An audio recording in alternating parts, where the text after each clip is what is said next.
and aid and guard me in this work of art.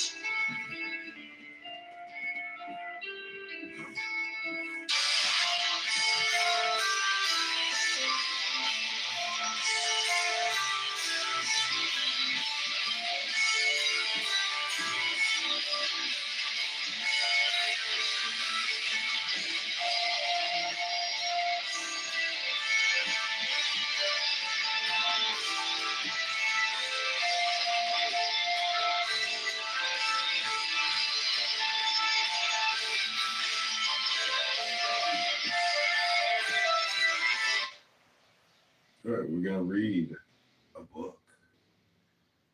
We're going to try to read 10 pages from Ayn Rand, The Virtue of Selfishness.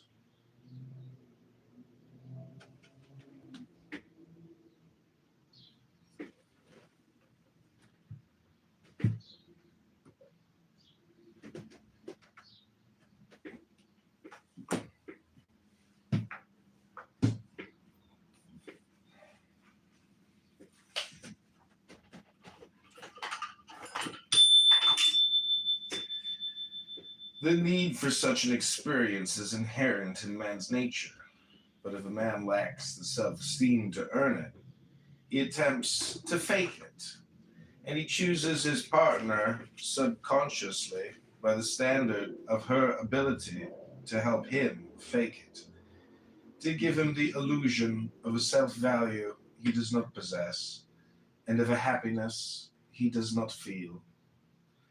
Thus, if a man is attracted to a woman of intelligence, confidence, strength, if he's attracted to a heroine, he reveals one kind of soul. If instead he is attracted to an irresponsible, helpless scatterbrain, whose weakness enables him to feel masculine, he reveals another kind of soul. If he is attracted to a frightened slut, whose lack of judgment, standards, allows him to feel free of reproach, he reveals another kind of soul. The same principle, of course, applies to a woman's romantic sexual choices. The sexual act has a different meaning for the person whose desire is fed by pride and admiration, to whom the pleasurable self-experience it affords is an end in itself, and for the person who seeks in sex the proof of masculinity or femininity, or the amelioration of despair, or a defense against anxiety, or an escape from boredom. Paradoxically, it is the so-called pleasure chasers, the men who seemingly live for nothing but the sensation of the moment, who are concerned only with having a good time, who are psychologically incapable of enjoying pleasure as an end in itself. The neurotic pleasure chaser imagines that by going through the motions of a celebration, he will be able to make himself feel that he has something to celebrate. One of the hallmarks of the man who lacks self-esteem, and the real punishment for his moral and psychological default, is the fact that all his pleasures are pleasures of escape from the two pursuers whom he has betrayed and from whom there is no escape, reality and his own mind. Since the function of pleasure is to afford man a sense of his own efficacy, the neurotic is caught in a deadly conflict. He is compelled by his nature as man to feel a desperate need for pleasure as the confirmation and expression of his control over reality. That is the reason why his pleasures do not work, why they bring him not a sense of pride, fulfillment, inspiration, but a sense of guilt, frustration, hopelessness, shame. The effect of pleasure on a man of self esteem is that of a reward and a confirmation. The effect of pleasure on a man who lacks self esteem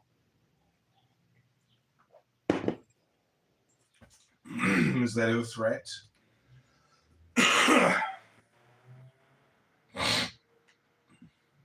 The threat of anxiety, the shaking of the precarious foundation of his pseudo self value,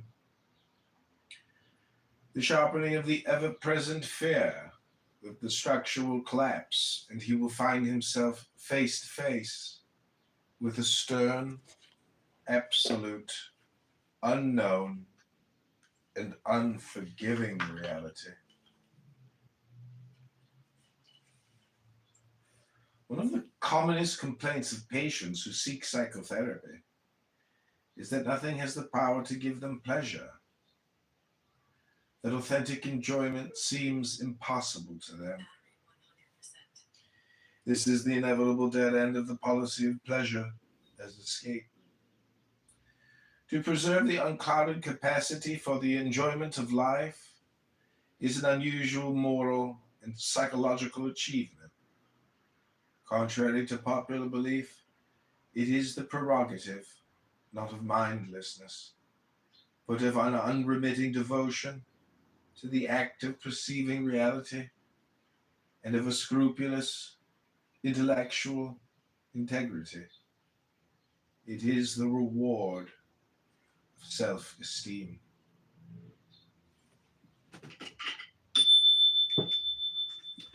Chapter 7, doesn't life require compromise?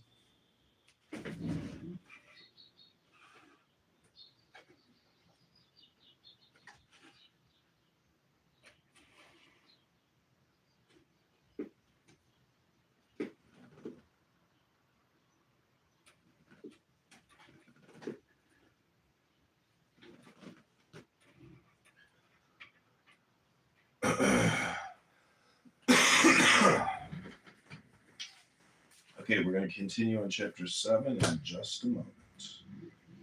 But first, I got to go to the bathroom and get this big booger out of my nose. This big boogie. It's hanging on a cliff, waiting to come out and meet the world. A big boogie. We are also repositioning cameras to capture this moment as much as possible on camera.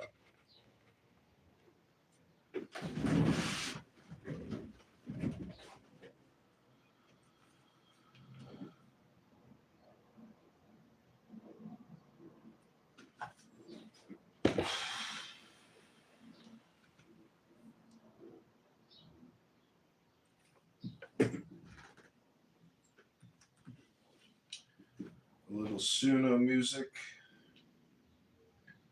as I go pick this epic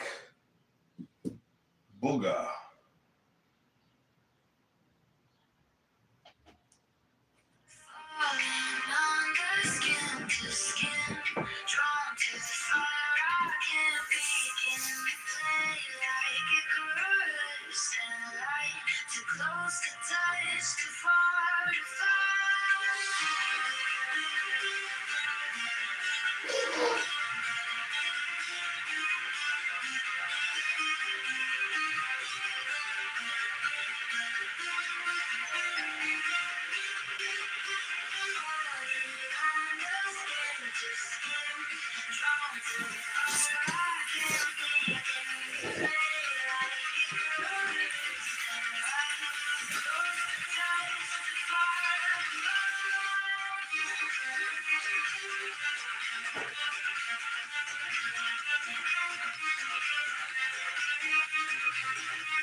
Falling under skin to skin.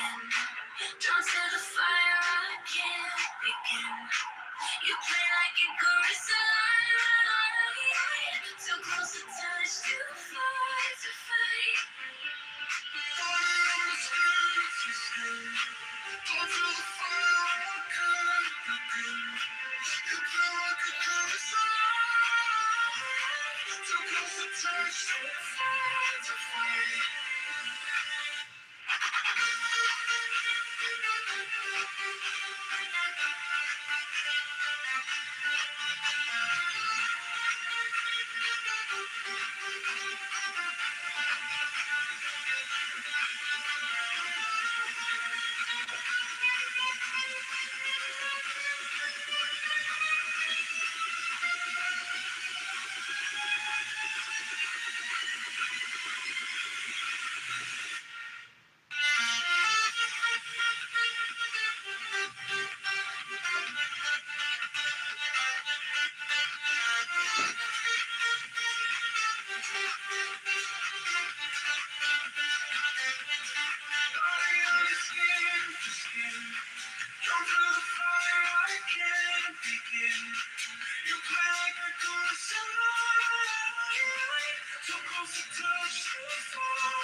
Falling under skin to skin.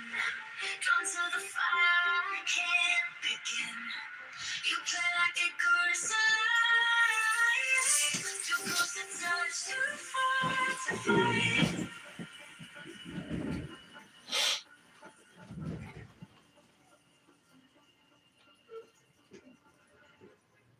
Okay, we're continuing on with Ein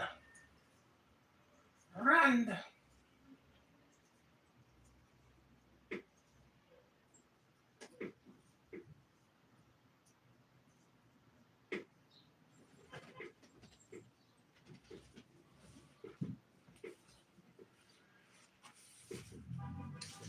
Chapter 7, doesn't life require a little compromise. By Ayn Rand.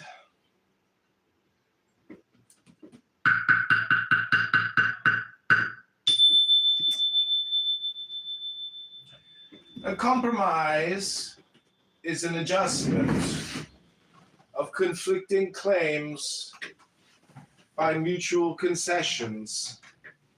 This means that both parties to a compromise have some valid claim and some value to offer each other. And this means that both parties agree upon some fundamental principle which serves as a base for the deal. It is only in regard to concretes or particulars, implementing a mutually accepted basic principle, that one may compromise. For instance, one may bargain with a buyer over the price one wants to receive for one's product and agree on a sum somewhere between one's demand and his offer.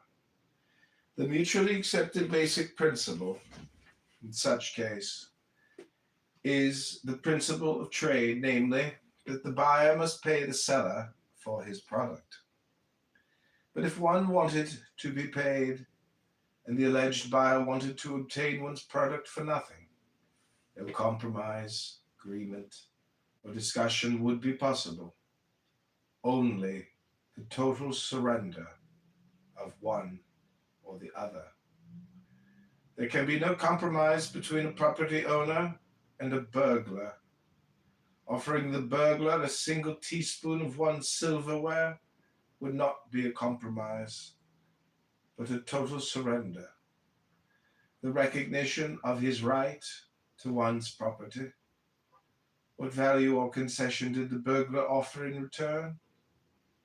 And once the principle of unilateral concessions is accepted as the base of a relationship by both parties, it is only a matter of time before the burglar would seize the rest.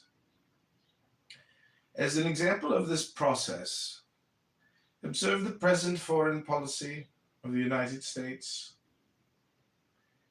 There can be no compromise between freedom and government controls. To accept just a few controls is to surrender the principle of inalienable individual rights and to substitute for it the principle of the government's unlimited arbitrary power, thus delivering oneself into gradual enslavement. As an example of this process, observe the present domestic policy of the United States.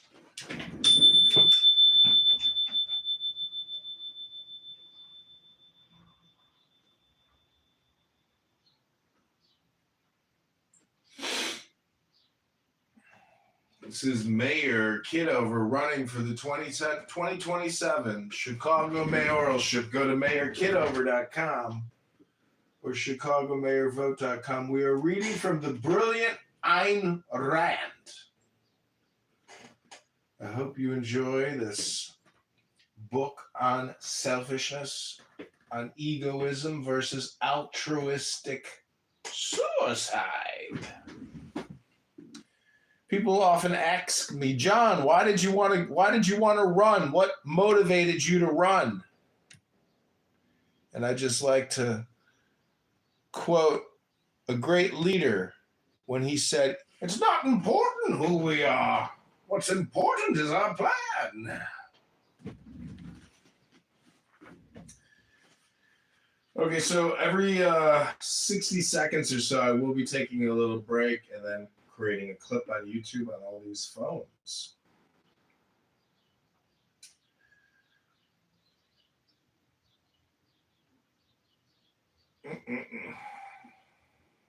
There can be no compromise on basic principles or on fundamental issues. What would you regard as a compromise between life and death, or between truth and falsehood, or between reason and irrationality? Today, however, when people speak of compromise, what they mean is not a legitimate mutual concession or a trade, but precisely the betrayal of one's principles, the unilateral surrender to any groundless, irrational claim.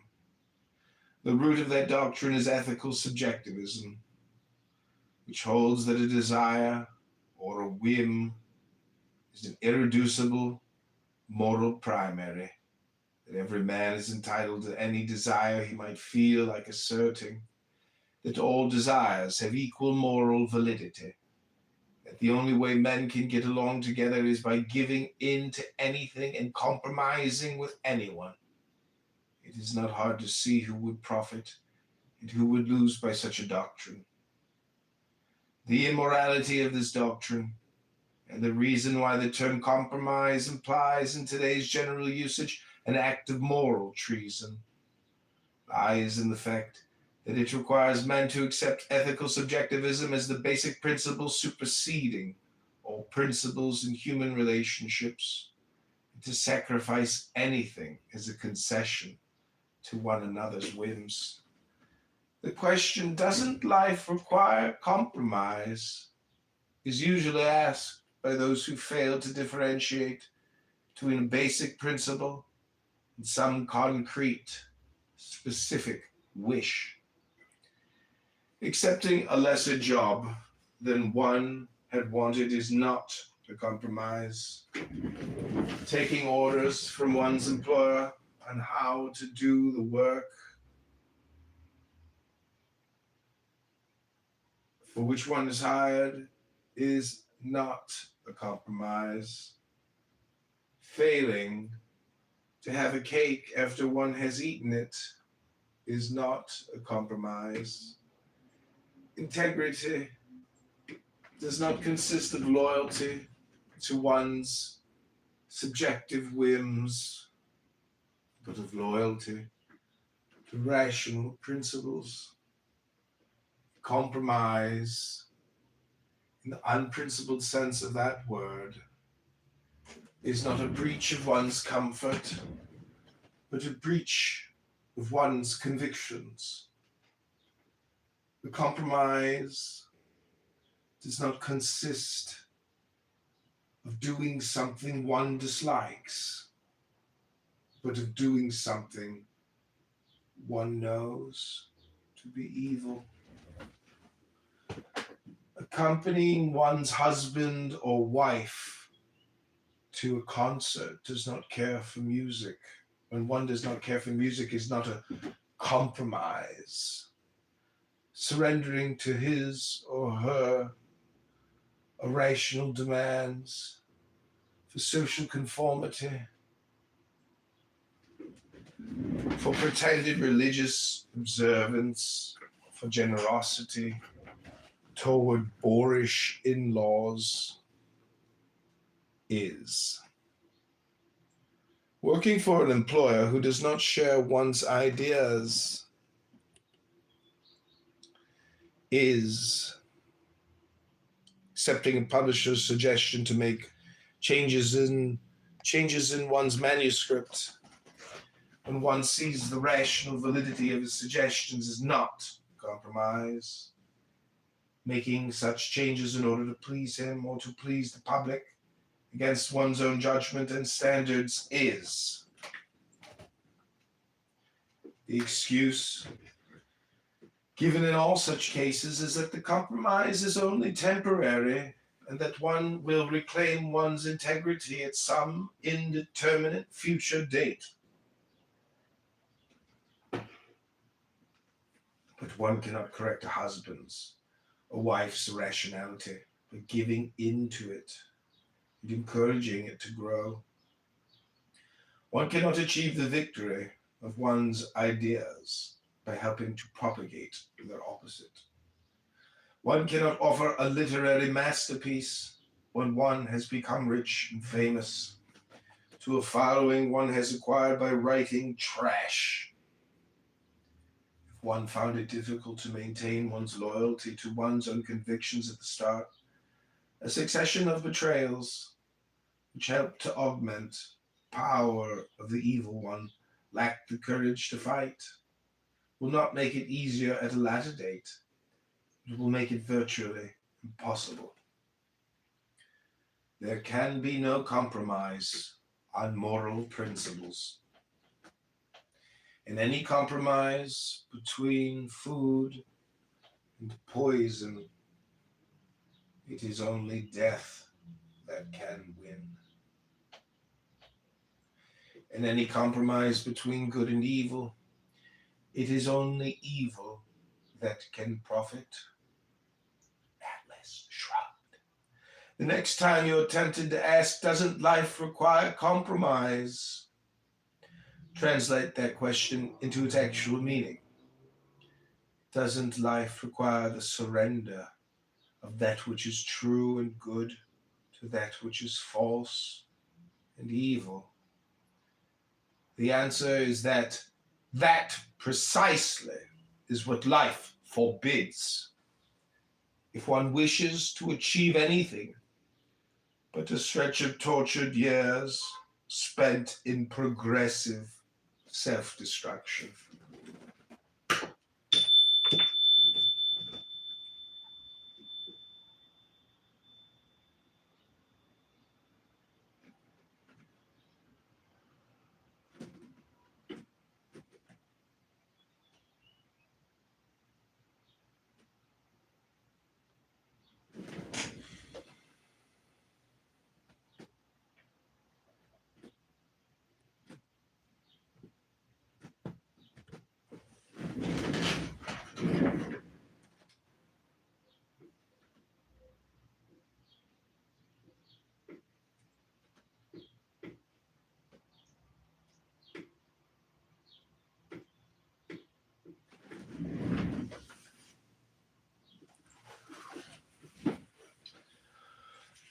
Chapter 8, how does one lead a rational life in an irrational society? I will confine my answer to a single fundamental aspect of this question. I will name only one principle, the opposite of the idea which is so prevalent today and which is responsible for the spread of evil in the world. That principle is one must never fail to pronounce moral judgment. Nothing can corrupt and disintegrate a culture or a man's character as thoroughly as does the precept of moral agnosticism. The idea that one must never pass moral judgment on others, that one must be morally tolerant of anything. The good consists of never distinguishing good from evil. It is obvious to profits and to losers by such a precept. It is not justice or equal treatment that you grant to men when you abstain equally from praising men's virtues and from condemning men's vices. When your impartial attitude declares in effect that neither the good nor the evil may expect anything from you. Whom do you betray, and whom do you encourage? But to pronounce moral judgment is an enormous responsibility. To be a judge, one must possess an unimpeachable character. One need not be omniscient or infallible, and it is not an issue of errors or of knowledge. One needs an unbreached integrity, that is, the absence of any indulgence in conscious, willful evil. Just as a judge in a court of law may err when the evidence is inconclusive, but may not evade the evidence available, nor accept bribes, nor allow any personal feeling, emotion, desire, or fear to obstruct his mind's judgment of the facts of reality. So every rational person must maintain an equally strict and solemn integrity in the courtroom within his own mind, where the responsibility is more awesome than in a public tribunal, because he, the judge, is the only one to know when he has been impeached. There is, however, a court of appeal from one's judgments, objective reality.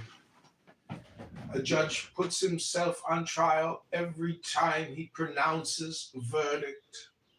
It is only in today's reign of immoral cynicism, subjectivism, and hooliganism that men may imagine themselves free to utter any sort of a rational judgment and to suffer no consequences. But in fact, a man is to be judged by the judgments he pronounces. The things which he condemns or extols exist in objective reality and are open to the independent appraisal of others.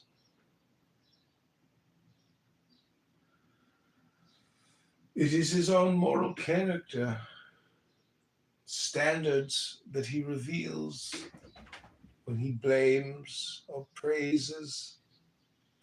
If he condemns America and extols Soviet Russia, or if he attacks businessmen, defends art, and defends juvenile delinquents, or if he denounces a great work of art and praises trash, it is the nature of his own soul that he confesses. It is the affair of this responsibility that prompts most people to adopt an attitude of indiscriminate moral neutrality. It is the fear best expressed in the precept, "Judge not that ye be not judged." But that precept, in fact, is an abdication of moral responsibility. It is a moral blank check one gives to others in exchange for a moral blank check one expects for oneself. There is no escape from the fact that men have to make choices. So long as men have to make choices, there is no escape from moral values. So long as moral values are at stake, no moral neutrality is possible. To abstain from condemning a torturer is to become an accessory to the torture and murder of his victims. The moral principle to adopt in this issue is judge and be prepared to be judged. The opposite of moral neutrality is not a blind, arbitrary, self-righteous condemnation of any idea, action, or person that does not fit one's mood, one's memorized slogans, or one's snap judgment of the moment. Indiscriminate tolerance and indiscriminate condemnation are not two opposites, they are two variants, the same evasion. To declare that everybody is white, or everybody is black, or everybody is neither white nor black but gray, is not a moral judgment, but an escape from the responsibility of moral judgment.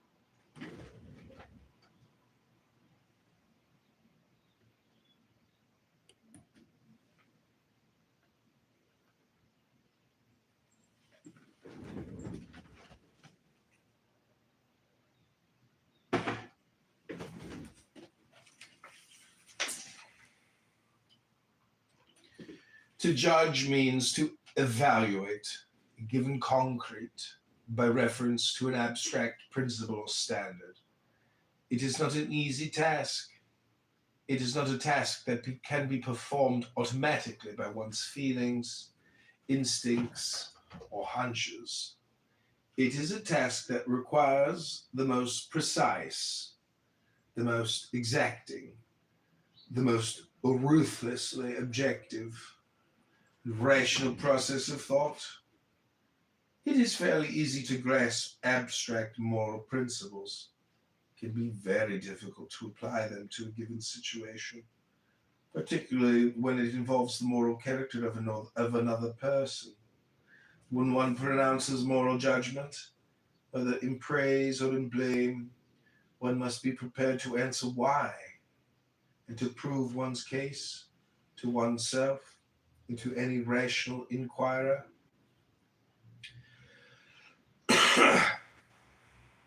The policy of always pronouncing moral judgment does not mean that one must regard oneself as a missionary charged with the responsibility of saving everyone's soul, nor that one must give unsolicited moral appraisals to all those one meets. It means A, that one must know clearly, in full, verbally identified form, one's own moral evaluation of every person, issue, and event with which one deals, and act accordingly. B, that one must make one's moral evaluation known to others when it is rationally appropriate to do so. This last means that one need not launch into unprovoked moral denunciations or debates, but that one must speak up in situations where silence can objectively be taken to mean agreement with or sanction of evil.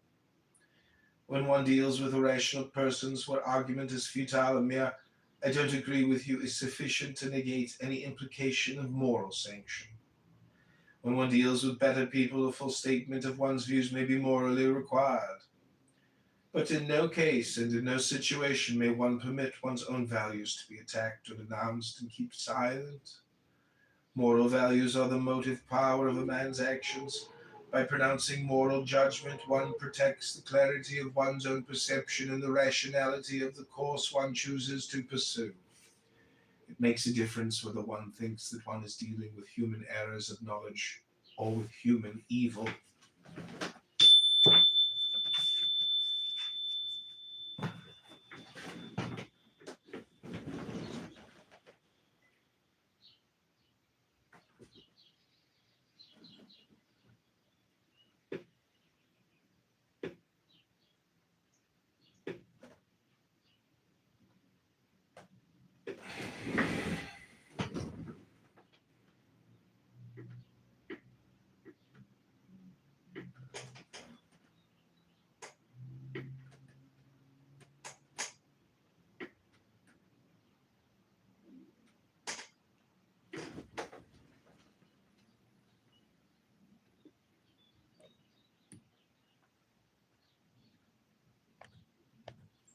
Okay, take a reading break.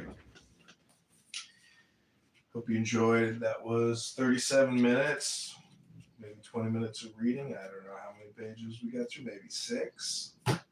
Hope you enjoyed. It's a slow, long process reading a book this way, but going word by word helps with the comprehension.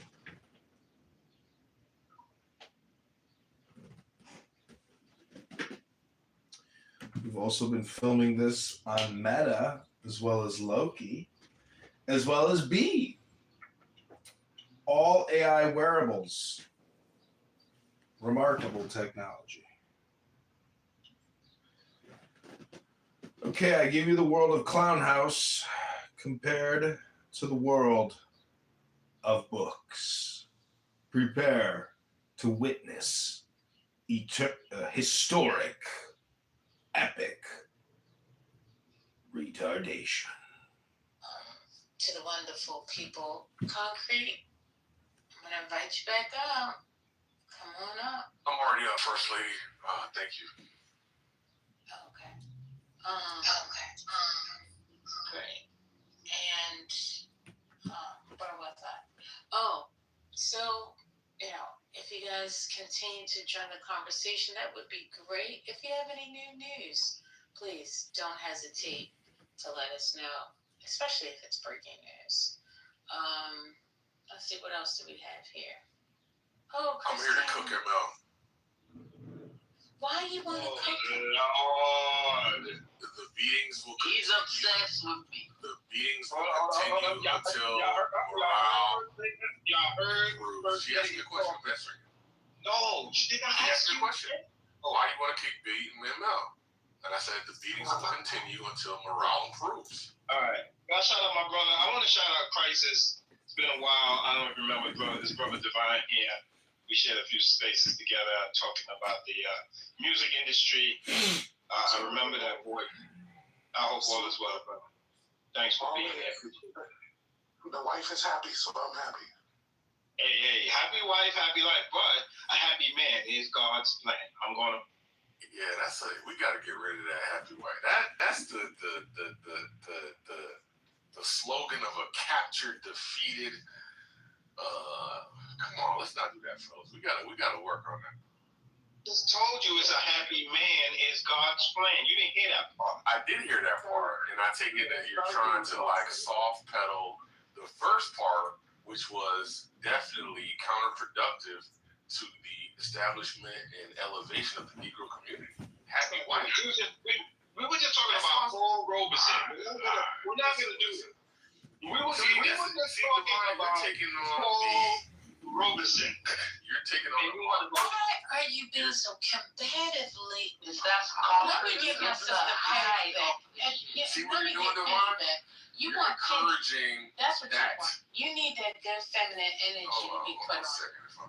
You need So, that cat feminine energy. y'all want all Malcolm Luther. Feline. You need a feline. That's what it is. No, because you come in here, you interrupted. I said I'm going to let you walk, and then you said I'm already here, First Lady. I said okay, great. And then I tried to get back on track. And I said, thank you. Don't forget that part. Go make a baby concrete. Go make a baby. You and Divine started talking.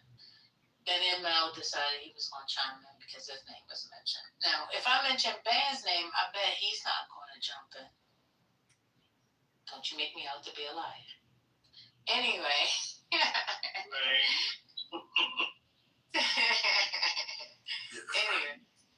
So y'all want all Martin Luther King and no Malcolm? What is wrong with this guy?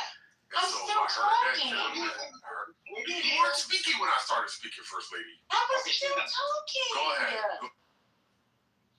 Y'all gotta stop this white supremacy. You had to stop This being an gaslighting of the Negroes gotta stop at some point. This second-class citizenship of the Negro has got to stop. All right, let me ping Penny. It's I done told you to shut up already today. Don't you bring them up. Not none of y'all. Anyway, so as Divine said, we were talking about Paul Robeson and saying that he was the most dangerous. So that was the conversation. I don't know if you guys have finished. You guys kind of got quiet, so I decided to come off mic and just welcome everybody. And it's Wednesday. It's hump day. And you guys are really boring day. Okay? Anyway, if you guys can put some caffeine in this conversation, I would definitely appreciate it. Otherwise, I might have to go and get my own caffeine, and I'm really trying not to. So, that is my complaint for today. I thank you all for listening, and have a great day. Thanks. Hey, First Lady, you should have that. You should have that smoothie you had yesterday. I know, but that's on. Because it's like you just snorted. That was too much. That was too much, Spiritus. That was way too much, Spiritus. I'm waiting for you to take it back. Just a couple of rails, not anymore. Just a couple of rails. That did it, damn it. You are going on punishment. Go ahead, Crisis. How are you today? I'm blessed. I'm blessed. New Yes, job, I new job, and Yes. back in school for AI. When one deals with a mixture of persons where argument is futile, yeah, I totally agree with you. One of the things I asked him in the chat is, I hope the brother What equal treatment that you grant to men when you abstain equally from praising men's virtues and from condemning men's vices. His When your impartial attitude declares the fact that neither the good. Y'all were having a really good conversation, and then it got derailed about Africa. And one of the things that often comes up, but is not really discussed in depth, is the lack of transcontinental highways that would link all, I believe it's all 4 of the deep sea ports that exist on the continent, because that could possibly open up economic opportunity for the landlocked countries, and then also create opportunity for people outside of the continent who are a part of the diaspora to be able to invest in the continent more, which then can also help for the growth on both ends. And I was just curious about what y'all thought about that. What are the impediments of a transcontinental highway because of the way that they carved up the country with rail and whatnot. There's a gentleman in the chat by the name of Ebozo who mentioned something about it lightly, but I just wanted to know if y'all knew anything more.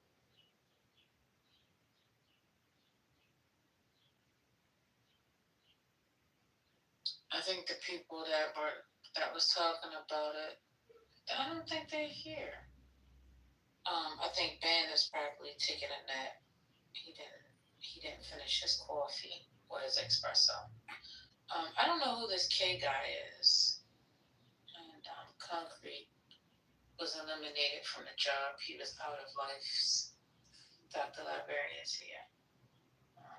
There was an error. Hey, Dr. Library. Grand Rising to the stage. What, No bro? Rising Queen. What?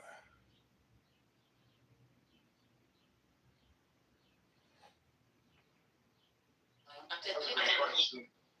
I wish I could answer it, but this turned into a 48-hour topic. Started yesterday, but I'm here for it. You know, anything dealing with the motherland. You know, of course, dealing with where we are here, of course, as well. But they do need to create more avenues for there to be opportunity for investment. But I believe one of the hurdles one of our speakers was speaking about was corruption. So I don't want to get into that too much.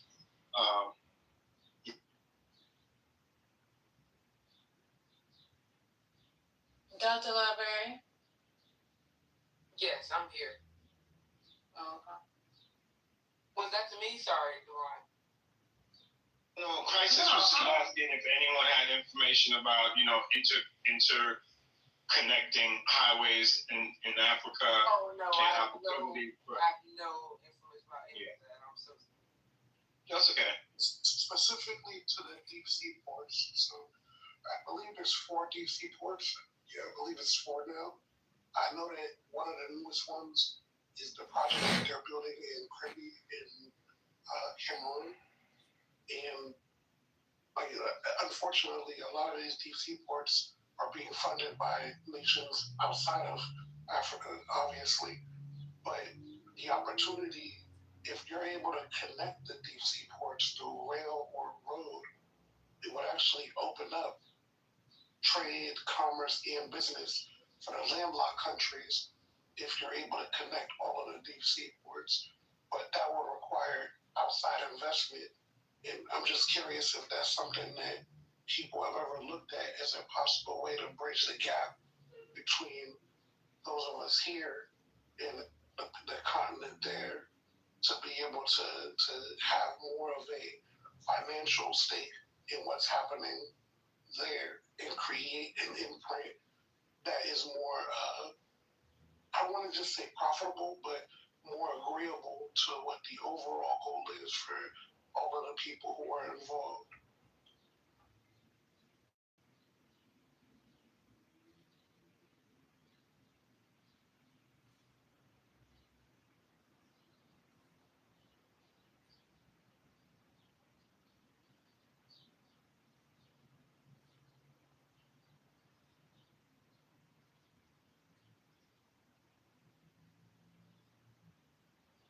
I guess it needs to be a new fad. Because I remember the Great Return or whatever. Everybody's like, yeah, we're going to Ghana, we're going to Ghana, we're going to Ghana. It's this whole big social media. Everybody's talking about Ghana back, and then you just don't hear anything anymore. It's kind of weird. Are you talking about when they started offering dual citizenship? Yes, around that time. Yes. Yeah, so like, for example, right? I'm gonna just use Equatorial Guinea as an example, right? So for a while in the late '90s, early 2000s, they found oil off of the coast of Equatorial Guinea, but that was being controlled by Spain. But when it comes to the ports, none of these ports are controlled by the countries that they exist in. I don't know who the hell was doing the negotiating in terms of why they agreed to such shitty deals.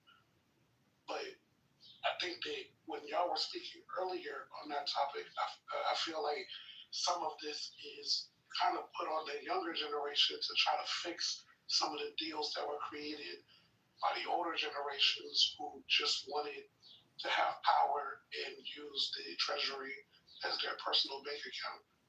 But if your goal is really to be for the people, and there was a brother earlier who was talking about all he listed, like about 5 to 6 leaders. Sensation from Mark Zuckerberg. People and got either murdered, poisoned, whatever. You know what I mean? But build and bridge that gap.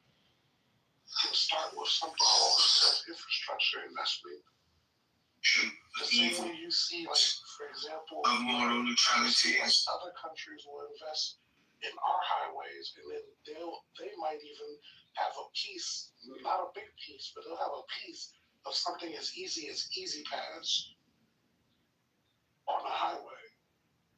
Now, on the surface, you think it's coming from the state, but then you dig a little deeper and you find that it's actually a whole different country that's invested in it. Like, is it possible to be able to galvanize the different pieces of the diaspora to pull the money together to invest in something in that, like that, and then use that to then turn around and leverage what it opens up in terms of the access to some of these landlocked countries to develop factories, et cetera, to create products. One of the gentlemen earlier talked about the largest work age, the largest work age working force in the world in the next 15 years would be in Africa. What good is having somebody who's of work age if you don't have anywhere for them to work?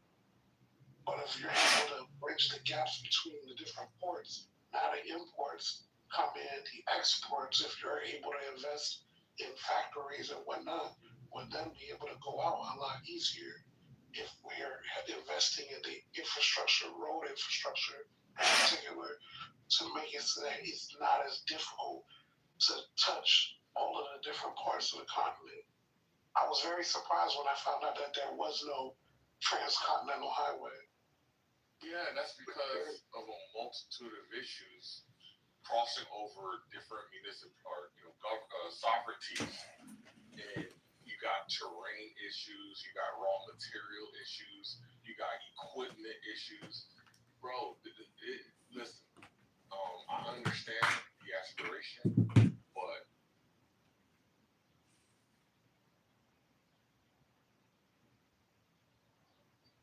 Clubhouse is pretty interesting. There was also that fascist politician in the United Kingdom, Oswald something. Do you or do you not think it's hopeless? I think atheism is utterly hopeless Okay, so why? because you're denying the beauty and love God has to offer with a sense of hope and tranquility. No, I don't think it's a requirement to have a belief in God to have beauty and tranquility and hope and and desires and things that are good. So who defines what is beautiful and So it's pleasant? subjective. It's subjective. Like I find hiking in nature beautiful. Some people find listening to techno music beautiful. Those are two different things. Here's the adage. And so, what's your foundation on defining something as beautiful? My subjective experience.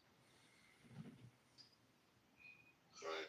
There's like a story a rabbi told me about this beauty of life and belief in God and all that. So a guy came up to three people sitting on a bench in the park, and he's like, "How do you know that there's a God or beauty in life?" And he said, "Well, in my dream, I always wanted to be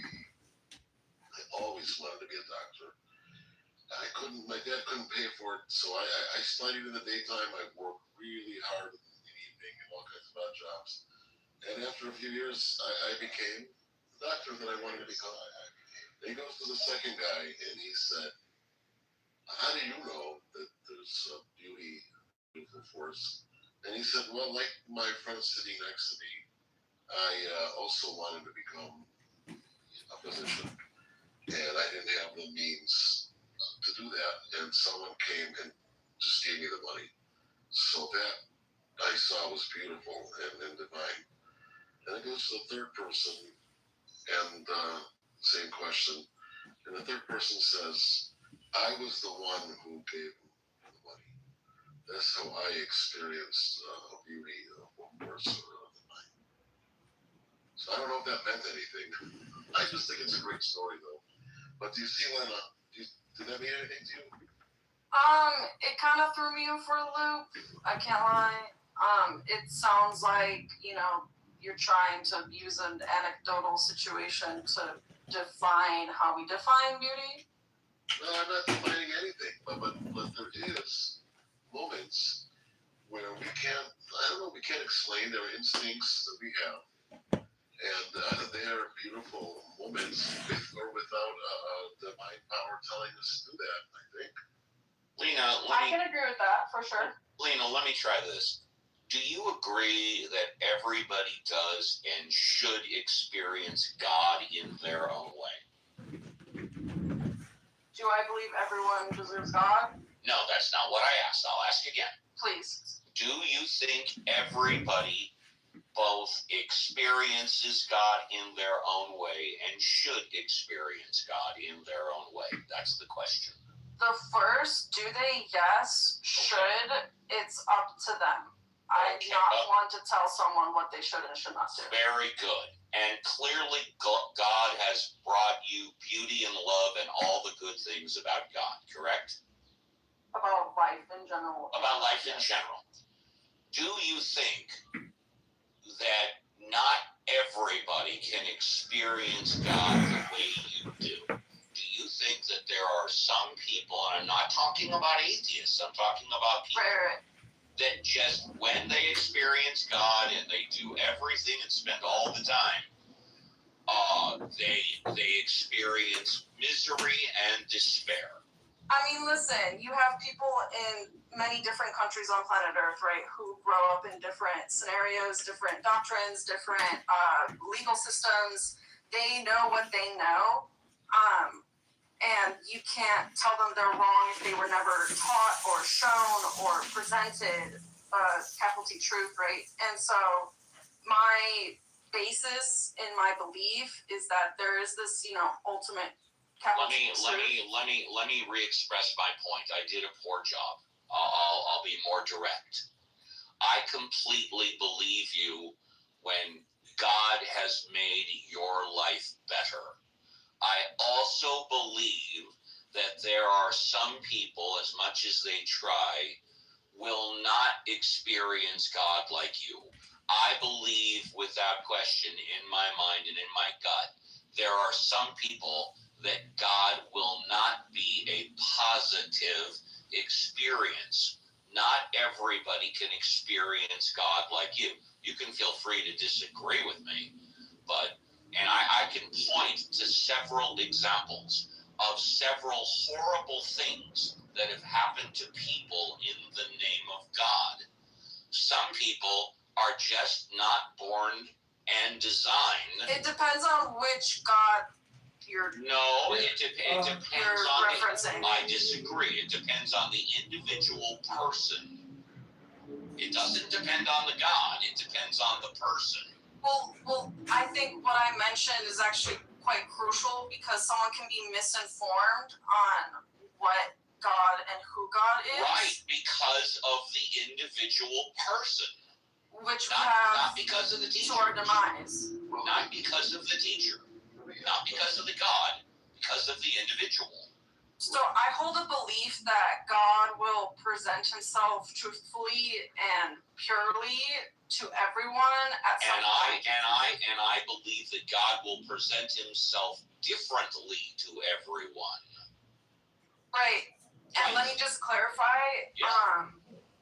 You know, in my belief system, Yeah. at the end of our lives, we have a judgment moment, right? So, for clarification, I'm an Orthodox Christian, and so salvation is constantly strived for. You're not just saved, whatever. But at the end of our moment on this earth, we are presented to Christ, and we can choose in that moment. Yes.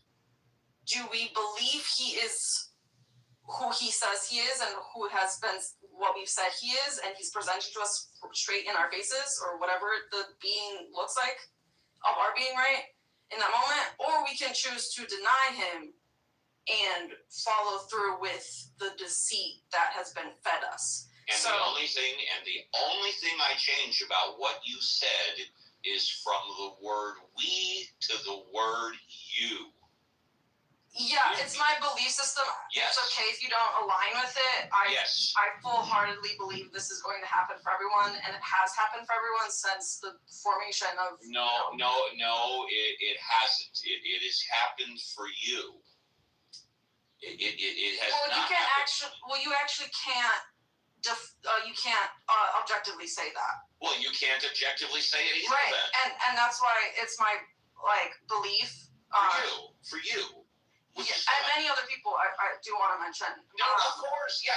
2 billion. Yes, many other people. A third of the planet, 2 billion people believe the way you believe.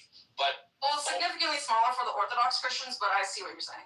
Yeah, but 4 billion people don't believe the way you do. That's the only reason I'm saying I'm not disagreeing with you when it comes to you. I'm just disagreeing when you say we. That's all. And I think, people come from illiterate countries. They can't read the Bible. They are in either Islamic state, so they are indoctrinated with different beliefs, right? And it's hard as, someone just like myself that is just a mere person on earth. I can't determine, the ultimate truth in life. However, what gives me hope is that I feel a sense of peace and serenity, knowing that there is ultimate good out there, and will have my best interest in mind because this ultimate good provides love. And when we experience love, and that's I think that's universal. That's great. I love that. Again, the only correction that I make is that is for you. It works for you. It doesn't work for everybody. That's all. And I want to move on, if that's okay. Yeah, that's fine. I just will pray for you, I guess. I don't know. It's very sad when I hear about. Lena, you can pray for me anytime you want. No problem. So hang on, Lena, I need to step in. You can pray all you want, but don't tell us it's sad that we're unbelievers. Well, I'm not. She did say it's sad. So this is what I feel sadness. No! I think So there are atheists. What's wrong with her saying it's sad? No, hang on. Stop. JCC's going to explain what's wrong. God damn, dude. Because she's making her subjective opinion and projecting it onto us. Maybe it's sad to her, but don't tell us it's sad because we're unbelievers. Go ahead and pray because it helps you feel good. You didn't hear me correctly. I find sadness. I painted it from my perspective. Right. Okay, cool. And I am very valid in my feelings, correct? So I'm feeling this for you. I'm not going to deny you that you have feelings. It's sad that they're unbelievable. Seems like you're uncomfortable, though. I'm not uncomfortable. I heard you say it's sad that we're unbelievers. That's all. So please don't do that. It's sad to me. I honestly. It's sad to you. So you know what? I don't say negative things, right? Unless I react. And I might react about why negative? you over It's coming from a hang place of on. Why must you continue to talk while I'm talking, right? So the point, what I'm going to say is, if I do respond negatively because someone else told me something negative, that's the only thing. But I'm not going to initially say, I am sad. what's your foundation on That's defining something negative, and I would rather not say it to somebody and keep the conversation positive. However, you like to end it with, I'm going to pray for you because I find it sad. So I would just ask you kindly, just go ahead and say you're going to pray for us. That's cool. I Good for mean, you. But it's but up there's to no, you there's, to take there's that no, negatively. there's no, I'm sorry when someone says, it's sad to me that you're a believer. That is negative, right? So now I'm going to say this. I'm going to say this. My subjective opinion is, I think you're deluded in thinking there's some higher power controlling everything. I think you're deluded. Thank you. You feel good about that? I can probably suggest a compromise that everybody would be happy with, and we'll move on. And well, I'll just say it. Lena, it would probably be better received if you were to say you feel sad, because then you're talking about your feelings, and I would never argue with anybody's feelings. I agree. I messed up the syntax and I offended him in the process. Sometimes yeah, no, you can ask one question. I want to move on to Elliot's down there.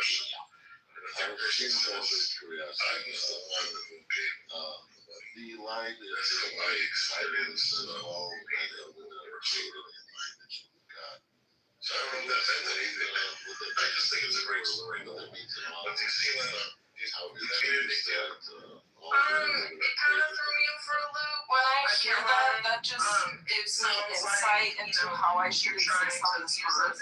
You know, it also paints that we are in the image of Christ in his likeness, and the way Christ was, he merely attractive versus polluted, and I think that's crucial to understand when it comes to Jesus Christ. It clues into how I should act, why I should act the way I do, given his experience and what followed thereafter. When I say the last thing, like when I hear we're created in God's image, that influences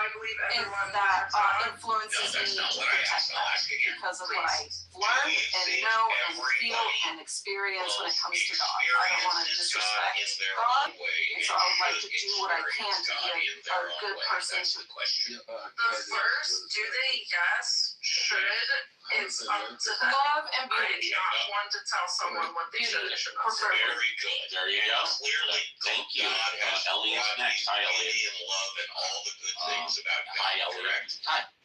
About life in general. About life in general. Do you think I guess that not everybody can experience God the way you do? Do you think that there are some people, and I'm not talking about atheists, I'm talking about people that just, when they experience God and they do everything and spend all the time, they experience misery and despair. I mean, listen, you have people in many different countries on planet Earth, right, who grow up in different scenarios, different doctrines, different legal systems. They know what they know. And you can't tell them they're wrong if they were never taught or shown or presented the faculty truth, right? And so my basis in my belief is that there is this, ultimate let me re-express my point as an important job. I'll be more direct. I completely believe you when God has made your life better. I also believe that there are some people, as much as they try, will not experience God like you. I believe, without question, in my mind and in my gut, there are some people that God will not be a positive experience. Totally appreciate that. Thank you. Next experience God like it. You can feel free to disagree with me. Suture, Saturi. I can point to several examples of several horrible things that have happened to people in the name of God. Some people are just not born and designed. It depends A little play on words there. A little play on words. No, it depends All right, on let's go. It depends on the individual. Going once, going twice. We can It come doesn't back. depend on the God. Next is Hans. Hi, Hans. Well, I think what I mentioned is actually quite crucial because someone can be misinformed on what God and who God is, Right, because of the individual person. which we Not have because of the to teacher. our demise. Not because of the teacher. Not because of the God. Because of the individual. So I hold a belief that God will present himself truthfully and purely to everyone at some point. And I believe that God will present himself differently to everyone. Right. And let me just clarify, in my belief system, at the end of our lives, we have a judgment moment, right? So, for clarification, I'm an Orthodox Christian, and so salvation is constant strive for you're not just saved, whatever. But at the end of our moment on this earth, we are presented to Christ, and we can choose in that moment. Do we believe he is who he says he is, and who has been what he said he is, and he's presented to us straight in our faces, or whatever the being looks like of our being, right, in that moment, or we can choose to deny him and follow through with the deceit that has been fed us. And the only thing I change about what you said is from the word me to the word you. Yeah, it's my belief system. It's okay if you don't align with it. I full-heartedly believe this is going to happen for everyone, and it has happened for everyone since the formation of. No, it hasn't. It has happened for you. On this planet, and that's It is. You actually can't. You can't objectively say that. Well, you can't objectively say it either. Right, and that's why it's my belief. For you. But you keep saying And many other people I do want to mention. No, of course. Yeah. 2 billion. Yes, many other people. A third of the planet. 2 billion people believe the way you believe. But Well, significantly smaller for the Orthodox Christians, but I see what you're saying. yeah, but 4 billion people don't believe the way you do. That's the only reason I'm saying I'm not disagreeing with you historical documents that when it comes to you. I'm just disagreeing when you say we. So That's all. please elaborate on why you Yeah, and I think, people who come from illiterate countries, they can't read the Bible, they are in either Islamic state, so they are indoctrinated with different beliefs, right? And it's hard as, they already know someone Jesus died for their just like myself, sins, that is just a mere His person blood on earth. sacrifice. I can't determine, You go to the heaven ultimate truth if in you life. believe that However, Jesus what gives died me for your hope sins. Yes. is Yeah, that that's what I meant. They I feel a come sense to of peace and witness the serenity, Bible with God. knowing that there is ultimate good out there, and will have my best interest in mind because this ultimate good provides love. And Will that's experience fantastic. love. And Oh, that's I think that's fantastic. tried to read That's the great. Bible. I love that. I'm asking, no. Again, the only correction that I make is that is for you. Works for you. You made it clear. Doesn't Sure. work for Stop everyone. That's all. over-talking me. And I want to move on if that's okay. Yeah, that's fine. I just And you will get to elaborate pray for you, I guess. I don't know. It's very something. Lena, you can pray for me anytime you no want. problem. So how do you represent that? You can pray all you want, but don't tell us it's sad that we're a Well, I'm not. I'm not just expressing what I feel. You can't say it's sad. And what you This think is you why got to I answer. feel sad that I think there are atheists. Oh, you're so He's going to explain what's wrong. Damn, dude. Because she's making her subjective Are you opinion done? and projecting it onto us. Maybe it's sad to her, but don't tell us it's sad because we're You unbelievers. just Go ahead and know pray because it helps you that feel good. not only They have did you hear me not correctly. attempted to read I the find Bible sadness. objectively, I but you stated haven't it read from my at all. perspective. You have such an incredibly Okay, cool. And I am very valid in my feelings, correct? So I'm You said I'm not gonna deny you. My question still stands. Seems like you're uncomfortable. My question. I'm not uncomfortable.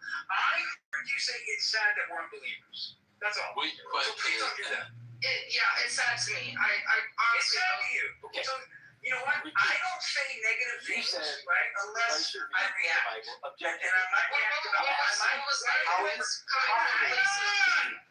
Why must you continue Well, to first talk you while gotta I'm give it a shot. right? Try So to the read point it, is what I'm which you gonna say. obviously have not done.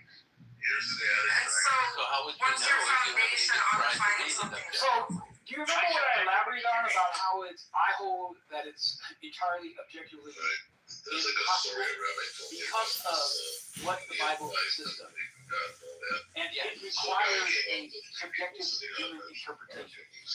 So, where is it in your understanding any human being can possibly read this objectively? And he said, well, in my dream, Well, I that thought would you mean, would based on what you're saying, all no this human money in that could read any book. I couldn't, my dad couldn't pay for it, so I studied it anytime. Did you read any Harry Potter? And Harry Potter's And fictional. after a few years, I became So that's why I say he said, if I read a math textbook, right? If I read a biology textbook, sitting next to those me, are two different things. I also wanted to become a physician. So when it's referencing the Bible, because we understand the Bible is an interpretation Just gave me the of money. subjective human experiences. I saw it was beautiful, and then it goes to the third person.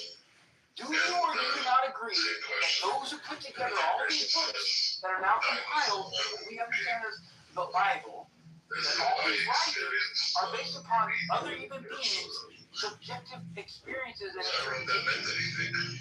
Is it subjective when you see something in front of you, or is it objective when you see something in front of you? It kind of threw me for a It's your loop. personal I can't lie. experience of how you interpret. It sounds like, However, you when know, you're referring to you're something trying that to use is an objective, anecdotal meaning it situation exists, to regardless define of how my to define understanding, beauty. which is the same thing. So, like, I can go outside and touch the ground, the earth, right? We can't explain it. I can say my interpretation of it is They are squishy beautiful. or it's hard, depending on what part of the earth I'm touching, right?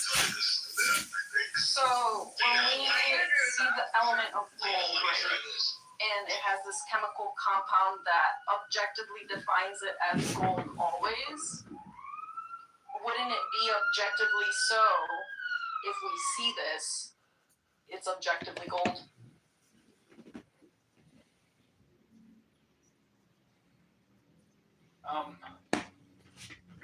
So when you say we see the gold, we know the gold has been measured and calculated to be the gold that it is. Is that what you're saying? Like someone can say, "I see gold," and it turns out it's really not gold. I.e., Yeah, but I'm talking about it is gold, and we're witnessing it as gold. Yeah, So it's been it's objectively gold. It's been objectively tested and verified that it's gold. So yes, I see gold. So you can objectively see something.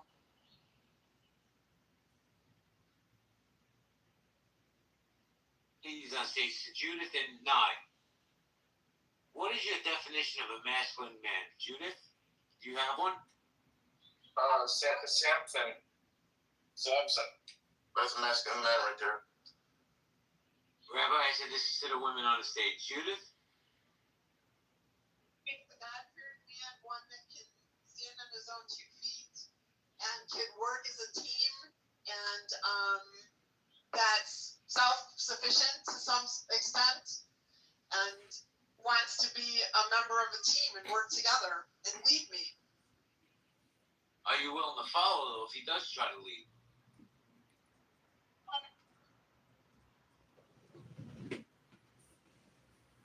Can't hear you if you talk. Nye, what do you think? What's a masculine man to Nye?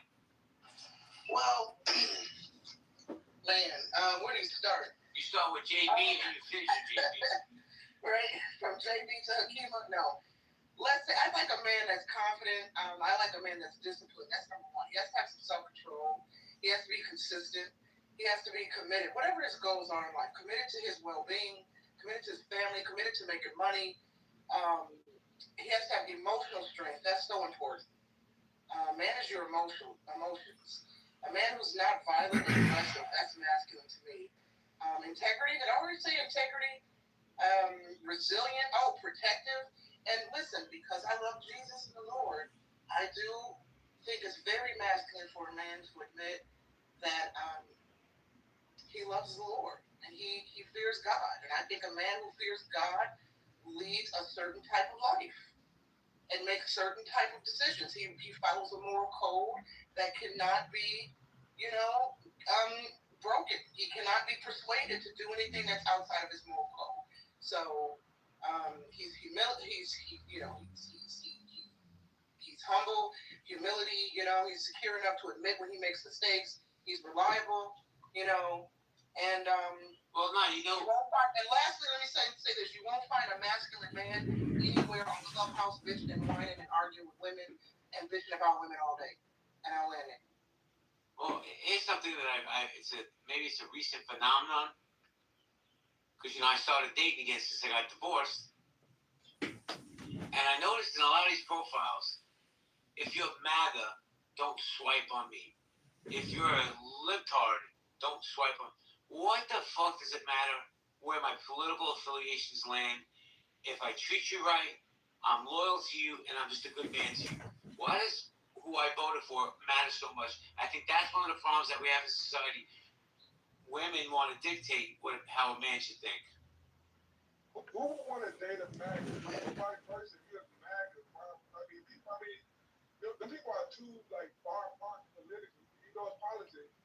I don't think they can coexist in the same space. I know I couldn't. But I can imagine dating a girl that was fucking MAGA. A black girl that's MAGA. Oh, wait a second, Hakima, don't even mute up. Let me ask you this. What if you meet a girl and she's gorgeous and you have chemistry and she's MAGA and you're not, right? MAGA's not going to be around forever, but you might be with that girl the rest of your life.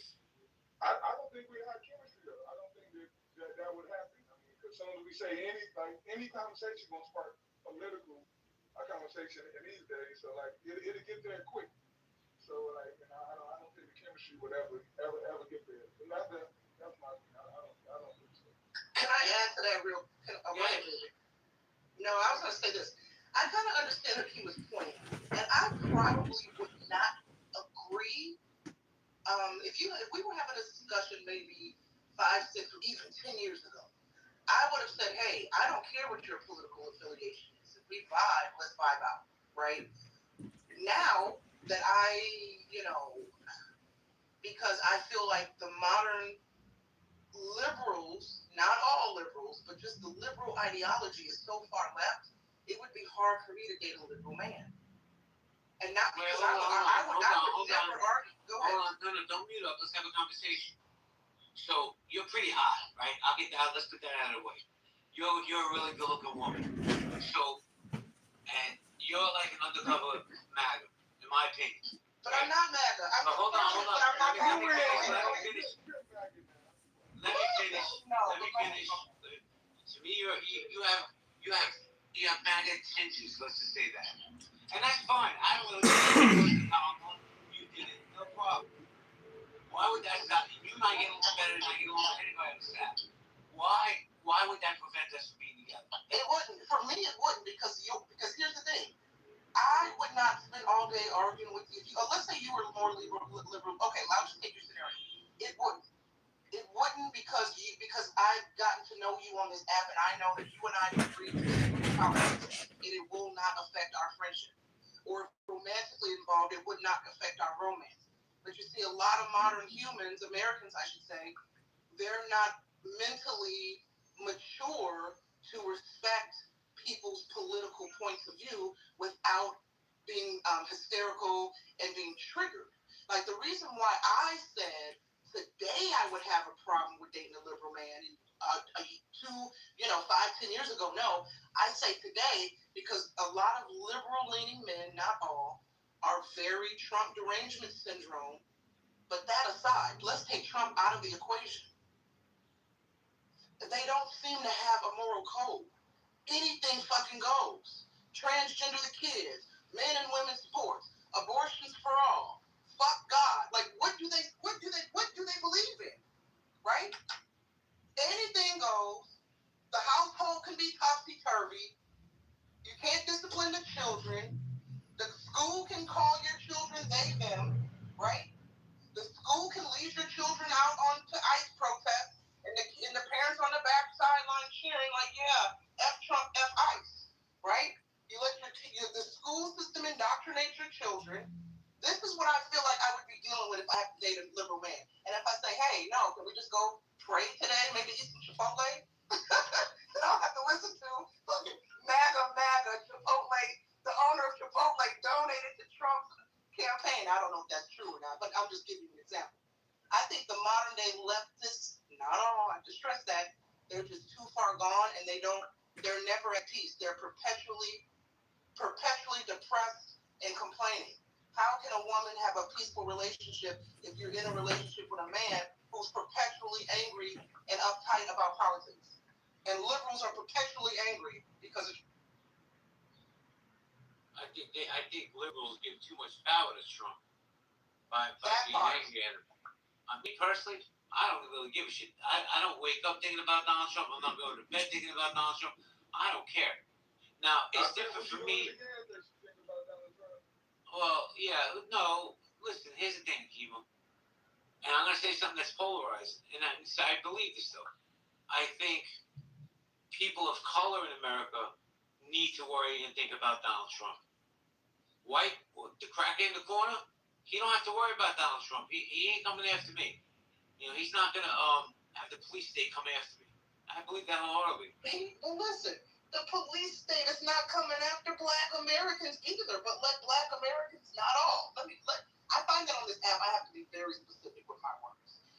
A lot of left-leaning Black Americans believe, let me rephrase, a lot of left-leaning Black Americans believe that right now, that Trump and his army of white supremacists is waiting in the wings to arrest them and haul them off to some concentration camp, right? I've been hearing this rhetoric for the past 2 or 3 years between Fanbase, TikTok, and Clubhouse. So, do you think if he could, he would? I don't, because why? Like, what would be the benefit? What, if y'all can tell me what would be the benefit of Trump rounding up blacks and getting rid of blacks, as if we don't understand our. White supporters. I'm not saying he's trying to do that, but I think if he could, he definitely would. But like you say, he's not targeting us. Like targeting don't mean that he's trying to put it in concentration camp. It ain't got to be that extreme. He can be going after our history. He can be going after DEI. He can be going after all the things that he's doing that is focused on black people, the voter rights. Like to say that that's not a rule down black people is like not really paying attention or admitting to what you're actually seeing. No, and I agree with that. You don't got to be concentration camp, but there is a target on black by this administration. No, and Hakima, please no. I recognize. Now listen, and Hakima, you probably have heard me say this. We've been in rooms before when we've had these political conversations, but I have stated that just because I voted for Trump in the last election, I had my reasons for that. It does not mean that I support everything this man does. Just like I'm sure you agree, whoever you voted for in the past, you know, you might vote blue no matter who, regardless, you know, just because. But it doesn't. I would like to think it doesn't mean that doesn't mean you agree with all the policies that a Democratic president put forth. You know, whether it be Biden, Clinton, or Obama, right? So I agree with you. Do I think I've certainly had my criticisms this year about some of Trump's, you know, moves, and especially as it relates to the black community. I still don't regret not voting for Kamala. But at the same time, my thing is this. If Trump's administration is anti-black, it's not the first anti-black administration, and it's not the last. That's the most blatant in the last 4 years. Oh, shit. Hold on, my boss is calling. I gotta take this call. Sorry, JP. It's okay, no problems. Say hello to Joss. Ash, come up, Ash. Retro, how you doing, Retro? We got Dawn. Moosey, what's up, Moose? Here's Will there. This is Unhealthy Debates. If you have a pink ticket, cash it in. Have men become too pussified? Is Me Too still a thing? I think men are afraid to be men. They're afraid to speak their mind. What's up, John Wiley? They're afraid to speak their mind without being canceled because cancel culture is real. And that's where I have the conversation. If you want to come up, raise your hand. Everybody's welcome to the stage. Just be civil and be respectful. Thank you. Can I comment to JB about the mental health issue that you brought up earlier about how you don't like it people being blamed? That mental health people need to get help. Be my guest. Go ahead. I'm a living testament of that. I later in life, after menopause, was diagnosed with a mental health issue, and I had to go out of state to get the help that I needed to be able to be medicated, to be able to be a productive member of society. And I just come to terms with the fact that this is an issue that I'm going to probably have for the rest of my life, and it's not going to go away. And yes, there is help. Yes, there are things available, and they're readily available to people. And we need to, I don't know what we need to do as a society, but I know what I need to do as an individual. I need to accept it, realize it, and move forward with it, Well, and do what I need to do. Here's the problem I have. I see a therapist twice a week. I probably say I get help. But here's the problem.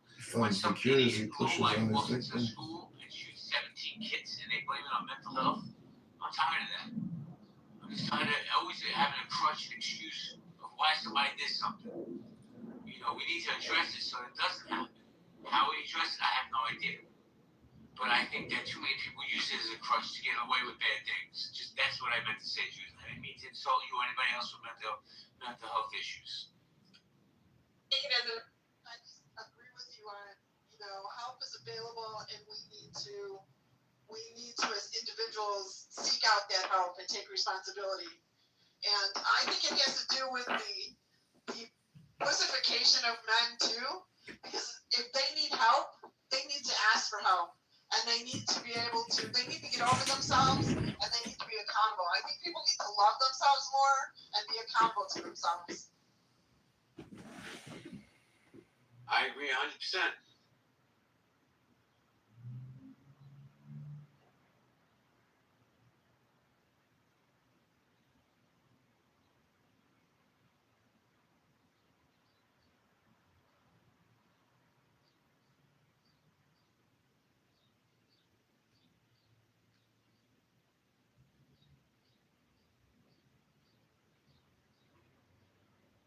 Narcissistic egomaniac is the most powerful person on the planet.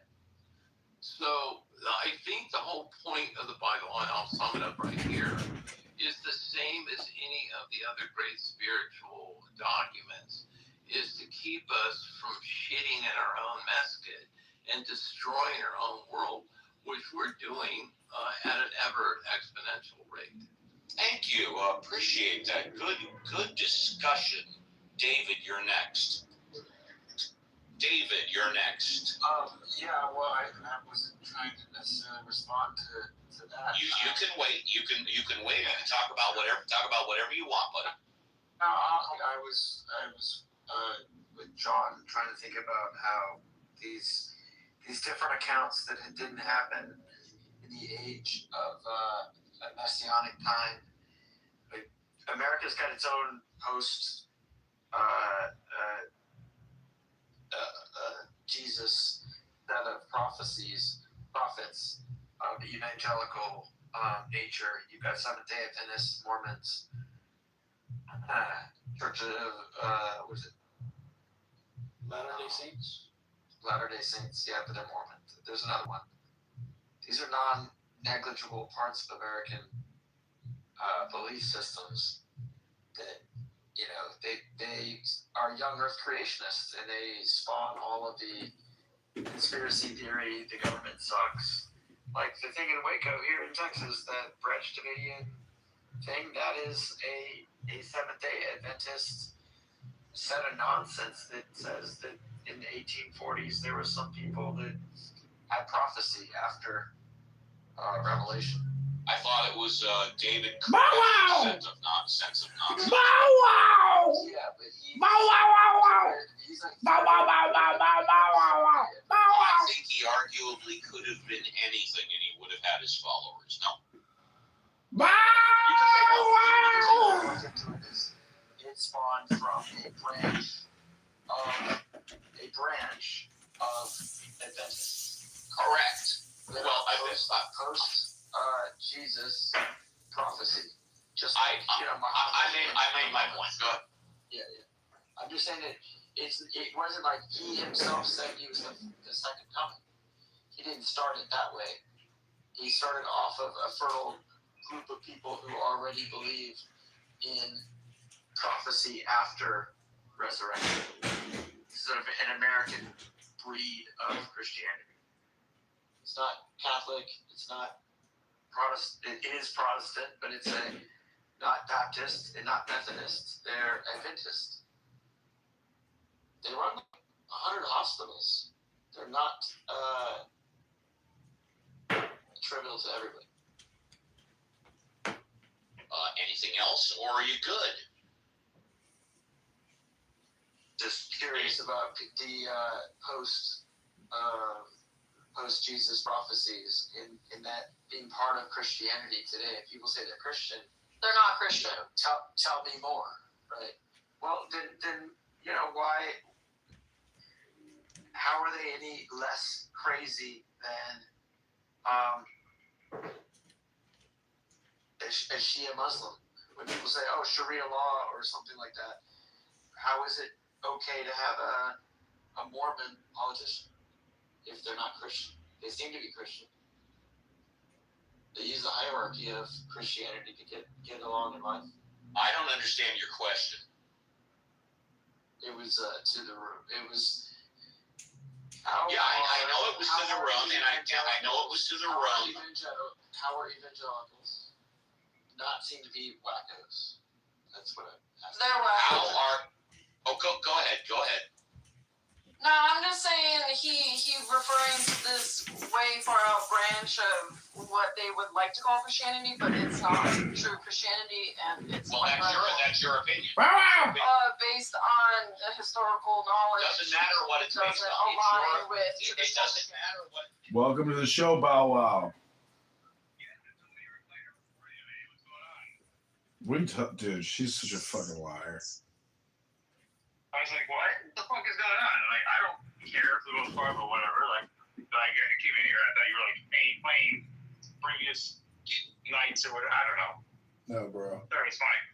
That chick is a fucking waste of time, bro. I mean, Oh, really? that other chick, Cindy in LA, holy shit, bro. Talk about a waste of time. Whoa.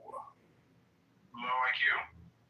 Dude, I mean, she's like, oh, I missed my workout time. Now I have to go to 5 o'clock when the guy is hot instead of the girl is hot. It's like, she's like, oh, I'll put you in touch with my agent. My agent will take care of it. She's like fucking retarded, bro.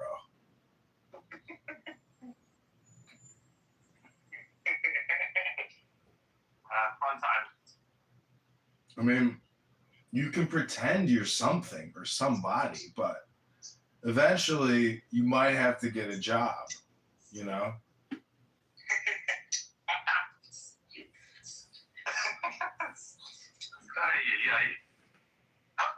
I mean, how many years can you sit in a clubhouse room and like not say anything intelligent? Now, see, I read a book this morning that puts me in the top 1%. Yeah, you are 1%, John. Yeah, but that's only because I read. In fact, my cell phone is sitting on the book that I just read right now. That means you are standing on Ayn Rand's virtue of selfishness.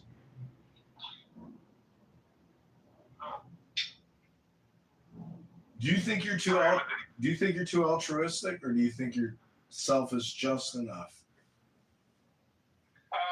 I'd like to think I am, in the grand scheme of things, I'd like to think I'm the betterment of all three of them, but my actions prove otherwise sometimes because I'm human, and I can only be selfish. I mean, isn't the thought of altruism just another opinion? It's my opinion being projected into the world. Well, moral pronouncements are important. So, when Yasmin told you that John Kitover was playing a recording of you, did you question her values? No, because you can't question anything she does.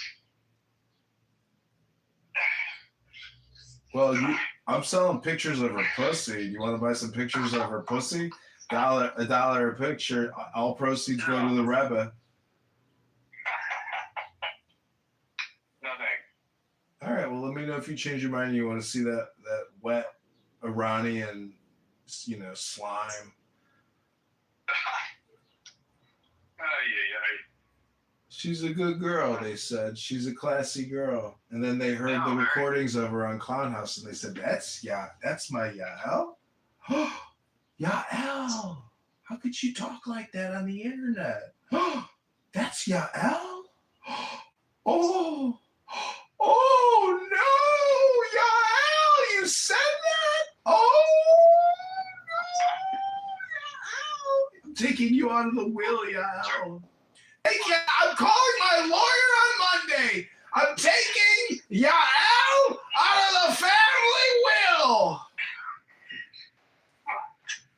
Could you imagine if I actually got her removed from her family's estate because of the vulgar, profane, obnoxious, and how much time she wastes talking to R words because she herself is fully R worded out. I know, I feel you. So, Are you in the gym? Anything else to ask? Yeah. Nice. How the room is run. Gain weight. Well, it's so much of it just, you got to work out every day, but then how much, it's not what you eat. It's how much you eat. It's how much, yeah. Like, if you go to Chipotle, don't get the burrito, just get the bowl and don't get any extra chicken. You got to, eat the minimum, not the maximum. Yeah, I'm self-aware. The problem is, if you job a few months ago, you become more sedentary because you're sitting at a desk. Yeah. And you're like, oh yeah, no problem. I'm eating 3 times a day, or 3.5 times a day, as opposed to just 2, right? And I don't know. And then you just, packed on fucking 15 pounds in like a month. I was like, holy shit. No, you could lose that in a month. The thing is, you gotta make sure you sweat and break a sweat every single day. Yeah. It only takes 15 minutes to break a sweat. Unfortunately, at this age, you can't be sedentary. You can't, dude. If you don't move, you're gonna die. Yeah. One day, it's like fucking 4 or 5 days a week, you have to be. Just think about how much time you spent listening to Yael, that stupid twat, and that stupid other girl in Los Angeles who thinks she's an actress. If you took all the time that you spent listening to their retarded voices and you put that into the gym, bro, you would be gold. You would be made of gold. You would be made of gold. So what does that tell you? These women are vampires. They are attention economy vampires. All women are whores. No, they're attention economy vampires. They are parasites. Parasites. They are parasites. But I'm actually in the Yael pussy picture business where I've recreated her pussy 1,000 times in AI, and I've started an entire business based off of one horrible person's private pussy photos. And it's true artwork. I've inverted it. I've had AI expand it and then zoom it back and then overlay the universe on it, and it's very artistic now. You actually can't tell that it's a pussy. It actually looks like a roast beef sandwich from a Jewish delicatessen. Howdy or Ninny? Yael has huge labia. You've never seen Yael's pussy photos? No. Oh, she was fucking a Palestinian man, and she was sending dirty photos of her pussy. And then and then I kept asking. I was like, everybody keeps talking about when can I see it? And finally, the right psychotic asshole that hates that bitch finally said, John Kitover, I got you. These are for you.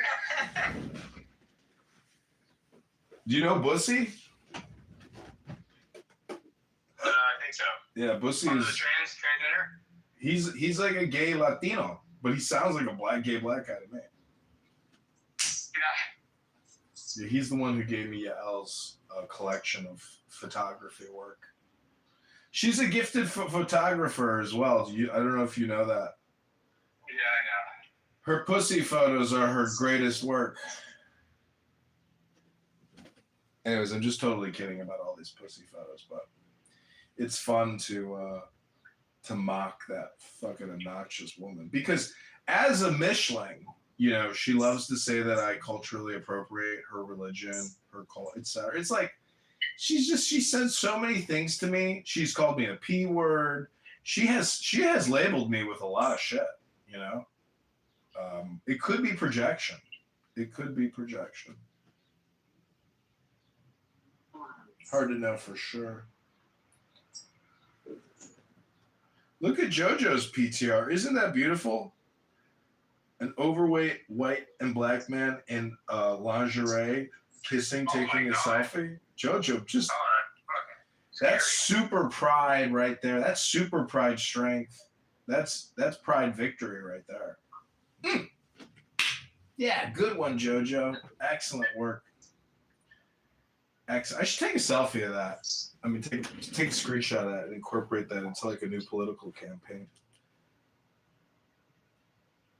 Instagram. Diversity, pride. You are beautiful. You are beautiful. Right. Thank you, Cora. So these things shouldn't bother you. If someone is raping someone, Why would they not bother it? No, of course it bothers atheists because just like Cora said, they have empathy. I'd be willing to bet you the majority. Hey Hans, I'll be willing. Hey Hans, I'll be willing to bet that you can stay on mute and not interrupt. I waited till she was done. And she just said, no, he's fine. So okay, then he can talk to me. He can talk to me. You can go back on mute. Thank you. Go ahead. I'm mad.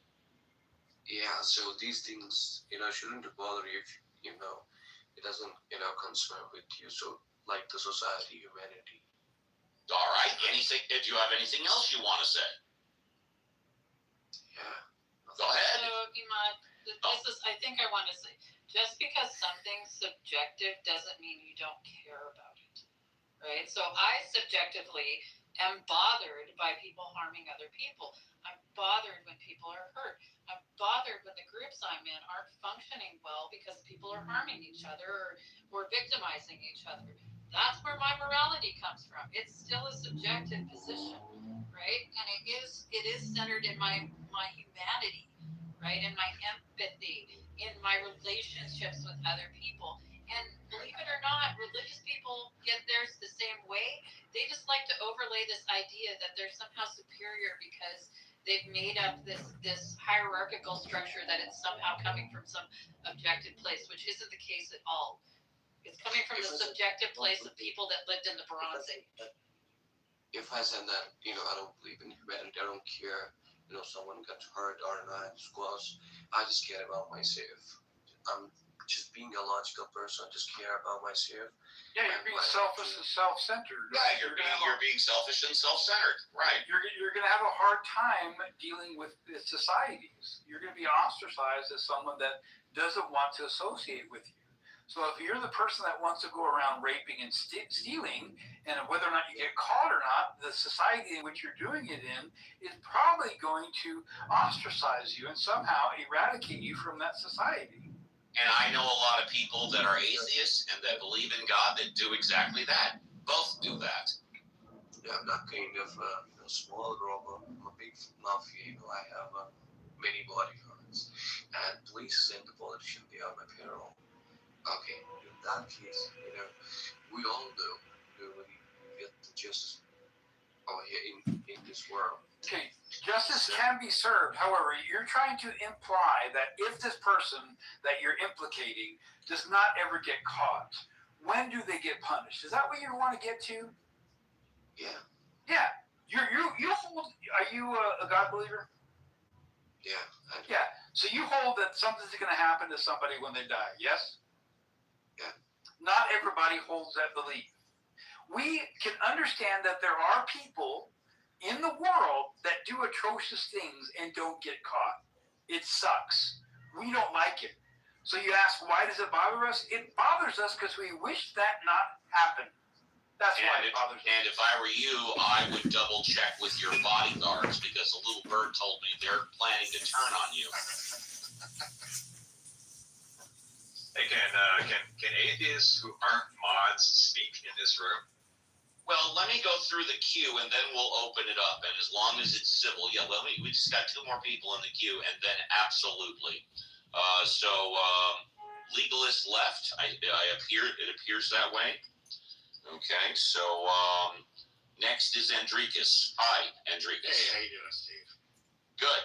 Yeah, this conversation always deeply confuses me. I'm not sure at what point in a religious person's thinking that their own internal considerations and feelings got switched off, or they think they got switched off. Like the way if an action is taken against them, or they take an action against somebody. I mean, unless you have severe psychological issues where you're some kind of like a psychopath or something, where you don't have those emotional responses.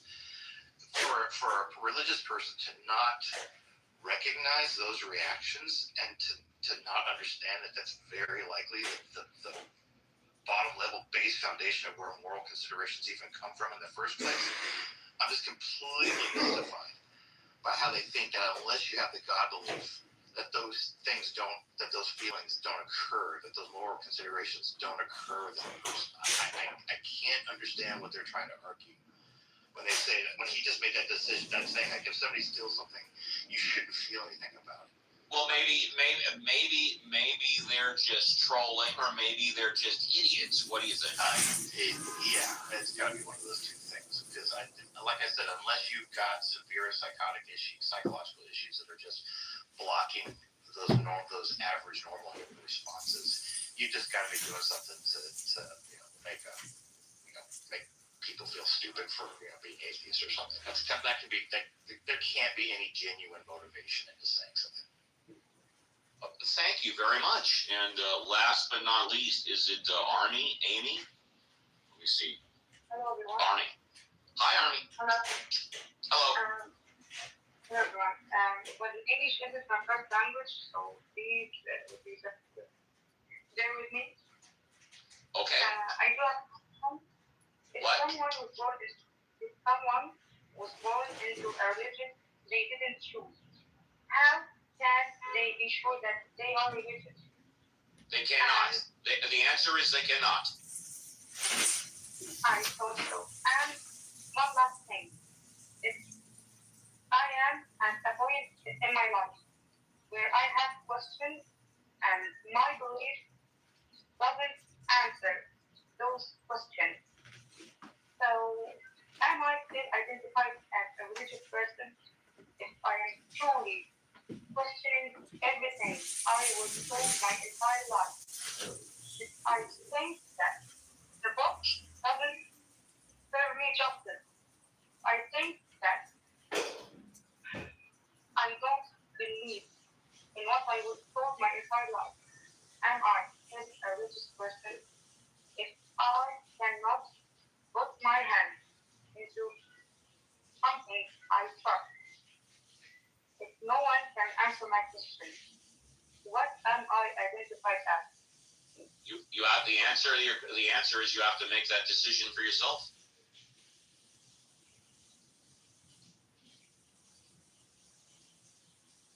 Well, actually, I think it's not that easy. It's not that easy? Yes, after living it for 35 years old, being told everything in your entire life, and now you have questions that no one answers you.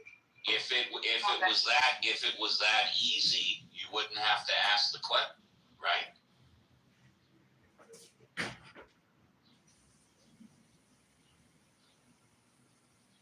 I don't think she liked what I said. Wait, what is she asking? I think I appreciate where she's coming from. So, I appreciate very much. You're going through a very difficult time. You could ask 10 people the same question, and they could give you 10 different answers. The bottom line is you have to answer the question for yourself. And if you cannot answer the question for yourself, then maybe you need to do a little more soul searching. Maybe do a little more educating. Maybe you want to ask the question to more people that you trust. But eventually, the only one that can make the best decision for you is you.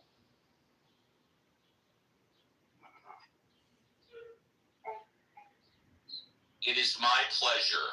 I missed the question. I'm just curious. What was the question? Because, I fixed my audio in the background.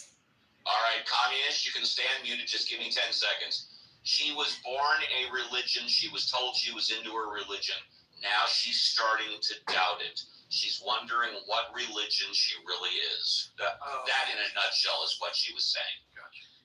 Okay, communist, go ahead. Remember, no questions about the rules of the room, just the topic. I was wanting to talk to Army really quick. Oh, you know what, Cora? Go ahead. It's fine. So, Army, I think a lot of people, like I was raised in a religious household. I think the difference is I never was able to believe the things that they were telling me, but I did try because I felt I needed to fit in with my family and, their cultural preferences and all of that. But around the time I was like 13, I started not questioning, because I didn't question, I already knew I didn't believe it, but I started looking into, or as a curiosity of why did they believe this, right? And I started studying their religion, other religions, from a more academic standpoint, comparing things, and it really became something I was like curious about, and enjoyable, and I realized along the way that I don't have to believe things to know about them and understand them, right? And for me, it makes it easy to like engage in practices with people that are religious without, being like oppositional to them, even though I don't believe what they're doing, right? And so I don't think just because you're an atheist, you need to be like oppositional when in certain settings around religion. But you can be honest about like, I understand what you're doing, but I don't believe it. That's kind of where I'm at. All right. Oh, go ahead. now I'm at a point in my life where I think that morality has nothing to do with any religion. There are some times when religion makes me feel less of a human being just because I'm a woman. And I live in Egypt, in our country, and life isn't that easy for a woman any place around the world. But with the religion equation, it doesn't serve us justice. Now I think that morality and humanity has nothing to do with being religious. Actually, you could be religious and less of a human. I've seen people who are very religious, but they are monsters. And I have seen people with no religion whatsoever, and they are wonderful human beings. So to be human, to be kind, to be righteous, to have empathy, it has nothing to do with a religion. And let me say this, doesn't feel safe. Doesn't feel safe. Well, it's To not even share my thoughts with anyone around me. Yeah, it sounds like you're well on your way to being maybe more of a rationalist about these things, Army. which is a good thing. And but I think the main thing is, and I don't know your background or anything, but always number one, stay safe, right? But you know, we should all strive to be able to like reach our own, you know, level of self-actualization and self-expression, and not be oppressed by the preferences of others. So I hope you're staying well and safe. Cora, that was beautiful. You were the right person at the right time to talk to her. Okay, we're going to go to communist, and then if it's okay with JCC and the other mods, we'll go popcorn. Again, Communist. why? He wanted. Yeah. So you guys did a whole lot of skipping over these games, which is. Oh my God, dude, stop. Okay, like I said, talk about the issues. Don't talk about how the room is run if you want. Okay, so could I make a complaint? You can complain. You can complain on the weekend. Okay, so you can complain on the weekend. Come back on the Saturday or Sunday show. Okay, if it's okay with the other mods, I'm gonna go on mute and we can go popcorn or JCC, Cora, and Elliot's a green bean. Good. Welcome, Dave. What's up, Dave? You gotta Well, yeah, I was kind of interested in what He's in the Room made the case for the resurrection of Jesus. Well, I'll go first. JCC, go first. Go ahead, Steve. Go ahead. Yeah. No, I do not believe that Jesus died and was resurrected. I believe it's impossible for anybody to be verifiably dead for 3 days and come back to. I don't think it's ever happened on the planet at all, I think.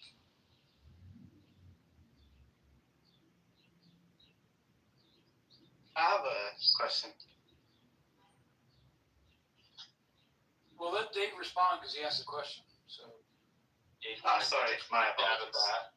But I guess, Steve, I was asking specifically, what do you make of like the case?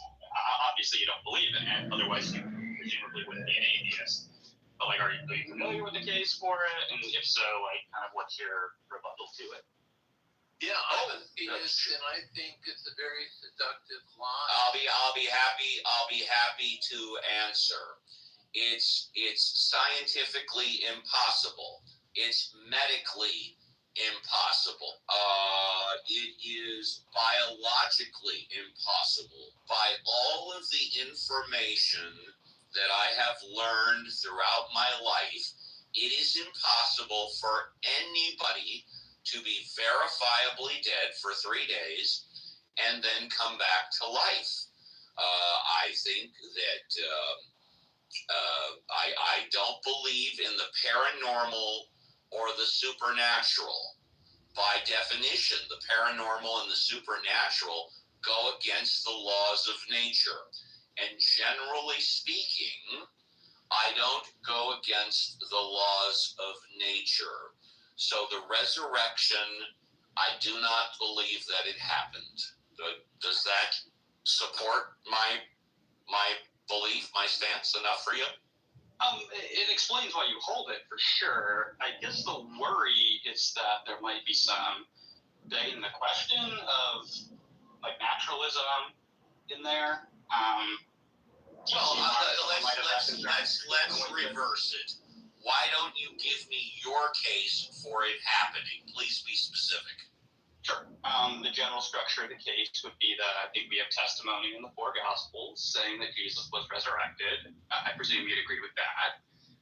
I do not agree that they are either telling the truth or that they actually. Well, let's just say I don't believe they're telling the truth. We'll start there. Okay.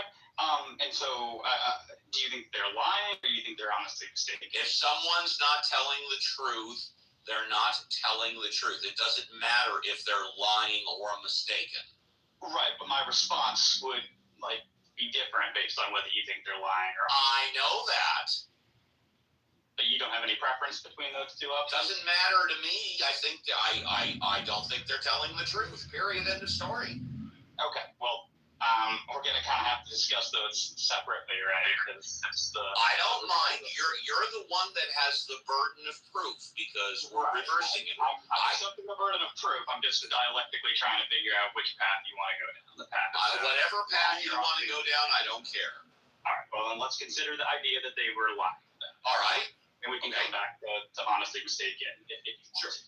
Sure. So, kind of one objection to the idea that they are lying about this would be the willingness on the part of the apostles to die for this. In some cases, actually die for this. Thousands of people died for a lie. It's called war. Hans, hold on a second, please.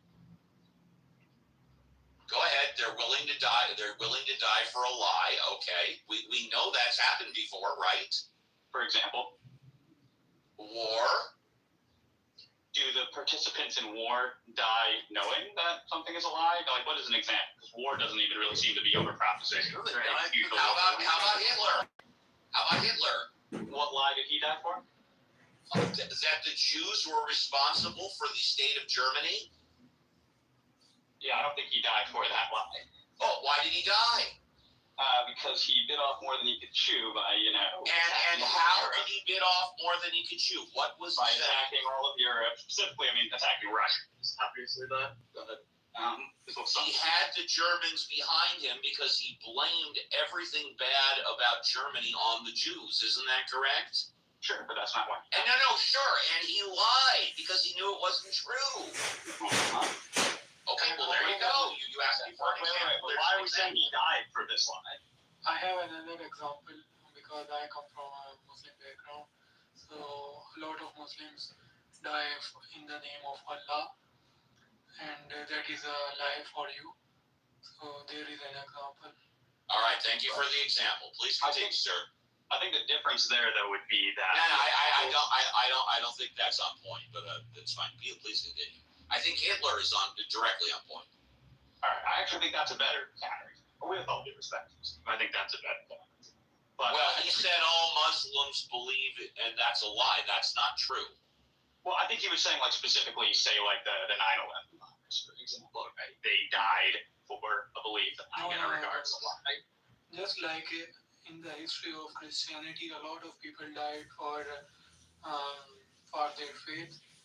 But we're not talking about people dying for their faith, sir. We're talking about people dying for lying. Right, but the hypothesis we're going with, right, is that their faith is a lie. His example has no indication of lying. That's what I'm saying. My example does. Yeah, I think you're saying by my lights, this is a lie. I want to refer to Muslim faith is a lie for him. Yeah, I know. Please go on mute. The Muslim faith is a lie. I understand. Go on mute. That may be true, but not all Muslims are lying. They believe it. So anyway, sir, please continue. Well, and I think that's actually the critical point, right, Steve, is that I think they actually believe it. And so this is evidence of sincerity, their willingness to die for their Muslim beliefs. The difference with the I agree with that. I don't disagree with that. If I could just finish. The difference with the apostles is that they're supposed to have seen this themselves, right? So they're not believing this on the basis of what someone else told them, the way that Muslim martyrs. So that'd be the key difference. All right, thank you. Anything else? Yeah, by their own accounts, they didn't actually witness the resurrection. So, where are you getting that from? No, they scattered like Jesus said they would. They literally they witnessed the aftermath of someone claiming there was a resurrection. The tomb was empty, okay, but they didn't actually witness the resurrection occurring. They didn't witness. Oh, you're talking about the resurrection event. Back to life. Yeah. No, I agree with that. What they claimed to have witnessed, though, was the resurrection. When we just established they lied. Well, we didn't, right? I gave you a reason. No, we did. They did not witness the resurrection. They heard people telling them. Wait, who told them? Cora just said. They did not see Jesus come back to life, is the point they're trying to make, Dave. And no one Yeah, I already granted that, right? But I said that they saw the resurrected Jesus. Is Cora saying that someone told them about that?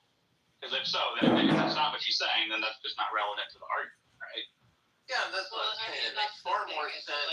it could have been that they literally saw a Jesus that was unconscious and placed in a tomb and then removed from the tomb and, nursed back to some level of health, but still had scars and cuts and things like that. So, that he was even placed in a tomb instead of thrown into a mass grave hints at that as well. Like, that just didn't happen. Like, people that were crucified were just thrown in a pile. Sorry, what is your They evidence for weren't that? given special burial rights in Joseph of Arimathea's personal, tomb.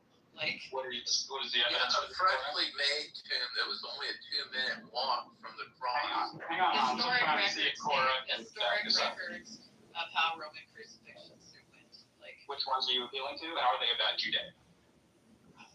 they are about Judea. But No, they're literally, there's an actual site where all of the bodies of people that were crucified were thrown Not outside. in Judea. In fact, we have no archaeological evidence of mass graves in Judea.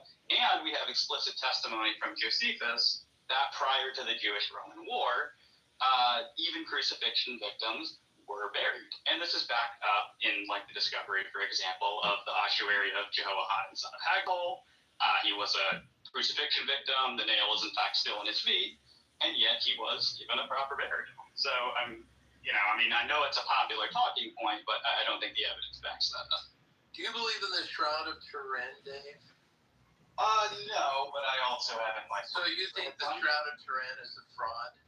I don't have, a super defined opinion on it, but I'm inclined to think that it's like a Eastern Orthodox relic that was mistaken by the Crusaders for being an actual Fair enough. relic. Okay, so how many millions of people believe that the Shroud of Turin is real?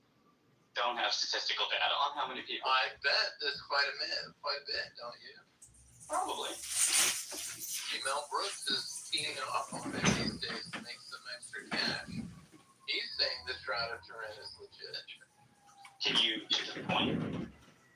Well, my point is that a lot of people are easily seduced by a lie that they want to believe.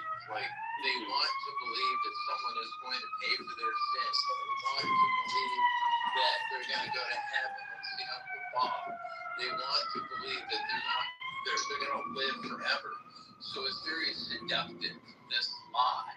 And there are 2 billion people that do believe that Jesus is the one and only Messiah. But they also believe that this idea of the resurrection is a monstrous lie, right? So I don't think you have much to stand on by saying that he magically came back to life, because no one. Hey, Hans, do they want to believe that all their family members are going to go burn in hell? What's that? Do you think that those people want to believe that their family members are going to burn in hell because they don't believe? That's right. And that's why you think that they do want to believe that? Christianity is a very seductive lie. No, I don't think you heard what I said. You think that they want to believe that their family members will burn in hell? Well, I can think of a few family members that will burn in hell.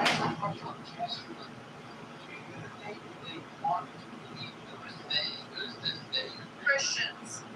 The same way you frequently brought up Hans, they never got what is solicited. No one will believe they can giving those that support what they want to believe. I'll be just giving you a counterexample to that. No one wants to believe that. That's why it's a very seductive lie. How are you defining it as a lie, though? What gives you the logic that you are right when you say it's a lie?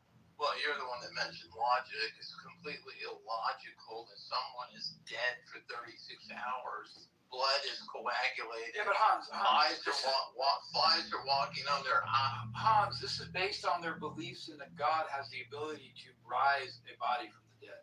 So that's why they believe it. You understand that, right? So I love believing that. I'm happy for you. But the problem with this whole martyrdom claim that the apostles demonstrate that they're sincere, but it still doesn't completely make that the resurrection of true, right? Just because they have never claimed it is. Okay, cool, awesome. I said that that's an argument against the proposition that they're lying. Now, you could try to maintain, okay, maybe they're not lying, but they're honestly mistaken in some way. Cora kind of hinted at that with saying, hinting to like a swoon hypothesis. Maybe Jesus didn't really die on the cross. We can dig into that if you want to. But point being, I think it's going to be a little bit, like my response is going to look different. In any case, I'm not just saying it's true because they were sincere about it. I'm saying they weren't lying because they were sincere about it. You would have to intend to lie for it to be a lie. I don't think they intended to lie. I think they believed what they were told. Why are we assuming that this is what they're told? Their claim is that they saw the resurrected Jesus. They didn't see Jesus come back to life. Well, they claim to. Just because you claim something doesn't mean it's true fact. I know, but you're saying that you don't think that they're lying. So then you have to explain how someone can honestly come to think that they witnessed a resurrected person. Okay, and you're... Go ahead, Dave. Go ahead. So I was just saying, then you were saying like, oh, well, someone told them this. But I'm not going to believe I experienced something because someone told me I experienced it. That would be absurd. So what has to be accounted for is the content of their experiences. This isn't something they believe because someone else told it. If I'm a death cult leader, right, like which is common, like a messianic death cult leader, right? Around that time, and I have a ritualized dinner, and then I take some vibe poison so that I can hallucinate while I'm like praying in a garden, right? Then I get arrested before I can take the antidote, and crucified while I'm still tripping. Right, and then they take me down before I'm actually dead because they didn't break my legs. They actually cut lungs so that the fluid would drain out, right? And then I got nursed back, by some people overnight, and I came out and I'm still in a psychotic state, and I probably fried my brain, and I'm going to tell people I came back from the dead. Like, seriously, dude. Like, there's so many other explanations than the man actually came back from the dead. Yeah, the question is, are they better explanations? By the way, they came back from the dead. That's the well, no, I believe the chorus was pretty well done. Yeah, I mean, I would disagree. When you say better explanations, right, depends on who you're asking. Of course, from the God believers, they're going to say, no, we have a better explanation because God is all powerful and almighty, right? So that's why.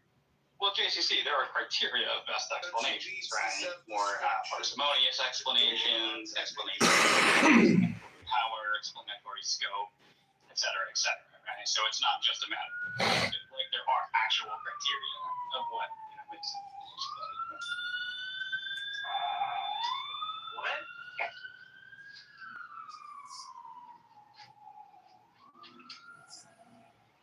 What is the criteria that justifies Jesus rising from the dead? The general criteria that I just listed for a imprint to the best explanation. And I love that best explanation. Like, you have to eliminate a lot of other cultural practices and historical context to get to that being the quote best explanation.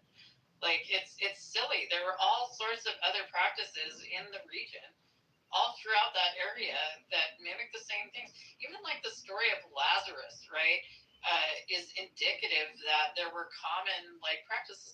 Like, I think the better explanation for Lazarus was he freaking went unconscious from doing some sort of like ritualized, hallucinogenic thing, and they thought he was dead. They put him in there, and Jesus went in, gave him an antidote, or like talked him, got him revived. But he wasn't really dead. He was just like unconscious, and then brought him out. Did he smell? Was he in there a while? Sure, but he probably smelled because he shit himself. Like, seriously, there's so many other better explanations. Corey, have you read that story recently? I have. Because Jesus doesn't go in the tomb. Sorry. No, he calls him out. But you know what, Dave? It makes far more sense in the Synoptic Gospels where they talk, and I'm sure you're familiar with this. This rabbi comes to Jesus and says, "Save my daughter," right? And Jesus comes in the house, all these people are shrieking because they think the daughter's dead. And what does Jesus tell these people actually happened to the daughter? You'll probably have to refresh my memory. Well, he tells them she's not dead; she's asleep.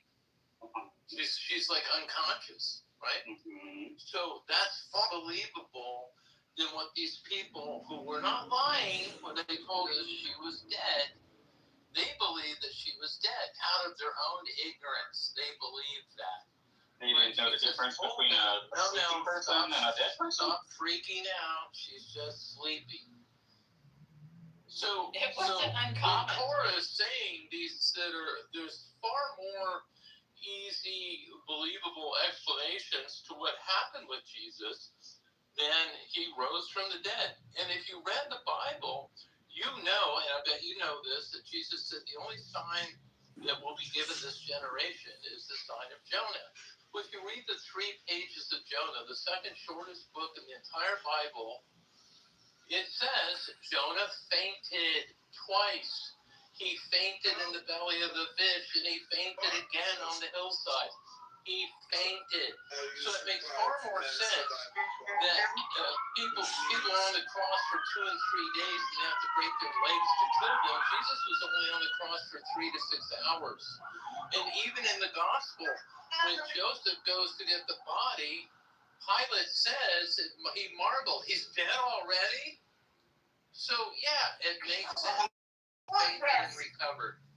He had a footrest to push himself up. Hans Rest, do you know what the survival rate was for crucifixion in antiquity? Probably hardly any, because they were on the cross for a couple of days, dude. Not in all cases. Well, I'm sure there's an exception to the rule, but the rule was that they were on the cross for 2 to 3 days. What is the evidence that this was the rule? There was always, I've studied crucifixion because I was looking in the trend. Then you could be able to give us the source. What is the source that they usually were on the cross for days? I don't know the exact source, but I guarantee you, if you Googled it right now, what was the standard amount of time Romans had someone on the cross before they died? It would say 2 to 3 days. We don't actually even have data on that, right? What we have is... You're just trying to obfuscate, because that's all you have. No. I'm just saying, it seems you're saying that this was... and prevaricating. You probably don't even know. You're saying this was the norm. Crucifixion teams, that's all they did. They specialized in crucifixion.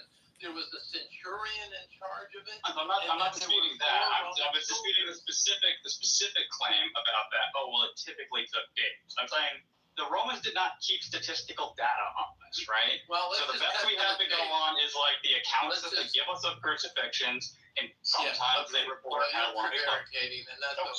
Sometimes you're right. It could take a couple days, but to say that's what normally happened, like we don't have evidence for that. What was the purpose of crucifixion? It's to execute someone, but obviously like in a public way. Not the purpose. In such a way that would prevent, future. It was an advertisement. I was getting to that, Hans. If you listen. I'm listening. Go ahead. Okay, I said it was an execution. It was a execution that was intended to function as deterrent to politically subversive behavior. So see what happens when you let me finish my answers? Wonderful. So here's my other question for you. What is the reason why God gave dreams to Nebuchadnezzar and the Pharaoh and Pilate's wife? I'm not sure what that has to do with the case of the resurrection. It has a lot to do with it, because if you read the gospel, you would know that Pilate's wife told him, the most powerful man in Judea, not to have anything to do with this man's death, right? So Pilate did everything he could to make the Jews let him go. They refused to do that. As a matter of fact, they said, if you don't crucify him, we are going to riot and get you in trouble with Caesar. Pilate did not want that, so he was in a dilemma. So it makes far more sense for a grown-up in the 20th century to realize it was an inside job that Pilate, who controlled the crucifixion team and had already done business with Joseph, conspired to let the Jews believe that they killed Jesus and they saved him. Now, my other question for you is, why would God save the son of Isaac and not his own son? Can I respond to the first point? Sure, yeah. Okay, so I think there's a tension here, right? On the one hand, you're wanting to say, oh, it's an inside job by Pilate, right? Because his wife said don't have anything to do with Jesus. Can I finish my point, please? I didn't interrupt. Okay.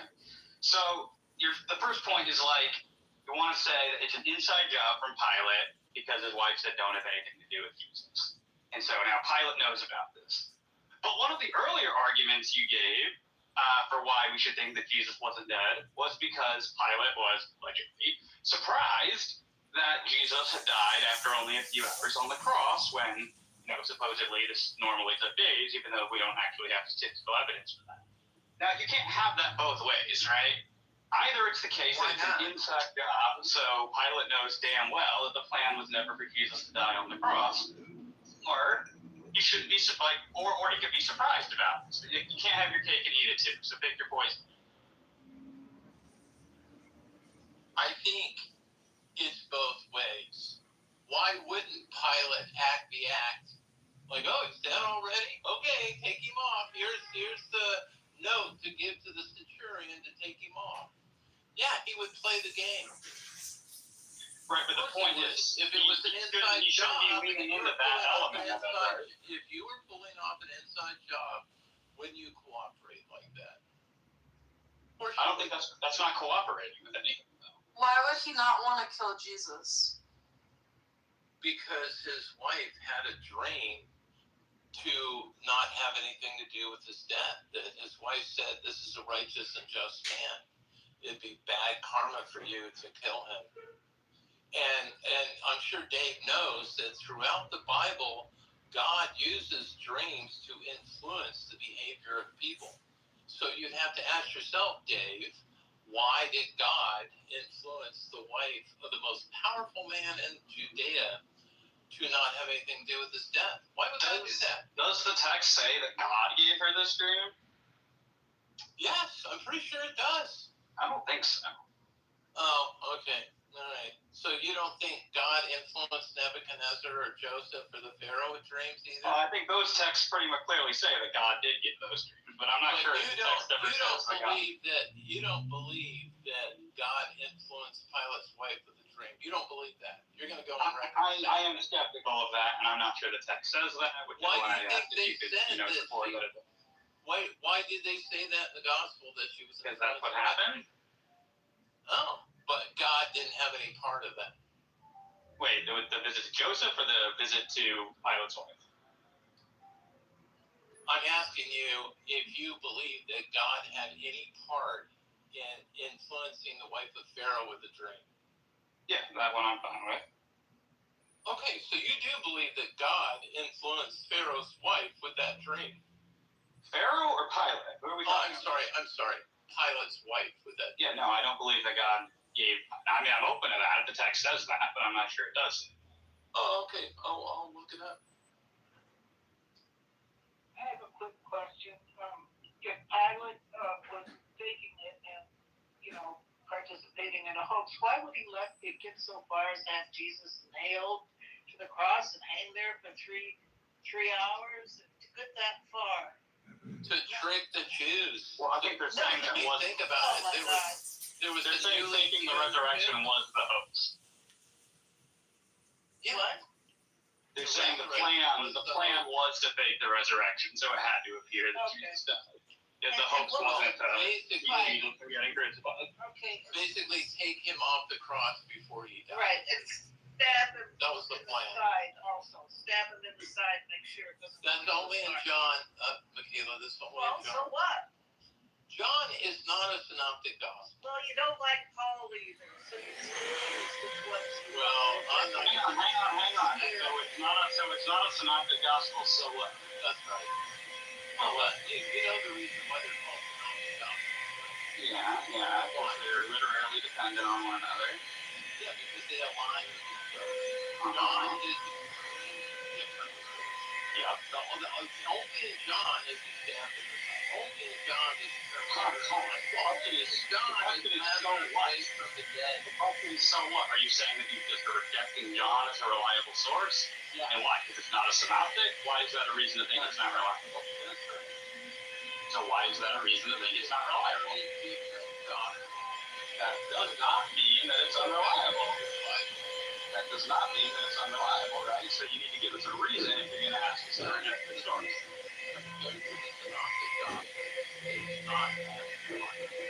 Based on what? Based on the fact that it's not a synoptic gospel. Doesn't align with the other gospel. Do you think synoptic is reliable or more reliable? John is inferring that Jesus is God, whereas the synoptic gospel don't. Jesus makes it very clear he's not God. No, you need to read Sabbaticals. You need to read Sabbaticals. Some part to say that Jesus is God. What? Will you not believe his teachings that he's not God? You seem to aren't his teachings enough for you? You seem to no, they wouldn't have authority. Yes, get around the smoke.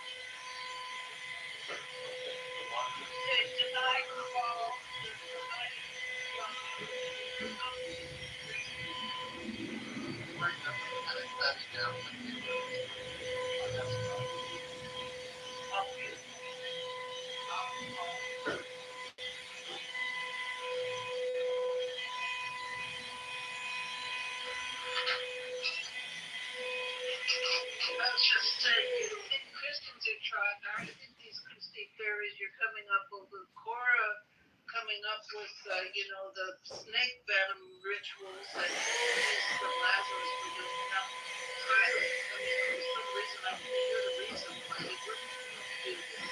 Because they were going to riot. The Jews went to riot. Right. Oh, but why did all of this? Right. It's a manipulated is that you're going to get trouble. He would have done it. His wife didn't get the truth. Okay. Yeah, that's what you're saying. That's why he went forward, just on the spur of the moment, and told them to get him off the cross, before he's dead. Fake that you're stabbing him in the, fake all this. He put this conspiracy theory together at the last minute. I don't think he did it at the last minute. He certainly was able to pull all the strings because he controlled every single Roman soldier on that crucifixion team. Right. I mean, what was his benefit from killing Jesus? His wife already told him, "Don't do it." Now, and you know, as long as I do, Michaela, I don't need a lecture. When did you tell him that? In the Gospels. I know when. In the morning, in the evening, or just before the crucifixion? The minute Pilate saw Jesus, his wife pulled him aside and said, "Do not have anything to do with the death of this man." I had a dream about it. Got it. It was the last minute. Not the last minute. It wasn't the night before. Several hours. Yeah, right. But it was just during what was happening. Okay, he was brought to him. Okay, I got to figure out. Okay, I'm going to figure out how to do this. I'm sure he did quite easily.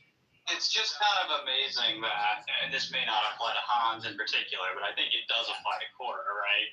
That the same people who'll say that they can't believe in a resurrection because that's never happened before are going to be willing to say that Jesus was like the only person in all history to survive a full Roman crucifixion.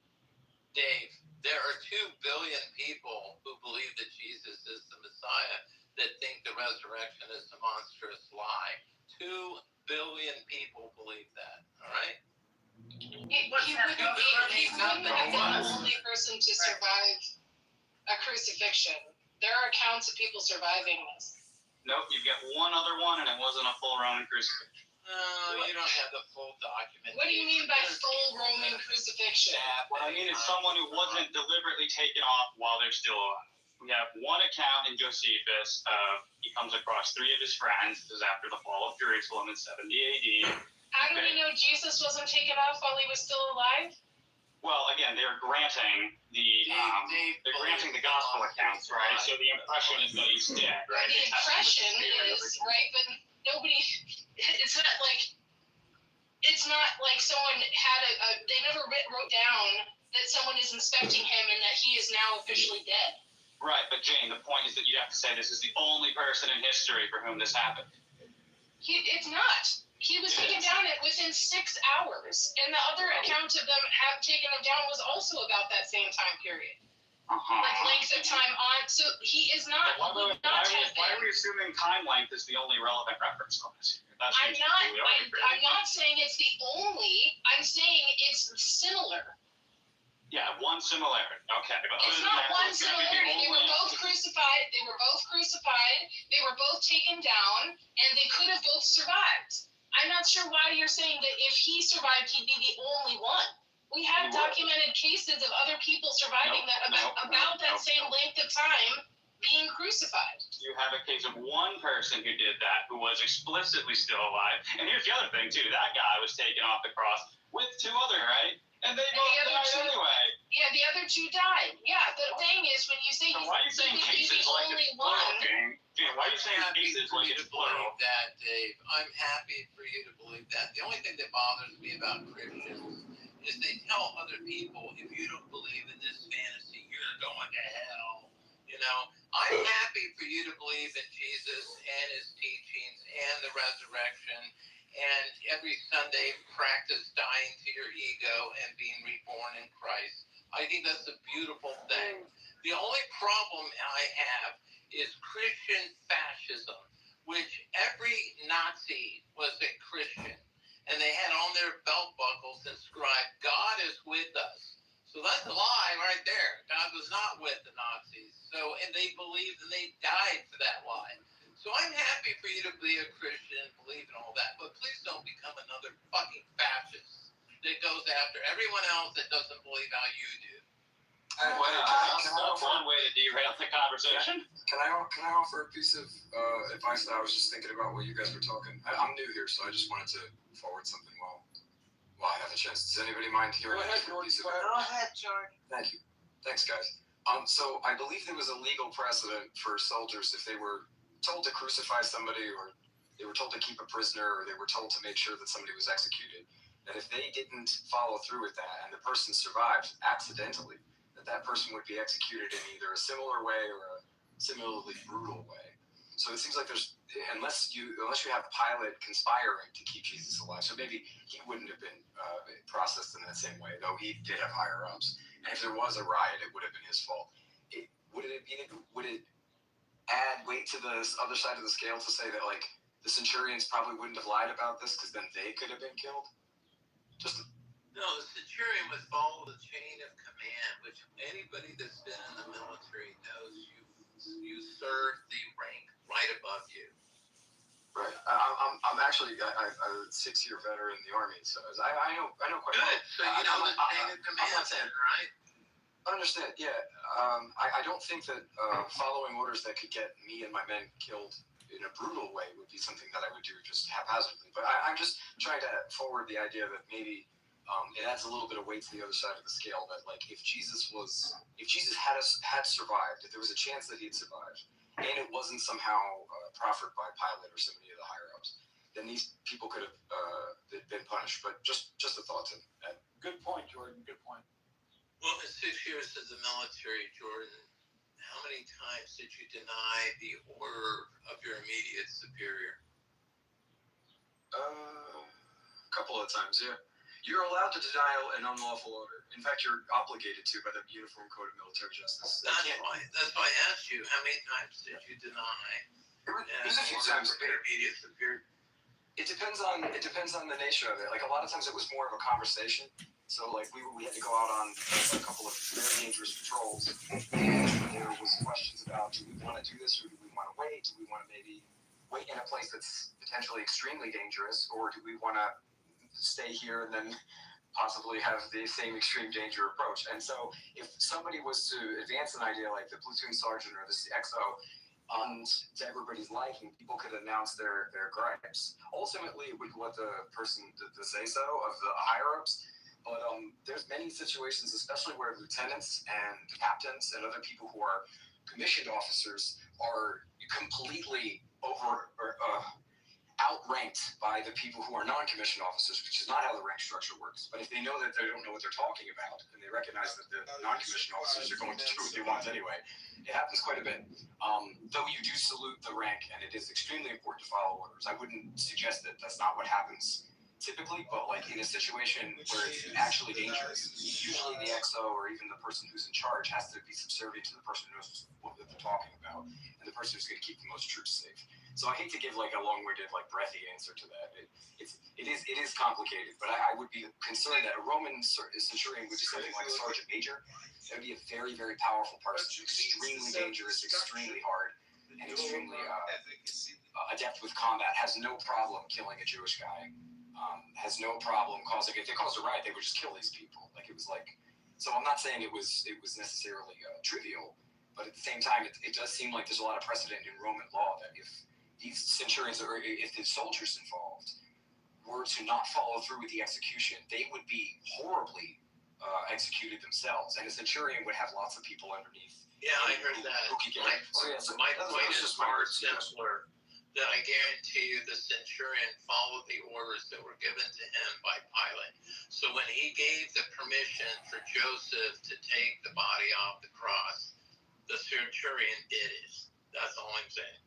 Understandable. Yeah, and if the idea is that Pilate did listen to his wife and he was scared, and so he tried to like this put up job where Jesus was taken off the cross early, it does seem like that's possible. But like again, like I think Dave's got a good point when he says that full Roman crucifixion is a really hard thing to survive, especially since he was also scourged and other things. And we have examples of that happening. Which scenario, Jordan, is more plausible to you? That Jesus' blood coagulated and he had flies walking across his eyes for 36 hours and then came back to life, or that it was a conspiracy with Pilate who ran the show because he didn't want the Jews to not know that he crucified Christ. Which scenario is more plausible to you? As a 21st century educated individual. Yeah, I mean, you have to see belief. You don't think God exists, then obviously it's ridiculous that somebody was risen from the dead. I mean, I think a third story that would be more interesting for a person that's trying to consider that is that he died and they made up the story, or stole the body or something like that. That seems more plausible to me than he somehow survived this and people were convinced that he did it. Somehow between raising from the dead and having him faint and recovering, which seems more. I mean, did you antecedent that deny God's existence? Obviously, the way don't. And you think that maybe there is a God, and maybe Jesus was part of that. Yes, entirely plausible. But you have to sort of decide that question first. So, like, I think that it's a fraud question because if you think God doesn't exist, it doesn't do things, it doesn't do anything in the world, then yeah, obviously Jesus had the stories about Jesus have to be completely made up. But if not, then you might be more open to the fact. But a third story that would comport with the data is that he was killed, and they made up the stories later, or after the fact, somebody made up the story about they knew his appearances and stuff like that, and sort of made a bunch of converts that way. That would be a better direction. But the idea that like he survived the crucifixion is pretty implausible to me on prima facie. But though I'm not a medical. Yeah, you do know that Jesus was not a Christian; that it was Paul who invented Christianity, right? Let's see what Jordan says to that. I don't think that. I'm sorry. I don't buy that. Jesus was a Jew. Also has nothing to do with the argument. Not a Christian. Yeah, why are we diverting? Are we getting off a resurrection talk now, or what? Well, I'm not diverting because Paul was mentioned. So Paul says our path to salvation comes from only the belief in the death, burial, and resurrection. Oh, get off this soapbox. You turn every conversation into this. Jesus clearly says that our path to salvation is our deeds, whether we helped other people or not. If you So if you follow the belief, that you're saved by your belief in the resurrection, you are not a Christ. You're a follower of Paul. Mom, do you have any talking points besides this one? Because you turn every conversation into this example. And every I've ever seen. Well, it's a fact. I'm helping you with facts, Dave. That's I think it's in Matthew 21, where Jesus said, "Many will come to me on that day, saying, Didn't we do this in your name and that?" And he says, "Depart from me, you're workers of lawlessness, because you never fed the hungry. You never." I know. I've read your shtick before, all right? He didn't say, "Oh, you believe my resurrection, so you're good to go." He never said that. Yeah, again. I mean, I've heard your shtick before. Can I ask? Jesus also Maybe don't says. think in. Jesus also seems to claim a really weird amount of authority to his own teaching. Like he says he's the Lord of the Sabbath, which is incendiary for a Jew. He says plenty of things. The one thing that really sticks out to me when it comes to what Jesus thought of himself is, I believe it's Mark 14. I don't know off the top of my head, but he it was pointed out to me recently that Jesus quotes Daniel 7 of himself, and Daniel 7 is the passage where the Ancient of Days brings out one like the Son of Man and gives him all power forever. And it's this pretty insane passage in Daniel where it's like, it's called, the thing is called the two powers in heaven doctrine, where you have Yahweh and then you have the Son of Man who also is Yahweh. And it's this extremely strange text, especially when you have Shema saying that God is one. But Jesus tried, adjured by the high priest, he says, "I adjure you, you have to answer." Jesus didn't say anything, they're punching him, they're beating him up, and it's a kangaroo court, ridiculous, hung jury and everything. And, it's a bad courtroom thing. At the guy's house who wants to kill you. And Jesus says, he calls himself the cloud rider, which is, he says, I am the Son of Man, you'll see me judging on the clouds. He calls himself that. The high priest tears his robe, which was illegal. And by Jewish law, and then votes and says he's worthy of death, which was illegal. The Jewish trials had to vote from youngest to oldest, so that the youngest people weren't swayed. There's a number of things that went wrong in that situation, which showcases the incendiariness of what he's claiming. So it seems to me like he doesn't think of himself as like some ordinary Jewish person. He thinks of himself as the Son of Man in Daniel 7, which is out of control if you actually look at what Daniel 7 says, which I was baffled to find. I didn't know that this was a quote until recently. I thought it was interesting. So his self-understanding does seem to make him singularly unique in this situation. Yeah, now, whether or not that's correct, I mean, he could be entirely mistaken. If you think that he is, that's fine. But what he thought of himself was not like some ordinary itinerant teacher that was just sort of like promulgating Jewish law in some way. Right. He saw himself as the Messiah. You are correct. Yes, but even more than that, like calling himself the Cloud Rider is a shocking claim. Yeah, which is why they killed him. That's okay. I just wanted to bring it up because if you were forwarding the idea that Jesus sort of just was Jewish and Paul invented this. Jesus was the one who claimed of himself that he was the Cloud Rider, not just Messiah, though he does claim that of himself. Yeah, he says repeatedly, "I have come to gather up the children of Israel and bring them back to their proper covenant." Right? That's it. I have come for them to bring them back so that they can become a nation of priests to guide the world into justice and righteousness instead of the shit show that we're experiencing now. Okay. That was his only goal. That's debatable, but okay, I can see where you're coming from. Yeah, but as a Muslim, you think that the whole scripture has been perverted, so that's why you are don't put words in my mouth. I'm a follower of the teachings of Christ, not the teachings of Paul. It's that simple. It's that simple. In what? Muhammad also. I believe that Muhammad is the last messenger because his teachings are synonymous with Abraham, Moses, and Jesus. Paul's teachings are in conflict with Abraham, Moses, and Jesus' teachings. So why would you cast out the teachings of Abraham, Moses, and Jesus for the teachings of some monobrow, bald-legged, prematurely bald homosexual? Come on now. Oh, lovely character. Well, that's true. All right, very true. Yeah, made up like the Quran's interpretation. Oh, by the way, Paul was a misogynist as well. Oh, God. The So why would you prefer the Jesus over Paul? That's pretty simple. That's a simple question. I think Kelly's trying to say something. What's up, Kelly? Yeah, I've been chill listening to you guys talk. Haas is definitely right about some things. Jesus thought that he was the Messiah. He was a Jew. He knew about all the, the traditions of the and he was familiar with the Torah and all this kind of stuff. He was definitely a Jew, but he thought that he was a Messiah. Even in the New Testament, and somebody mentioned Matthew chapter 21 earlier, it says a lot of stuff in Matthew chapter 21. One of the things that it says is it has a story about Jesus.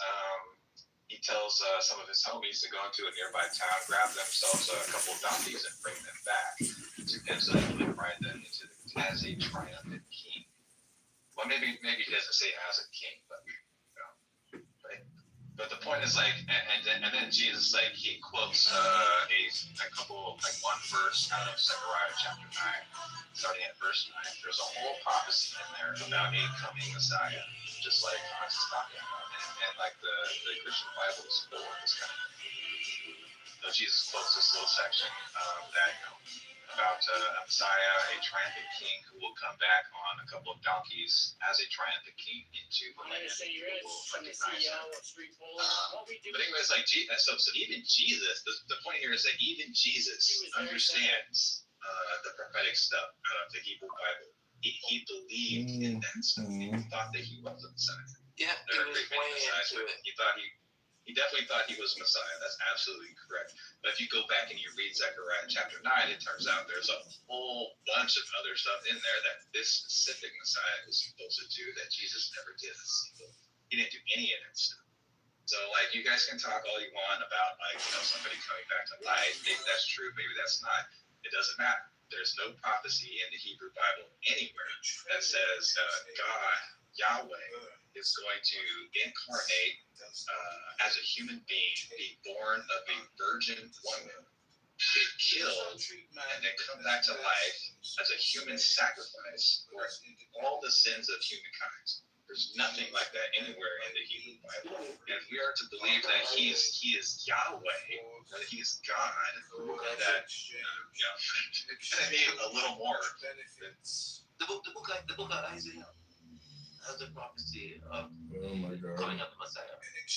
The whole entire Old Testament talks about the coming of the Messiah. And the thing is, Jesus did fulfill a lot of what was said or prophesied. No logical thinking people would not expect him to fulfill every single thing. You know why? Because the scriptures is written by man, inspired by God. So those men that are writing it are expected to get some things not so good. Right? They're expected. There's nowhere in the Bible that it says man is perfect. Whenever they are speaking for God, there's nowhere does it says that. It says God is perfect.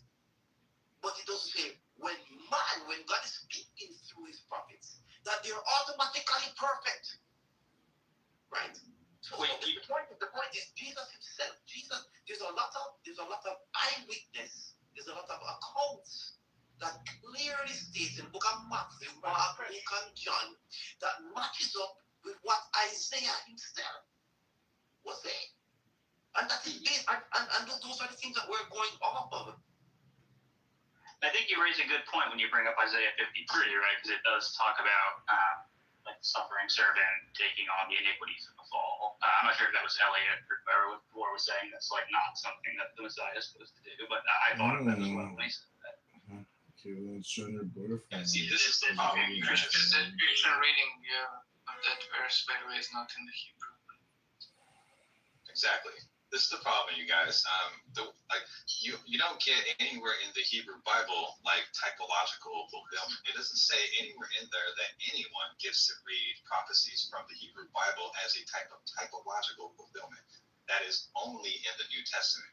So why should anybody think that that when we go and we read Isaiah, specifically chapter 53, and there's a bunch of other stuff in the Bible, like why is it that Christians where do they get this idea of typological fulfillment from? Because it's not from the Hebrew Bible. So I mean, just if you just go and read if you read Isaiah chapter 53 from start to finish, nowhere in there does it say anything about anyone dying and rising for your sins. And in fact, if you read the whole thing, so Isaiah is written in sort of three different time periods. There's first Isaiah, there's second Isaiah, and there's third Isaiah. Second Isaiah is about the deliverance of the Israelites from the hand of the Babylonians, essentially in a nutshell. That's what the whole everything from Isaiah chapter 40 up to around 55 is all about just the Israelites being delivered from the hands of the Babylonians. Okay, that's what it's about. And it tells you 10 different occasions explicitly who the suffering servant is in Isaiah chapter 53. It says it is Jacob, it is Israel, over and over and over and over. It tells you repeatedly who it is. And when the Christian comes along and they read Isaiah chapter 53 and they say, well, this kind of sounds like Jesus, so we'll just say that it is Jesus. I mean, you guys what are we doing here? It seems like when you guys look at these fulfillments, you're kind of going throughout the Bible and you're just kind of picking anything that remotely sounds like Jesus and going, this is a foreshadowing of what's to come in the future. But the problem is there's no objective criterion by which you can say this is a prophecy, this is not a prophecy. The Hebrew Bible itself doesn't tell you that you get to read prophecy this way. So I don't know that it really matters, right? The original point, as I understood it, was that there's not any sort of precedent in the Old Testament of this expectation that the Messiah is going to die for people's sins. And my point was, from what I understand, I'm pretty sure that Second Temple Jews did, at least some of them did, understand Isaiah 53 to be messianic. So whether they were rational in doing that is completely beside the point, right? As long as they did, then I don't think you can say that that there's nothing in there that would indicate that this is what we were going to get from the Messiah.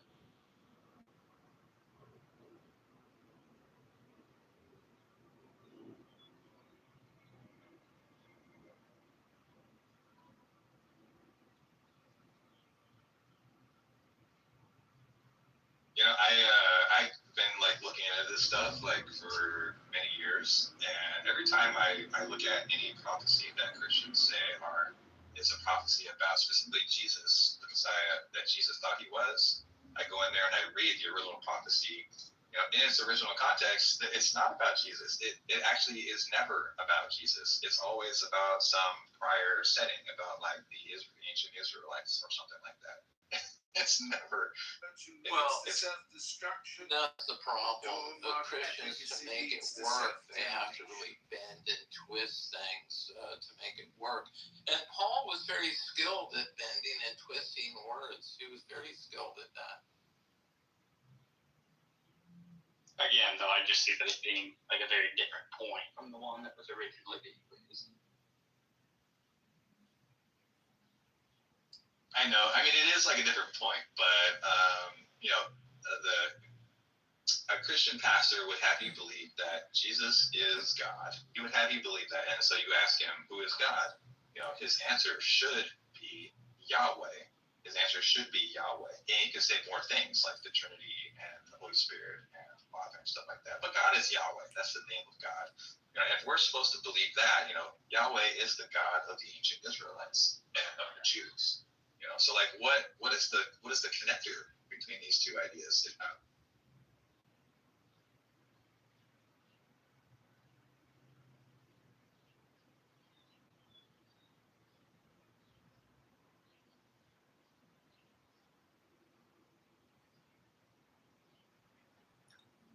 What is the connector between what two ideas? That Jesus is God, God is Yahweh? Yeah, in the New. Yeah, Christians say, "Well, have you believe that?" If you ask them, "What's the name of God?" They'll tell you it's they'll say Jesus. They'll say the Holy Spirit, but what they really mean is Yahweh. That's what they really mean. So why should we believe that he is Yahweh? that Jesus is Yahweh? Because we developed the idea, or we interpreted what happened with the idea of the Trinity. That's how. So you could say Jesus is the Holy Spirit, or God is the Holy. They're all one, right? Yahweh. Are you saying Yahweh is the Father, or Yahweh is the Trinity? The only thing Yahweh is the Old Testament God. Right. Or Jesus. So you don't have any of the Trinity, you could have one.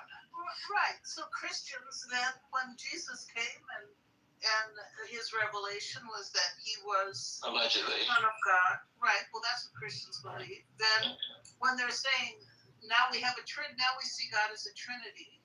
Okay. Well, they kind of made it up from scratch at the Nicaea. Why are you fussing over the verbiage? Nah, I think that's before Nicaea. What? Trinitarianism predates the council. I mean, but they had to hold a council to try to resolve it, didn't they? Well, that was to resolve Arianism. That was more about, Arianism than Trinitarianism. Actually, Trinitarianism postdates Nicaea. No one at the Council of Nicaea was a Trinitarian. Zillah had more claims and no evidence. They killed that guy. What's his name? Arius? It was Arius. Yeah, they killed that. Yeah, though they said he was punished by God by an illness. He wasn't poisoned, so it was God's punishment. I know, it's like in exactly the sort of fashion that Christians would expect.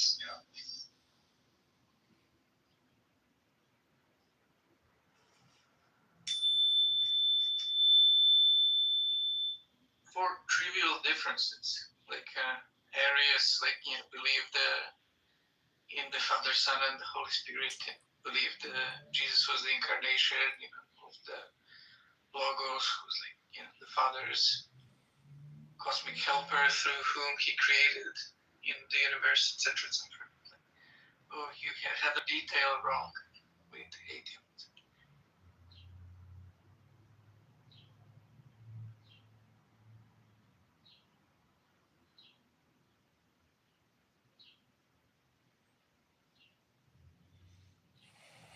I guess your conversation with Hans. Oh, I'm sorry, Elliot. Go ahead. I just wanted to ask Delaney if what his thoughts on the resurrection are. I mean, I already said these days, I don't believe in physical resurrection.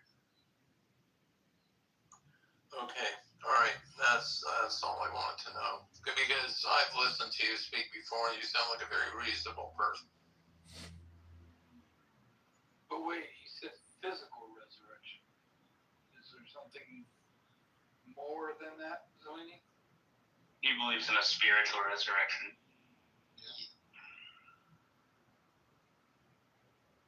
Which is just a term from Christian history where, it's basically you believe Jesus' soul survived his death and he's alive after the death of his body. So nothing spectacular in the sense of there being some miracles, physical kind connected to that.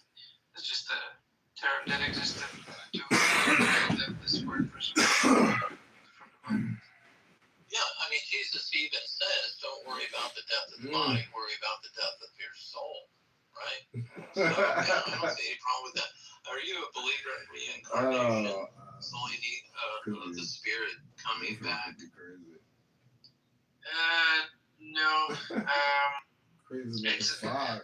There are some questions that I need to ponder more. But they're going to open a can of worms with regards to other views that I have, and how I accept some stuff from the Bible about universalism and etc. And it's I don't know, if I in a nutshell, currently no. So I don't believe in reincarnation.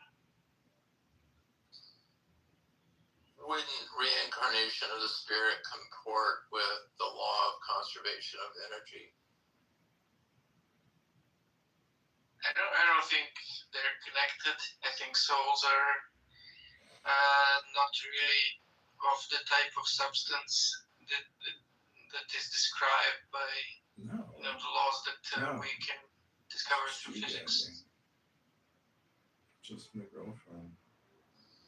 Fair enough.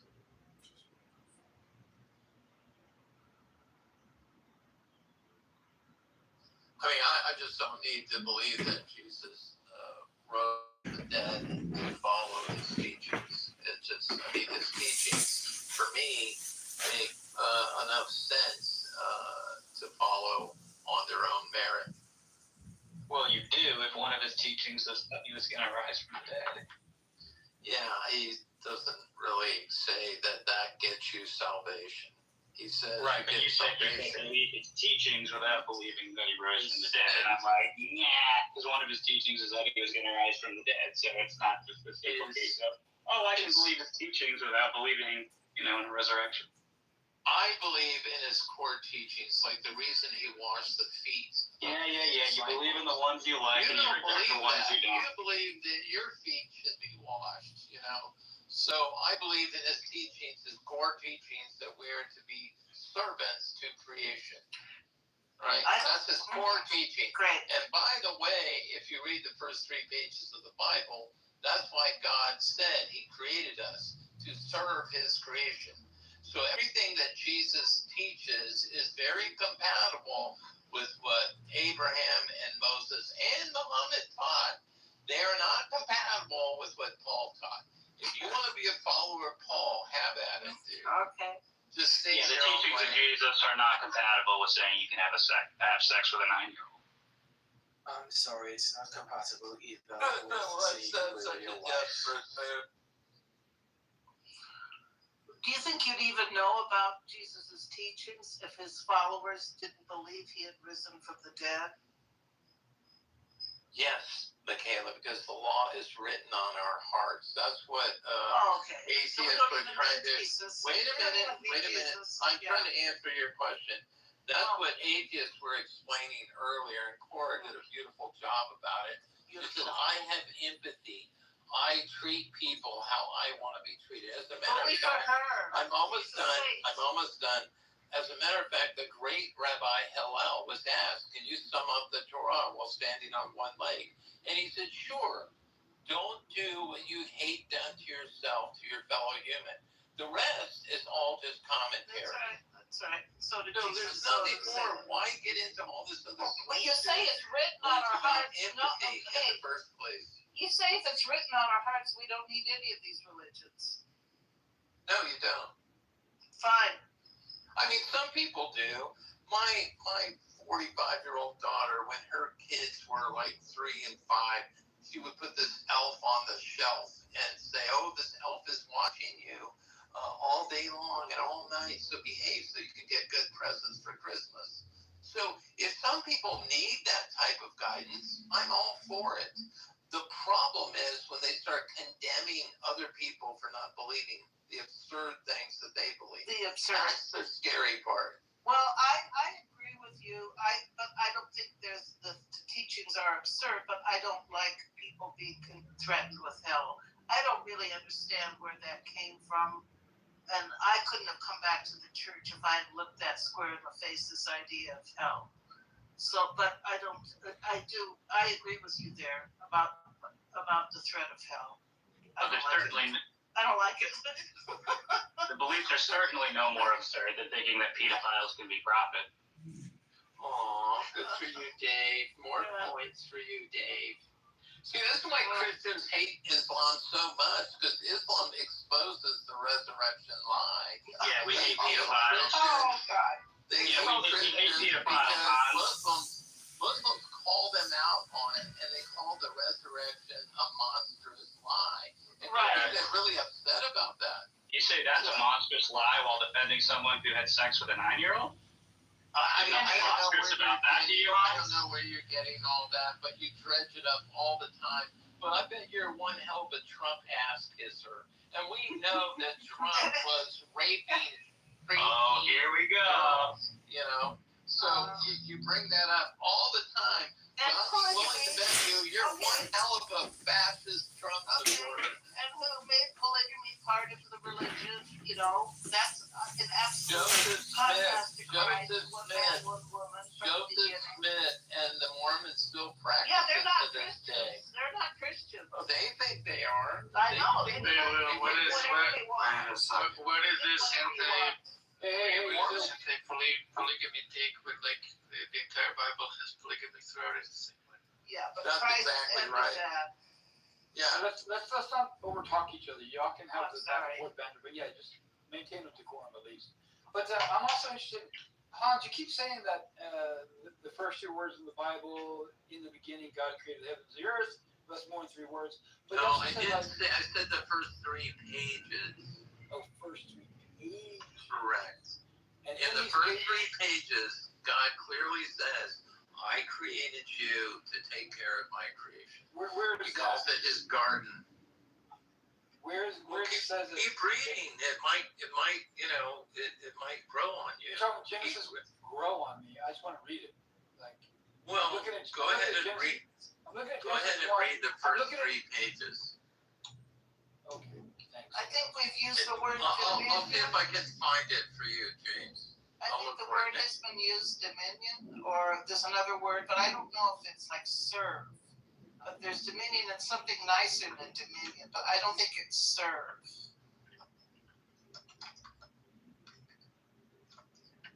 Tend, maybe, or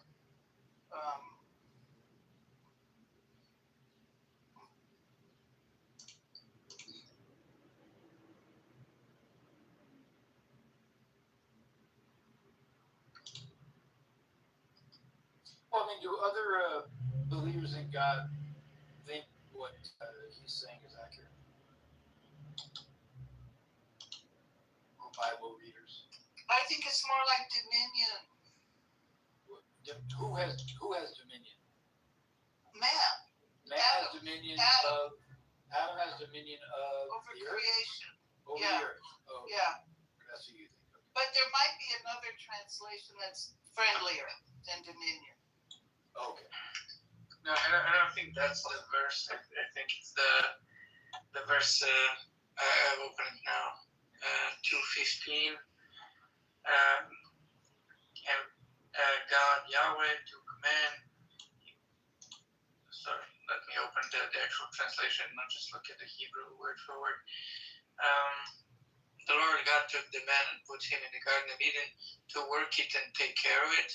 Now this word to work in Hebrew can mean in some context to serve, because like usually peasants, were serving the landlords.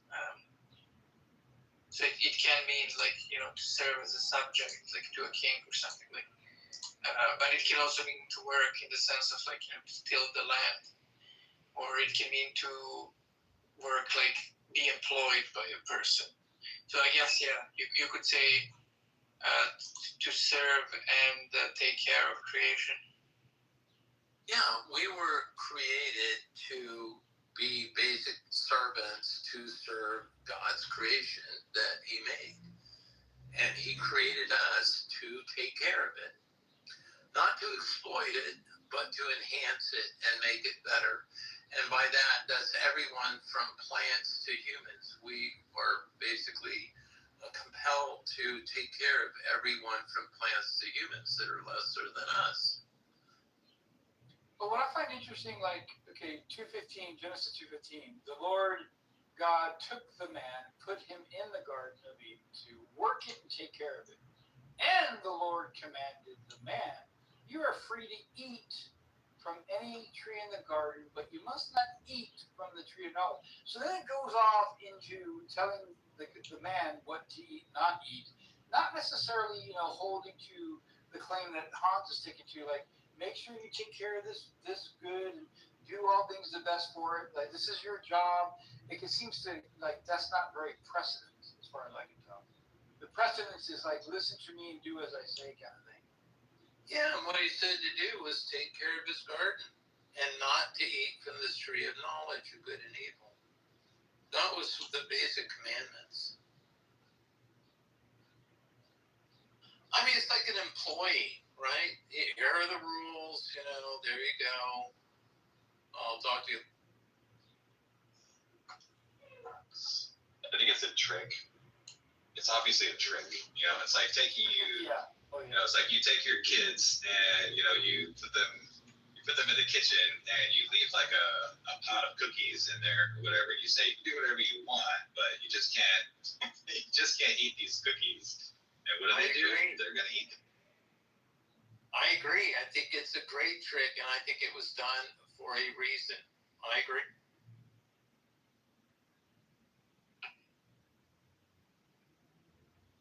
Those scientists do those self-control tests where they literally put kids in a room and they put a cookie in front of them and they say like if you manage to not touch the cookie for 5 minutes you get 2 cookies instead of 1, and then they like see which of the kids like succeed or not.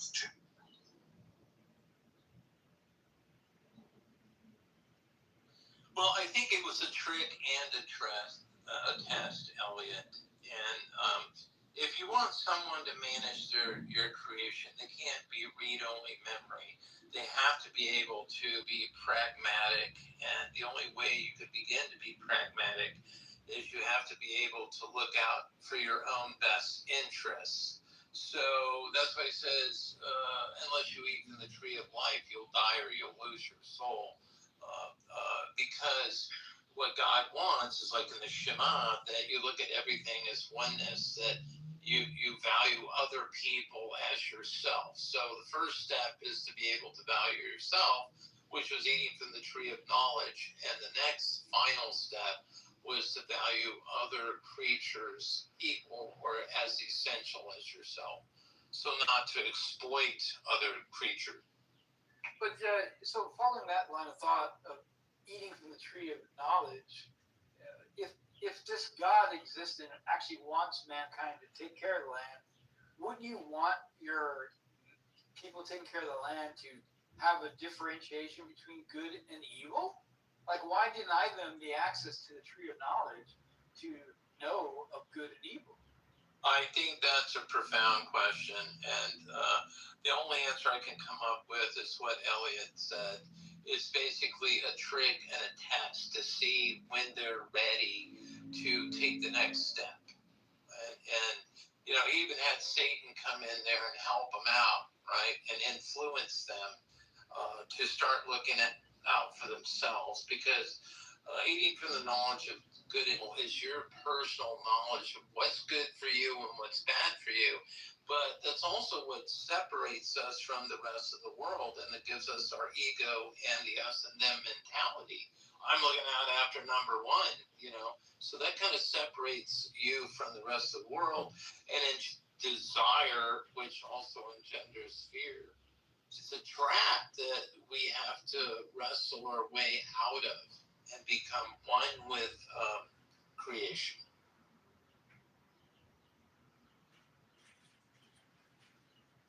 But yeah, I agree with Elliot. I think it's a trick and a test.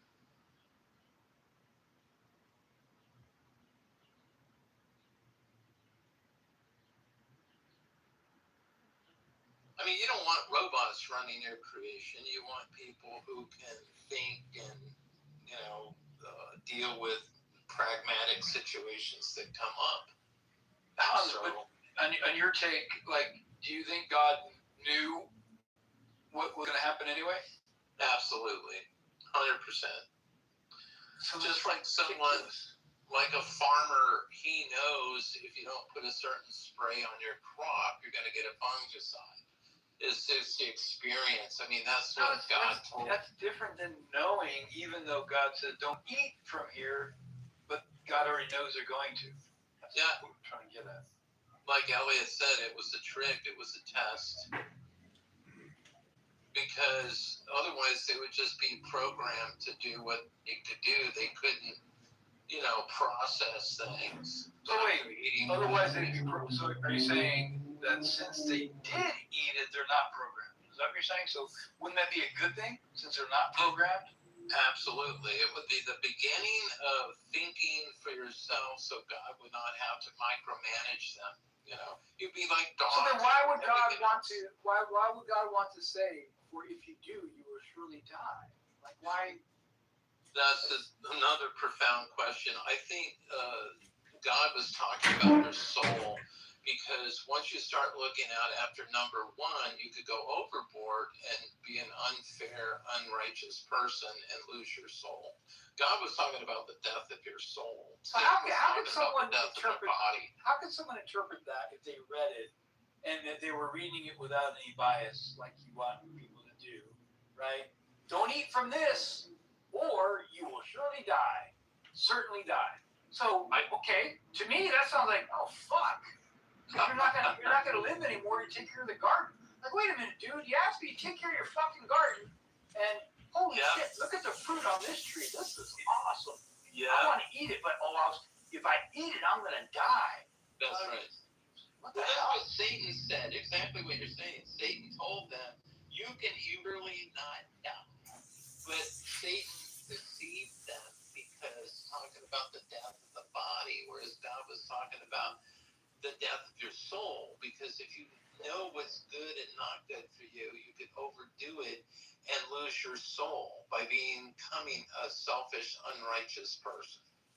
That's why they say now you got to eat from the tree of life, because if you don't eat from the tree of life, you are going to die. So eating from the tree of what's good and not good for you put you in a vulnerable situation, because you're following the guidance of your ego. And that's why Jesus said, I am one with God, because he's saying my ego is at one with the will of God. I can only serve what God wants, not what my ego wants. Buddha said the same thing. Does it really say Satan anywhere in Genesis? What's that? Is Satan really mentioned in the creation story? I think he is mentioned in the original sin, isn't he? Isn't he the guy that encourages Eve to eat? I thought it was just a talking snake. Yeah, those are just like those are all like ideological explanations. Like, here's why men have to sweat with their brows. Here's why women have to have pain when they're in childbirth. Here's why snakes crawl on their bellies. You know, that's the more appropriate reading of that. Well, yeah, if you're worried about number one and you're looking at what's good and not, and you're incredibly worried about, the pain you're going to suffer from childbirth, you're probably more likely to have an epidural and an episiotomy, But I have been at 5 births in a very intimate, delivering the child sort of way, and 3 of them were different women, and they behaved differently. The ones that fought the birth more had more pain. The ones that were worried about the pain suffered more, and the labor lasted longer. The ones that just went with it, okay, I'm going to go with it. Wow, amazing sample size. I know, right? Yeah, if you just went with it, it'd be all. Jeez. I'm just saying what I experienced. That's all. Women's bodies have ways of shutting this stuff down. It's a method that's been taught to Bradley, method of sweet laws and all that. Women are taught how to go with it and not just Yeah, Lamaze. Absolutely, Michaela. But Michaela, you also know there's that transition. Lamaze is childbirth. It's a method of going through childbirth, of dealing with the pain. I don't know about Lamaze, but the Bradley and there's other methods. Yeah. Do you know the term transition during childbirth? Yeah. Yeah, it's when you can't stand it anymore, you think, and then you let go. Right. Transition is about letting go. Right. And that's what I'm talking about. Right. Yeah, I've had 3 of those unmedicated births. Oh my God! Wow.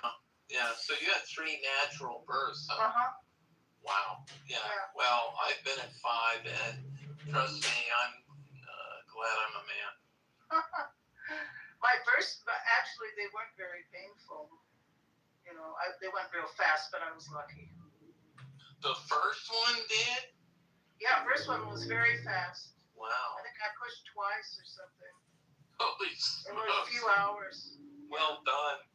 Well, maybe, I don't know. And I was older, too. I was in my 30s. My last one, I was 41. Wow. And that was so fast. I I couldn't stop it. They told me to stop it, and I ripped. Wow. Yeah. So, but the whole thing with pain in childbirth is because a human's heads are large, and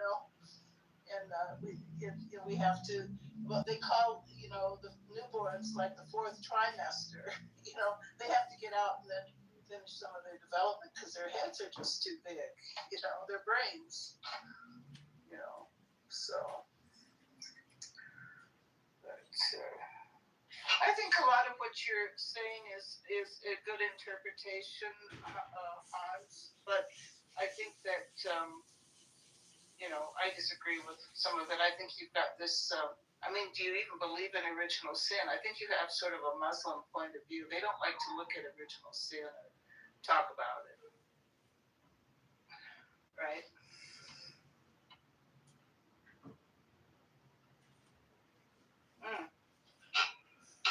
Okay.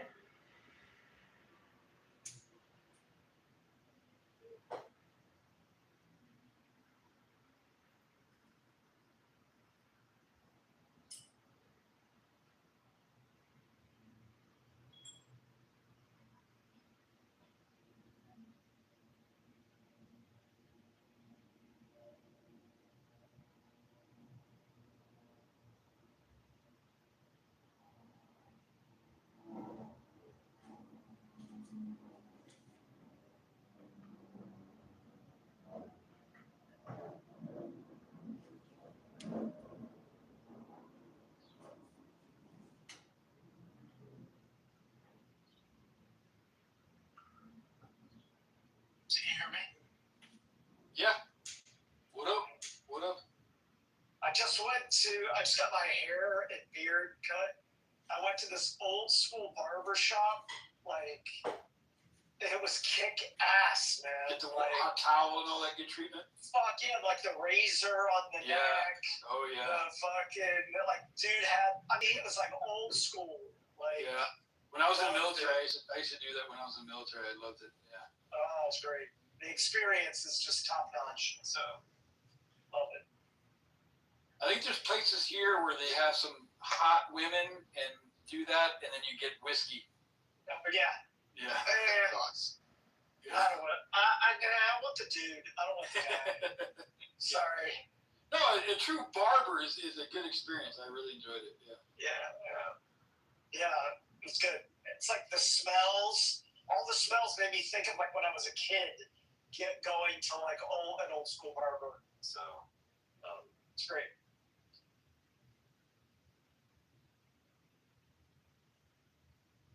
Ladies can't really, they don't understand, so gotta be a guy, so. Oh, they got salons and stuff.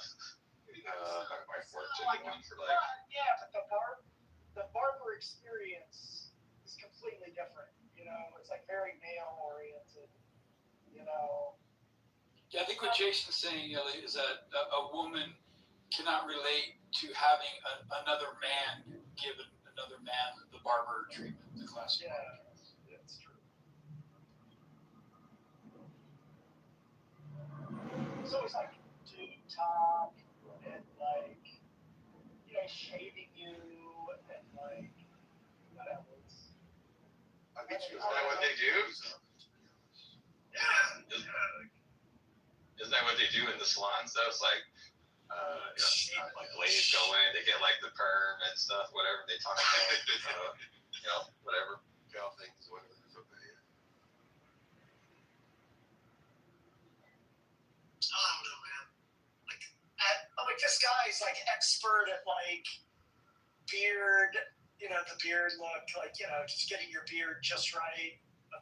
Love that shit. I've been having such a hard time finding somebody that can cut my beard the way you want it. So. Yeah, that's true.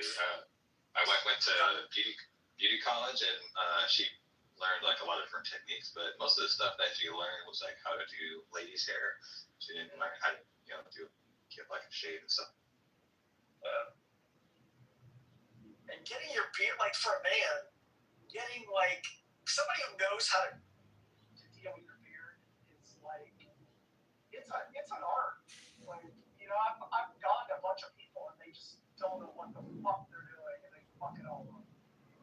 So it's always I looked far and wide to find this guy in this shop, and then I looked him online. And people were like, this guy's like the best. You're not gonna find anybody in your area as good as this guy. I was like, oh yeah, that's what I want. It's expensive though. It's expensive though, and there's not that many of them. I just shave with the razor. I think people just do that for the experience, wouldn't they? The experience is worth it, but it is pricey. But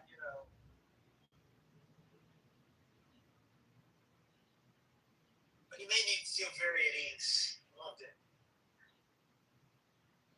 I was relaxed. I guess you would have to if he has a razor sharp blade on your throat. It better make you feel like sweaty total some shit. Yeah, no, seriously.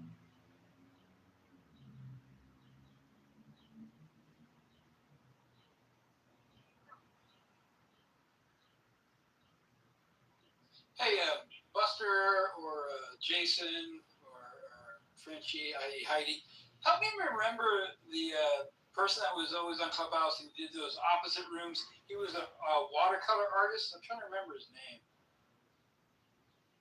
Rascal? Rascal! Thank you. So it was on the tip of my fucking tongue. I was like, God damn. Oh, Rascal. Yeah. I haven't seen him in a while. He left because of personal stuff. Yeah. He was on Discord for a little bit, but then he got even more frustrated. He just totally bailed. How do you feel about being swarmed, JCC and Elliot? We're not swarmed. We're happy. No. I'm saying you're being swarmed by the undies. It was a great. They had some great combos, bro. I was waiting for you to pop in. Jordan was here. They were giving Hans a run for his money. It was great, dude. I enjoyed. Jordan, you mean Jordan? This Jordan? Jordan. Yeah, Jordan. Yeah. Oh, okay, good. All right, good. Leisure, Elliot, I like your drink and your PTR. Just wanted to say that. And Jordan, have you asked the atheist anything? This says, ask an atheist anything. It was terrible. I just wanted this drink and I had to try it out because it has my last name. Was it gross? It was terrible. Don't. Fair enough. Dave, have you asked the atheist anything? Yeah, I asked them to how they would, interact with the case for the resurrection, and that got interesting. Okay. Did they? Okay, very good. Yeah, surprisingly, they seem to favor the swoon hypothesis in this round. Really? Yeah, I was surprised. Wow. Swoonies. Who would have thought? What's the swoon hypothesis? I think Steve was actually interacting with you. They said he didn't die. It said Jesus didn't actually die on the cross. He resuscitated. That he fainted. The theory is that he fainted on the cross, and they took him down after 3 to 6 hours. Yeah, that's your hypothesis. I think Steve just said he doesn't think a human being can come back from the dead. Yeah, Steve didn't really interact with the case, but what was her name? Was her name Cora? She put that forward, and yeah, Hans was defending it. I think someone else. Oh yeah, James took the bat for that as well. I mean, medically, the best solution for anyone needs is for them to lay down, right? Because the loss of blood. Why would you put them down if they fainted? They're supposed to die, right? Why would you what? Makes no sense. Why would you're supposed to leave them up there when they're not till they die? Well, actually, the men on either side of Christ, they broke their femurs so that would speed up their death. Yeah. I mean, one theory is that the sponge that was lifted up to him had opiates in it, and it made him basically pass out. But I think it's far more profound that it was spoiled wine because, it was a failure. The whole winemaking thing, metaphor throughout the Bible, I think it makes more sense that it was spoiled wine that he was offered that he denied he didn't want it. What if that guy said that Jesus is like from another dimension? That like the Jesus that that you see on the third day is like he came from like Earth 424 from a different. It's like a parallel universe. Yeah, he's like parallel universe Jesus. I think that makes perfect sense. I think he came from a very advanced. Like it would be one of us coming back to 2,000-3,000 years earlier, where people didn't understand science or anything like that. They were like literally retarded compared to our knowledge, and I think that's who Jesus was. I think Jesus came from heaven, or a more evolved Earth. Or it's like Jesus is a time traveler. This is actually in the future, or some shit like that. Like, why wouldn't that be the case? Like, that seems like that. Like, could be. Why not? Yeah, it says he was sent from heaven. I see it making a Back to the Future number, would it be 6 or 5? I like the other one. I don't know if it has like a formal name or whatever, but I think it makes better sense that they actually did kill him in that fashion, and then they, his people saw it, and they're just stricken by grief to watch someone that you love deeply, dearly die in such a horrific manner. Yeah. I think they hallucinated him after. Yeah, but he appeared to like 500 people afterwards, like 2 months I reckon later. it was like a duplicate of him, looks like a person looked like him, pretty much. They just brought him. It's Jesus. He let Thomas poke his fingers in his wounds. It could have been like a twin brother for all we know. What if it's like time inversion? It's like Tenet. It's like time has been in Jesus. I don't know. I'm just saying, like, all these things, like, people are like, oh, that's crazy, Jason. It's impossible. I'm like, well, a resurrection. That's impossible. I mean, exactly. What would be the argument against, like, multiverse Jesus? Like, well, I think that there's going to be like a bit of an issue here, right? Like if somebody comes to you and says like, hey, I'm God, right? And you like want them to give you some sort of sign for that, right? And so then they'll start doing like these miraculous things. You'd be like, well, I can explain that by aliens, or that you're multidimensional, or like blah, blah, blah, blah, blah. But it just like seems like you're like insulating yourself so much that there like be no way for the person to reveal to you that they're God in the first place. Like whatever they do, you can come up with some weird ad hoc like thesis to explain that away.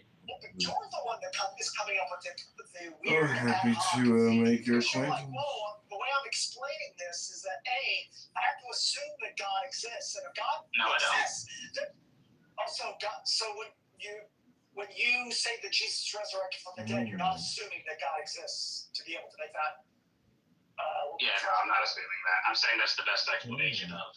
Wait a minute. So Jesus resurrecting from the dead is more probable absent any belief in God. No, I'm saying theism would be the best explanation for that event happening. So it's an argument for God's existence. Wait a minute, but you're starting from the position that Jesus did resurrect from the dead. So you're like, okay, if we start from the assumption that he did resurrect from the dead, what's the explanation for that? Right? Yeah, that's after we've already gone through my case that the resurrection happened. If that's been established, then yeah, I'm going to say God raising Jesus from the dead is the best explanation. No, the position is we don't know if Jesus resurrected from the dead. And so we're trying to determine what, I guess we're trying to determine what actually happened. And what possibility is he resurrected from the dead? And your evidence that he resurrected from the dead is that God exists, and therefore it's possible that he resurrected from the dead? Oh, okay. You've heard my argument, of course, Jason. You know that's not how my argument goes. You're gonna wait a minute, but is your argument some type of like minimal facts, maximal facts argument? Mazel tov. Yeah, it's basically that we have eyewitness testimony that's neither plausibly false nor, not plausibly, deliberately false nor plausibly honestly mistaken, so that leaves us with that as true. Nothing in there appeals to God's existence. Wait, but the presumption in your hypothesis of, I think that the facts, the minimal facts, maximal facts, whatever the fuck you want to say, points to a resurrection, has built within it an assumption that resurrections are possible with God, right? Yeah. And so therefore the probability, when you're like trying to evaluate what's the likelihood of the outcome of these events, to say that the most probable outcome is Jesus resurrecting from the dead assumes that resurrecting from the dead is possible because God exists. No, just saying that God's non-existence is not shown to be conclusively proven. And so given that, we have to remain open to the possibility that God exists, and so therefore the possibility that he would raise someone from the dead. And so all it presupposes is that atheism has not been conclusively proven. All right, fine. But so given that, then therefore it's more likely that Christ resurrected from the dead, as opposed to all kinds of other scenarios. He didn't fucking die. It was a mistake in the authorship. The hallucination, swoon theory is more likely than those outcomes. Yeah, it's a resurrection. It's crazy. Like, I don't think you're providing the evidence to support that. Like, I could just be like, you're trying to say that it's more likely that the evidence points to something of which we have never seen ever. We have no conclusive evidence that people resurrect from the dead. Just want to be like, well, if you come to the conclusion that it's possible that God exists, then therefore my probabilities go up, and this evidence points to be more likely that Jesus resurrected from the dead. No, that's just saying you can't rule that out as an explanation. That's the only point in like saying we take a neutral position on the question of God's existence. I also can't eliminate the fact that Jesus is a time traveler, Jesus is a multiverse person. So why is it more likely? Is it more likely that Jesus isn't just like a time traveler? Yeah, well, I think I gave you the symmetry predictor there, right? Is that part of the data is that this event is being presented as the vindication of his divine claims. Now, you can say, I think he's like an alien or that he's a time traveler or whatever, and he's trying to deceive me about it, right? You can build that into the hypothesis, but then you're, making it more ad hoc, and you face the sort of, insulation that I highlighted before. Yeah, but once again, to come to the conclusion that I think that the evidence points to him being resurrected from the dead is supported by God exists and he aided these events in our life. Yeah, but like when you say you don't appeal to it, like I find that to be seriously genuinous. Like, show me the point where I appeal to that. Well, because when you even the concept of Christ resurrecting from the dead has built within it that it's supported by a prophecy that is constructed under a worldview of which God exists.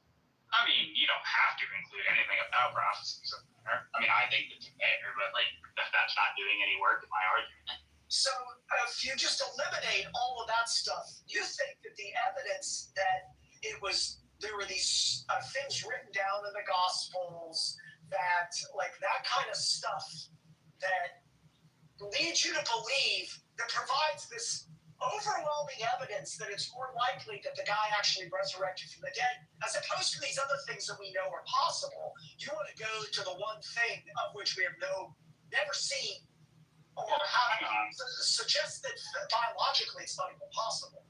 Well, hang on. It seems like there's a lot being thrown out here, right? I thought we were talking about the resurrection, by God, as opposed to, time traveler or a wizard or something like that. And so, on that view, we are agreeing on the data, right, that Jesus came back from the dead. And the question at that point, right, is the inference to theism. And we haven't seen Heinz other things, too, right? So they're not going to be on a better foot. Now, these other hypotheses that, you're saying that we know these other things happen, that that's at a different level, right? Because when I'm talking about the explanation for the event, that's disputing whether the event even. Well, there are two separate things, but like one is whether the event of the resurrection did happen. But one way of explaining it could be that I saw this guy walking around that was after he died, he resurrected from the dead. One hypothesis, instead of him physically, like his body was dead and then God or something resurrected the body. Another alternative is he's Jesus the time traveler, or he's Jesus multiverse Jesus. Like, so that those are two hypotheses. One, Jesus, multiverse Jesus, to explain the situation. He was bodily resurrected from the dead. So of those two, you think that it's more likely to be bodily resurrected from the dead as opposed to Jesus the time traveler? Yeah, and I gave you the reason, right? Is that is what's suggested, like by the actual data itself, is that Jesus has said that this resurrection is going to be the vindication that his message comes from God. If he said this is gonna, like, I'm gonna prove I'm a time traveler, and then I'm gonna do this by showing up again after I die, then that would be the explanation suggested by the death. But that's not the way it's presented, right? So it's part of the that this is supposed to function as a divine vindication. In combination of the likelihood of a person resurrecting from the dead, plus that conditional or kind of I don't know, like how you would frame this, like probabilistically, but like so that it's written down that Jesus said these things.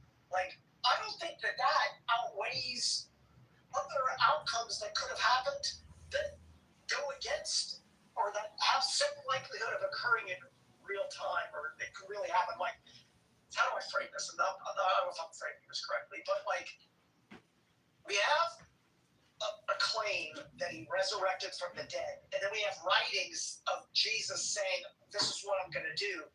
I think that, like, I could explain that in other ways.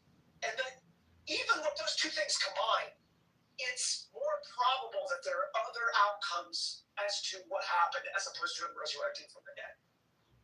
Well, I mean, that's fine, right? Then, it has to be to present which one, you think is the most likely, and we can talk about it. But again, I was really more narrowly focusing on this, like, time traveler. Yeah. Now, the reason I brought that up was because people want to say that Christ resurrected from the dead, and if I were to propose, well, Christ is a time traveler, or Christ is a multiverse duplicate, somebody might say that's just crazy, Jesus. That's just like not possible that he traveled in time. And I'm just going to then say, well, what's crazy is that you think he resurrected from the dead. So that's kind of the reason why I brought it up. So I don't know if it's an actual, like, it's not my position, but. Yeah, I hear you. And look, if we were just dealing with, like, the bare fact that Jesus rose from the dead, right? Like let's take Jesus out of it completely, right? Like, let's just say that, like, King George III comes back to life tomorrow.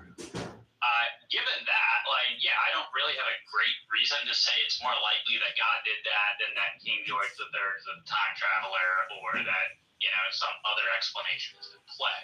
So if we're just dealing with, like, that bare fact, Jesus came back from the dead, then, like, I agree that kind of taken in isolation, it's a bit ambiguous. It's when you have the specific context with it, right, provided by the Gospels, that's when I think it becomes a lot more plausible that God is acting here, because that's the way the event is presented. Yeah, but so I think that, like, one framing of this could be that we have a story. First of all, this concept of, like, resurrections, of people coming back from the dead, which have associations with divinity, are not uncommon. So that kind of mythos is not uncommon. So we have a story that is of people who wrote some shit about this person many years afterwards. Even I know you want to say 12 years, but the consensus is it's more like 30, 40 years, of which they want to press the story of divinity, associations with Jesus. Those stories are written, maybe some get published.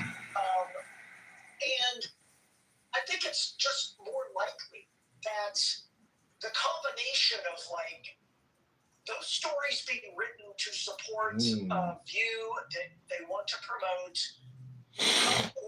combined with some people that thought it actually did happen that were mistaken, some people who had hallucinatory outcomes and were, had this view, other people that had other motivations, like all of those combined provide a story or an outcome that may be much more likely than actually saying that the guy resurrected from the dead. So I just think that you could construct these kinds of points that fit with the statements that are in all or in other historical documents that are actually not in alignment with Christ resurrected from the dead. And that makes more sense. Well, maybe this will be a point of agreement, right?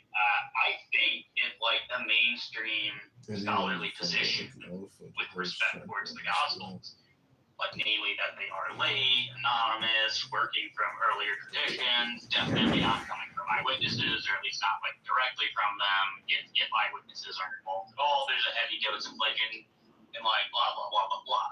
If I accepted that view, then yeah, I probably wouldn't believe in the resurrection myself, right? Certainly, I wouldn't be anywhere near as confident in it as I am. My own judgment, having looked at this, fairly considerably, is that assessment of the gospel is just wrong, right?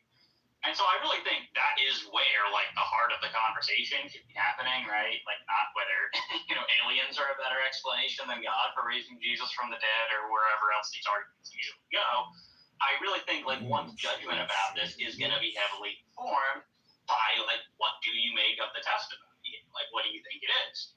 And look, if you think that you're justified in thinking that this is not coming from eyewitnesses, it's legendary, whatever, like I would say that you would be justified given that conclusion and probably thinking the resurrection probably didn't happen, right? That's just not what I think the gospel's on. But like just from a person, like kind of externally, it just seems like once again you have a view that Jesus resurrected from the dead, and so now you're just kind of. I'm going to use the word concoct, but I don't mean for it to come across negatively. But you've come up with kind of a viewpoint that post hoc. This kind of post hoc rationalization aspect where you believe that Jesus resurrected. You know that if you accept the scholarly consensus on news, that like undermines that aspect. You don't want to sound unreasonable, so you're like, how do I figure out a way to make it sound reasonable? Well, one way of doing that is to say they actually are eyewitness testimonies and it is closer to Jesus's time period. And I'm just going to throw out that other evidence if I gave that and believe this thing, then I'm more assured in my viewpoint and I think it's more reasonable.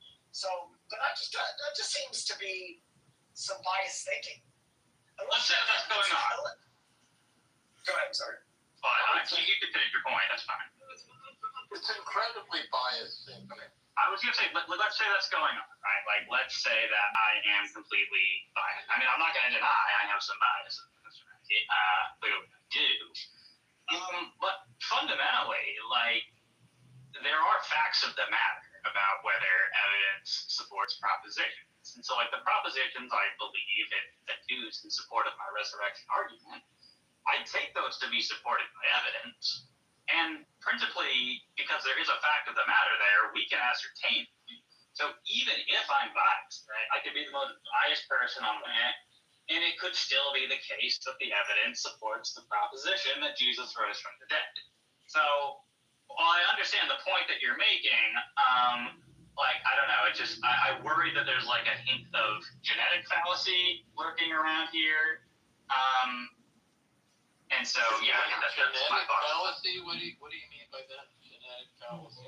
Saying that my belief in the resurrection is false because it originated in the wrong way or whatever. Yeah. No, I think they're just saying that because there's no evidence. Testimony is not evidence. Yes, testimony is evidence. Oh, shit. Testimony without evidence. You have an epistemologist, a philosopher of religion, and Dave, and you just said testimony as an evidence. Good luck. And not listening yet. I'm curious if you guys can say why testimony is not or is not evidence. That's an interesting. People can Because they testify think that it Trump needs is the proof. best president That's ever, but it's not evidence that he's the It's best just not president proof. ever. Well, it's evidence that that's their opinion, right? Well, Yeah, an opinion is not evidence of fact. Right, but I'm saying their testimony about their opinion is evidence of their opinion. No, but it's more than that, Dave. It's also evidence for what they're claiming. So. Right, but there's not going to be a fact in the matter about who the best president is, unless like we specify very clearly what it is best, right? And if by best you mean like the president who owns the libs the most, then like maybe Trump is the best president ever, given that criteria. It's just all going to depend like what are you building into your definition of best. Trump doesn't own anything. He's a tool for Zionists, nothing more. Well, I mean, I would say you're a tool of your own hands, but we all have our opinions. Resurrected. He doesn't accept Paul. He doesn't accept John, and he doesn't accept certain aspects of Matthew. And he thinks the swoon hypothesis is reasonable. Don't forget that. You don't accept the covenant of Abraham, and you don't accept the laws of Moses. I was grasping. There you have it. I do accept the covenant of Abraham and the laws of Moses. No, you believe that God God made You don't accept that you're under that, right, Andrew? You believe that God made unfair laws that we couldn't No, but I follow. accept them insofar as I mean they occurred, they happened, they are legit, they serve their purpose. Right. Do you I think think they're that's wrong? wrong. No, we don't think they're wrong. We think we're not under them anymore. It's like Paul taught that. Let's try not to talk over each other. Let's try to decency. Hans doesn't believe that either. So I don't understand why he's trying to hold me to that standard. He doesn't believe that he's under the covenant of Abraham. He accepts Jesus. So I don't understand. Anyway. Jesus actually says not a single jot or tittle will drop from the law. Heaven and earth will pass away before the law will pass away. So do you report until? Yeah, I do accept. Do you eat pork, Hans? Do I eat pork? Yep. No, I don't. I mean, my wife does, but it's like, well, she doesn't really like bacon in the morning. Okay, when somebody has a period, do you cast them out of the city for a bit? Let them get cleansed? Look, at least the half of the laws are obsolete because there's no more temple. Okay, so you agree things can change. Let me finish. I believe since half the mitzvahs are obsolete, I believe what's far more important is following the spirit of the law. And the spirit of the law is to submit to the Creator's will and to fight my ego and to try to keep my ego in check so I don't cause suffering for myself and the people around me. That's the spirit of the law. And Jesus sums it up. There's only two laws. Love God with all your heart, mind, and soul, and treat other people as you would treat yourself. And he simplified it. Yeah, but he didn't get rid of them. He just simplified it. It's just like the great Rabbi Hillel. They said, hey, can you sum up the Torah while standing on one leg? He said, sure. Don't do to other people what you would hate done to yourself. And then he goes, the rest is all commentary. So, yeah. Well, I'm largely sympathetic to that, Hans. I don't know why you think I don't agree. Well, that's good. The only problem I have is when Christians tell other people, if you don't believe the way I believe, you're going to hell. Well, Here, let me help you go to hell. But I'm going to save your soul by torturing you. First of all, we have to establish that hell exists, that Jesus taught that, and that Christianity is exclusive. Christianity is not an inclusive religion. It doesn't mean it isn't the case that everybody, just by virtue of them being human, that they're accepted without accepting Christ. Christ is it. So I don't understand. Like, it sounds like you want to try to make it seem like you can be a Muslim and that's okay. You can be an atheist and that's Hindu. Yeah, that's all okay. Because it's your behavior that matters most, not talking the talk. And some atheists, I think, are far more holy than many Christians. And you know as well as I do, Paul does say this in Corinthians, that you are to believe in the death, burial, and resurrection of Christ, because that's how we're saved. Yeah, but we're not racing to see who can be the holiest, Hans, and that's what saved you. The whole point is that Christ covers you for your failures. So even if you are a quote unquote Christian who acts worse than an atheist, we're not trying to see we're not comparing who's done the most sin. Like that's not how Christianity understands you get saved. You get saved, it's not who's better than the other person. Okay, all I'm saying is that for Christians to say, if you're not a Christian, you're going to hell, absurd. I appreciate Christianity and what they believe in. I just wish they would stay in their own lane instead of stepping on other people's toes and assaulting other people for their beliefs. I guess it Do you think anyone's going to hell? Well, maybe it depends on what Christians think salvation is. I mean, what do you think salvation? I mean, is it a good place? No. I think I have a pretty good idea of it, but I don't know if anybody else does, because a lot of Christians don't seem to. But I think more of an Orthodox view on this, and I think it makes a lot of things a little bit easier. So if you think that salvation is God like letting you into his social club, and like, oh, there's a good place and a bad place, I think that's mistaken. So one reason I think it's mistaken is because it's not how Jesus talks about it. Especially in John, he seems to do a lot of like theological carving out. What he seems to say is that there's like a connection missing between you and the only eternal life source in the universe. And the connection is a lack of sin. If you sin, you disconnect yourself from the Father. And the way to be reconnected to the Father is by going through the Son. And so if you think of it that way, then it's like, it's not as if we're saying, or Christians or any religious person is saying, that you're just not saved if you're not a good person. What it's saying is that you aren't connected to the only thing that allows for life. So it's like there's one eternal life source in the universe. Being connected to it is eternal life, and the opposite is not eternal life. Yeah. So if that's the way you think of it, then saying like God doesn't like certain people or some people are worse than others, it seems a bit like a category mistake. And I'm not saying anybody's making it. Christians present this horribly, and there's disagreement over it in general. But the way I've seen it sort of put is that it's like you're not connected to the life source in the universe because you've separated yourself from God. So the only connection you have to the life source of the universe is severed. So what's left is decay. So that's what we do. That's where we're at. And so Jesus, the reason it's good news that there's a gospel is because Jesus came to bridge that gap and allow you to do it without having to meet a whole bunch of like hoops to jump through. Initially, it was blood sacrifice and all these other things, but Jesus goes, okay, I'm going to be a sufficient sacrifice. I'll make a perfect bridge, and then now you don't have to jump through these hoops anymore. And it's so incredibly potent that in John, I think in Romans 5, Paul has to pause and say, now I know what you're thinking. Should I just see more of my grace would have been? It's sin and grace would have been. Does that like, I don't know, like probably people don't agree. But I mean, does that make sense? Like, if you put it that way, I think you're making a lot of sense. But I'm just saying that Jesus was not casting out the law; he was just breaking it down to make it simple that we could follow just the spirit of the law instead of go through the motions. And the spirit of the law is to serve creation.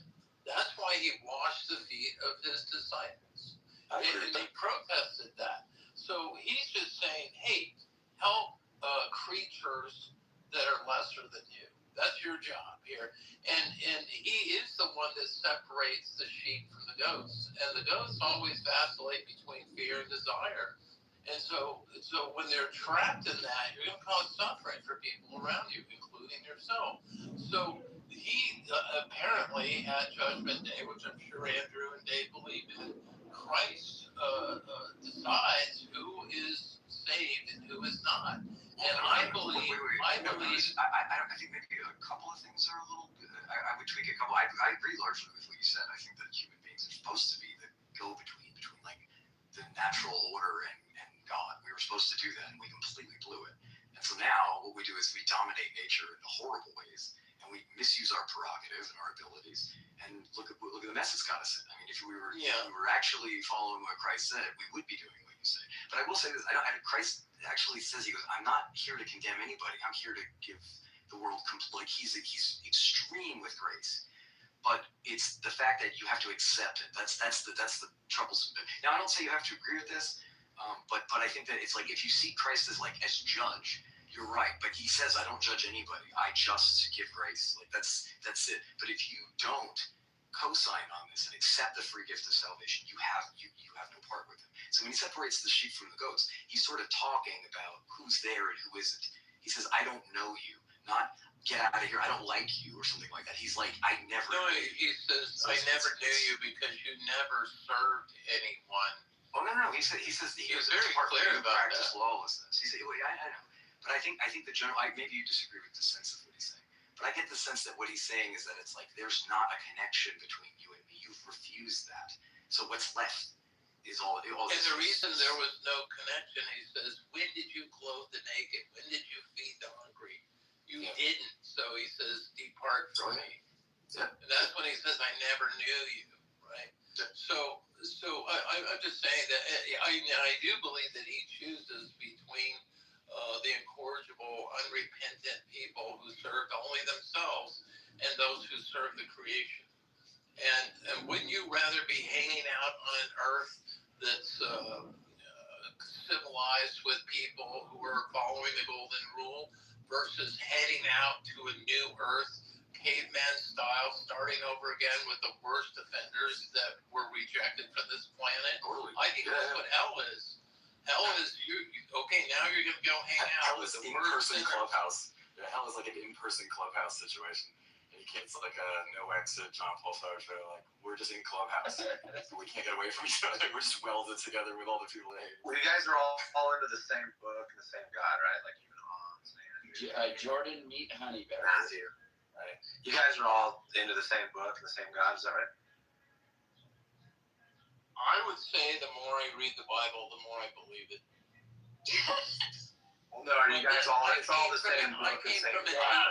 The guy who thinks that Pilate had a secret clue to keep Jesus from actually dying on the cross. This is the guy who believes the Bible. I believe the goal of the Bible, not the teachings of Paul. I mean, there was this. Right. You believe the parts that you like. We know. No. I believe the prophets. The only person I have a problem with in the Bible is Paul. And apparently Jesus saying that he's going to die and resurrect, all that stuff that you don't believe. I don't believe in the resurrection. What's that? You don't believe Jesus? Why do you have a problem with Paul? Well, because of his truths. Which way?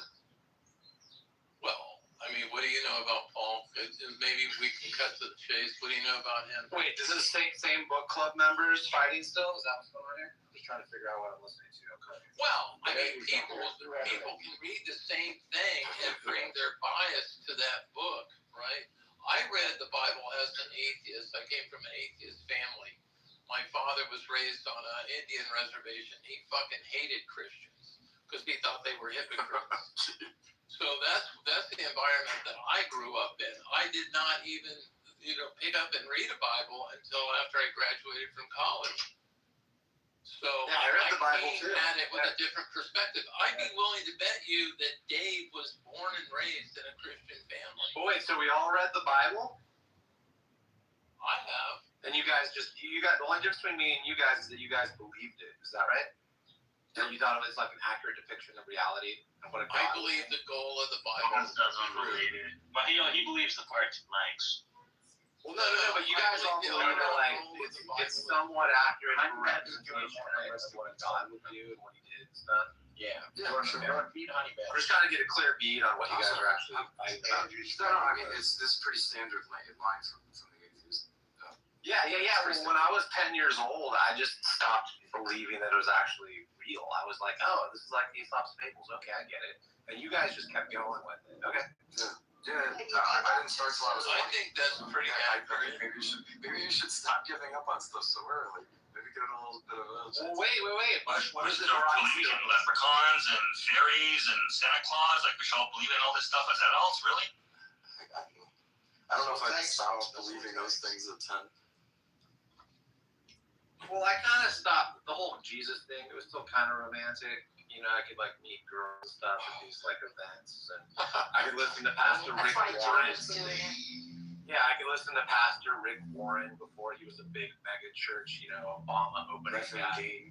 Reverend Wayne, Gary Wayne, right? From yeah, I could listen to all this stuff and still be like realistic about what I was taking and absorbing as a child. right? So what? What's your or do you doubt was realistic about the Bible? Wait, do you doubt me when I say that? Like, is there something wrong with me? Like, what's your background? I'm curious if you have. I just told you some of it. Did you hear what I said? No, your education background. I'm curious what you do. Oh, I just have a college degree, just a regular one.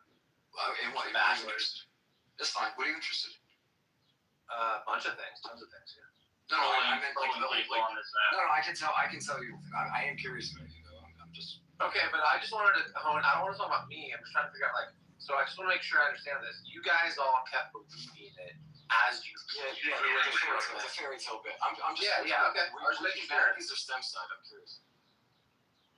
Yeah, I believe it all the way up to the Paul's bullshit and then the resurrection, that we're saved by the belief in the resurrection. Yeah, all the parts that you. That's when I start going like, wait a minute, that doesn't make sense. Look, look at the fruits of Christianity. Christ said we should judge something by its fruits. Look at the fruits of Christianity. Look at the fruits. Do you think your dad was correct in thinking that Christians are hypocrites? Yeah, I mean, when you hear about pretty standard. When you hear about Christ, it sounds like a very woke guy for today's standards for the Christians. Yeah, Christ seems way too hip to be a Christian, that's for sure. I don't know. I always took Christ to be a lot more harsh than Paul. It's odd to hear. I've been hearing this line lately that it's like Paul's the problem, and like he created all this crazy doctrine and stuff like that. But it's like I've always taken Christ more harsh. I mean, he's the one who separates the sheep from the goats and stuff. I mean, he's the Dominical utterances are where you get most of the doctrine of hell. I mean, he talks about Cana quite a bit. He's extremely severe with people who are hypocritical anyway. Paul, on the other hand, it seems like you could probably get universalist doctrine out of Paul's letters. So I wonder if anyone says it's attention or if that's interesting. I don't know. They just don't like Paul because he's anti-gay. No, it's not just that. I mean, Christ says, Hell, but like Paul talks about the wrath of God, which is like I think more problematic theologically, being wrathful. yes. Like hell, you can interpret. Jesus is pretty wrathful. I mean, it's one thing that I've noticed about Jesus. He comes down on people quite a bit. It's also pretty cool. I mean, he turned water into wine on those prostitutes. I mean, just talking about hell can be like understood in various different ways, actually including some like non-physical purity of like universalist like understanding of hell, like by Origin or Gregory of Nyssa. So it's like the wrath of God like seems, I would say, more theologically problematic. Yeah, but it seems like that line kind of comes from Jesus more. I'd have to pull texts, but it doesn't seem like that's really the line that Paul takes. He does it like the way what I said before was in Romans 4. I think it's Romans 4. He has to like pause and say, "Now I know what you're thinking. Everything you do accrues to your benefit, and any losses that you take are going to be accrued to Christ on the cross. So if you sin, grace will abound. So if you do nice things, then you get rewarded for the nice things. If you do terrible things, it just goes to Christ on the cross, and then you're acquitted. So it's like, so what you're thinking, he has to like pause and stop you and say, this is so loose that it's like, should you sin that grace should abound? He's like, no, that's not how you do it. You should do other things. But it's so incredibly open and unrestricted that like grace just covers everything. That it's like legit. It's like it's so much that he has to be like, now I know what you're thinking. We should just go party. But does that make sense? No, it does make sense, but at the same time, God says he stands on two legs, justice and righteousness. So it's not just that someone who's gone through life being selfish and offering gets the same reward as someone who behaved wrong. That's just not just. Yeah, but Jesus does that whole parable of the workers, right? So the workers in the field. Yeah, like it's interesting because it's like the response he gives them is like he gives like the newest workers their money first. Everybody gets the same amount, and the people who worked all day are like, "Hey, we worked for the heat of the day." And he goes, "Is it wrong for me to do what's mine as I choose, or you just hate my generosity?" No, that's not what he said. He said we made an agreement, and I stuck to it. I made a personal agreement with you, and you, and you, and you, and you agreed to it. So what's the problem? Well, yeah, exactly. It's like so, but that's the grace. It's like people who barely did any work getting a day's wage. It does seem unfair for the people who did all the work. They didn't deserve it. Exactly, it's great. Well, look, he was talking about a harvest, and I think he was talking about a vineyard harvest. Judge Jeff. You wanna get it picked, so you're willing to make whatever deals, to get it done. And But they were jealous. That was the point. They were mad at the work they put in wasn't acknowledged as more. And he's like, I agreed to give you the same as the other people. Why are you mad at my generosity? That was the only. I'm not trying to be contentious on the point. I'm just pointing out that even when the work would be response. Even when the work was the same, hold on, one second. Even when the work was the same, like with Cain and Abel, like just because one had an agricultural sacrifice and the other one had an animal sacrifice, doesn't mean that the work was any less. You know what I mean? He just preferred the sacrifice over the plant sacrifice. So he just picks and chooses arbitrarily sometimes. Now, I think I've wondered about that too. I don't think that Cain gave the best of what he had. I think that's why God was displeased with his sacrifice. It doesn't really make it clear. You're right about that. But then God asked him to, raise your countenance because if you think badly of yourself, you're going to sin. And he killed his brother. So I don't know. I mean, Cain had an issue. Who knows? What do you think, Dan? What do you think's going on there?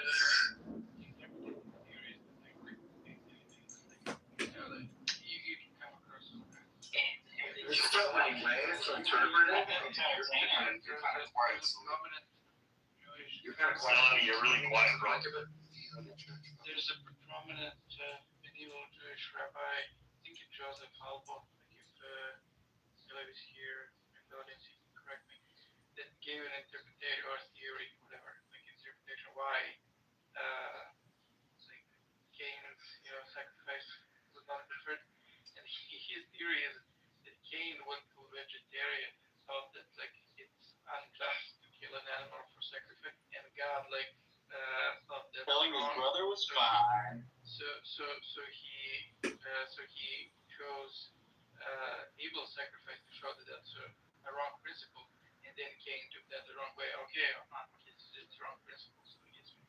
See, I heard a bit of a different theory on that Cain got pissed off that God favored Abel, in that the sacrifice that he gave was equal in work. That what I mean, and he got angry at that. He's like, I did just the same work, but you're favoring him, and he got all pissed off and bent out of shape for that. Yeah, he got jealous. There's also the prodigal son is also another example of kind of something we could see as unjust. Because one child was very good and the other one wasn't. And the prodigal son got all the benefits.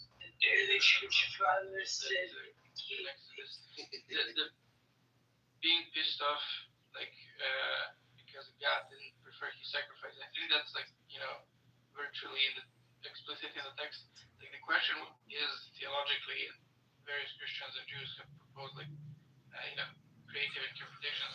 Why did God prefer Abel's sacrifice? That was the question. That's not answered in the text. Maybe God likes a barbecue. I mean, what's the Jewish word? What's the Hebrew word for barbecue? Yeah, so some people have actually thought that. I mean, it could just be that God doesn't have a preference between the things they were producing, but Cain just did a shitty job.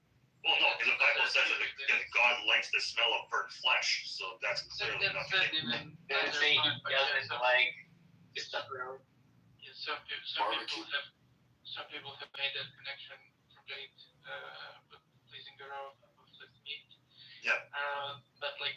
So some people have said the previous thing also, it is under with the sacrifices, but there was some sort of that Cain did, either in deed or mentally, and that's why the sacrifice of Abel was preferred. And maybe it didn't work out. Huh? Yes. It's on my desk. Hi, Ari. You got breakfast? How did you feel? I like double steaks. I got you. Mike is on. Muted.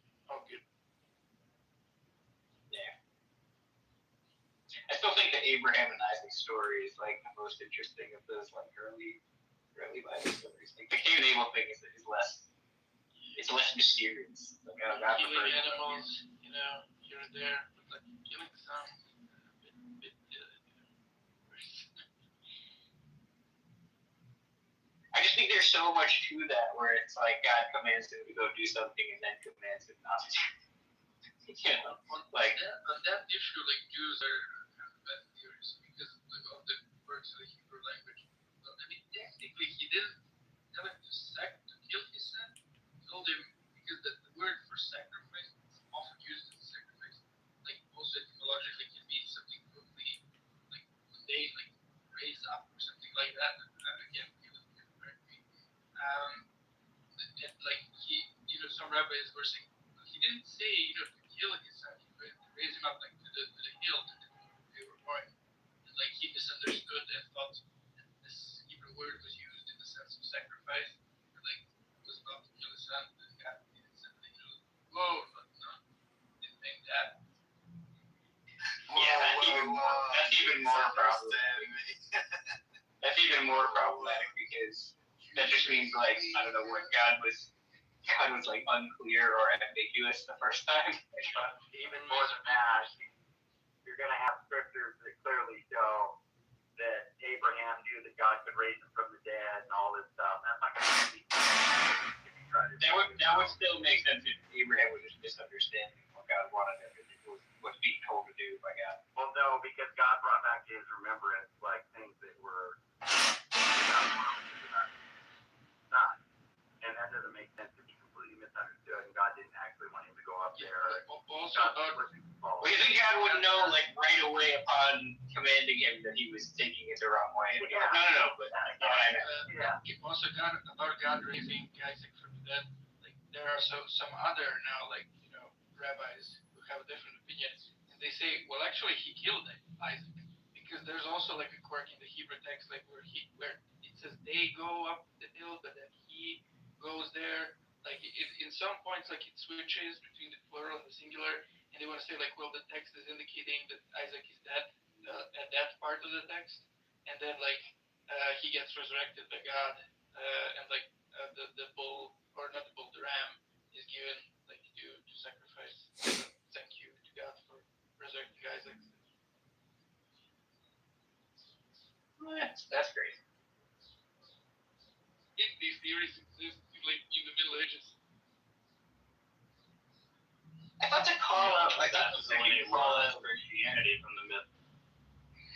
I thought that the like second call out was like, wow, he's about to kill him, and then it's like, no. I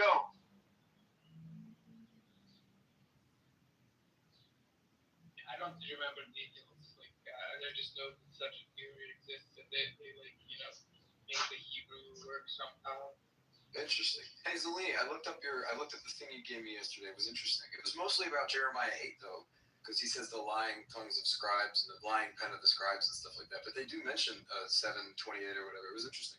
But I don't think I got exactly that. I couldn't remember like if he actually. I know that I think I vaguely remember the author of that paper does think that 7:22 is an example of like the corruptions that are referred in 8:8. Right. But I could like I was like when I told you the name of February, I was like, does he mention in that paper at all? I couldn't remember. There was a collection of things, but it was mostly just it was a lot of squabbling. So It was a lot what of are we gonna squabbling find? about that Muslims say that the Torah is corrupt. That was the usual. That was such a waste of time. General line. It wasn't like they were trying to say like the specific thing that we were talking about was not quite what was at issue, but it was relevant. What he said was relevant, so I'm glad I followed up on it because it was interesting. Does he mention that Mm-hmm. in that paper? Does he mention that Ephraimius and these other like early Christian sources for alternative Torahs? I can't remember. I didn't see. I looked at the paper, but I don't think I got exactly the paper. I saw like a collage of views because I looked at the reference you gave me, and then the collage of views that came up was like, it was a lot of different debates from people at the popular level. Was it the scholarly work? The Torah. The title of the paper is called "False Prophet." Like a Google Scholar, if you type in like false. There's your thumbs up. I think that's the name. Yeah. I think what happened was I googled it. Don't eat too much Indian food. I went down the line. I got distracted. Don't eat too much Indian I don't food. think I actually looked at it. Yeah, so there was It was interesting. Maybe I should have said it at the beginning. Be Like, careful on the muffin. Yeah, I probably no. Well, you shouldn't have to say that, but I think I maybe just got distracted in the middle. But it was interesting that that's a point of debate, and I've been reading Jeremiah recently, so it's there just is like interesting. because it's like historically it's weird. Like there are some data points like that are secondhand. So like Epiphanius and some other sources mention these existence of alternative Jewish groups, and they say something Don't like, eat too much they Indian hold to the food. Torah, but Be not careful this on the Torah chicken that we mukbang. have. They're They number have some 4. other Torah which is different in content, and then like Epiphanius says, for example, Don't eat too much Indian food. He says like, and their Torah does not have commandments of animal sacrifice. He says as an example of the differences between like their Torah and our, the official one. It does seem like one of the tensions of Islam, though, is that like they're committed that like the word of God can't be corrupted, and they also commit that like the word of God has been corrupted. I mean, it's kind of extreme. Can't be corrupted. You can reinterpret. Well, I mean, there's ways out of the tension. I'm just saying, like, I don't know. Well, I mean, they do think that with the Torah and the Injil were divine revelations. Sure, but they're not. Yeah, I think you get that from hadiths. I don't think that's in Quran, so they don't technically have to abide by that. Kinda, yeah. I mean, just He to puts the say Torah on the point Quran. about the historic like groups. So like, I think there is some stuff in the Quran. Sorry.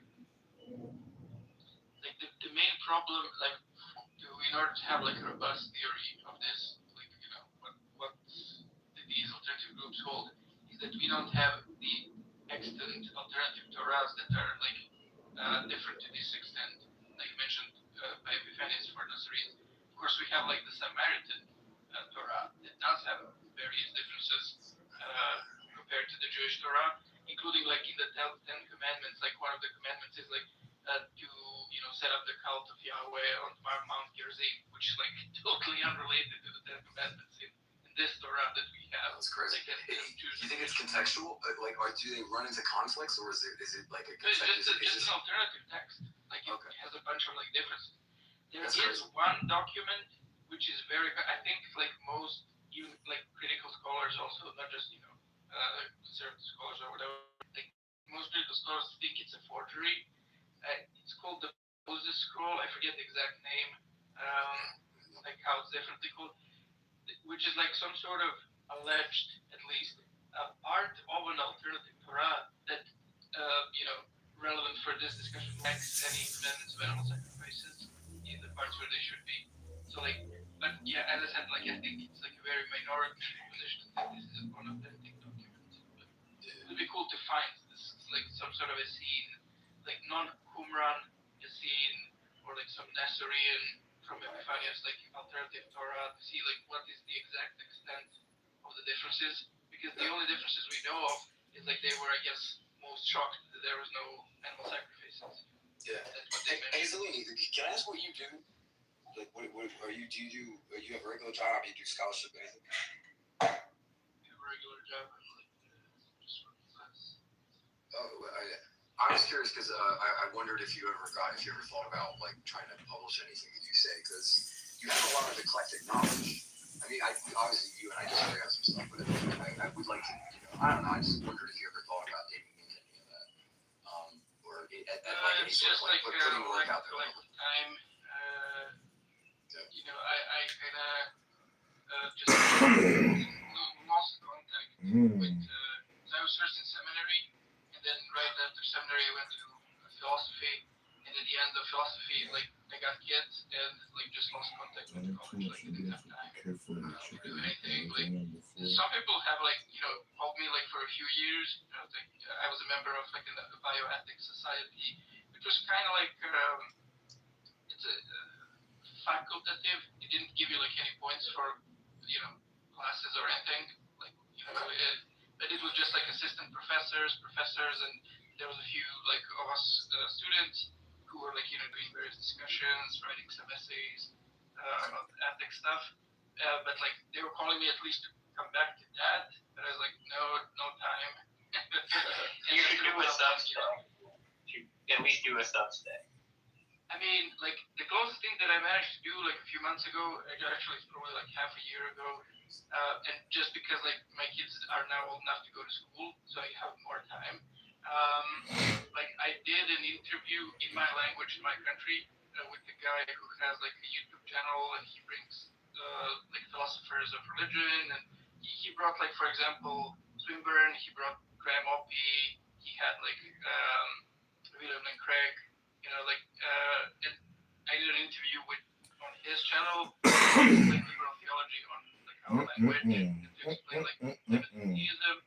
And like the first video was 5 hours, and we like, you know, I just gave a cursory overview, like of basically this chart in my profile picture, and the second video was like 3 or like 1.5 hours.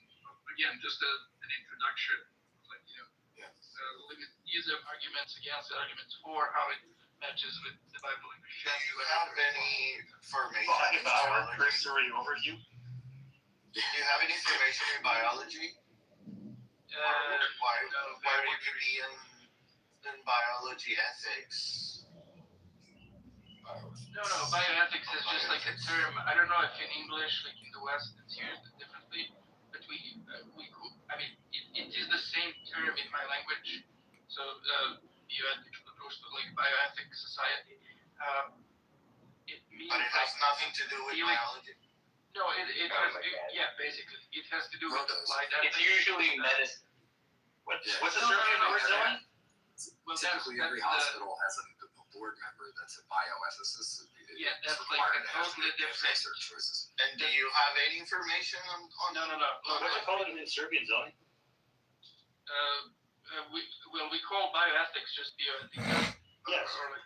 Yeah, it's the same term, but like the society that I was a member of, like the things that we dealt with, I mean, you need a cursory knowledge of biology, of course, but the point of the society was to do applied ethics. So like we would do stuff like abortion, euthanasia, homosexuality, and like, you know, ethical discussions about those issues. Like that was like in general, applied ethics was like basically the point of society. But you just called it bioethics or something. Interesting people. Can I just say real fast that I think Zeleny having kids, right? I bet they fall asleep instantly no matter what you reach them at night, right? Can you just imagine, like, how good you would sleep if Zeleny was reading you a bedtime story? I have the God, that'd be amazing. Early church fathers didn't want any Greeks in Yeah, but Sully, like, it doesn't even matter if, like, what he said. He could read the most exciting story on earth, and they'd be asleep in 10 seconds. It's a lot of people. They did teach me kids with like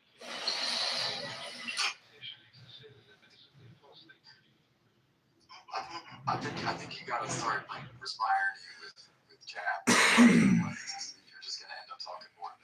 Did you say exorcisms? You perform exorcisms before they go to sleep? He does. Exercises. Doesn't everybody? I perform my exorcism myself every couple of years. Name the demon to. I mean, I do them nightly. I don't know about you guys. I exercise myself all the time when I go to bed.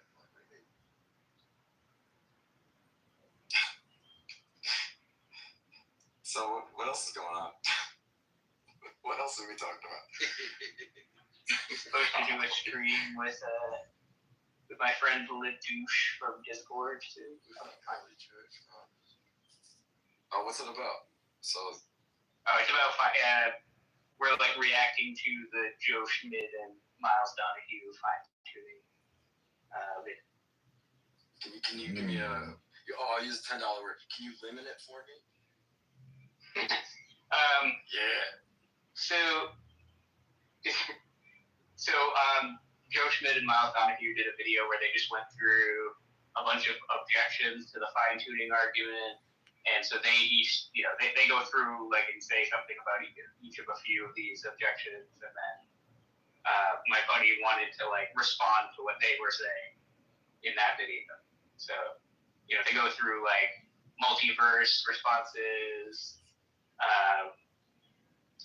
electrons in love is another one. there's a few. So I mean, you're probably familiar with some of the common fine tuning responses. Yeah. It's not really my area, but I got the chance to delve into it a little bit. I mostly heard arguments for, and then people push back. A lot of times the pushback that I see is they confuse it with the design argument, and that's aggravating because it's like that's just not really what it is. Like the William Paley variety, and it's like it just isn't like. Oh yeah. A lot of times people will be like, yeah, like because you really did a number on the design argument, like saying that it's like, well, it better. It seems like how do I say it? It seems more likely that with the difficulties of the world that we live in, and the brokenness and the foibles, and that it's like it's more likely that the God it indicates being created by is like a child God who did a first hypothesis of making worlds, and he got like a D+ on it, or like a senile God who started making it and then sort of like fizzled out halfway through. Sure. Yeah. Like so, yeah. I mean, I think that's because the Paley stuff is kind of weak to begin with. But like, I mean, I would still consider fine tuning to be a design argument. It's just like a different sort of design. Like it's still you could class it under a bunch of different types of arguments. So sometimes it's considered a cosmological argument. Yeah.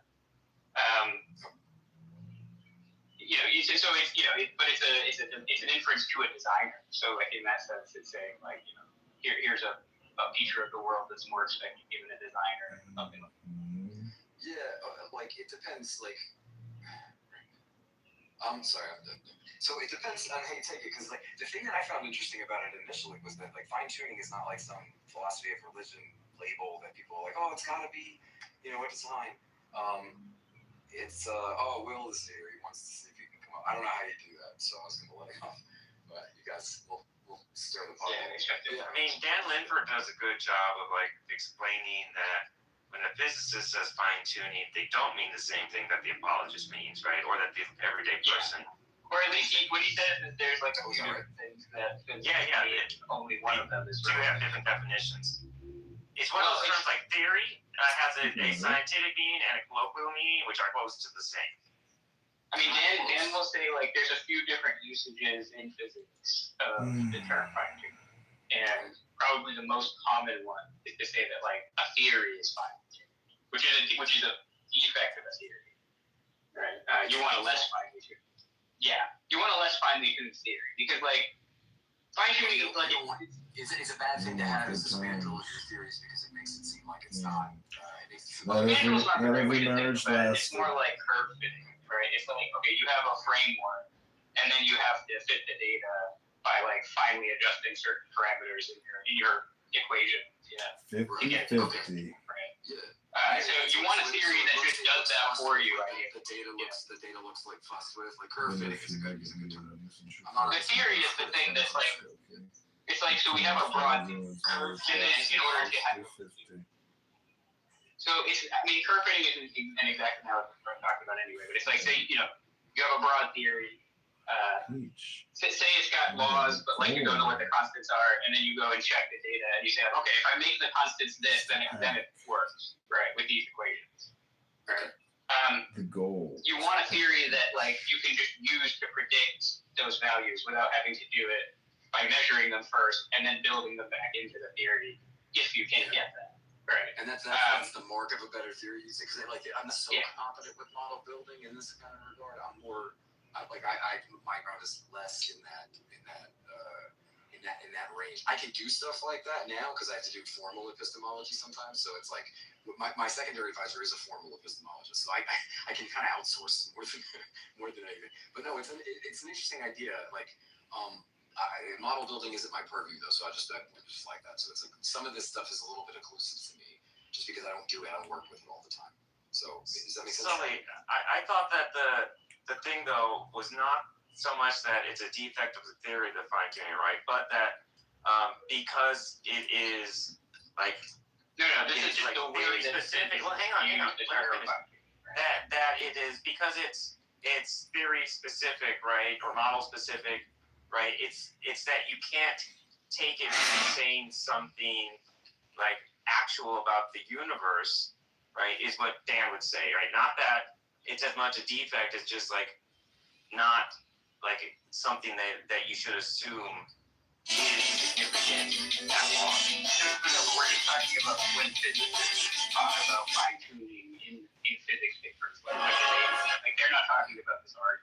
Yeah, but does this say that it's a defect of the theory? I don't think they say that. Yeah. Well, they think that like the more like yes, you want a theory that doesn't require like fine tuning. If there's a better theory, you would like your concept to be derivable, right? Right. But so like, so the point is that like okay, here's an example that's like relevant to the argument, right? So the cosmological constant, there was a predicted value from quantum field theory, which is basically like a vacuum density calculation, right? That they used to get a prediction for the cosmological constant, and then it's like widely known that it was one of the worst predictions in the history of physics because it failed by 120 orders of magnitude when they went and measured it.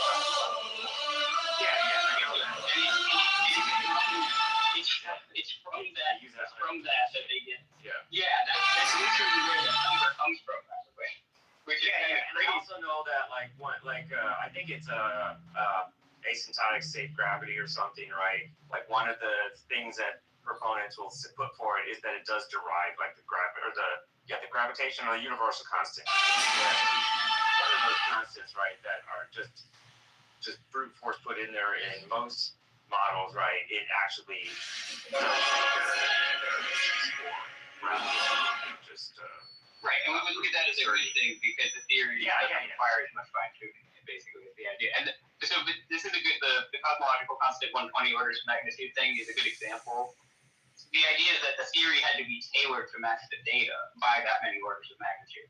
And that's where people like Luke Barnes get this idea that, so the cosmological constant can vary across and only a small fraction of that. The problem I've always had though is that I think it fails on like a broad brush, like just first glance, right? Because God doesn't require like any specific values to create life, right? Like that's why Christians don't think heaven like follows physical laws, but you got all sorts of life there, right? Oh sure, yeah. But you want to be angels and all sorts of shit. Yeah, you want to be careful because there's this electrons in love objection. Yeah, I'm aware of love. Yeah. And the idea is like so that's like the idea like okay, well Why there's are many you different kinds of running life for that are not like Congress? biological, Yeah, even if you want them to be physical, but then what they'll do is they'll just say, okay, we're going to background the psychophysical laws, right, to try to rule out all those possibilities. So then what I want to say is like, no, but see, God could create life in any, regardless. Yeah, I agree, but like what I'm saying is that it could be like us. Doesn't even need physical, right? And originally doesn't even use it. So why do you think that he requires specific like physical rules, right? The original state like isn't using that. Right, sure. One of the examples I would use is like atheism. Atheism is like a coherent thesis under classical theism where there are actually no efficient causal relations between created things. So all the efficient causation is directly like from God. Like God directly efficiently causes every event. And then you get that like the things we're calling laws are actually like Humean regularities, right? And it's very clear that God holds whatever it wants. Anyone actually like reporting? No, he doesn't. It's pretty unpopular. And there are people I think that hold to it or versions of it, but it's like it is originally. Let me take that back. Christians, it's unpopular, but I've heard a lot of Muslims say that though.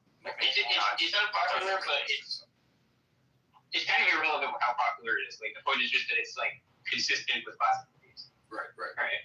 Most people don't deny that. Yeah, okay, I'm fine with that. And then from there, it's you at least get this idea that like, yeah, God, whatever the mass of the electron happens to be, or the cosmological constant, or the fine structure constant, or like all these other constants and parameters that people appeal to. God could make life just like us. It may not be us if you're like an origins essentialist, but like it would be very similar to us. Like if you poofed a rabbit into your lap, you would think that the rabbit is like a biological organism, you know. So he can make life like us in universes that have deviant constants.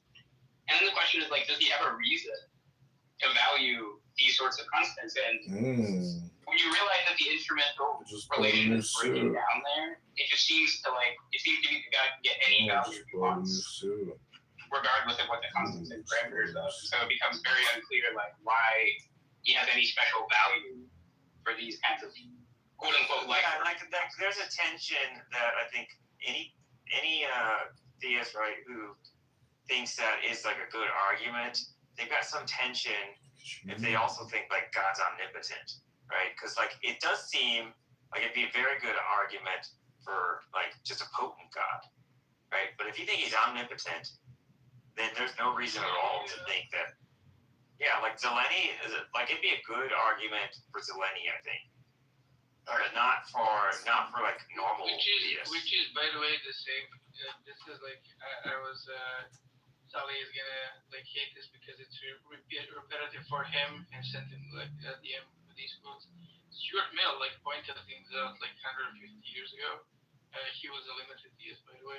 He has this like it's called 3 essays on religion, and the third essay like goes through like various like stuff, you know, like design, divine hiddenness, skeptic theism, like all of these things that we keep debating, like 2026. Like basically already kind of knew, not by name of course, but like if I could just, I'll try to read it quickly, just 2 short-ish quotes by him. So this is about design. It says, it's not too much to say that every indication of design in the universe is evidence against the omnipotence of the designer. For what do we mean by design? We mean contrivance. Will you marry me? Oh, yes! Yes, I will marry you. Who would use means to an end that he could achieve just by saying the word? The very idea of will you marry me? Effectiveness that the direct action of the being who employs them doesn't have. Otherwise, they aren't means, but merely clutter. And then he, of course, addresses like what would be the first response. He says, you might want to say, well, an omnipotent creator, though he didn't need contrivances such as man must use, he thought fit to use them in order to leave traces that will enable man to recognize his created man. I answer that this equally implies limits to his omnipotence. For if he wanted man to know that they and the world are made by him, he in his omnipotence had only to will that they should be aware of it. And then of course he addresses, well, maybe thesis skepticism, basically where, that the anomaly theist might say, well, okay, maybe he doesn't need the contrivances, maybe he doesn't use them to leave clues for you, maybe it's some sort of other reason that we might not know. And it's like all of these things. I'm just fascinated by that essay. But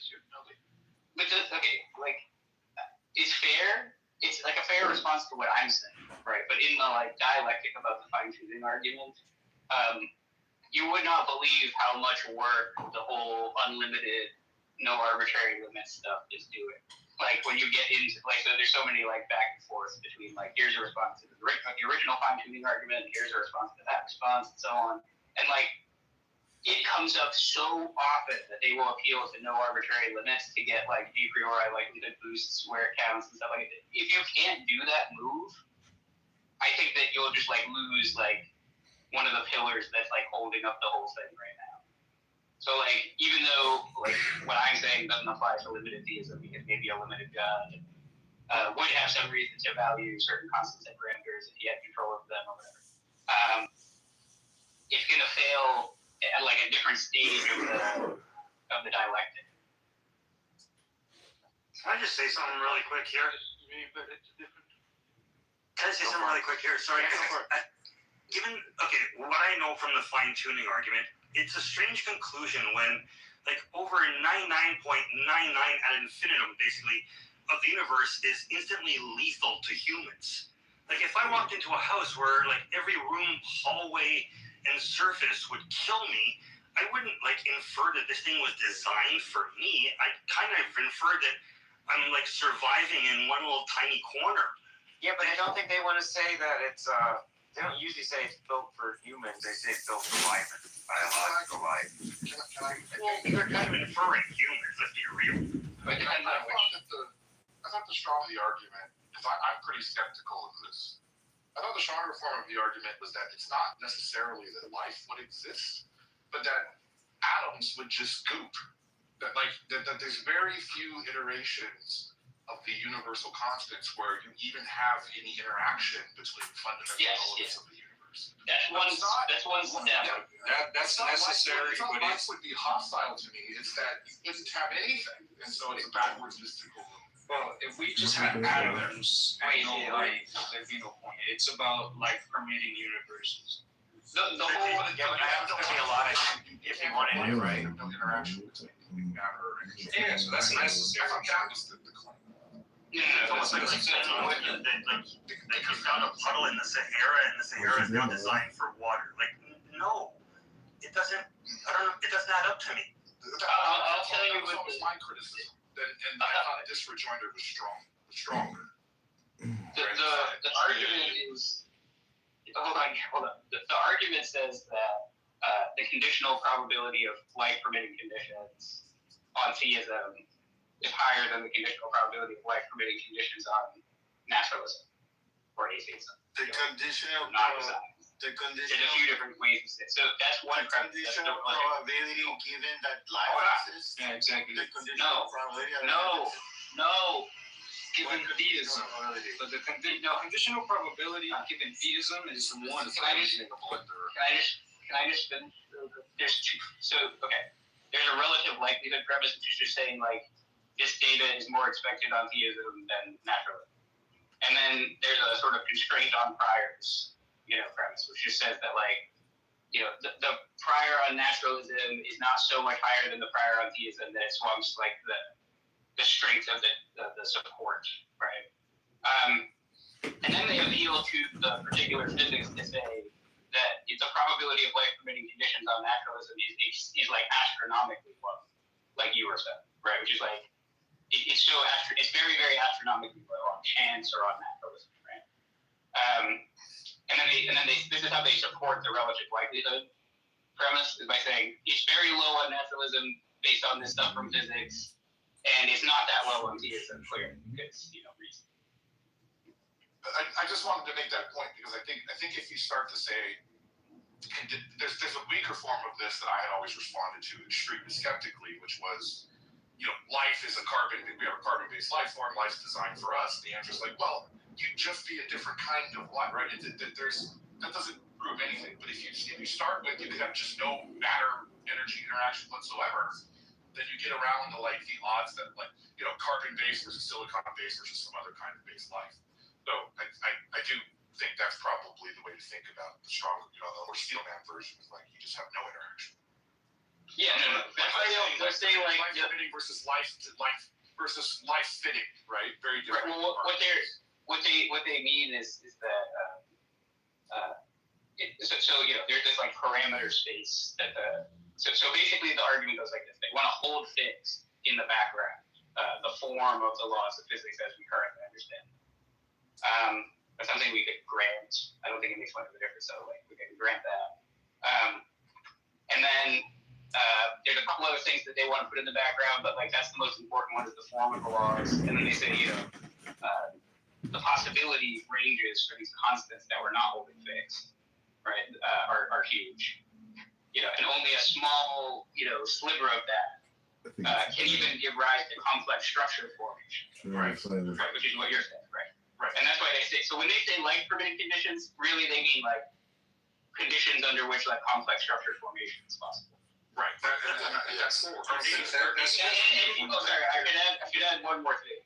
In lieu of supernatural intervention. Right. I gotta ask you a question based on this. The thing is that that's such a bad argument because, given that there's something that has very small probability of happening, right? We don't make conclusions after the fact. like it's like once something happens, like if you win the lottery, right? You have very small probabilities of winning them. But once you win the lottery, you don't calculate and say like, oh, I won the lottery, like that there has to be a miracle explaining this, right? The person who won the lottery, right, doesn't necessarily have like some fine-tuning example of like, oh, this person must have like divine intervention or something like that. It had to happen somewhere, and the place that happened. Can I ask you a question? So I small. think you can't. It didn't have Quite that. It's not quite that. It wouldn't have been a lottery whatsoever. The selection effect thing is a well taken point, but like the idea that this would have been just by chance seems pretty unlikely to most people that examine the specific physical the constants. That's the usual idea. So, Sorry, I shouldn't be clear. The puddle example, and like a puddle thinks that it was it's perfectly fitted to the ground that it's 7. Yeah. That's not quite the claim. The claim is that there are ratios between like the strong nuclear force and different. I think not Luke Barnes. Aaron Wall said told me that it was 17. There's 17 different constants that like if they were adjusted at all in one part in 10 to 10 to the 20 million, 10 to the 20th. No. You would have a universe rather than having a universe. You have humans. How's your day, love? That's not exactly right. Yeah, that point is actually important. So people take this one the wrong way, right? It's the constants can actually vary by quite a bit from their actual values and still have complex structure formation. In fact, it's like 30 orders of magnitude for some of them, right? So there's on how much they could vary by and still give rise to complex. But the point is that even that range for which they could vary is like a tiny, tiny sliver of the massive possibilities things. But the thing is like when you're talking about conditional probability, right? The fact that you're saying like what is the probability that these things are fine-tuned given that life exists? Isn't that like it's not Maria Celeste. Okay. What's the probability that this causes were just How's your day? How's your day, beautiful? It's still on the feathers. Isn't that number one? How's your day, beautiful? It's We're not putting ratio of that on the probability distribution about the intentions of an infinite mind. The point is not to background anything or any entailed concept. So like, think of it like the teleological, like the strongest one of this is. So I agree with the selection effects criticism, so I'm not a supporter of the fine-tuning argument. But if we're steelmanning their position, I think it's something like, it's not, this one thing happened, I won the lottery. I was walking down the beach, I found a space shuttle. What are the odds that the space shuttle just randomly assembled itself in one shot? It's more along it's not even just, there's further responses. Right? No, you're right for the first shot. The first one to say like, we should probably just stick to, maybe we should back around that there's a single universe. I still think these are about the argument. But if you do a selection type effect thing, so either you have like a multiverse or the constant change. Multiverse kills this. Multiverse kills this. Well, no, because then what they say is like there's many different ways that you could have a multiverse, right? So you could imagine like a multiverse where all the universes have the same constants, or a multiverse where just like these types of constants that you have are still like whichever way helps your particular argument. Yeah. I'm not saying that there's responses and responses, but like it's one universe that keeps collapsing and expanding. You could say that all of them are different, all of them are the same, and then it supports your argument. We don't know, so you're just. Well, they want to the proponents one of them say of the fine-tuning argument want to say like, look, you need like a sort of finely tuned multiverse structure to get the likelihood of Is that how Luke argues it? I have a fortunate universe, but I don't remember how he actually hashes this out with Hey, Sully, you sound like you know this. How much of that you define? Is there evidence for that, or is that mere postulating? Like, is it like, okay, so everything is true? Okay. So you can't find it through multiverse. Yeah, would you need to find that they would all be the same, or do we know enough about that theory that we can make reasonable and as far as like from the you. Yeah, the way they're very like broad frameworks. All right, I'm going out for a jog. You background them, you don't get a whole I'll be lot back. because even just Enjoy. for our universe, there are like 500 Dude, million for different models of string These theory. are men Who would who imagine for all, you years know, certain things. are So, repeating and that's not themselves, even including saying like, the same yeah, shit. that's not even including the ones that I guess are like empirically Oh. ruled out already because And even over. though they're in the epistemic And over. possibilities of the fine tuning arguments for reality. So it's like, yeah, probably. I'll be back. I just wondering, is it just a matter of, well, it could be this, it could be that, or if there's any actual, like, evidential arguments supporting it? Because otherwise it just feels like it could be my way, it could be your way, and now we're stuck. Right. Yeah. I mean, I do think it ends up being a wash, ultimately. I just want to know if I should waste time on learning more about this argument, or if I'm It's just such a poor argument. It's got an interesting, like, it's got an interesting, like, back and forth. It's like a thought experiment more than anything. I I find it completely just unappealing, but it's converted more people to Christianity than any other single argument I know. But that's because the average person my like subjective experience. yeah, but that's because like big numbers have like a magical effect on people. Yeah, it doesn't prove me as a Christian, but I'm like severely in the minority of the folks I know, and many of the very smart, like theologians or philosopher people that spend their time in this space are very convinced by it. So it's interesting because I find it utterly I'm like it happened the way it happened. It doesn't prove I'm very much in that camp.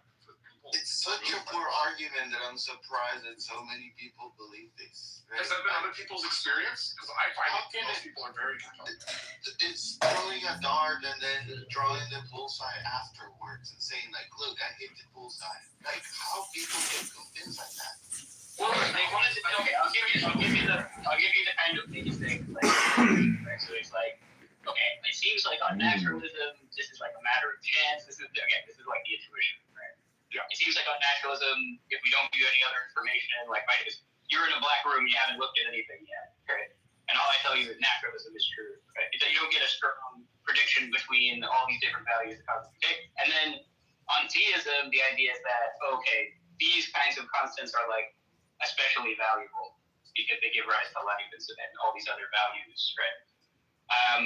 And for that reason, God selects for valuable things, so it's not as unexpected on theism, right? I mean, I have body before all. I mean, because just a minute, please. Can sir give me 1 minute? Okay. How can someone live without beliefs? Our beliefs create our principle. We're not talking about principle. Just a minute. Without Our principle. nobody lives without beliefs. That's just stupid. Well, there are both psychological illnesses who don't believe in belief. Yeah, but Hey, if they believe hold that. on, Jude. Hold on, Jude. They don't believe If the argument is to compare the probability of life given naturalism to the probability of life given theism, can you really compute probabilities given theism? Like, what's the conditional probability? What's the conditional probability of life existing in the center of the sun given theism? Yeah. This is not a thing. Yeah, I mean, it could. I guess it could. It's not. It's 100%. It's not 100%. That's not about the probability of like the life existence.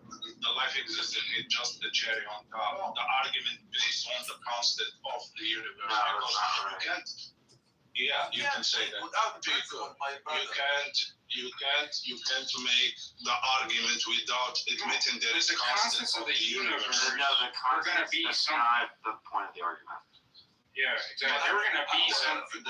They are. Just a minute, please. It's that the constants are fine tuned. It's not that we just have constants.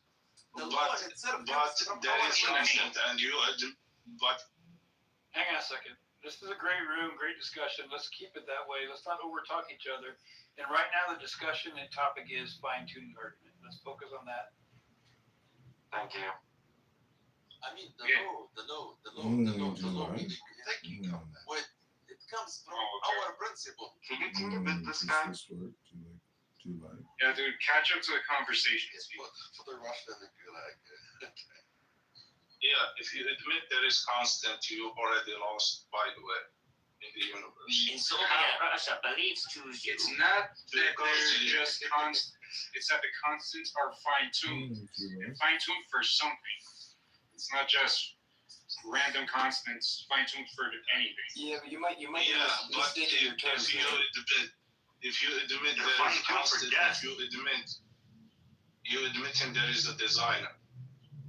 Oh, crazy person fast, dude. Wow. The constants are fine-tuned for our models, not for our existence. They're fine-tuned for Can gas. I ask you? Can I flip to the question then? The Can I concept flip is the tuned question? or not tuned is the question. Okay, can I flip the question then? Can you imagine perfectly cube thing? It's not like designed; it just exists by chance. Yeah, we can imagine that. Well, those aren't the two only options. But what's the Like there are plenty of Platonists who say the perfect cubes don't exist, they're not designed, and it's not by What's chance. the probability of how the probability of perfect cube existing by chance against It's being not by designed? chance. Like if you're a Platonist, it's not by chance. Jesus Christ, they're necessary Platonic objects. All shapes are necessary objects that do not exist by chance and were not designed. So they are not designed and they're not by chance? Yeah, that's right. Those aren't the only two options. What's the third And option? there is no perfect cube. Third option is that they are necessary objects. Right? That they're Platonic objects that are necessary. Fourth option is they're just brute, right? That like chance isn't really involved at all and no designer. Like I'm sure there are more than four options too. So Okay, what am I? Muhammad, you're talking about like a mathematical cube or like a physical cube existing? all he said was perfect cube, so I interpret it, either way. I thought he was talking about like a physical cube existing, which Physical view, physical. Okay, that could still be like necessary because the law is not random.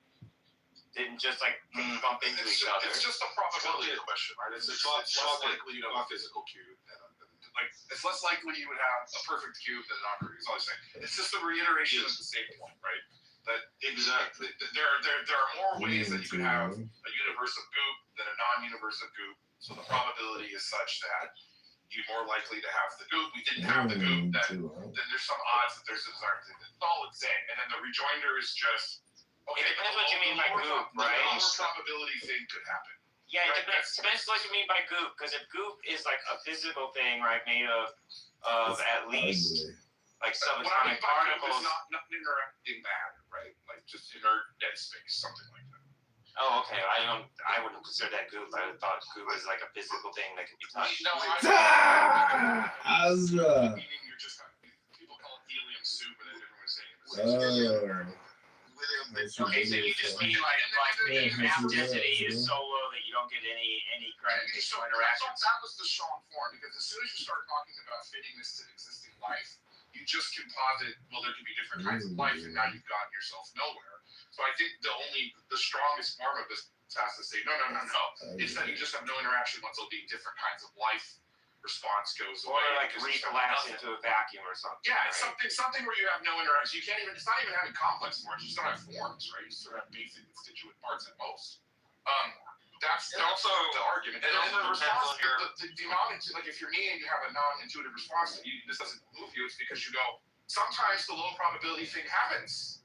Yeah, but it also. And so that it just. Well, in my case, I essentially of like fungibility theory, right? Like. Yeah, I'm doubtful that's even possible. If you're sorry, what do you mean? Magnesium, right? Then this is not going to move you at all. Right. Well, I probably went. No, thank you very much.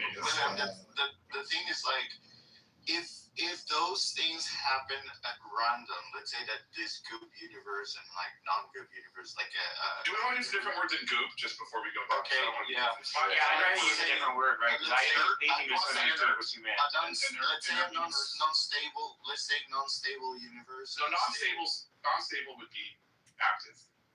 Let's just say inert. Inert's clear. Okay, So inert, an inert universe and a non-inert universe, right? Let's say that an inert universe is much more likely to happen if we had like a probability distribution. All these universes have the same chance, and there are much more possibilities for inert, right? And kind of the argument that you're saying. So the fact that an inert happened, you're going to say, oh wow, like there was a such chance of happening. But the thing is that analysis needs to be done a priori of the experiment, right? Not a forgery. Like if you're trying. What experiment are you talking about?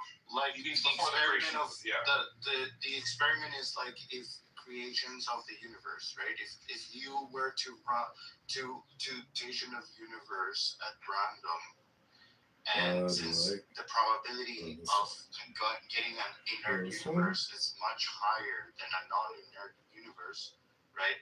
You can make a conclusion if you do before you create the universe, if you get a non-inert, you can say like, oh wow, like just something unlikely.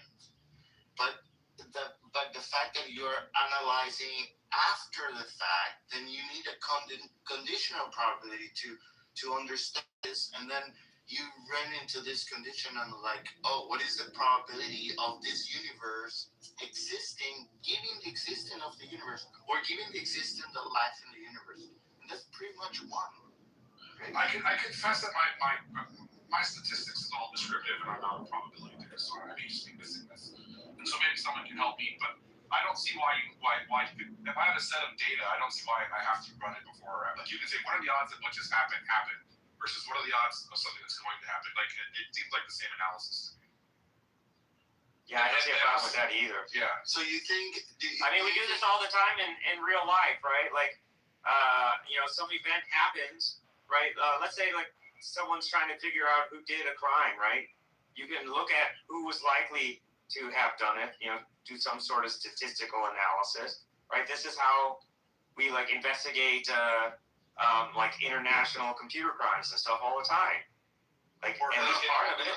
I know with my data when we run like group. This is basic statistics stuff. But when we run like group studies on people, we get all their answers. And then that's right. What's the adjusted R-squared? What's the p-value? Like this is all after the data happened. I say, what are the odds?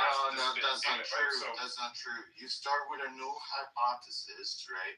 And then you say, this is what we want to prove. That's before the experiment. If you were to do that after the experiment, then you messed up the whole experiment, right? I mean, you can set the null hypothesis. I mean, in theory, you can set the null hypothesis after. Before. You do it before. You accuse me of hacking, potentially, but you can just set the null hypothesis. What are the odds of the universe doesn't exist? I think and then go like you can do that after. But look at the difference of these two things, right? Like, I can say that what is the probability of William existing, right? The probability of you existing, like the probability of you existing and at some time in history, right? You could think of it as very small, but like you wouldn't say that the probability of you existing right now is like it's given that you exist is pretty much given. I would say it's very small. I would say it's the probability that I exist is small, even though it happened. Yeah, I mean, it depends on like the background assumptions, right? Like if you're assuming that like it determines the universe maybe. Yeah, like universe isn't like fixed, right? And you got all of time to play with. Like the probability of him existing at this time or any other particular time is very tiny. Well, okay, exactly. If you assume like you have to have what the rules are now, then the probability of him existing right now is 1. The probability of him existing right now, it's given that he exists. That's not a probability. We're not talking about.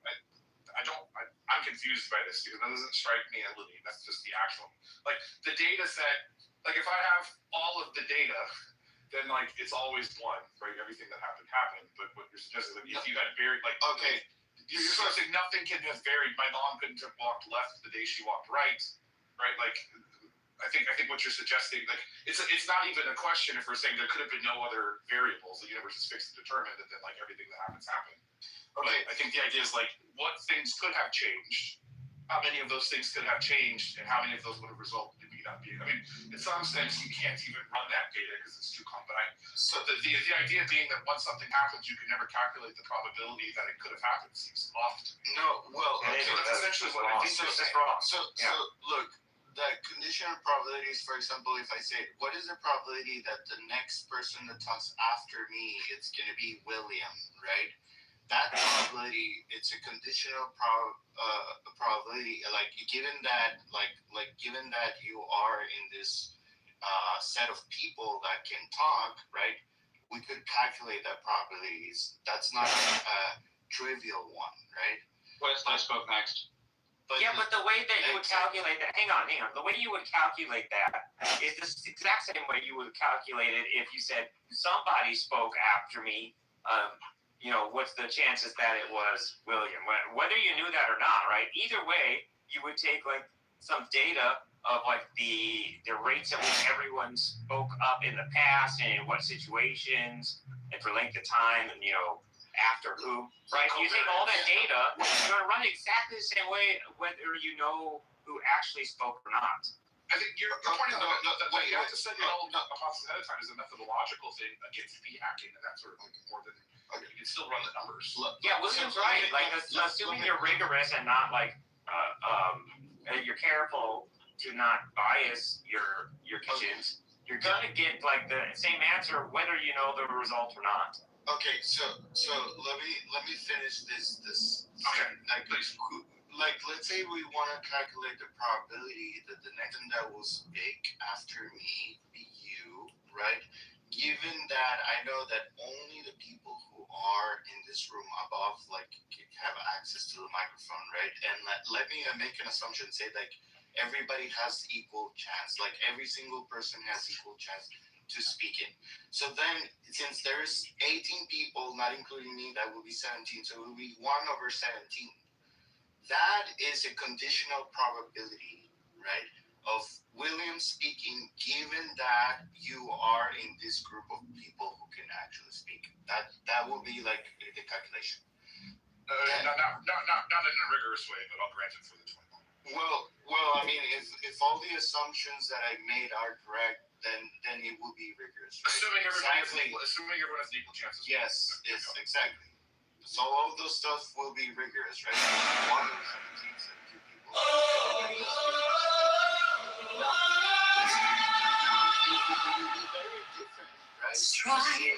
Strike the master chord. Draw the flaming sword, crown child and conquering lord.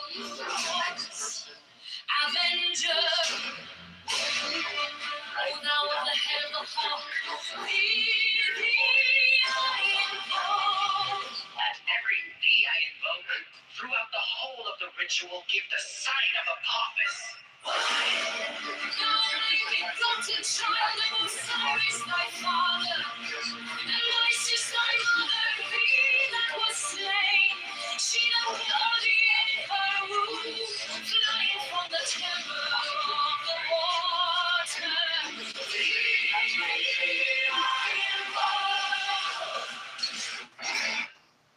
That gives you a conditional probability. You cannot say like, oh wow, it's such a unlikely event because it is not. This argument already has very specific information. In particular, our own existence is part of this thing. We couldn't even consider this question to be done if we didn't exist, if there was no one to ask this question. Yeah. So saying like, oh, what is the probability that a human being will exist and will ask this question? Can I add something, Carlos? Doesn't retro. Can I add something, Carlos? Carlos, do you mind if can I forward something? Anthropic argument. Well, can I add something here? I worry that you might be. I learned about this, so go slow with me. But let me see if you vibe with this. Do you know what the inverse gamblish fallacy is? Like the gambler's fallacy is like the dice are blind, but the gambler thinks, well, I rolled 5 times, so I'm likely to get a 6 this time on a fair die because I've rolled 5 times, so it's probably going to come up like I'm overdue, right? Does that make sense? of it does. Okay. Yeah. So the inverse gamblers. Yes, I'm inverse for him. It makes sense. Yes. The inverse gambler's fallacy is that you roll a 6, and then you look at the die and you go, well, they must have been rolled a certain amount of times beforehand. That were like, I must have rolled like 5 times beforehand because I just got a 6, and that's highly unlikely. Okay? So if you're looking at something like Wheeler universes, which apparently is like the multiverse theory, I'm going to read this because it's from Roger White. I was just like looking at this while you guys are talking. We note that against all odds, the Big Bang has produced a life-permitting universe. Extremely unlikely in one shot, but highly likely after several. So we conclude there must have been, or that there have probably been, many Big Bangs in the past. The mistake is in supposing that the existence of many other universes makes it more likely that this one, the only one that we've observed, will be life permitting. Okay, does that make sense to you? So that's a pushback on something that's in here. I'm not sure if that makes sense to everybody. I'd rather forward that to you guys and see what you think. Have I explained that okay, or? Look, there's such a thing as ex ante and ex post probability, and there's no difference in calculating the two. Yeah, exactly. Yeah. Just Google ex post probability. I think that's right. I hesitate to speak authoritatively because I got a B- in stats the first time I took it. Yes, the first time. And so I'm not the guy for this, but I do a lot of stats. But it's not this kind of thing. Me and R do a lot of stats, I should say. Thank God for R. But it's just ex post probability. So ex ante is what he's talking about, but ex post probability is not before. It's the same. You just have to working on it. How surprising is it that Williams spoke? Not surprising as a big mouth, but still, how surprising. That's a different. I don't see why you can't. It's more like William speaking, so everybody else must have gotten a chance. That's not kind of it. Ex post and ex ante has to deal with historical versus forecasting. Why would you think that they'd have the equally?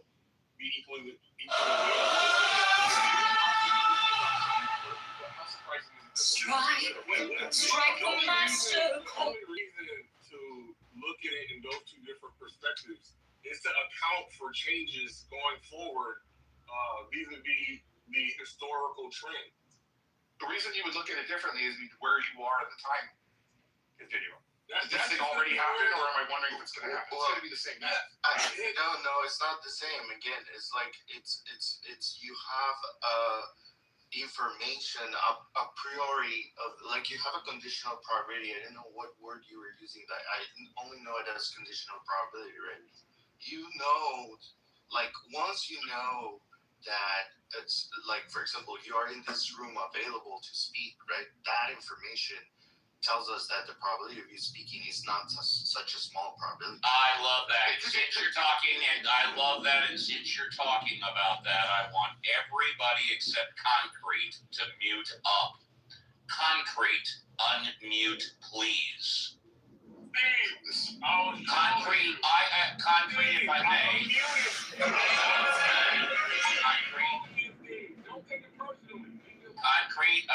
Concrete, I just wanted to say thank you very much for the way you treated me in your room the last time I was there within the past.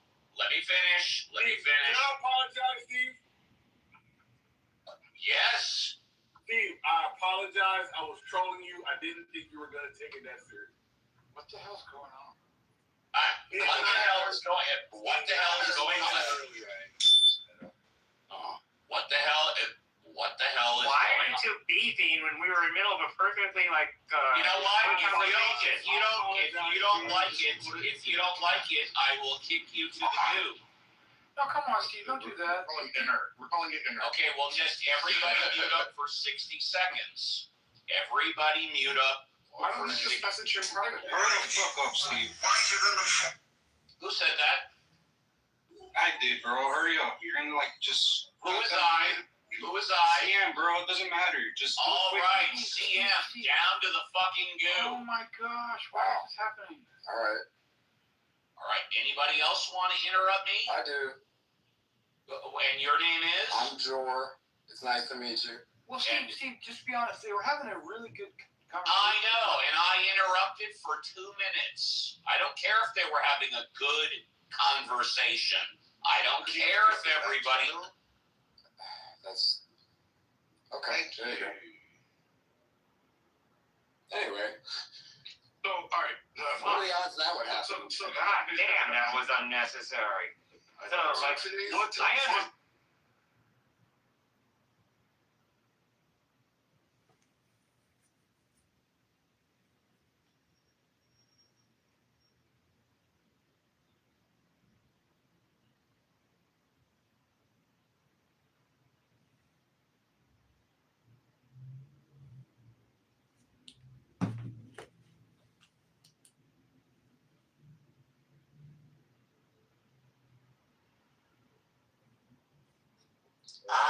Let me tell you, I grew up with two brothers. Me too. I grew up with three, so I know. Just make the house with peanut butter and bread. Yeah, he don't eat the peanut butter. He don't do the nuts, but he definitely, you hear him in the middle of the night scurrying around and shit. Yeah, any soda or any favorite beverage you have, just don't put it in the refrigerator. He's following my lead because I don't drink sparkling water, but I don't drink juice. I don't drink soda. None of that. Nothing. So you're good with the sparkling water. Yeah. Well, you better buy more of it just in case. Yeah.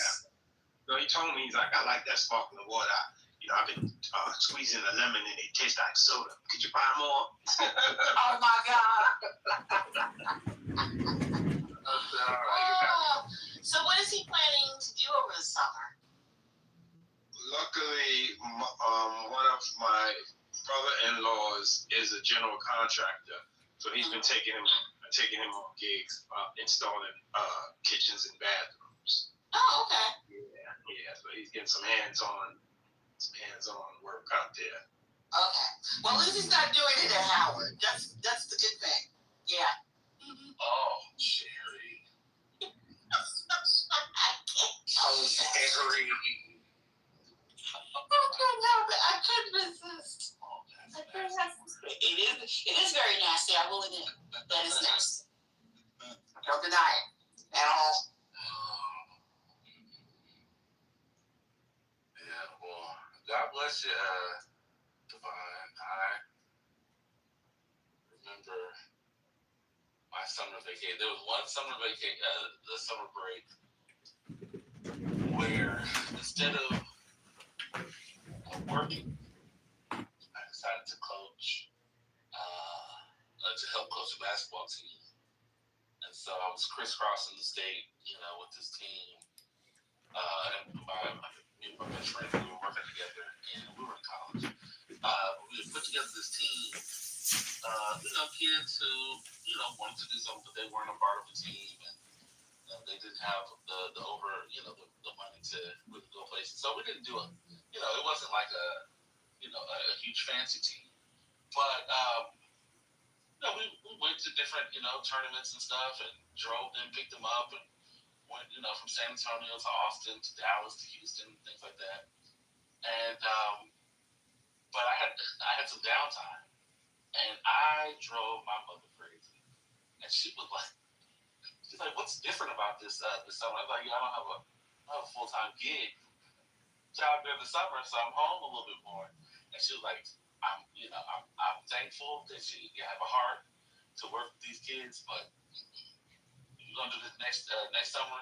You have to get a job because you are driving me nuts. And that was last year, didn't it? So bless you. Hope that you can still get peace in the midst of having a young person. But it seems like they have something to do. So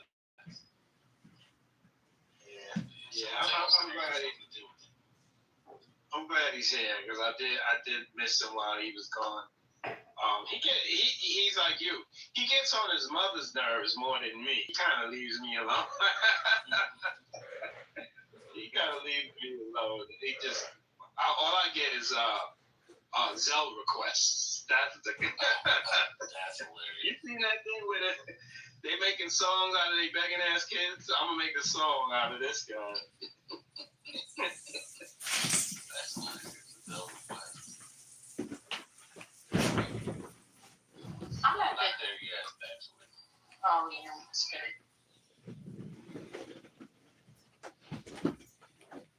So you about to say something? You about to get at me again? No. I was saying I'm at the gym. And, I'm on a treadmill, but I want to get on this roller thing. And I happen to look over there. I'm like, oh, all right, they should be done by the time I get off of this thing. They ain't moving on this thing. They over there pulled up together. Okay, I'm supposed to say you're leaving now. It's about time. What the hell? This ain't no come make out gym. What the hell's going on? Excuse me. I was sitting here contemplating, like, okay, am I gonna go over there? Am I gonna tell him, can I get here, please? What? But I don't have to do that now. They should have filtered and completely battle garbage. No, I would never. I would say, oh, I'm sorry. How much longer? Now, before we get into the back row, can I ask you one question? When you first old boy out today, did you remove him from the room, or just move him to the goo? I didn't curse anybody. What are you talking about? Excuse me? Excuse you? So we were talking about not bearing false witness. Exactly. So why are you doing that? So I'm sorry. Tell me. What did you say to Concrete when he was either removed or moved to the goo? I don't know. What did I say? That's your opinion, sir.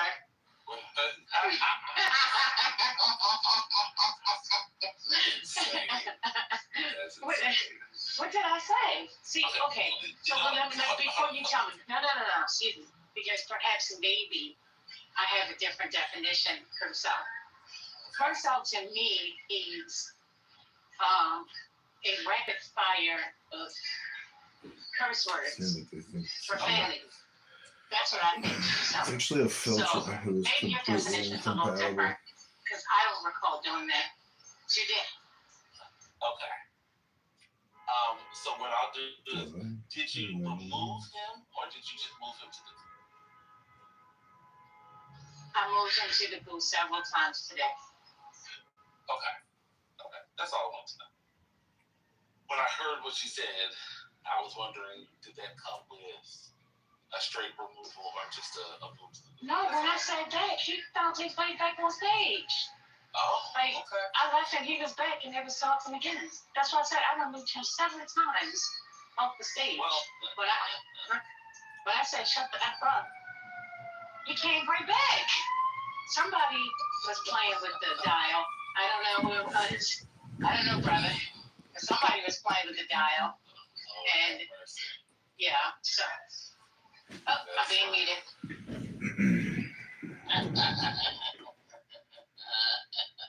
That's all I want to know. God bless. Not America. She spoke about when she spoke about waiting for the machine. It reminded me of, you ever pull up to somebody and they in their car and you ask them, hey, are you pulling out? And they're like, yeah, I'm pulling out. And so you kind of, you back up and you wait for them to pull out, and they don't, and they take their time. Like, I feel like some people be doing it I don't do that.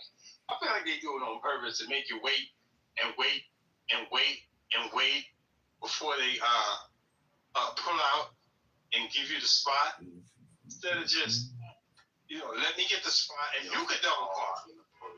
Devon, I'm not mature enough for what you're doing or not doing on purpose. No, I'm talking about a parking spot, man. Damn, why you asking me that? Exactly. I wasn't even thinking like that.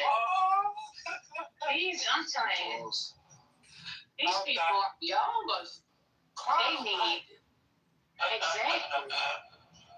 And then blame it on you and say that you did it. How else do you get it? How else do you get out of the parking spot? Walk in the spirit first, lady.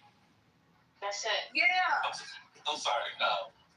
How else do you get out the parking spot?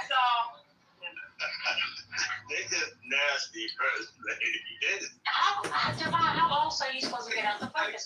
Exactly. You supposed to It's- poke. You don't pull out? You supposed Why you don't pull out? You supposed to poke. Hey, you wait, supposed to hey. poke that. Okay, now. You supposed to poke the head out first lady. Whoa. Whoa. I thought it was the back. No, you supposed to poke the head out first to get the, to get the angle. Right. Then you could pull it all the way out. Oh, okay. Y'all would turn a regular conversation Y'all believe in the spirit. madness. That was straightforward. Hold on, Javon. That was straightforward. You know I wasn't going in there like that. Today is telling truth. Yeah, I went in there right straightforward. First of all, let's be clear. Nobody calls the front of their car the head. So that wasn't even The headlights. The headlights. That's why I said the Y'all tail. look great. the headlights. Y'all look great. I was talking about the headlights, sir. That's why I said the tail. That's why I said. That's why I said the tail. Can we Because acknowledge the double meaning? What y'all did was double down on the double meaning. No longer making it a double meaning, but just a single meaning. That was sexual. God bless them. Bro, Messi, she was talking about the scriptures. that's it. Not the head. The not Lord, the Lord said use your head and not the tail. The same scriptures that Sweet read about swallowing the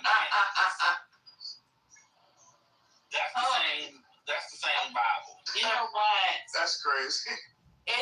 God, Spinoza, I'm telling you, I was reading a poem. I was saying this last week. I was reading a poem, lovely poem with the word enchantment, and I thought about Clubhouse, and that ruined it. It ruined it. It's terrible. They got outdoor runs, but they don't have indoor runs. Yes, they do. There you go. Ow.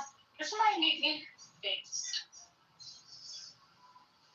Oh, Devon, I have a question for you. If you're there. Hello? Can you hear me?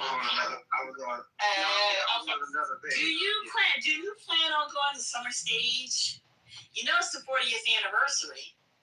Summer Stage. Where is that at? It's in your neck of the woods. Yeah. Yes. I didn't see anything interesting, to be honest, but I'll put it in the chat for you, Devon. Yeah, give us the line. Give me the line. You would have to come to Manhattan for that. Yeah, because it's at Central Park. Well, we have one locally here that I frequent. It's called Wingate High School, and they have a summer stage as well. And we get some pretty cool acts that come through. It's like what about Prospect Park? Yeah, are you in Brooklyn? Yeah, I'm in Brooklyn. Prospect Park. The band shell.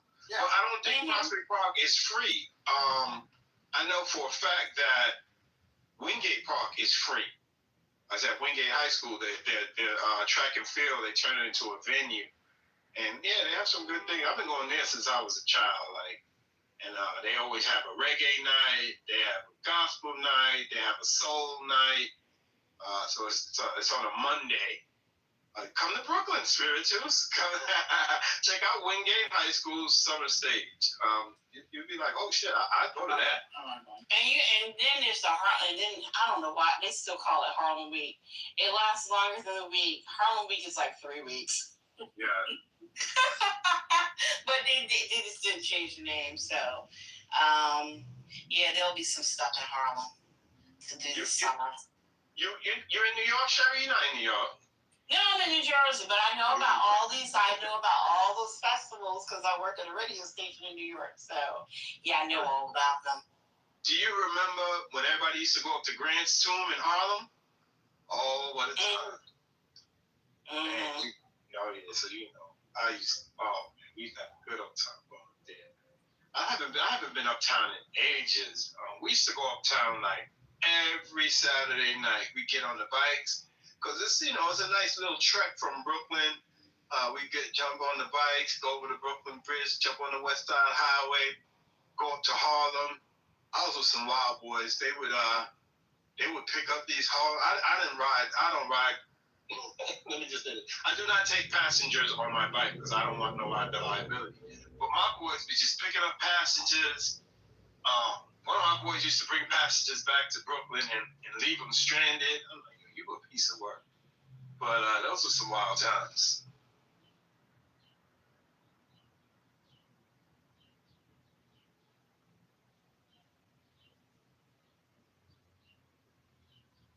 I don't know, Spiritus. I mean, Jose James is going to be there June 10th. Oh, I like Jose James. I've seen him. Yeah. I've seen him a few times. Where are you seeing that? Wait, where are you seeing that? At Summit Stage? It is. It's on their Instagram page. Opening night. So it's going to be what's her name? Lassesi, Jose James, Spilata, DJ Culture Child. I mean, Jose James is more of a small club venue. That's the only places I've seen him. Legacy on June 10th. Yeah, and it's free. Oh, yeah, I saw her at the Blue Note too. Okay. All right, that's cool. Yeah. I don't know I was what. wondering if Sherry was trying to pronounce Legacy. I didn't know what she was saying. Legacy. I'm sorry. Legacy. So yeah, they're all going to be there opening night. Yeah, I don't know why I can't find. I'm like scrambling to find where the fucking calendar is. There's so many different things going on.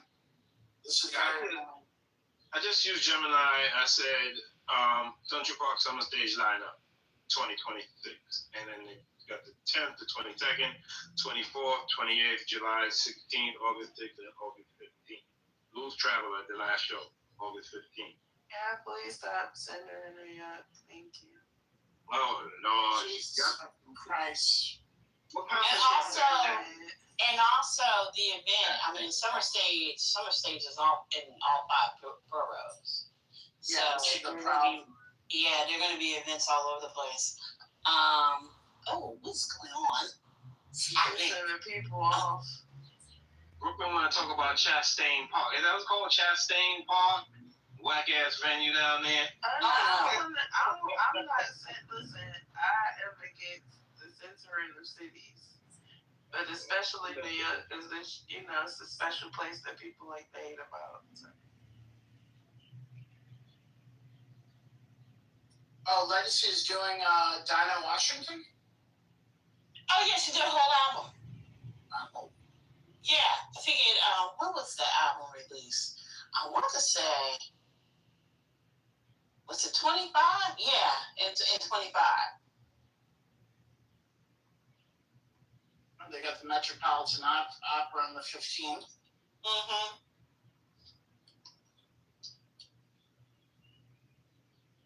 Okay. So, to all the New York City people. That's what's happening. Oh, and I'll give the mayor a shout out, Spiritus. There is a website for the youth to find free things to do all throughout the summer, all throughout the city. There's quite a few things, so they're trying. And another fun fact, since the Knicks have entered the finals, Gunnins has gone down astronomically. I don't know the number. There is a percentage. These people like to give numbers, so I can get it. But yeah, shout out to that. Do you want me to throw out another stat? I just read a report. It said the run-up, not including the finals, but the Knicks run-up in the playoffs has generated $220 million in revenues for the city. Well, did you see the prices for the damn? I don't know where that money goes, but no player should be leaving the Knicks because of the price. The ticket prices should be enough to make sure that these players are well taken care of. It's ridiculous.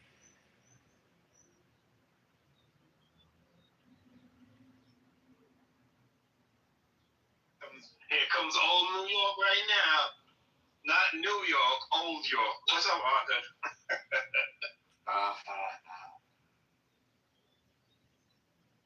It's about to be on, Divine. To be ready. Yes, sir. Yes, sir. I saw it on the news. Spirituals mentioned it. Everybody in the city has on Knicks gear. Shit is wild. Yeah, you know how many Ewing's jersey by people who weren't even born on their last run? In fact, Patrick Ewing is heavily involved in Brunson's life. Brunson's mom is Jamaican. Ewing is Jamaican, and we know Jamaicans can be thick as thieves. And Ewing would actually arrive he's rolling with them. He's with them everywhere. I think that's quite special. Maybe they give him the ring he never got. Just I think that I appreciate he's with them. He's been there. He's played in these high stake games, and sure, the big brother or the uncle with some words of wisdom. So shout out to that.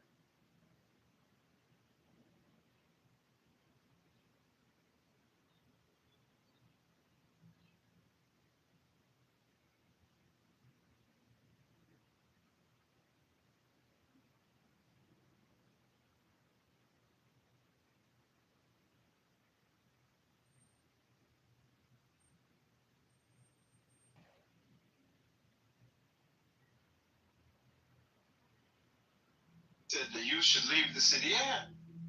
Remember they used to have that, I don't know if they still do it. Arthur, do they still do that fresh air fund when they used to take kids from the inner city up to the Catskills, up to upstate to see the other side of New York? They do. I thought that was, they still do, yeah, that's good though. Yeah, there's a lot of different organizations that do stuff like that. But yeah, that's a game changer for a lot of kids.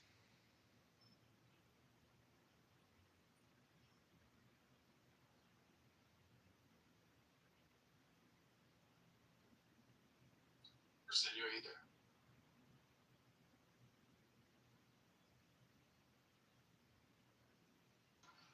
Oh, I'm good. I made some shawarma, which I always enjoy. I always enjoy. One of my favorite flavors. Yeah, Oh, okay. So that was quick. Yeah. Because I thought you had something to say. But clearly, it was just a joke on me yet again. I'm sorry. I greeted you and asked how you were, and so if you think that loving human exchange is a joke, No, I'm talking about, I stayed unmuted because I thought you had something longer to say. Not that I don't appreciate you speaking to me, because I think this is like maybe the first time today that we actually had a chance to, say hello. Because, you've been quiet today.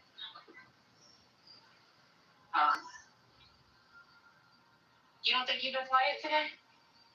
Oh, I know you've been quiet today because I listened 6 hours, 7 hours of content. So, yeah. Oh, I'm sorry to hear that. Oh, Sherry. We've arrived, looking sexy, looking fly. Bash chick, chick aside. DJ, jam tonight. Spotted me, attend the thing. There you are, come on, man. Do you wanna dance with me? Can you handle me? Wait. Sherry. This is, I think y'all put a battery on my fridge back last night. If you like what you see, move groovy in with me. Body looks like I can shoot up and scared of me. But you'll see the sound of it. I don't think you're ready for this jelly. I don't think you're ready for this jelly. I don't think you're ready for it. Okay, so, Patty, can you handle this? First lady, can you handle this? Sandra, can you handle this? I don't think they can handle this.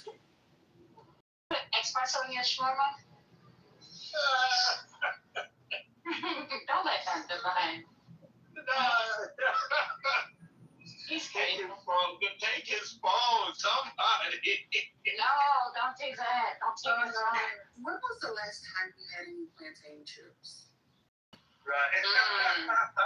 I haven't. He moves on to the next. So I haven't heard him snacking. Have you guys heard him snack? I haven't heard him snack.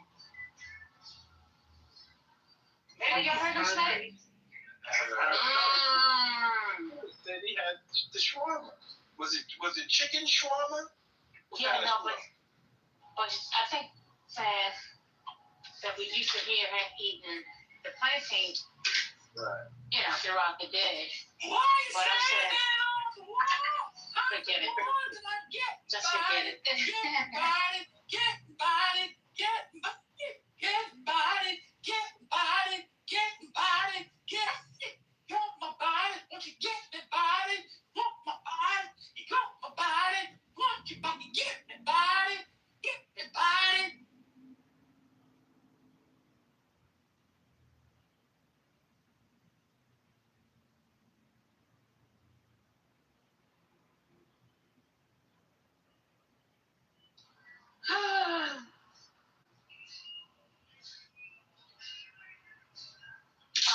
So where'd you pull Beyonce up from? Into your thoughts. Skip to the front of the line. Let me fix my hair right before I go inside. Hey, Mr. 6, try to get these chicks, cause you know they gon' block when I take this shit. Mr. 7, gotta make it round. Give the eyes to the guy, now they confirm.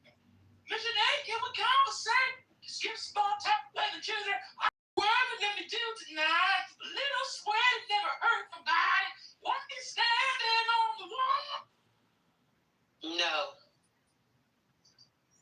You know, the lady in my house is like, there's something wrong. Somebody's screaming on your phone.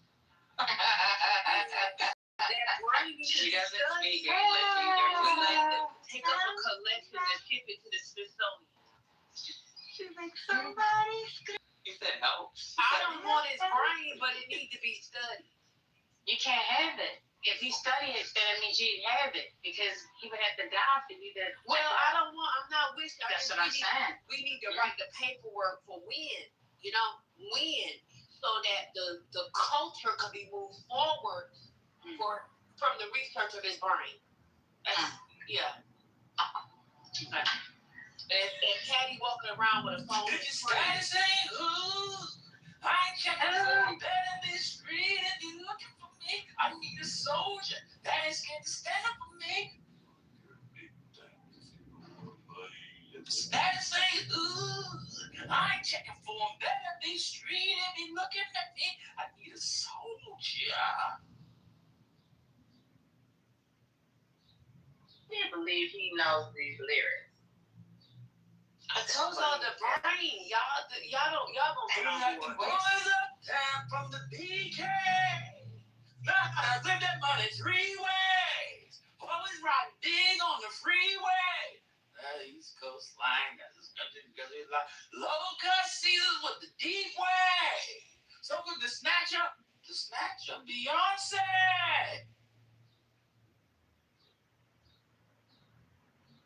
If your status ain't who.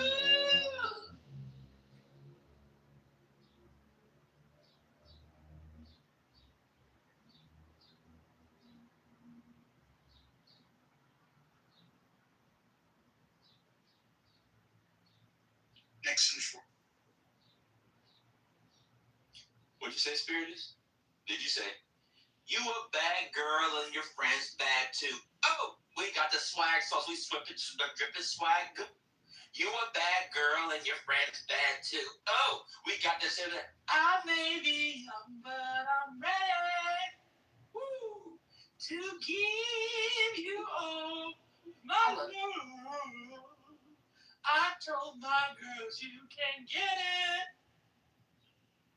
Slow it down, just let it go. So in love. That's right, sing it. I give it all away. Just don't tell nobody tomorrow. So tonight, I do it every way. Speakers knocking till the morning light. Cause we like to party. I know what y'all do. You know what y'all do. Hey, your touch is driving me crazy. Woo, I can't explain the way I feel. Top down with the radio, and the night belongs to us. Oh, let's get into it. What'd you say, Spirit? What did you say? What'd you say, Spirit is? That song bothers me. I may be young, but I'm ready.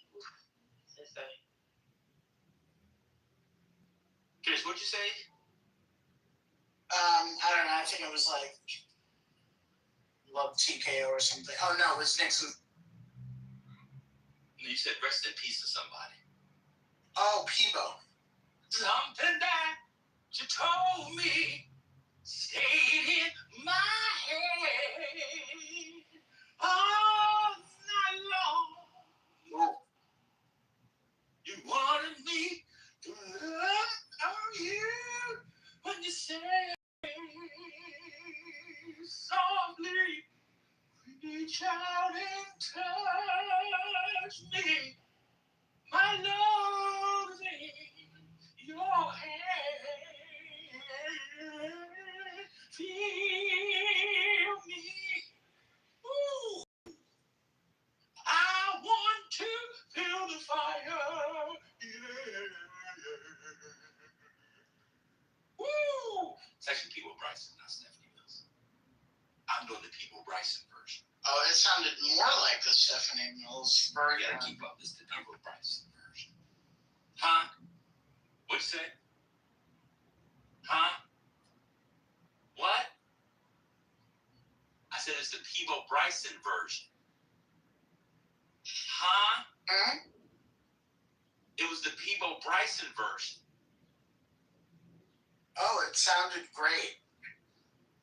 Yeah, let's hold this time. True as it can be. Barely even friends. And somebody else.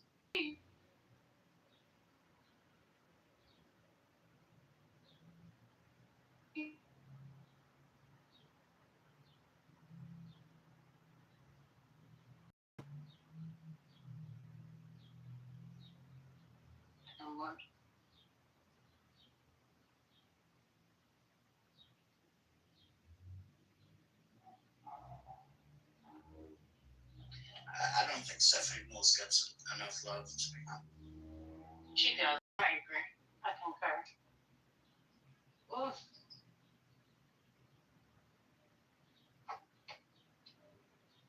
Did somebody say bring the beat in? No. Honey, honey. I can see the stars all the way from here. I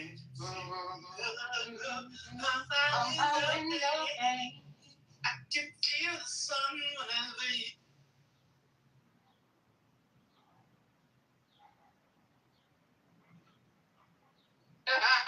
Somebody muted you. Ooh, somebody in the chat said this was this is the manic portion of a bipolar mental health crisis. Yeah, the person that said that has the charisma of a comatose gnat. who's been stricken with yellow fever. And so that person doesn't know these songs, and the only person he can entertain is himself as a comatose gnat with yellow fever. Do you know why it's called yellow? I was reading an article about yellow fever earlier this week. Do you know why it's called yellow fever? Well, go ahead. Because you get jaundice. It turns you yellow. Turns your eyes and your body. Oh, yeah. That's But right. wait a minute.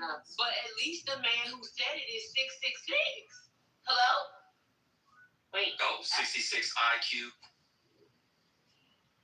Oh my God. Yeah, you know what IQ is.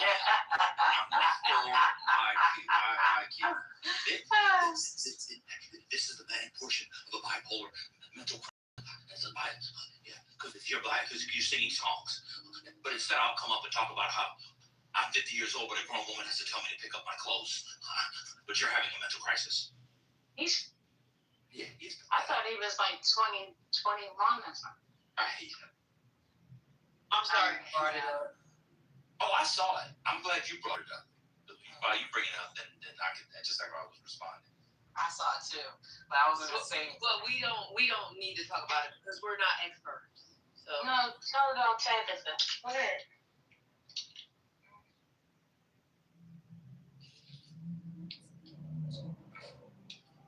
hello.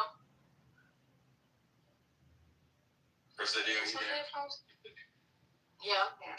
But You know, Bumpus. Can you hear me? You hear me? Are you there? I'm here. First lady. Wait, can you hear me, First lady? I'm there. Are you here? I want to tell you. Oh, no, you know that's my song. There's something I think that I should really like to know each other. And we're both feeling much stronger. And let's try to talk it over.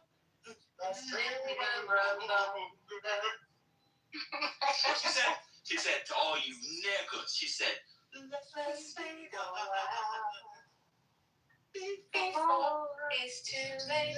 Let's wait a while. Before we go too far. Which in 20s, 26 means eating ass. Sending kisses in the mouth. Let's wait a while. Before it's too late, let's wait a while. Wait, do you ask? Oh, sorry. Do you ask? I'm gonna ask anyway. Do y'all ask? Do y'all? Okay. So What is wrong with you, We sir? are not experts. I wouldn't take that advice. It was really just a question for Ben because he was the only one on the stage that had experienced that with me. But I mean, you know what? I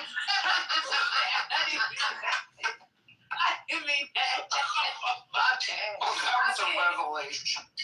Oh my God, spiritus. Oh my God. I didn't mean that. Oh man. I mean, yeah, I didn't mean that. I meant, you know what I meant. But anyway, keep saying. No, I didn't know what you meant, but I'm on that. You're mean. I just meant like. We will not engage, man. We will not. It's Okay, okay. We let it roll. We're gonna let that ride. Just let me ride. So the last I remember. Okay, so. So what's going on actually? I don't know. Your mom might as well tell y'all.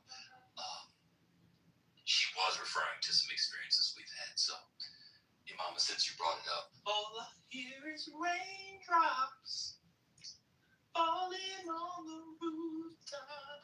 Oh, your mama, tell me why'd you have to go? 'Cause you're missing you. That's another banger. There's some real singers from non-singers. Tamia can sing. You don't let her stop. No. Oh wait, is this the category? Is this the category? She got MS. Not too much. No, she makes good music. Well, She got a good one with that that. one is pretty good. Yeah. Yeah. Stranger in My House is pretty good too. Yeah, that's a good I one. take back what I said. Yeah, I take back what I said. She can sing. Oh, wait a minute. Didn't she sing You Got a Hold on My Heart? Or Hold on Me? Or was that somebody else? Hold on my heart. Yeah, she has a nice soft, voice where she can. Yeah. Okay. I remember that one. Too foolish, First Lady. Who? Ashanti. Ashanti sung that? No, I'm saying do Ashanti. And she can't sing. It's a good song. It is a good song. Which song? Foolish. I don't remember. Yeah, you do. I started off, I don't know it like just saying foolish. But Murder Inc. Ashanti. I know Ashanti, but I'm saying I don't know how that song. Why are you laughing at me, sir? No, that's how it starts. Oh. Or whoever you start with say the name of the song. my days are cold without you. Oh my heart. Murdering.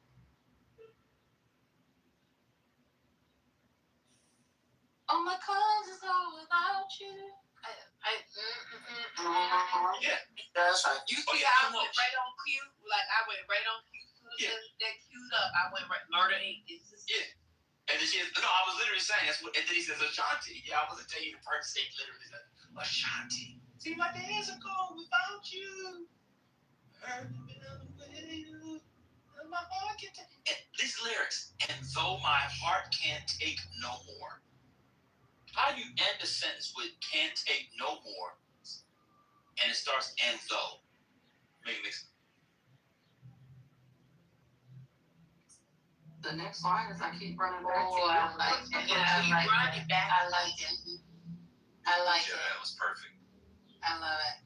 Now, wait, give it to me again. She's on tour right now. See, my days are cold without you. I'm hurting without you. And though my heart can take no more, I keep on running back to you. Okay, what's the mistake? Because it sounds right to me. No mistake. Okay. No, but like a young 22-year-old girl in the hood, probably not in the hood. There's a young 22-year-old American, let alone black person, wouldn't say, "and though my heart." Sounds like the beginning of a line from the Shakespearean sonnet. And though my heart has rendered asunder and thus, and though my heart can't take no more.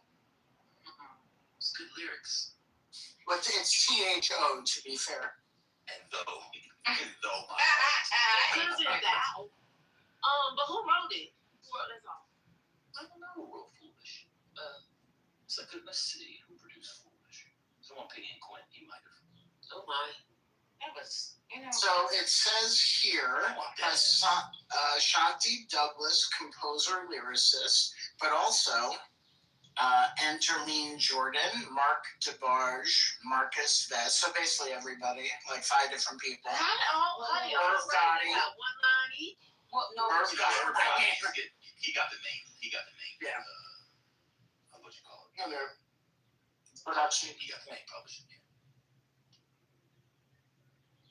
What y'all think is more profitable without looking it up? Because I don't know. Publishing or the masters? I think it's publishing. I think so, but I could be wrong. Yeah, I don't know either. He answered the question before we could even hear that question. I said, which one do you make more money on, publishing or masters? I think the masters, because when you own the masters, you can release it whenever. You can do like a 25th anniversary type of thing. And yeah, I think you could do things with it. Spirituals might be right though. Publishing. I may be wrong. When I hear about artists up their catalog, that's the publishing, right? So when I hear like Bob Dylan selling his catalog for like a couple $100 million, I think that's, I don't know. Goliath said masters. Goliath for the master. Okay, Yeah, I bet Goliath for the masters. Yeah, I bet you with the popular stuff, it's definitely, like, especially the last 40, 50 years, it's masters. But I feel like back in the day, like a Burt Bacharach song. Right. I bet you was the publishing. Right, I think that's good. Matt is in the chat, man. Matt is in the chat, man. He said, "Let the QJ relative teach y'all." Oh, he's on the beach. No one's listening. The election's over. Where you at? I don't know what it's. Yeah, look, he in the Bahamas. He can't even bang. He got a Mai Tai in his hand. Oh, well, come on up here and bang. Bring your tits out in Nassau. Oh, not the tits. He's in a little thong. I bet he is. I bet he is. I 100% bet he is in a thong right now. Cheeks up. Yeah, sipping out of a coconut. Yeah. Hold on, let me read something real quick. Y'all wildin'. So it says, in the music industry, publishing composition is generally considered the more valuable, lucrative, long-lasting asset compared to masters, the physical requirement. However, the definition shifts entirely if you are discussing careers and education in the book or the media music industry publishing refers to the underlying composition, blah, blah, blah, blah, blah. Master's rights refers to the physical sound recording. Yeah. I mean, we know what these things are, but they're saying the publishing. See, I was torn on this because of Taylor Swift. Remember how they sold her masters, and what she did was she just redid everything and basically told her fans, buy my new stuff. Wait. So that's why I was kind of torn on. Two different versions of the same song by Taylor Swift. She did, all her albums, Taylor version. She took It's smart as fuck. Yeah, he redid them all. Yes. All of her, and then he went to DTC, to get all her fans to buy it. Yeah, she's like, fuck the owners of my masters. Here's a new version that's And I'm the master. Period. I mean, it's like when Prince changed his name to the symbol, right? He said, fuck y'all, I'm no longer Prince, I'm this symbol, and I'm gonna put my own shit out, and I'm gonna keep all the money. Yeah, but the music is ass. Divine. I'm gonna be honest with y'all, like maybe 2 songs. Let me go on mute. But Divine is actually better because literally she got fans to stop playing the old stuff, buy the new stuff. Yeah, he did it. It literally devalued everything else. Yeah, he bodied. I mean, Matt said his body is T, but he bodied the old master. Let me ask y'all a question then. So I remember, what was the big Taylor Swift song maybe 15 years ago? What's the name one of the big songs that she had? Shake It Up. Shake It Off. 22. Shake It Off. Yeah, Shake It Off. There you go. Shake. Wait, that's Mariah Carey, but she had a Shake Off too. So that version, somebody now owns. So she has another version of that. Well, she made more versions of certain albums, and she was going through her whole catalog. And then she got to a point where she was able to then devalue the old masters and then buy them back. And now she owns everything. Who advises her? Is it like Ray Charles? And gets to walk away. America. How old? I don't know anything about that. How old, was this person? I don't know anything about it. 14-year-old. Oh, are you? Oh, really? Oh, God. 14-year-old. Seriously? And really? Yep. And they let it, really? How did that's this is fucked up. Exactly. I'm sorry. I can't listen to this stuff. I just don't, this country, that is disgusting. I'm so sorry. It's kind of the music I don't want to hear. Sorry about that. See, we got to educate, I don't know, we got to try to combat the massive mullah ideology in this country. Because we think that that's something that's okay. It's insane. That's something the mullah would do and get away with it.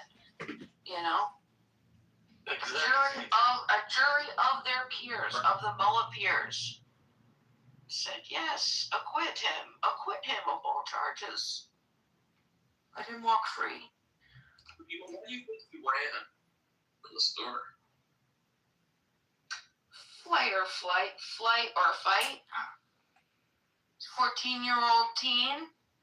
He already was pressed in the store, right? He didn't walk out of the store and start to run. He was pressed in the store. Hey, what do you got in the pockets? He shook the pockets. He said, I don't got nothing. I don't have anything. Multiple questions, sat there, left, was walking out, and then people started to chase him. It was just his instinct to run. But he did have something in the pockets. He did. No, we're going to shoot anyone. Come on. That's the whole thing is working.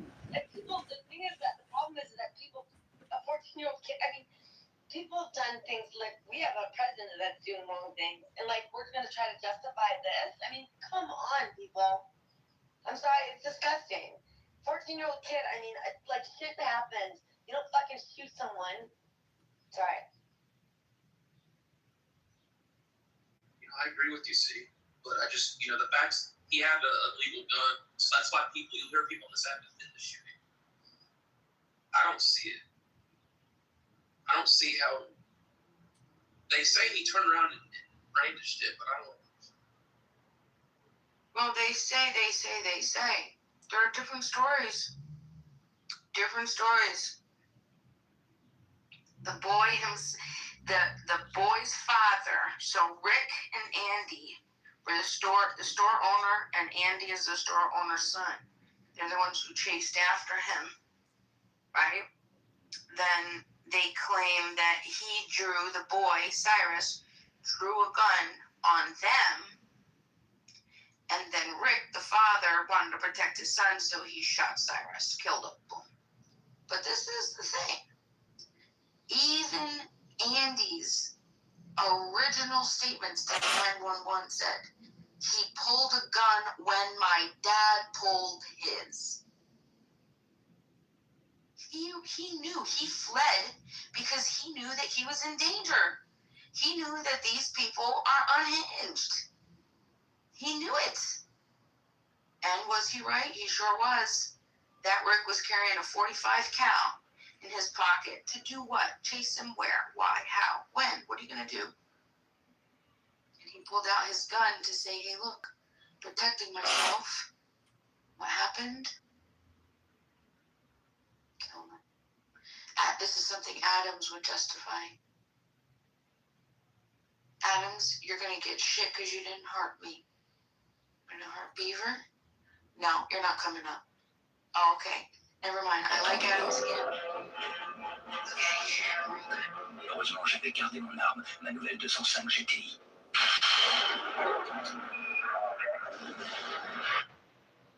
He was found out about this Cho shooting acquittal.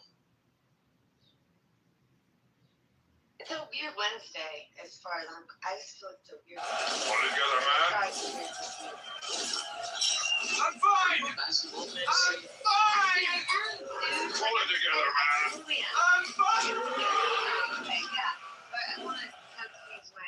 Pull it together. If you will. So, yeah, I'm excited about the Knicks. This will be fun to watch. Yeah, are you? Yeah. I saw you go in that room. I'm like, see a basketball fan. Yeah, I got a couple basketballs. Yeah, I like basketball a lot. I heard Karen Bass scored a 3-pointer at the Lakers game. The whole stadium went wild. Really? Did she really? No, I'm just messing with Beaver. No, but that would be cool, dude. I mean, honestly, I don't follow her that much, but shit, I mean, I would love to, to do that. That would be pretty cool. If anyone on stage were to do that, that'd be pretty good. Do you think Pratt runs for governor after he wins this, Adams? Nah, he's done.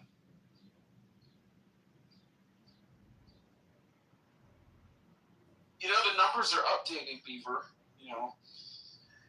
Spencer Pratt, he slipped out of the 30s. Nithya Raman's catching up to him. The cheat is on, isn't it? We'll find just enough votes. Yeah, I'm a little bit upset though. My governor pick didn't. He's not doing too well. Bianco.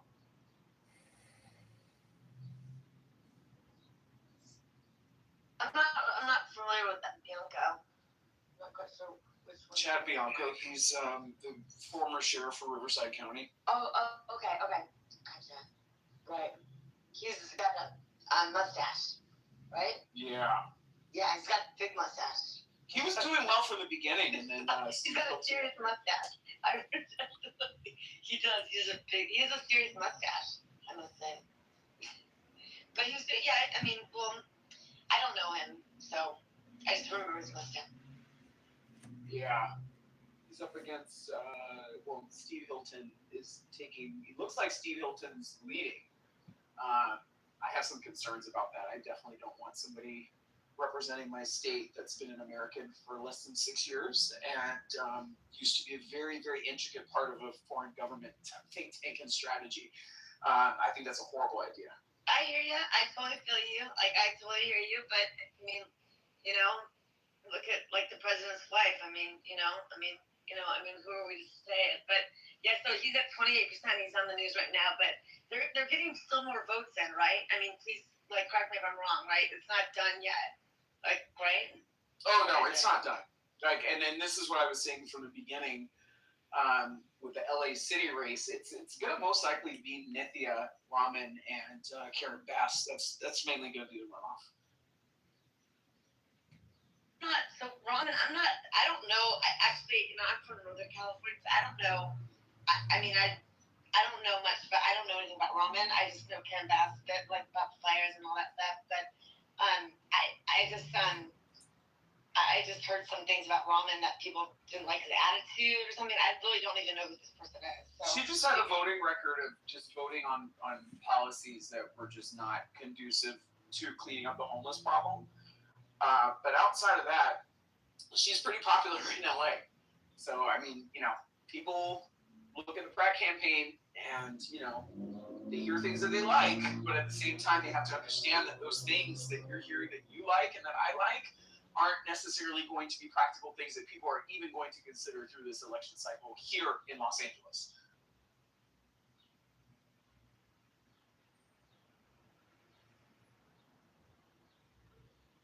It's kind of a shit show. Yes. It is, actually. I mean, it's a big deal. LA's a huge city. I mean, it's big city. I mean, it's massive, dude. It really is. I mean, people don't understand that. It's really, the demographics of people, across the board, I mean, it's huge. So, does he have any experience or Ramen, do they have any experience? I don't even know who this person is. I really don't. Beaver, does Spencer Pratt have some sort of political experience I'm not aware of? Yeah, he was on the Hills and he was able to manipulate a lot of people. Inserting himself into women's drama that's going to prepare him for being mayor of Los Angeles? Well, he's married to Heidi still with 2 kids. He stole Heidi away from LC. I can't believe I watched that bullshit. I can't believe you did either. That's actually I'm a little bit disappointed, Beaver, what's going on. I don't think you really do you necessarily need, I don't think that's matters in these days. Political experience? Yeah, I don't think it, really? The woman's been broken. I mean, seriously? Like Trump didn't have any. Yeah, but that's a little bit different. Ronald Reagan was governor. Schwarzenegger, name recognition. People actually like Schwarzenegger. People did not, and if you remember Spencer's run on the Hills, people did not like him. Yeah, but that means his message is resonating because people are tired of the shit, the literal feces on the sidewalk. Okay. Have you ever let me tell you how his message is resonating. Okay. His message is resonating in people voting for Nithya Raman to get him off the ballot to prove a point. And this is what I don't think that you understand what's happening, Beaver. Like, the second that Nithya Raman called him a MAGA Republican on that stage, that was over for him. But he's making the runoff. He's not making the runoff because they're not done counting ballots, Beaver. It's like a 98% certainty that he's going to move on. No, it's not. Even Kalshi, doesn't have any hope for him. Let me check this right now. Let me check my model 1 second. What's up, Mountain? Yeah, Kalshi says he's going down. Let's see. They have Karen Bass at 69%, Nithya Raman at 20%, and Spencer Pratt at 10%. So, I don't know. I think a lot of people are just kind of seeing the writing on the wall. I better know Mountain's position on this. Well, he's going to vote for Spencer. I don't think that Mountain lives here, but if he did, I'm sure he would vote for Spencer Pratt.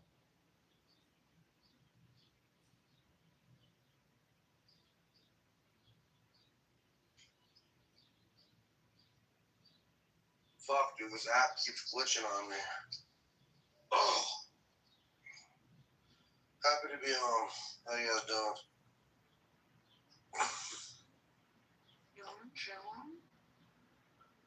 Nice. You ready to argue? No, not really. Alright. I just got off work. I'm tired. Not really wanting to argue. So. Listening is good.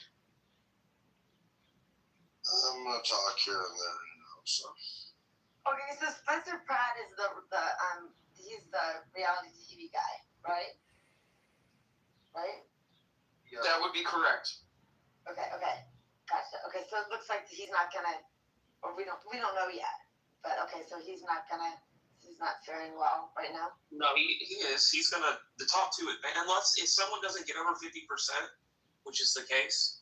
Okay. And the top two advance for a runoff, and he's at least a 90% certainty to advance. I don't think so. I think that if you look at how the voting numbers, the ballots are coming in, his numbers are dropping, Bieber. Nithya Raman's picking up more votes. Like, this is what I'm trying to explain to you. Yeah, but you won't be able to make up the difference unless it's like massive fraud. No, it's not massive fraud. 40% of the votes haven't been counted.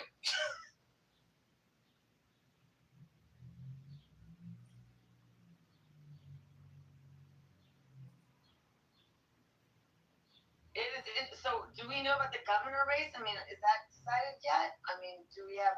It's looking like it's most likely going to be Hilton and Becerra. That's really interesting. Wow. It's looking like it, though. They say a lot more votes are going to be coming in. So, it's really interesting. So he's only been here 6 years. Is that what he said? Yeah. Hilton, right? Yep.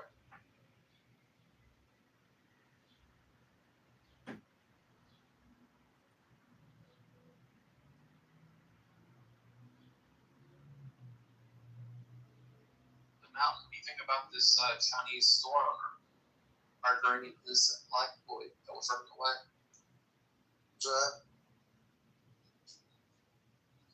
What did you say? What do you think about this Chinese store owner murdering a innocent black boy who's running away? I've yet to watch the video, I guess. So I don't really get into that shit. That's some clubhouse nonsense, Beaver, that you shouldn't even entertain. You know? You don't think his life mattered?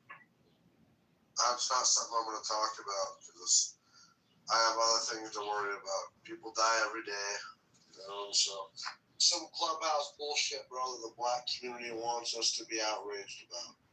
I'm not gonna be. Yeah, sorry. It's not anything to do with that. It has to do with your understanding of what self-defense is. This is a self-defense, right? And how far you can't manufacture. This is talking about manufacturing incidences and then claiming self-defense. You can't claim defensive force when you're the aggressor. That's what this is about. It's nothing to do with race. It's not a clubhouse thing. This is more important than anything that you could talk about because it's how you should act, what you have the right to do, and what other people's rights are. The problem is that no one wants to talk about guns because there's no power. Well, guns are the problem in America. I mean, so that has been the case. So it's reality, and it's really fucked up, and it's wrong. No kids should be shot in the back. Kids, are that age. It's ridiculous. It's wrong. I mean, but we can't. I mean, it's really sad. I mean, that we live in a country that this is what we live with, and it's really unbelievable. I mean, I don't even know how to comment on this. It's really just more than disturbing. But I think you don't even hear anyone bring it up anymore. We just let it be. Like, okay, it's bizarre. I mean, it really is. It's really fun. We got to keep our guns, though. We have to. We need our guns. I mean, we could bring the race thing into it. I think that that's a whole nother conversation. But I think that could definitely be a conversation here.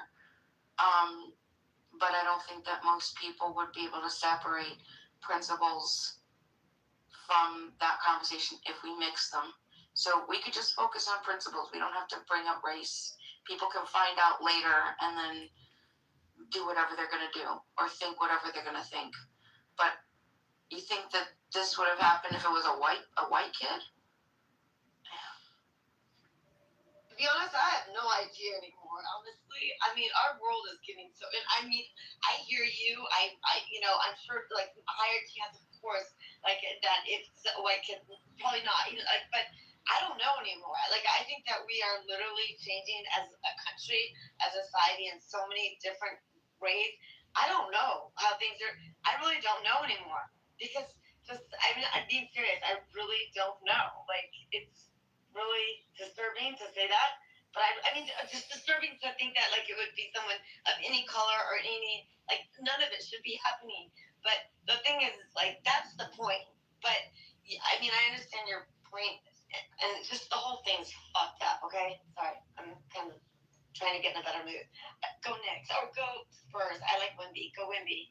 I want to get in a better mood. Let it go, let it go. Can't hold it back anymore. Let it go. After me, the rain, it stays me. Okay, if you have to go, you go, okay? I don't want you to get upset. You know what I mean? So stay as long as you want and then feel free. We're okay with whatever you choose.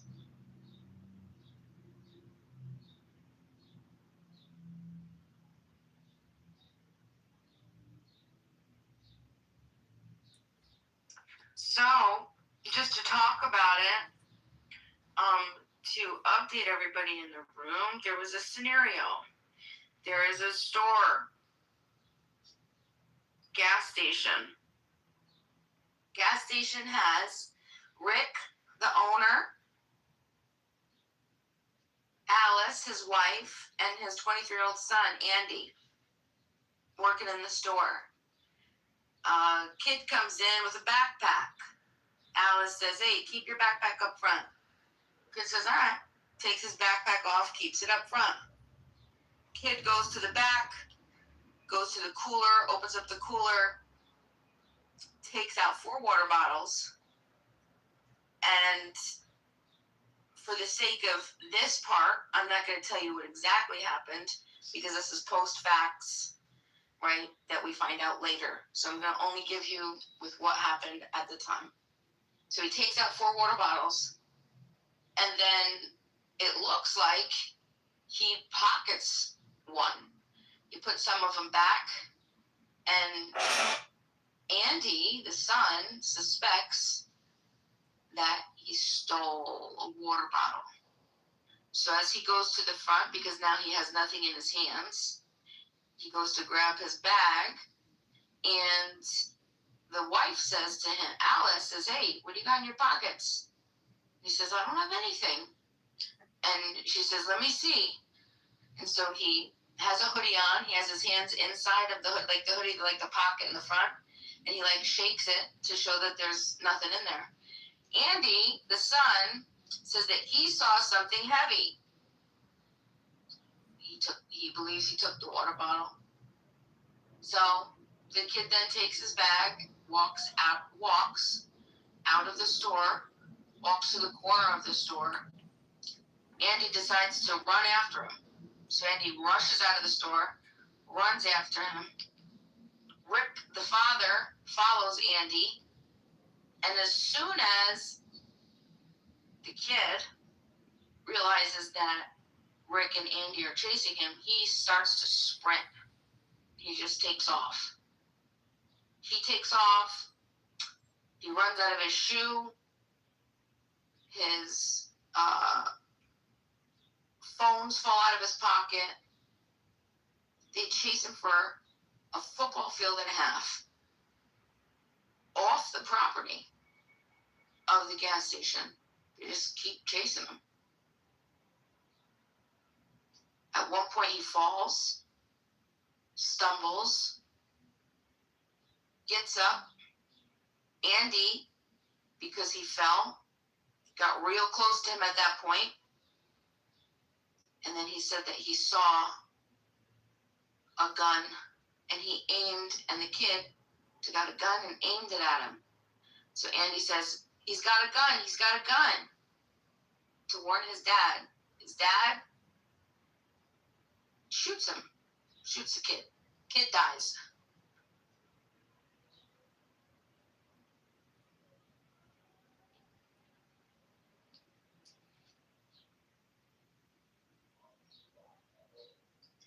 Is Rick responsible for murdering Cyrus?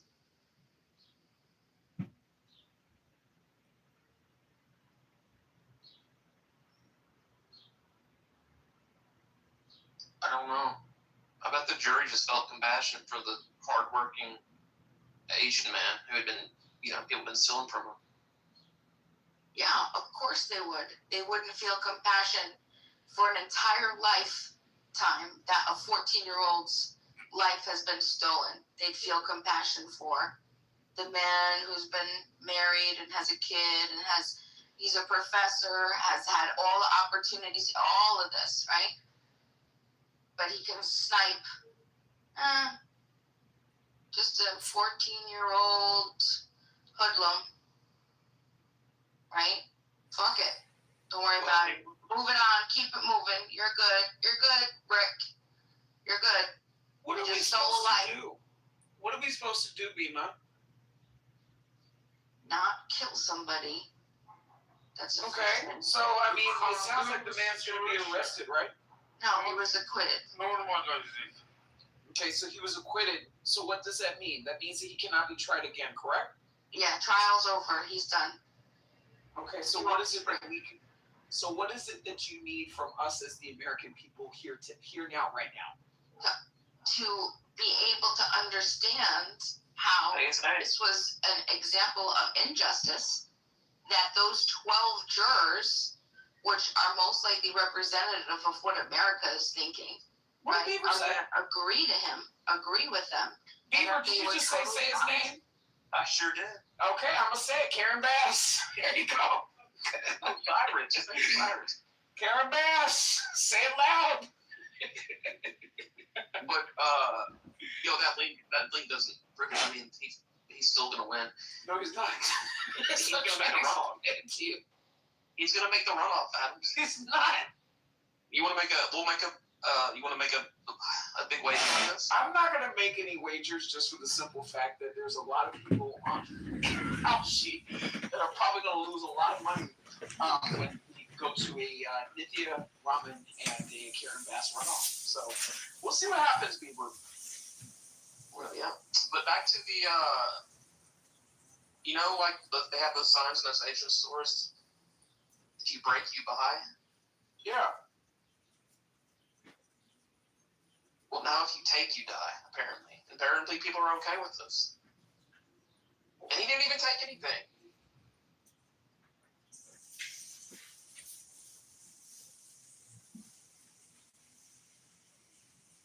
Peter, what were you saying? You were saying something. America's fucked. I was saying that the person my idea is that the person who is handling the gun was the main guilty person, because the child who shouted that he has a gun, it doesn't mean that the person who possesses the gun should handle it that irresponsible and should first and second. He should have made sure that he has gone. And for this, I think that, as he said, what should we do about the situation now? It is some kind of no feeling. It is normalizing and he wants to move on. It is not that easy. We need to, for example, condemn the situation. It is not more one thing. If you hear something like that and you want to move on without any reaction, then it's a problem. Maybe his finger slipped on the trigger. I mean, why are you guys jumping to judgment? Were y'all there? These are just Somewhat words. like this. This is the trial already happened. So it's their words. So they heard the words of the people who were there, and then the jury acquitted him. Right. So what is it that I'm missing? Because it seems that maybe the jury had certain instructions when he was being sentenced. I mean, I'm trying to understand. I mean, if the jury acquitted him, they acquitted him. What is their frustration about? Maybe there's aspects of the situation that aren't made clear to the public as to why they acquitted him. The jury acquitted OJ. Well, but yes, because he was innocent. The blood didn't fit. You saw it. So we have the clown justice circus. This is like there isn't any disagreement on the nature of events, mostly, right? There is some about whether he aimed it or not, or who pulled the gun first. But ultimately, I don't think that changes anything. I don't think I would have the same exact position if those elements were shifted in the discussion. It didn't matter who pulled it. It didn't matter if the kid pulled the gun first or if the kid aimed it or not. I would still have the same position. You can't aggress upon somebody, right, with uncertainty. You could follow them, right? You could do all of that. But you can't manufacture an incident where somebody else then believes they have to use defensive force and then claim the use of self-defense. This is how fucking stupid Americans are. This is how fucking stupid Americans are. And the worst part is we ran this story through, Clubhouse and people, it was defensive force. He's self-defense. Fucking idiots. Well, it sounds like it was self-defense. Did you not hear what I just said? I did, and it sounds like it was self-defense because the jury acquitted him. I don't understand why are you guys so pressed over this? That's the whole point, is they're claiming that it was self-defense. The man claims that's why he did it. He did it in self-defense of his son. But I'm saying that you have full responsibility for manufacturing an entire incident where defensive force had to be used. Somebody else felt that they need to defend themselves, and then you say that you need to defend yourselves because you're aggressing upon somebody else who gets scared for their life and they take out a gun to defend themselves, and then you kill them and walk away. No, honey. That's murder. You caused it. You're responsible for it. You manufactured it. You caused the entire incident to happen. It was all you. You don't get to walk away. You don't get to just take somebody's life. That's crazy. I don't know. What you just described sounds like self-defense to me. I mean, that sounds like the begonias of self-defense in my mind.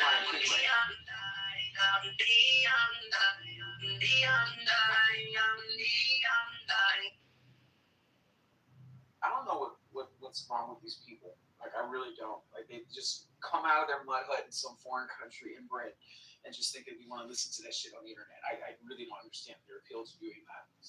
But going back to what I was saying, Nima, what you described sounds like it's self-defense. So, and it sounds like the jury agreed that it was self-defense. So I'm trying to understand where your smoke is. So you're saying that two people in this situation had a gun. Is that what you're saying? That's correct. Okay, well then it's self-defense. I mean, what do you want me to do? Why it's not self-defense? Grab the gun. Do we know? Like, why did he grab the gun and run out after the kid? Because the kid had a gun. Yeah, but he didn't know. I don't think he knew the kid had a gun at that point when he grabbed this gun. It sounds like he did because he alleged that it was self-defense. Maybe he saw a holster. Maybe he saw something funny or something strange. I mean, I don't know. Hold on real quick. So I did feel sympathy at first for the store owner, okay? Until I found out he did this 2 other times prior. Just FYI. He shot openly in public 2 other people. So what does that mean? What does that mean? It just means he has a good shot. Man probably practices. Look, where are you getting your information? That was, like, research it. Like, at first I was like, yeah, screw that little black kid. Who gives a shit about that motherfucker? He probably... What does race have anything to do with this? What doesn't matter? Ooga booga. doesn't matter. But anyways, nevertheless. Okay, well, let that be the last time you keep bringing race, because when a person's black, white, pink, purple, yellow, it really doesn't matter. I'm trying to sympathize here. So relax. When I did hear that he did shoot two other times to two other patrons, then I was like, okay, completely ruins the whole narrative of him being actually innocent, because he absolutely provoked this kid. And was he arrested for those two other shootings? No. Well, it sounds like people presumed it to be self-defense. So because somebody is put in a position three times to defend themselves means that there's some sort of nefarious something going on. Like, this man is a storekeeper. The nature of his job is that he's probably going to have to interact with combative and possibly criminal people. I get it, but it completely ruins or nullifies the thought or idea that he ran after the kid and whatever. No, it doesn't. If I heard that the man shot somebody out of self-defense and he had two other incidents where he shot people out of self-defense and was effective, that would probably be the person I would hire to manage my store. Dr. Adams, did you see the video? What video? Post the video at the top. Wow, I can't believe what Yeah, just like you guys like to, you showed me that video of that cop shooting that woman that threw that pot, and you wanted to hound and fight with me for months at a time over this shit. Listen, show me the video.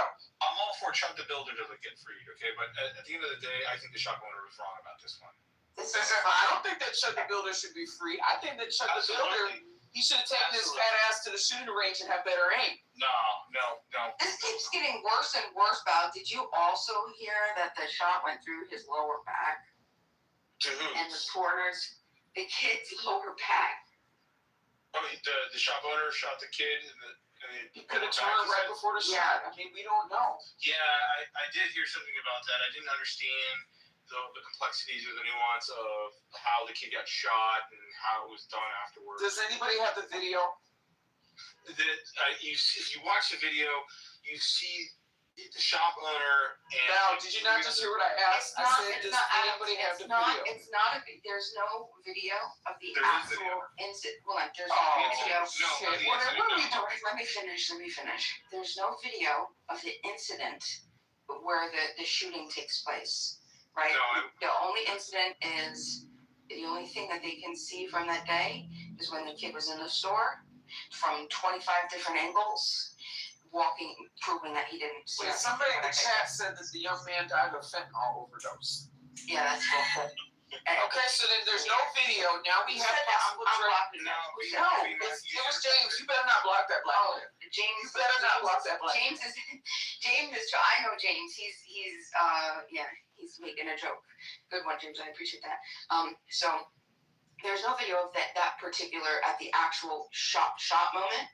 But there is the entire trial that you can listen to. You can listen to the witness testimonies. You can listen to everybody. Cross-exam, everything.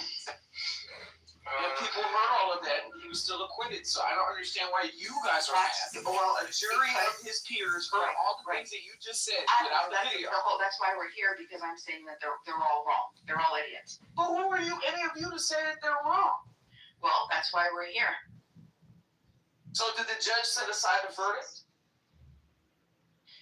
No, Adams. Can you research the issue before trying to argue? No, but you're kind of frustrating me right now. Okay, but I'm asking simple questions that, again, it tells you. Juries are given. We already told you that he was acquitted. It's done. Okay, so it sounds like the jury made the right decision, and the judge and you keep repeating the same things, but you're missing the point where that's why we're here having the discussion. Because there's an entire trial, and the trial was shit. The jurors were shit, and most Americans that think about this is actual shit. So we have to course correct. But that doesn't make any sense, because the jury who sat in the courtroom that you didn't sit in, that heard the evidence, and they sat there and listened to the expert testimony that y'all did not listen to. They came to the conclusion that they did. We listened to enough of it. But they heard all of it. We listened to hours of Andy's actual testimony. But they were there. The 911 calls. Right. We listened to the things straight from the horse's mouth. But did you listen to the case in its entirety? We saw Well, there's two witnesses that I didn't get to hear out yet, and I didn't hear. I don't know if they had whoever else they had. So, so maybe the witnesses said something that put the jury on the same page. All the witnesses were saying the opposite. They said that he never aimed the gun. They were in support of the kid. So I mean, it's even worse. So you got conflicting testimony. You have a judge that has not set aside the verdict and accepted the verdict. I'm not seeing how you feel. What do you mean? What do you mean by that? Because the judge has to accept the verdict.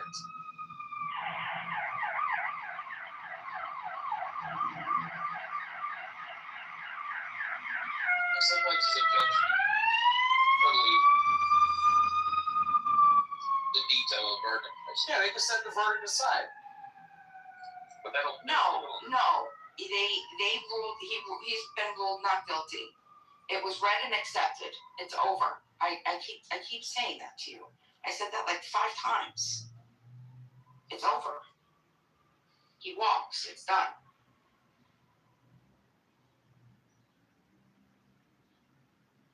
You think he's going to open up another location?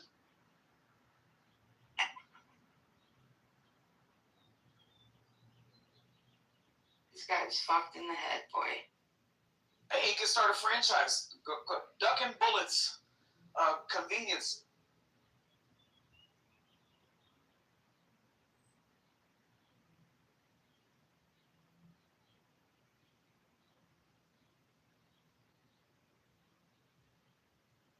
So, Beaver, while I have you up here, how long do you think it's going to take for Trump to let out Ghislaine Maxwell? I don't know if he'll even touch that. Why do you think he would? I don't know.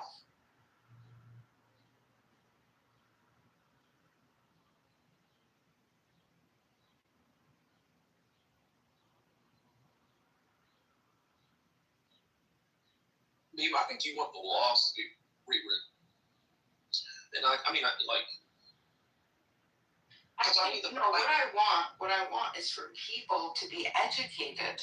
There aren't any. I mean, at this point in our fucking society, if we look at the different types of ethics and principles that would have us make an assessment on this, every fucking scenario shows that you can't claim self-defense when you've manufactured the incidents where somebody else fears for their life and your property isn't stolen, your property isn't taken. That's your responsibility. There's no ethical standard that suggests that he's in the right in any case. If there is, I challenge anyone to bring me an ethical standard to prove that you can claim self-defense after you've initiated you've aggressed upon another person, causing them to claim self-defense. I mean, like, think about it this way. In any case, if we were outside, right, and I bumped into you or something, right, and you thought I took your watch, right? Maybe you thought I pickpocketed you, but really, you just had your wallet in your other pocket. Okay, you forgot where you put it, and you look at me, and you come and you touch me. And you're like, hey, you took my wallet. I said, I didn't touch your wallet. I don't got your wallet. And you're like, no, you got my wallet. And then I start backing up, and I'm like, I don't have anything. And you're like, come here, you got my wallet. And so I start running, right? I'm like running away from you.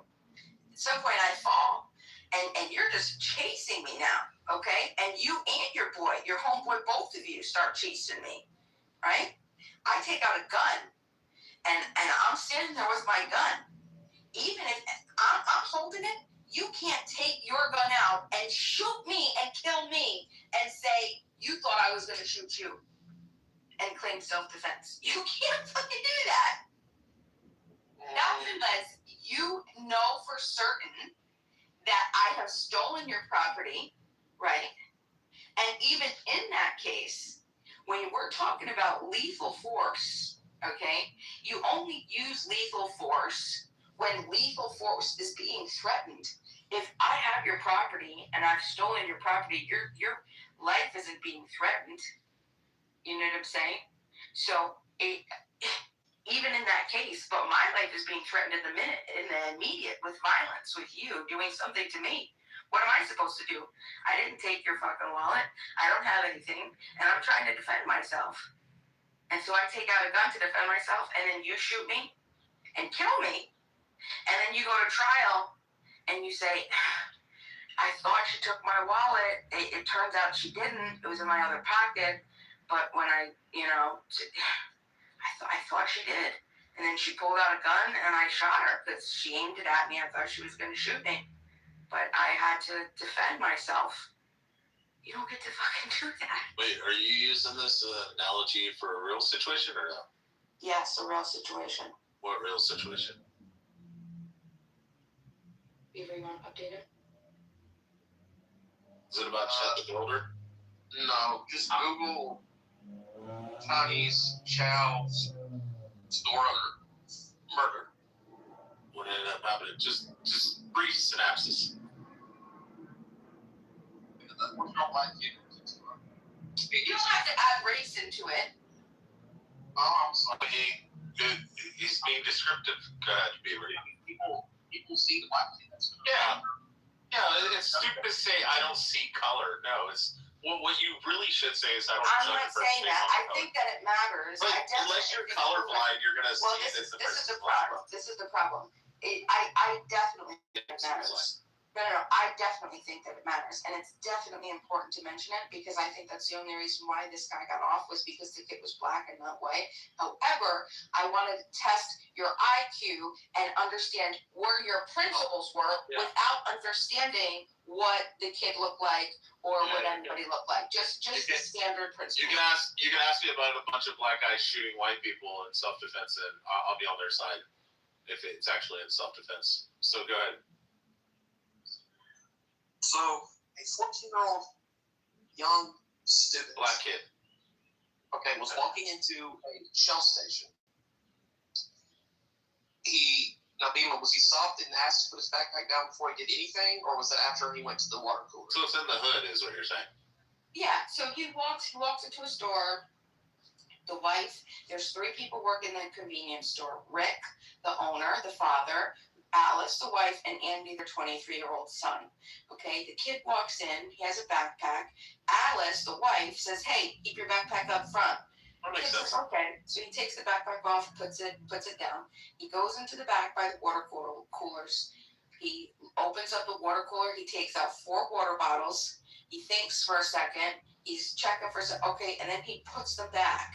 Okay, we don't know now if he pocketed one or if he has one in his pocket. Okay, so. No, let me guess. The kid walks out. They think that he stole it. They confronted him, and then he attacked him, and then they shot him. Well, this is the thing. No. Yeah, that's exactly what happened. No, that's not what happened. That's not what happened. Oh, okay, because that would have been self-defense. Okay, so the kid goes back up to the front now. He goes to grab his bag. The wife confronts him and says, "Hey, what do you got in your pockets?" He goes, "I don't have anything in my pockets." She goes, "Yeah, what do you got in your pockets?" Right there. And then he, shakes his pockets. He goes, "Look, I don't have anything in my pockets, lady." And so then he picks up his bag and he just calmly walks out of the store. And he's walking, and all of a sudden you can hear screaming. And Rick and Andy start chasing after him. So once he gets to the corner of the gas station, because he walks out the door, turns right, the corner's right there, then Andy and Rick start chasing after him. So he starts to sprint. He sprints, he runs, his phone falls off, his shoe falls off. They chase him off the property. They chase him for a football field and a half. They chase him for 130 yards, okay? And they're just chasing after him. At one point, the kid falls. He falls, and when he falls, Andy says that because he was closer to him, says that he saw him have a gun, and he held a gun, and he claims that he aimed it at him. Okay, so then Andy puts his hands up and he stops and he backs up. He says he's got a gun, and then he says it again to his dad. His dad, who's right there now with a .45 cal of his own, he says he's got a gun. So the dad just boom shoots him. He dies. Okay. that's the scenario. Is Rick guilty of murder? I mean, yeah. Thank you. Yeah, but it wouldn't have mattered if he was white or black.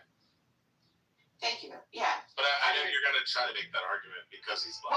Well, this is the problem. Well, Bima, just real fast before you go off on this. So there's a video you can actually look up where there's this young white kid. He's walking out of the gas station, and somebody had said that they thought that he was up to like no good or something. The police officer is walking behind him. The kid had headphones in, and he's like, "Yo, come here! Hey, you, get over here! Yo, get the fuck over here now!" And the kid, as he's walking, I guess heard the police officer over his headphones blasting music probably, reaches down to grab his pants and pulls his pants up because he's fucking white little wigger kid with his pants sagging. And he starts to pull him up, and when he spins around, the cop shoots him right in the chest. Do you think that's justified or no? Right, no, absolutely not. That's insane. Do you think he was perceiving him as a threat because he was black or no? Well, he perceives him wrongly as a threat because that's what the violent institution of law enforcement does. Well, so no, I mean, it's not it's just because black people that are victims. Yeah, but it's because he's in the fucking hood, and the cops are constantly getting fucking guns pulled on him by fucking 16, 17-year-olds getting shot at, and a lot of his fellow officers, right, so let me ask you a had to go question. to their funerals because they've been shot in the face by a 16-year-old. No, I get you, but we're talking about the violent institution of police. So yes, our white kids can be subject to the same problems that black kids are. Absolutely. Everybody. However, black kids are probably, well, not probably. Yeah, but black kids commit more crimes. We know for a fact. Well, You know that they're blacks policed commit more more and crimes. looked more and harassed more and profiled more. Bima, we have to I'm not having that argument with you. Okay, This we is have to the argument. first. I want to. We have to first agree. I want to close this first. But we have to first agree to So concede hold on. So the first scenario. that blacks do commit more violent crimes. I just want to. You're not going to concede that. Scenario. I want to conclude this scenario. So the guy Rick should be charged with murder, correct? It depends if the kid actually had a gun or not. He did have a gun. He did? Yeah, Oh, absolutely. then yeah, he's justified shooting him. Yeah, 110%. I thought you didn't have a gun. I thought like this was the story was the kid didn't actually have a gun. This is what I'm talking about. Then, yeah, it's 110% justified. So the kid couldn't claim self-defense? But No. Rick could claim self-defense? No, the kid's being chased. Rick's not being chased. Bima. Hold on. Hold on. The kid's being chased with a 45 caliber and two guys. Can I say something real quick? Guys. Okay. Let you go ahead and race. He's chasing the kid. The kid's not chasing them. The kid's not going after them. He's running away. Explain to me how they could claim self-defense. Yeah. That would manufacture false Bima, This is what I'm talking you about. can't nothing. No, this is not it. I thought you meant the kid didn't actually have a gun and he got gunned down. If the kid actually turned around and pointed a fucking gun at them, then they're legally able to fucking defend themselves with self-defense. Even if they're pursuing somebody. You cannot. If they're chasing somebody that they thought. So let me ask you this. So at Bima, what point let me show me. Okay, no, this is for clarification, Bima. Rich, I have another question for you then. No, we're not gonna do your goddamn diatribe. No, it's not. I have another question for you. No, I'm not gonna fucking answer. I'm not gonna At what point did the kid have the right to claim self-defense and be in fear for his life and defend himself? At what point would you say is justifiable?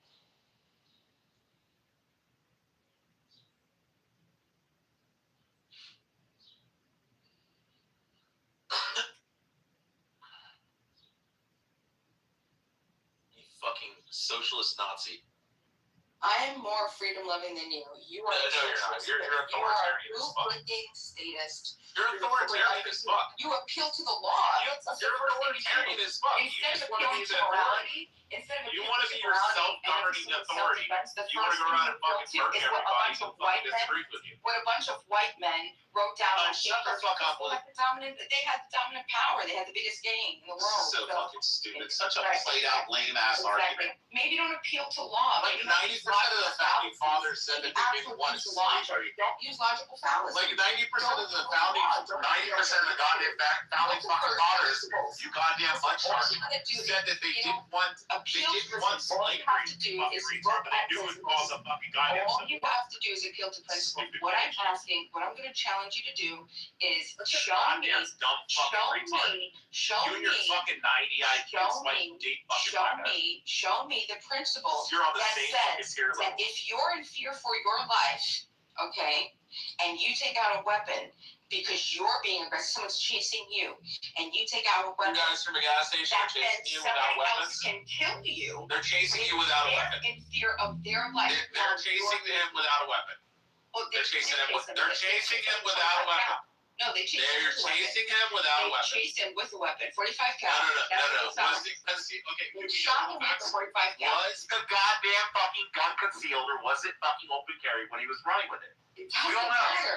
It doesn't matter. No, it does matter. It does not matter. It doesn't matter. You're fucking It dumb, does but it not does matter. matter. It doesn't. It's about the fucking It doesn't. findings. It's self-defense is self-defense. This is Whether I what's have going it. to come out of the Okay, well, evidence. explain to me. If No. you're a gas, Hold on. okay, Whether these you stupid have a fucking gun, goddamn mushroom bitch. Whether you have Listen, a gun, if you don't are have to- fucking chasing so you somebody don't like logic. and you're not All you wanna threatening do them is with appeal fucking to the deadly law. violence, All and you you're not wanna saying do I'm is going to what? shoot you, You're not stop, able to or think stop you outside fucking of the nigger, law. or shoot you in the back, or You I have a think gun. outside If the he's law. not saying any of that, That's your problem. like young little 15-year-old boy who Here, let me ask has you a fucking illegal Rich. gun, clearly it's fucking illegal. Rich, He's if underage, you concealed carrying a firearm. listen, do you think that He's you running should with a have the goddamn ability fucking gun to and turns defend around and yourself shoots a gun at him. and have they're a second legally amendment? justified And in if you shooting him. do you They think have that not it should shown. only be They have not shown concealed? that they were Because there are willing some to use states that are lethal or concealed, deadly and there are fucking some violence. states that are open carry. Like this fucking Is that correct?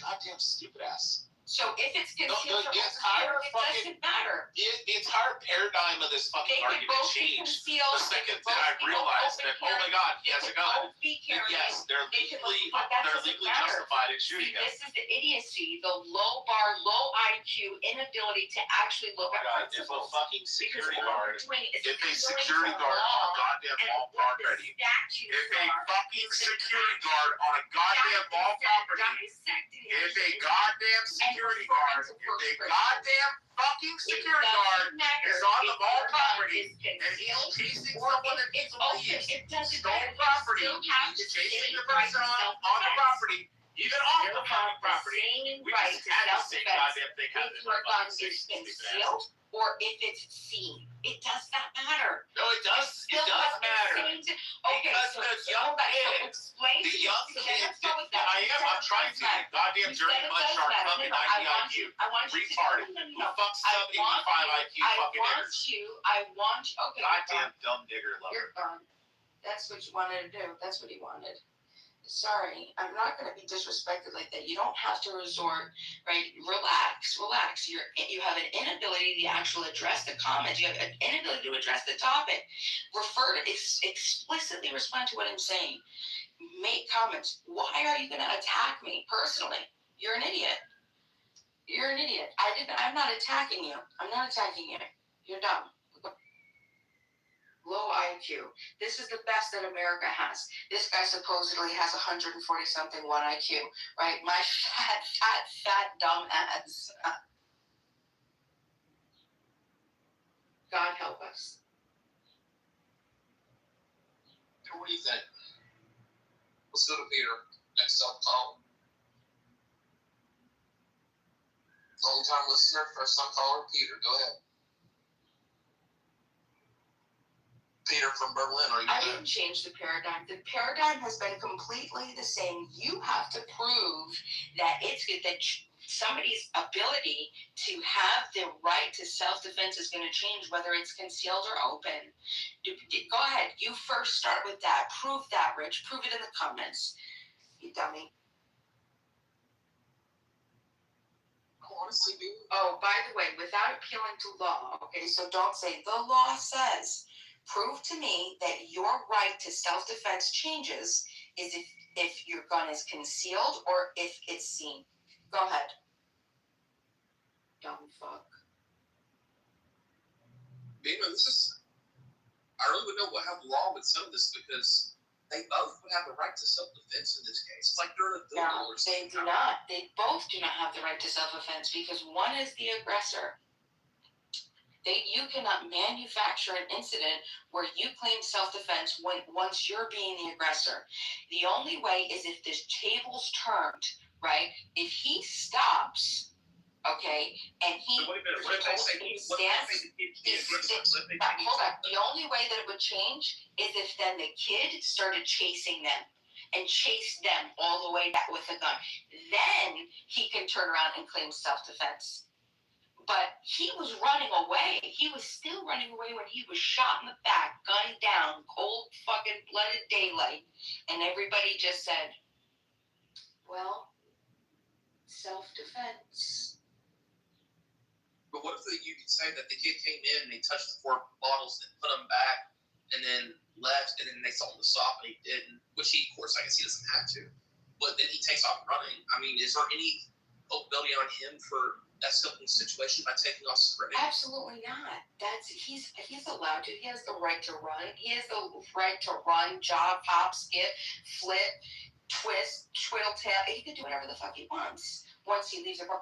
It's up to the store owners to set their standards of what they allow in their store, and he abided by every rule that they asked him to. He said, "Put your book bag up." He did that. He was not violating private property at any point. He went into the store. He went to go shop for whatever reason. He changed his mind.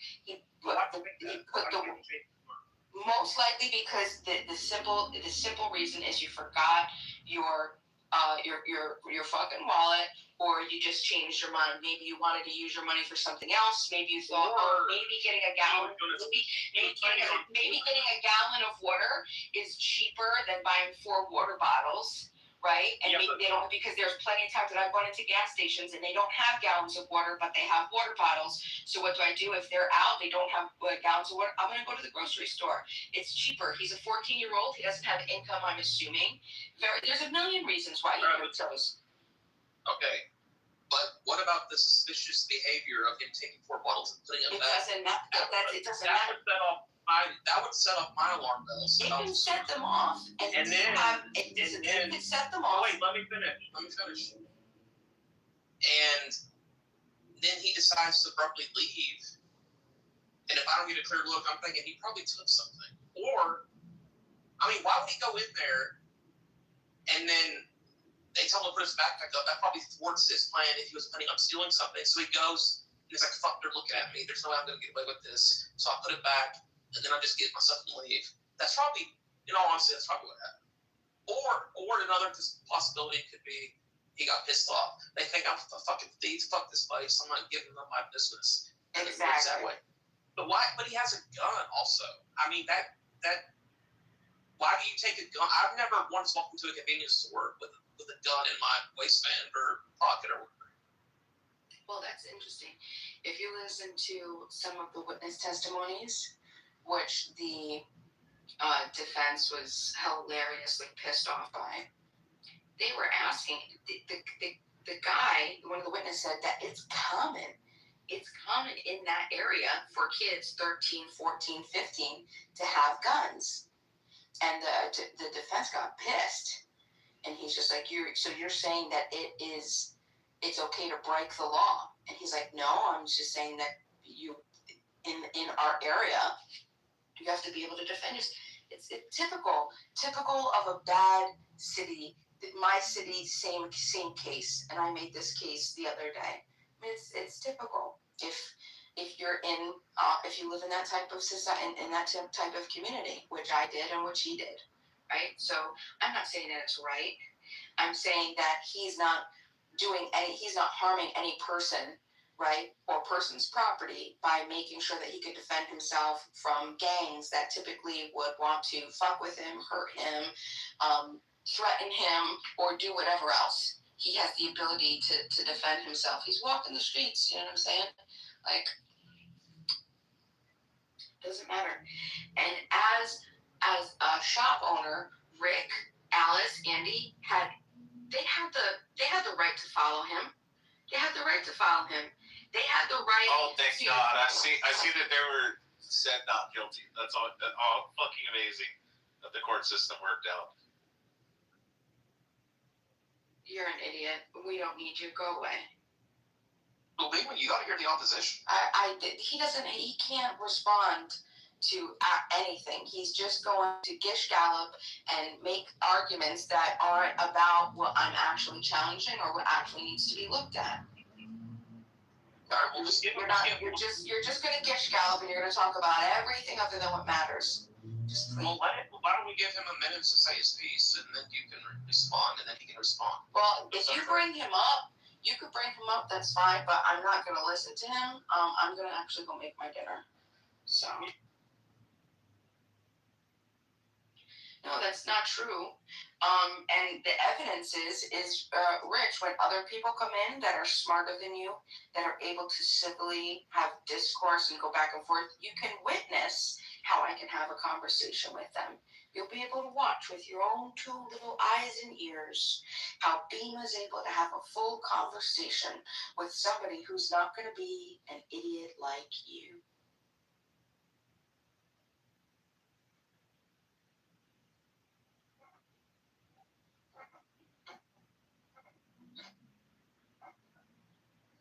Well, I don't know how I feel about this. This one's really got me torn.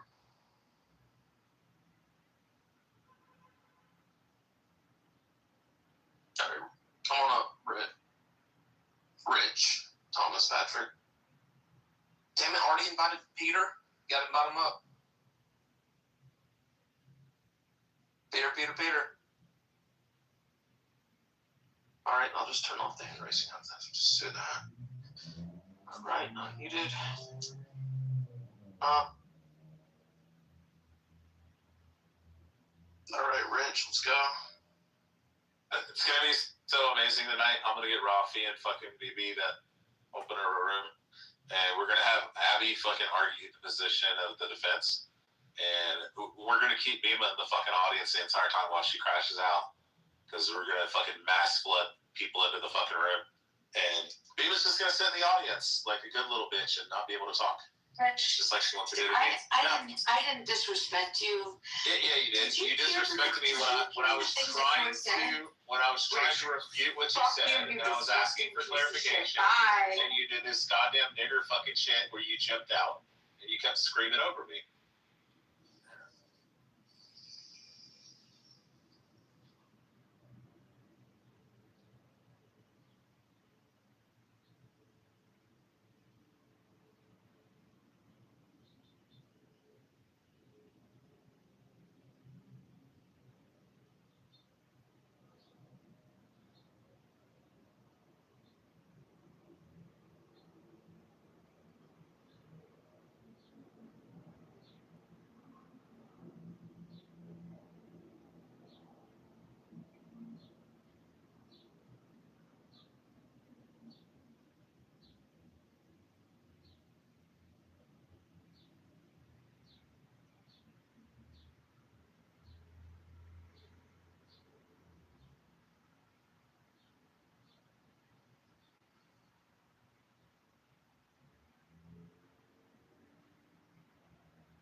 We always do these, like, how much, the grains of sand in the universe, we get into science discussions, right?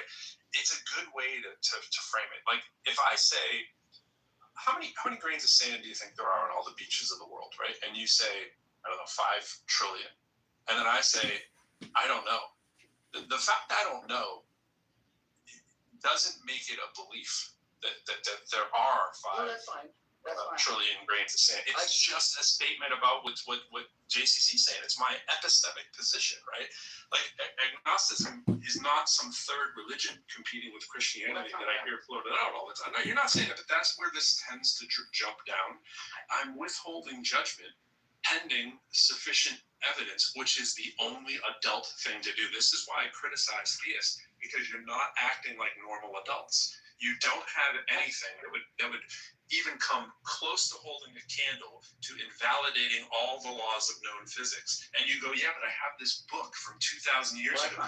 No human being in the world would pick up a book if it was written today that said that kind of stuff and go, this has to be true, unless they have something mentally or cognitively, the same thing wrong with them. But you're saying wrong with them, but that's not, okay.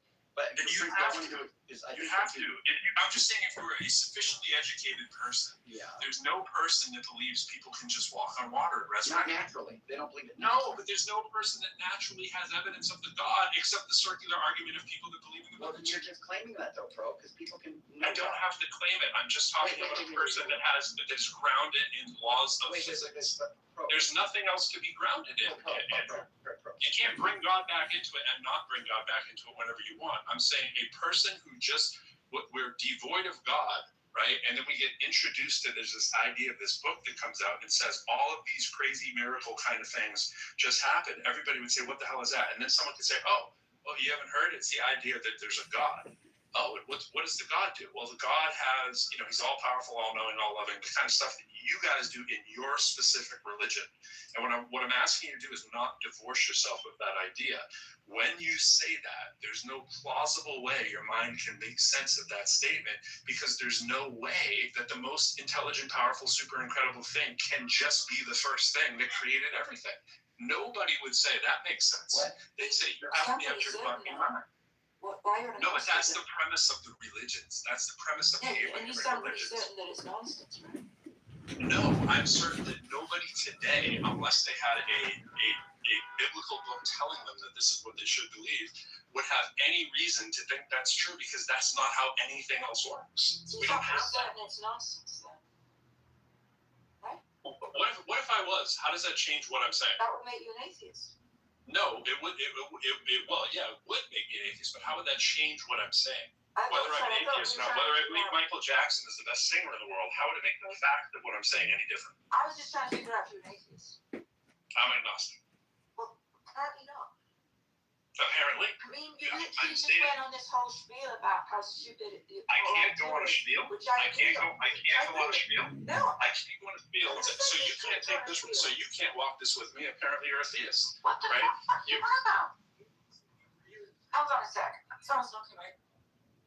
It's probably God or Jehovah. I think part of the It's Jehovah's Witness. I think part of the thing is too, what I'm trying to argue, The Mormons. saying that you're And agnostic, we got a planet for you. saying you don't know, I'm saying that you can still believe one way, like. No, I can't. I can think something has some merit, and I can assign some probability to it. That's all I mean. And that's exactly what I'm saying. I can't do. I cannot affirm that we could be in a simulation that scares you. I'm not saying that you can't based on your evidence of your life. That's not what I'm saying. I'm saying somebody who's using this modern label of agnostic, the more modern usage, which is like not knowing if there's a God, or even saying it's unknowable. If I say I'm atheist and I just say I do not have your belief in a God, that doesn't mean that I don't believe in God per se. No. Think about the difference of that statement. Think about the statement. I don't actively believe in your God, right? Like I don't act. Isn't the same as I'm not open to the possibility of it being true if you gave me sufficient evidence. Those aren't the same things, and that's why we use the word agnostic. Are you open to the possibility of the sun not rising tomorrow? Frenchie, there's no basis for anything that you said. If you think that you're saying something, the fact that you wanted to jump into the conversation midway and think that you're saying something to me makes it sound like maybe you have some leg up on what I'm saying that I'm not aware of, right? Just ask you a question. If you want to debate the actual merit of the things that I said, that's cool, but don't come in and asking me a bunch of questions. Ask you one question, because I don't want to answer your questions. Exactly. I stated what I believe, like men do, right? I said I'm a grown man, and I have this idea. Yeah. Come on. And then a gnat flies into my ankles and starts talking to me. She's actually giving you an honest question here. Like, you can say you don't know if God exists or not. However, but on the belief side, do you believe a God exists? Yes or no? I have no active belief that a God exists. I hold the possibility that one could. Do you understand the problem with that or not? No. Okay, that's why I asked you the question, right? You could be open to the possibility it'll explode, right? But it's a tiny possibility, right? It's just logically whole. You're not infallible. It could happen, but you would probably be incredibly confident that's not going to happen. And I'm curious if that's your level of confidence in God. I don't know. I don't assign confidence to it, so I'm not into the confidence. You haven't done introspection. Okay, cool. Yep. Haven't done any introspection, but I was telling you when I was in the middle of actually telling you what I think, as opposed to you doing the interrogation. I was actually saying those things. It is quite possible that we could be in a simulation. I have multiple ways that if you wanted to have the time and we could go through a thorough understanding of what I mean by that and what it is, we could. I don't want to do that, but I do hold the possibility that we could. And I want you to hear these things carefully. I do think that we could be in a simulation.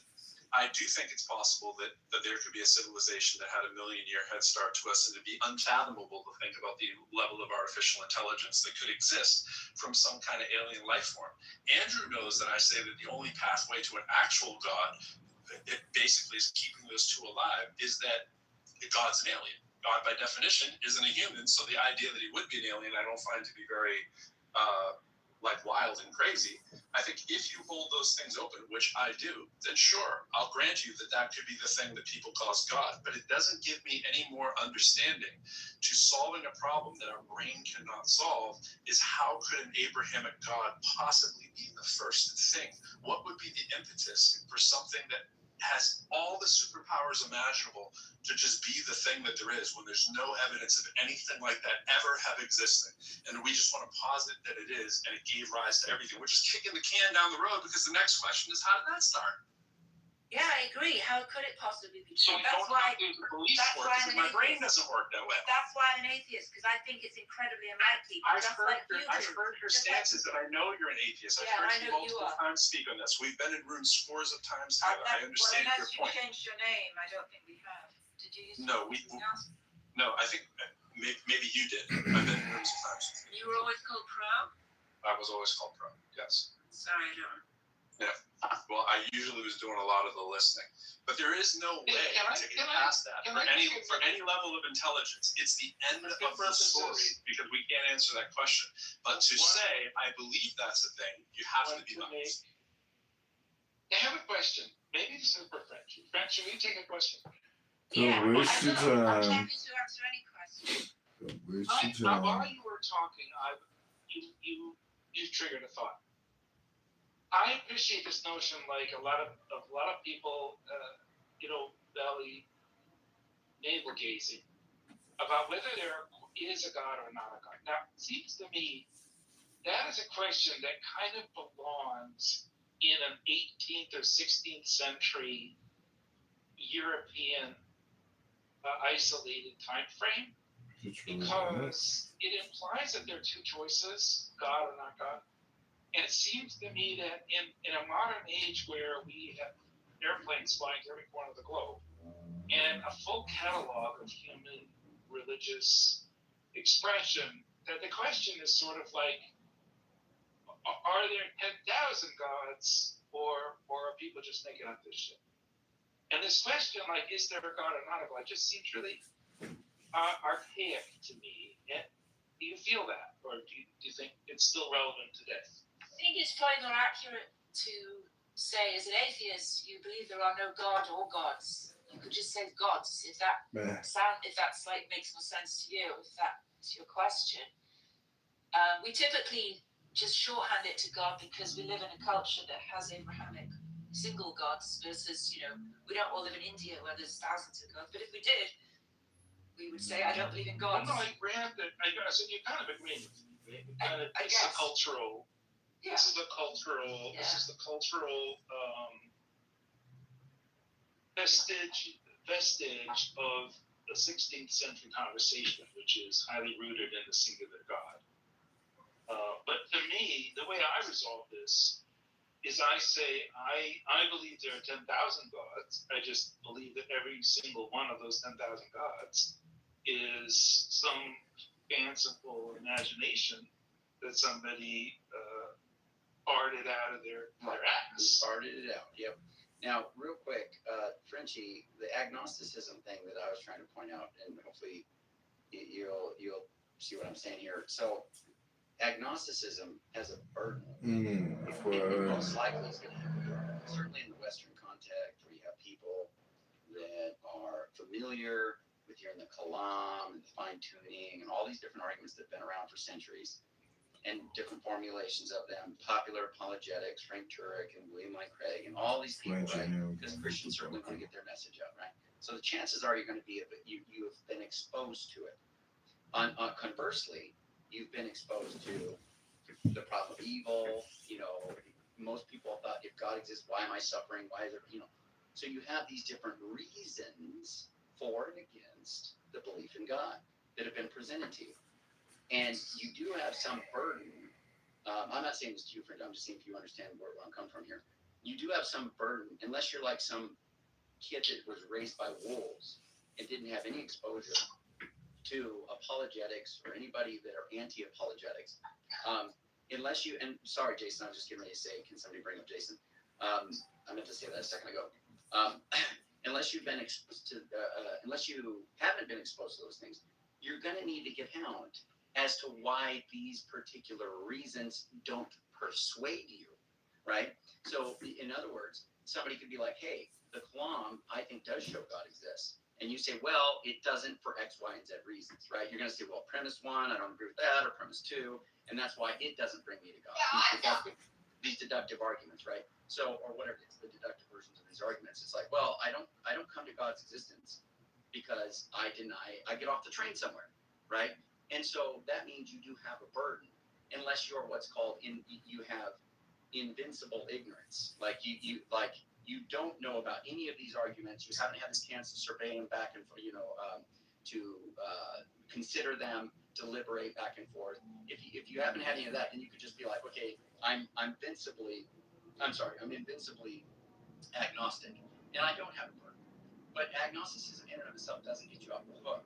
And I was trying to say to Pro that agnosticism, even want to say that it is the position, it's a psychological state decided, or you can say, I don't know if there's a God either way.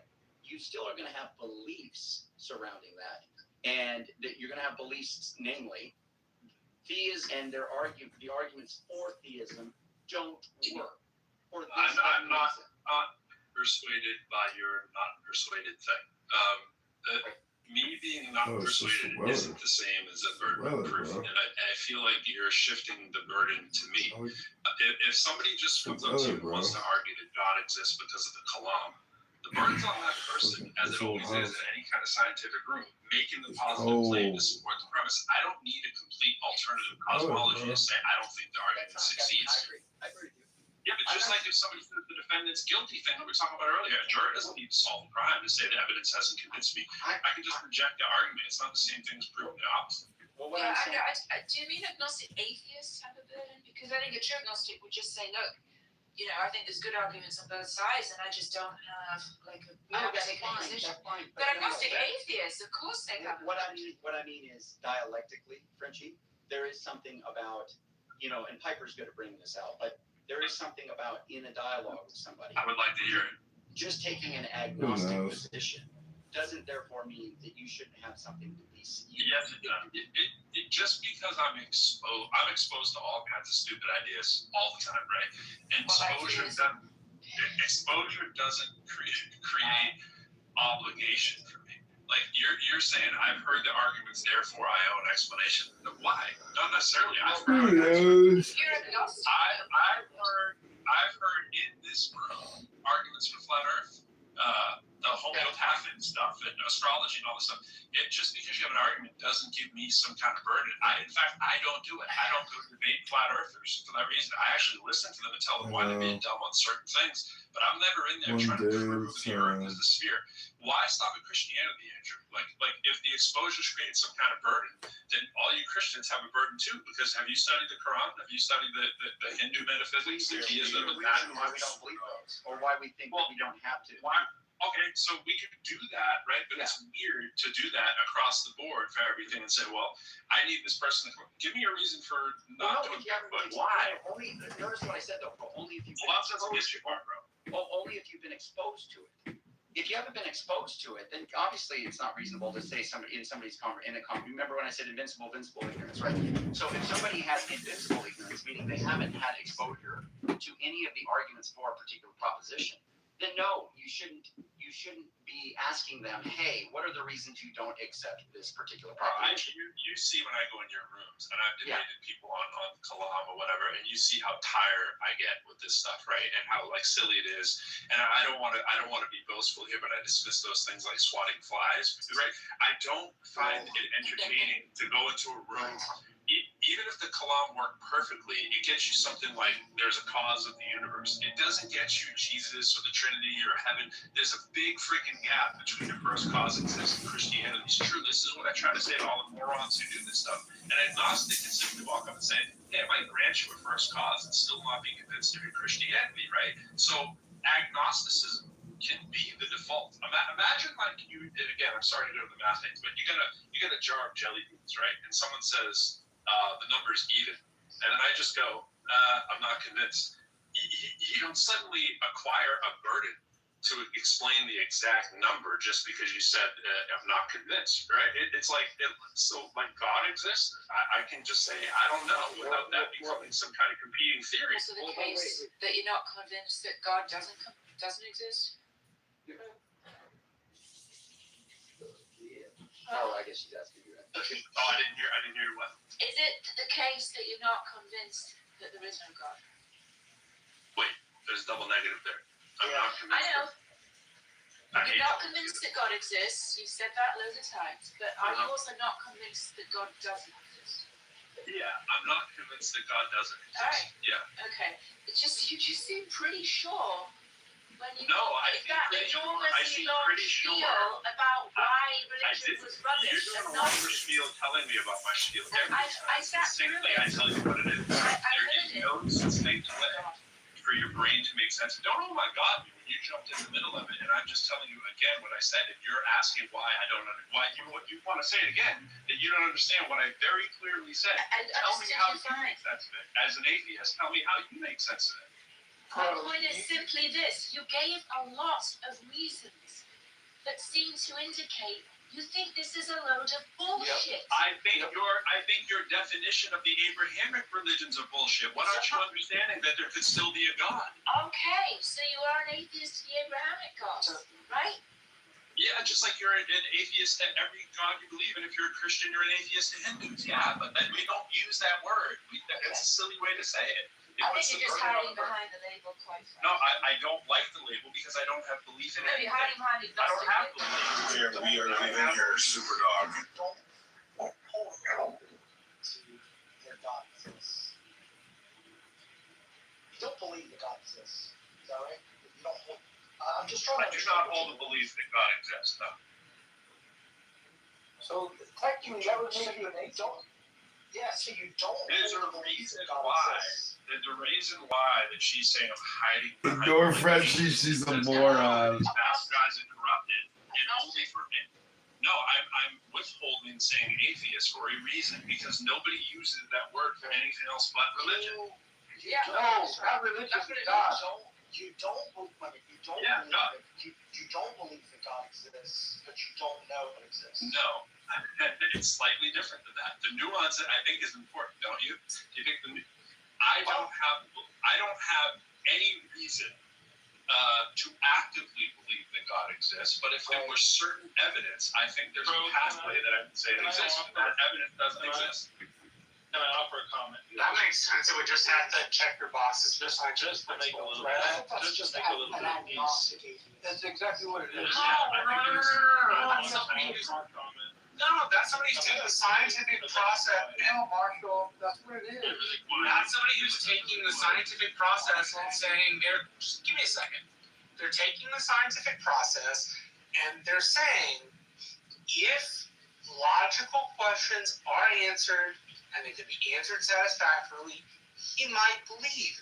But as of this point, nobody who happens to believe in a God or the gods has given him any scientific explanation that makes any bit of sense with logic. That's what he's saying. Those two aren't in competition. I just want to try to make some peace here. I think there's peace. Pro, I think maybe you are not aware of a long conversation that happened between people like Richard Dawkins on the topic of the word. And there's just a claim by a lot of leading atheists that the word does not make sense in the absolute. And if the only people who are atheists, if it only applies to this nascent, narrow, tiny sliver of people who can somehow express total confidence in the absence of God. But I think it more generally is like the third people, or the third of the position, in which the agnostic is like the middle third of probability, and atheism is like the other third of probability, the lower third of probability, right? That's just the general category. There's other people who get tied up in Gnostic versus It makes for belief versus faith or something like this. But I don't think you're frustrated, Rich, because that's good. I think what you're doing is you are insisting that the word means something other than what other people insist the word means. And I am insisting that the word has been co-opted, and that the word has been used to mean something that it should not be needed for. You should simply Doesn't everybody at this point realize that the word is a little spongy? Yeah, I think people should be comfortable with saying they don't know something instead of trying to pin them down and say, then you have a belief that it doesn't exist. No, I have a belief there's no evidence for something. That aligns with at least one special. But if you ask me, do I think? No, okay, cool. But I know Richard Dawkins says he's like a 7 out of 8 or whatever it is, 6 out of 7 on the scale. I know all that stuff, right? And I'm not far off from all that, by the way. What I'm saying is the Bigfoot thing, we don't do this, right? Like, do I think Bigfoot's real? No. Could I be wrong? Yeah. It's that simple. And the fact that theists are so hell-bent on having a word for that because they don't understand the nature of without belief, and they try to turn it into a whole nother thing than it is frustrating to listen to. It's just the word is good enough. Like, atheist means without belief, right? They don't mean that when they say that. That's not what they mean when they say it. Let me see if I can proselytize. Let me see if I can proselytize Frenchie. She'll probably say no, but I want to knock on her door and offer. If all you do, can I just state my position like really quickly? Because pros people, we'll. Okay. Was I close, Frenchie? Was I close at my assessment or off the mark? Well, to be fair, you just started, so I just want to state my position so everyone understands it. I think Pro has a belief. I think his belief is there are no gods. I think he has loads of reasons to support that belief, and he's happy to express them. And I think that makes him an atheist. Okay, I'm done. Okay. I'm just saying, Pro, like, I don't know, man. So, if you say that you... Wait a minute, I have a question for Frenchie. Based on what you just said, Frenchie. Yeah. Based on what you just said. I have heard all the same from Steve McCullough, that he doesn't believe that God exists. Now, Steve McCullough regularly celebrates, calls himself a religious title, says that he's a member of a... Oh, come on, don't do that. Totally irrelevant. Please don't. It's a question for No. Yeah, I already answered it. He's a cultural Jew. Who cares? Okay. Benjamin, you're beating a dead horse. Stop it. Stop it. That's it. We're good. Andrew, go ahead. And then Ellie. So all I was gonna say is, so I hope people can follow. I'm glad you're here. Maybe you can help me parse this out. So, And you say this You're next. parse out my mind. No. Ellie is next. That wasn't a derogatory. So finish your thought, Andrew, because Ellie is next. I'm trying to, Benjamin. So, when you said you're an agnostic, okay, and by that you mean you don't know either way. Well, then I have to ask you a further question because it doesn't tell me what I'm wanting to know. What I'm wanting to know is if you think that you don't know either way, that's fine. But I take knowledge to be justified true belief. And then I'm wondering, okay, well, do you believe that there is a God or isn't a God? Like, do you believe that there is no God or isn't a God? Like, do you believe that God does not exist or God does exist, right? Because saying you're agnostic you could still be under that definition saying that it just means that you don't know one way or the other. You could still believe there is a God or believe there isn't. So I have to ask you a further question, which is why I don't like that use of agnostic. I prefer agnostic just to mean undecided. Theist means you believe in God. Atheist means you believe there is no God. I get hung up on the word belief, right? I regularly claim in rooms that I don't really believe anything, right? I think agnostic answers what I know, and atheist answers what I believe. I don't know with any kind of certainty, but I also don't currently believe the God claim is meeting any kind of burden that I think you guys should be running around saying you believe it. I don't like believe. No, I think. You have said that before, and I remember when you and Shamos had a big old blowout over that. And because you said that you don't believe anything. And the thing is I take belief just to mean that you affirm something is true. So if you say belief is a subset of knowledge, or knowledge is a subset of belief, whichever way it goes, actually. But knowledge is a subset of belief. Knowledge is a subset of belief. She starts with belief. Yeah, exactly. Elliot is next. Let's hear from Elliot. It is peculiar. Andrew, your question was asked and answered. Elliot, what you got? Well, we didn't quite. Thank you, Benjamin. He gave an answer. No, Benjamin, it's left ambiguous. It's not quite finished. Elliot said he had something I want to make sure Elliot, but we can't get to the bottom of it. He's struggling to get to his. All right. His mic. Go ahead, Elliot. You guys are wild. So like usually like when I go into rooms and I talk with people about religion and atheism and all kinds of other kind of wacky things, flat Earth and vaccines, and all manner of shit. I want to give them the benefit of the doubt from the outset. I want to understand where they're coming from, why they believe this, why they believe that, and how they think about those things. So from that perspective, like if somebody comes at me and they say, look, here's how I define atheism. This is what atheism means to me. I'm just going to take them at face value, and then we can discuss the reasons for it. And Andrew, you were dead wrong earlier when you said that the historical definition of atheism was the more modern version that the philosophers use. We have belief that God don't exist. That's what, okay, well, if you had those mixed up, okay, then all right. No, just so you know that it is. No, I'm just saying it is true that the historical understanding of atheism is without belief. That is the historical understanding. It was that way for thousands of years, and there is utility with how modern philosophers use the word atheism in a different way. There's utility in that. But the point here is just to say that it is at the end of the day just a philosophical definition that people can accept or reject. I agree with that, Elliot. I'm saying I feel the same way, bro. The same way about the whole philosophical use of belief and knowledge. I think that in ordinary, regular language, belief and knowledge, they aren't merely some different level of confidence. They're totally different things. And I know that's not what the philosophy bros want to do.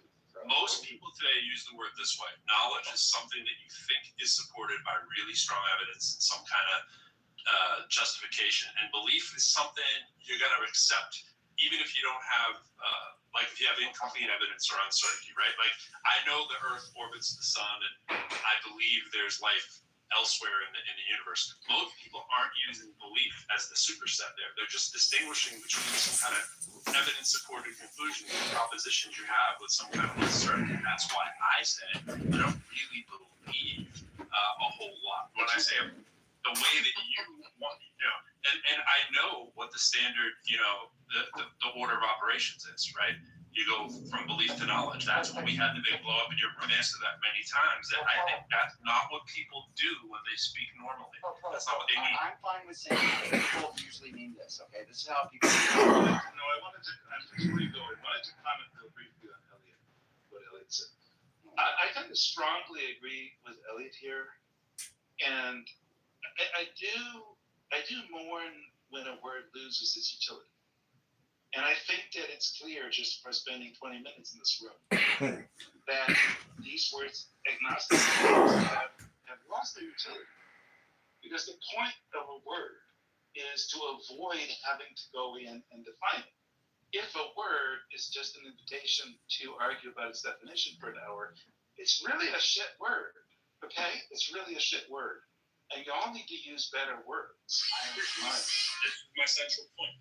In everyday language, I say, I know my wife is home. And I say, or you might say, I believe God exists. That's what we mean when we say these words in normal speech. To do the whole justified true belief thing, knowledge is like, it's philosophical debate for our language. You almost trip people up to get them on the atheist train. There's a reason why people use this kind of language, because it's trying to be less sloppy with the terms of knowledge and belief, and that's why philosophers use it. So I think it's been under attack since the 1960s. This stuff is good, but philosophers themselves don't treat that definition as settled. Like that's what's been up there. What are you talking about? We get here, bro. That's what happened back in the 60s. Look, but that's just an attack on UTB. There are other forms of theories of knowledge, and most people. I don't like when people import philosophical depth into a conversation where ordinary language matters. Benjamin's point. In modern use of belief and knowledge, they're contrasting. I was going to say, they're not nested. You're trying to think like they're these nested values so that you can have a fun about what someone means about a word when they say, I have a belief in the crazy ass thing that you believe in, right? I don't have that. There's no reason for you to actively believe in it, but I can give you a pathway if you're ready to accept it, and I don't know the answer to those pathways. You call that whatever the hell you want, but you know damn well what I'm saying. Benji, what about this? Believer, non-believer, an undecided person. How about that? Instead of I am a non-believer. Fantastic. You're used to the word. Yeah, thought so. Yeah. Were you calling pro Benji, or were you just directing that? No, because you were saying you didn't like the words because they just. Yeah, but a non-believer. But you know what she meant in that So it'd be easier if we could just say. You were supposed to be somewhere else. I don't think that's quite And to that, and that way, Pro has just said, now he's fine. He's like, yeah, I'm not believing. And that's great. That's really cool. It's just, so can we now move on? We can move on. No, Dan does not believe that God exists, but he doesn't know that God does not exist. Hey, can we take a moment of silence for some great words that no longer have a shared meaning? Most people would call that. I want to. Yep. I realize this from somebody who's a believer and the apple of the eye. I feel like we're going to just hold space for the passing of two great words with your friends and have them close to our heart. Thank you, Benjamin. Just take a breathe. Just a breath. Yep. And just breath. like 2 seconds of silence just to remember words that no longer I think it's great. I was thinking, I'm trying to some of this Does anybody want to share their fond memories? No. I don't like Benjamin's humor. I don't like. No, we don't. But I like Benjamin in some ways. There's a bus for y'all. Go take care of your bees, dude. How are your I think bees it's doing? time for benediction. Hold on. Hold on. So Deepak, I'm trying to argue that you're trying to What the fuck, dude? Are you serious? What he's doing is he's having a conversation, which the fact that everybody's really excited about it is cool. But I think he's trying to end it. But anyway, Do you agree? Because I was trying to argue with Pro that agnostics don't, unless they're invincibly ignorant, they don't have in dialectic. There is a burden. Like they don't just get to say, I'm an agnostic and I don't need to give any reason as to why I find these particular deductive arguments born against God unpersuasive. Like you don't get you. I think if I understand what you're saying, like obviously if you accost somebody random on the street, randomly on the street, and he's like, fuck off, right? Obviously, but you don't get to just say that I don't have to give, because he has to give reasons for why, arguments for or against God that are common knowledge, right? Or that you just told him about don't work. Yeah. So my point is that Pro, like if I was to give you a deductive argument, you say you're an agnostic, right? And I said, premise one, objective moral values and duties exist. Premise two, objective moral values and duties can only exist if God exists, like as the necessary ground of morality, right? And then conclusion, therefore God exists. That's a deductive, that's a deductive argument. What you just said is was a shit argument. Well, that's fine. You made everything correct, Carmen. That's not the point. The point is you got to say why it's incorrect. Because dialectically, I'm agnostic. I'm fine with slugging out with you, but you are hilarious. Not very reasonable. No. I'm not talking about whether it's right or not. You know what's the next for? The reason I'm saying it's Pro is because he's saying he's an agnostic. And I'm saying, well, if you're an agnostic, for example, why do you not accept the deductive moral argument for God's existence? And this is where you would say, Pro, well, premise 1 I don't accept, or premise 2 I don't accept. No. I can say what you mean by objective morality. But I want to bring us back to our sorrow. But remember that we're here to say goodbye. We're here to say goodbye to our two friends. The words. And it's not fun. I gotta watch the New York Knicks myself. It was a wonderful thing to have them alive, to see your both. They're no longer. Benjamin, you just fucked up a good room. Hope you know that. Just like Steve did earlier. Wait, look at Dory. Can Andrew and Frenchie go and make a new room? Yeah. Are they blocking you? Can you not join them? Oh, you know what? I have to go watch the Knicks and the Spurs. Yeah, the third quarter's about to start. Have fun trying to come in a room with me, Benjamin. Have fun. Fucktard. Yeah, dude. So when Benjamin's I'm not blocking you, but I'm going to make it kind of difficult for you to talk. I'm going to do what you do in your, about that, little boy. You little airplane boy. You need reason why you don't know whether God exists. Like I understand if you're an atheist, you don't believe in God. It's probably good to have reasons. But you're saying you don't know whether God exists. You need to have reasons as to why you don't know. Sounds kind of weird. Just a little bit. Just a little weird. Like I have to use why. Science says you can something come. You can go far. I actually think it's for you guys. I think it's far simpler than that. It's just me from the outside looking into this discussion. Scientists, really good scientists, and those that are trained correctly, are always willing to reconsider their point of view once new evidence and information has been provided. That's not a bad thing to do if you're an atheist. That's exactly. That's a mature, humble thing to do, right? So when you say, let's call it non-resistant. Let's call it non-resistant non-believer. Non-resistant non-believer. What I mean by that is like. No, I'm telling you what that means. It's a non-resistant non-believer. I'm going to announce the birth of a bright new shining word. Non-resistant. That's not new, dude. That's not that. It's a good word. But it's not that. It's not that novel. That's not what I mean by it. I mean, but that's exactly what you're saying, though. if you let me finish, it would be I really will. nice to get the whole thought out. I just want to Thank you. I really appreciate that. Please let me get the whole thought out. So if one says, I don't believe in God, but if I ever got valid scientific evidence, it might make me rethink my position.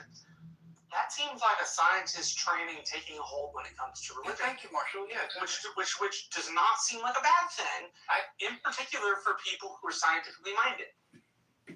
Yeah, that's what a non-resistant non-believer is. They're open to be convinced of a God existed, regardless of their position. Whether they're a scientist, a biologist, an archaeologist, a retailer, I mean, it doesn't really matter. Someone who does not... Which God, Jesus? Existence of God. That is the definition of a non-resistant non-believer. ACC, which God are they open to believe? Any God that they can be all of them simultaneously?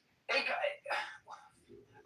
I don't know. That's a little bit more than I can answer, honestly. So if there's a claim of a God existing and they don't believe it, or any gods existing and they don't believe it, and then all of a sudden they're being open-minded, open to be convinced of any of these gods to exist, and then something comes along that convinces them, and now they believe in that said God. That's all I'm saying. That's exactly what a non-resistant non-believer is, and I am one of those. I am a positive atheist that I say I believe there is no God or gods or anything supernatural. However, I am also recognizing that I'm a fallible human being. I'm open to I'm demonstrating that I am mistaken. Like when you look at the brother Hunter, right? Hunter says that they're level beneath, and that he was up there talking loudly to somebody using like foul language, and that was Hunter's intention. So you're acting from Hunter, Metcalf, right? Okay. You know what? Where did you get this from? This is a reporter. This is like a reporter on the news. Yes, that's Hunter Metcalf statement. When he was on the internet. I heard his mom, Hunter Metcalf. He said that that sounds like his mom. Brother, but he was the one who I want to translate this. This is a single person who will absolutely change his religion in a heartbeat for the right girl. That's right. No, that's not. No, that is not right at all. Any hot pussy is not going to believe in God. I've had many women in my life that were God believers, and they accepted me for who I was. I didn't have to be fake and say I believe in God, just get in her pants. I've never had to say it either, but I've withheld evidence. Let's just say that. Withheld evidence. Objection. But I have not told the whole entire truth. I can explain that. I've definitely gone to it very easily. Sure. You talking to me on it? I've been asked James a question. I have the answer for that. With a woman who I thought, this might go somewhere. Yeah, this is pretty cool. Yeah. I just think it's funny how atheists get off the hook. How theists get off the hook when they're atheists on every religion in the world, and we don't make them do this. Hey, I want you to drum down all of your reasons why you don't believe every religion on earth. It's like, hey, raise your hand if you think the room is better now than it was 5 minutes ago. Only. I'm waiting for the conversation about this moment. I know. Not yet. This is such genius. You are in the hands of the master. So the real thing that I'm sorry. Go for it. Well, I mean, it's interesting. It's interesting listening. I do want to say this thing too. The God that fucking James is talking about. He says, "I'm just a non-believer." The God there is the God of classical theism. You can look that. Anybody can look that up. That's the triune God. It's Aseides, forever, eternal, unchanging, and there's a bunch of other. I don't know. There's a formal definition. Like it's just calling someone out. But what James is talking about is. Well, no. I feel like the thing with her is, I feel like she switches her personality, and like depending on who she's around.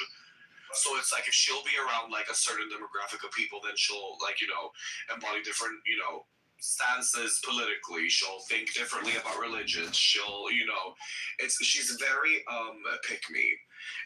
and that's like one of my big pet peeves. Like I can't stand someone like that, and it's just been so many situations where I feel like she's been a pick me, and she has like, you know, again, just like, I don't know, switched up in like her way of thinking, her way of seeing things. Like she'll say this one day, and then a week later she'll be around that person, and then she'll say something else. Like I just think it's like, I don't know, it's weird, and I call it out.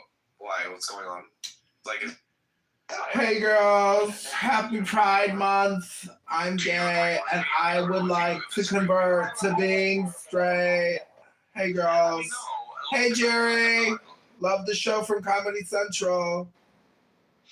Did you bleach your asshole, girl? It did. Today's the month. I'm breaking my gay virginity. I'm going to the Pride Parade and I'm going to be sodomized on a parade float. It's going to be so exciting. Hello? I'll see what Mark Davis, Alistair. Excuse me? She's bad and she's on the stage. Yasmin pussy pics going for $1 a labia. $2 get you the full labia. Welcome to the room. Anyone wants to see that, so. No, her pussy looks disgusting, I swear to God. You've never seen a roast beef and pastrami on rye?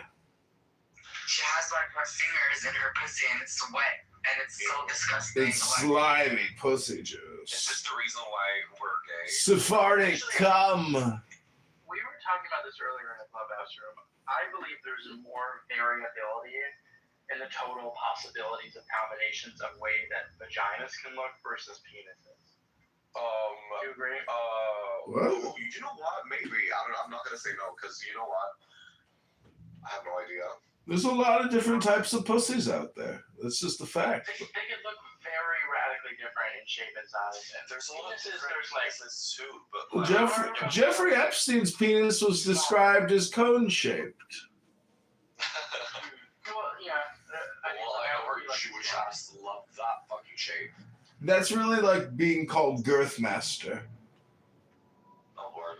Did you ever hear about the Spanish king who got married and he supposedly, actually his penis is still stored in an archive in the Vatican to this day? They have Napoleon Bonaparte's penis. What's so special about it? It was supposedly one of the most deformed penises in history. History of mankind. And such that he went through a series of wives, all who could not bear him children because his penis was so like gangly and misshapen. And it actually was an international diplomatic incident. Does anyone have a picture of this? Let me find the story. Girth Master. Or just link an article, because I don't think that you can post a picture technically. So I just wanted to let everybody know that I am going to the Pride Parade with a sign saying that I can convert you to being a heterosexual for $10, $10 not 11, $10 not 9, and if anybody wants to become straight, I can straighten you out. What's the process? How would you do that?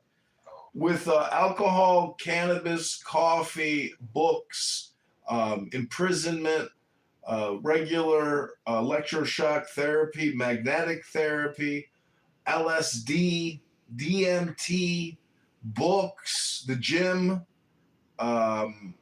Maybe you could watch Apocalypse Now, Saving Private Ryan. Those work well. Yeah, that's about it. It honestly sounds like some gay BDSM stuff.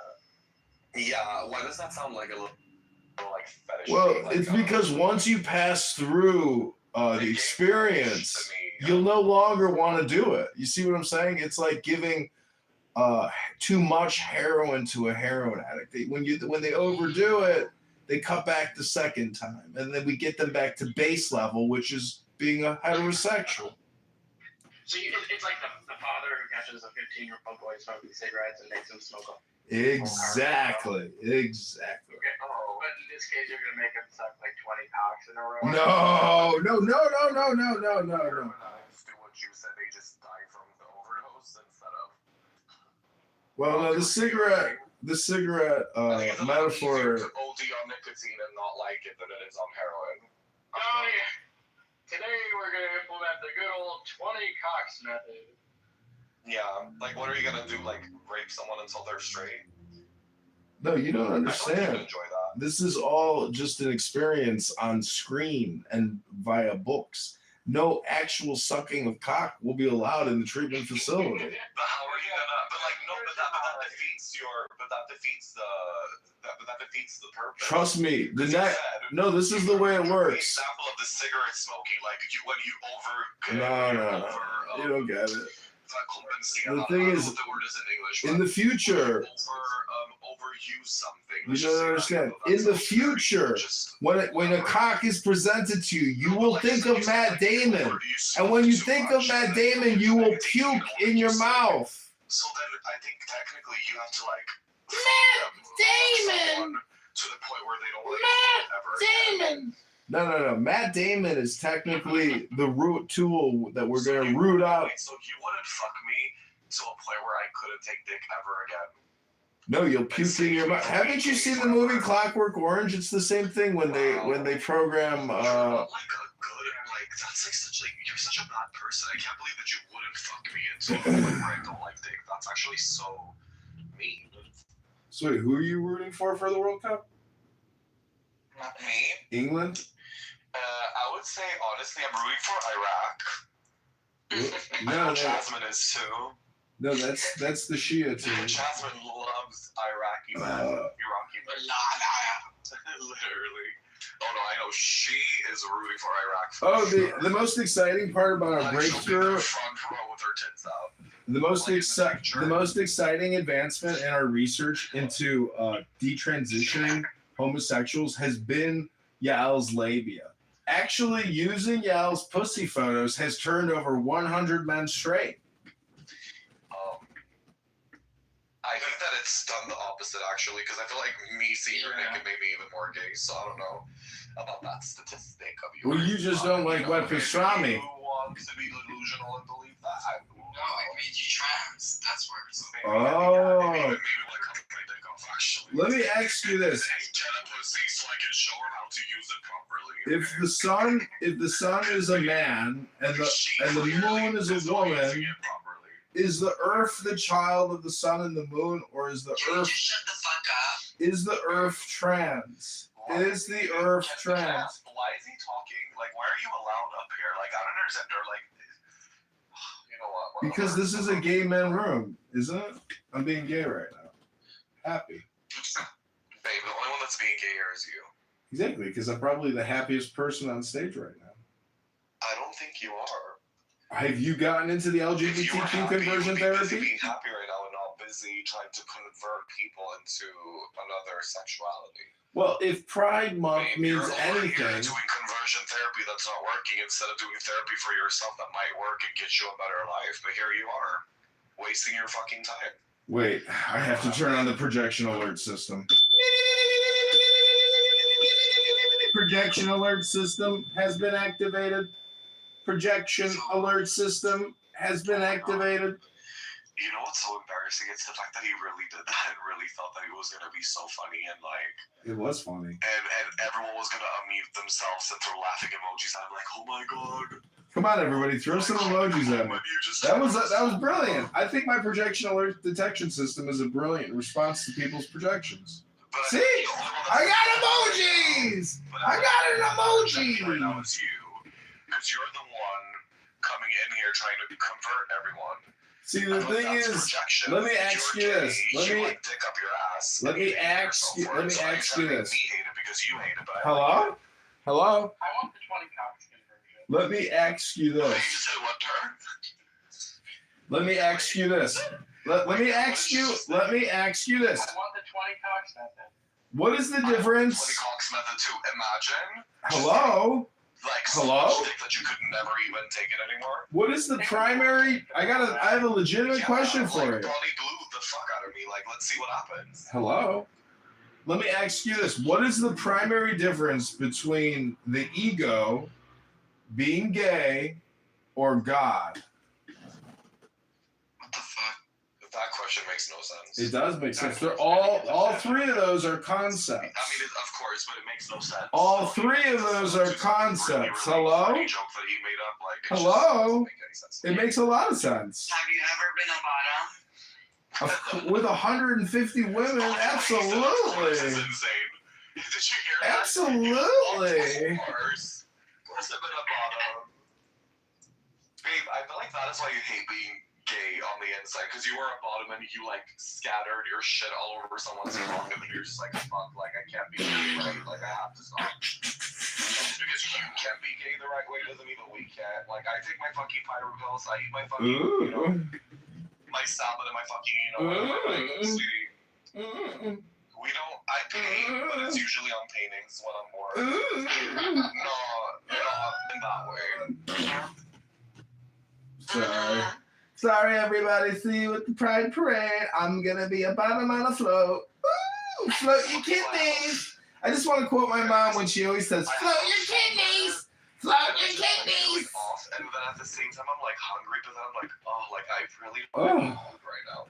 Go to Subway. You want me to pack you up and put you in a Subway bag? Put a little slice of motherfucking deli meat, a little fucking lettuce, a little tomato, a little radish, a little fucking mustard, a little cucumber.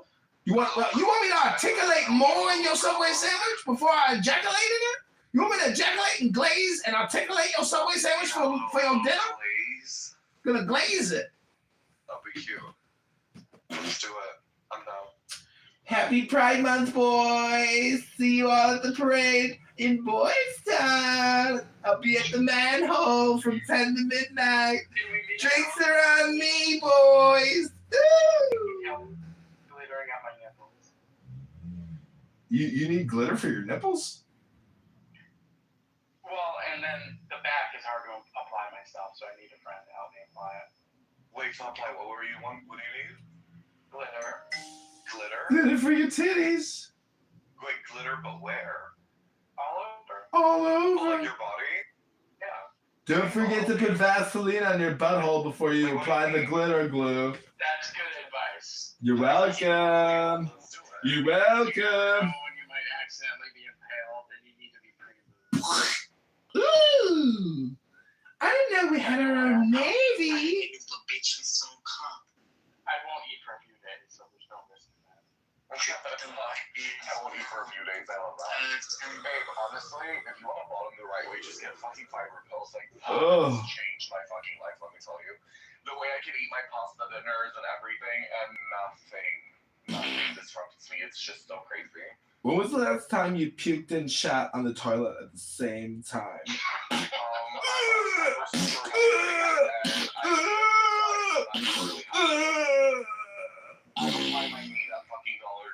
Oh, my stomach is hurting so bad. It feels like there's a steel ball in my stomach.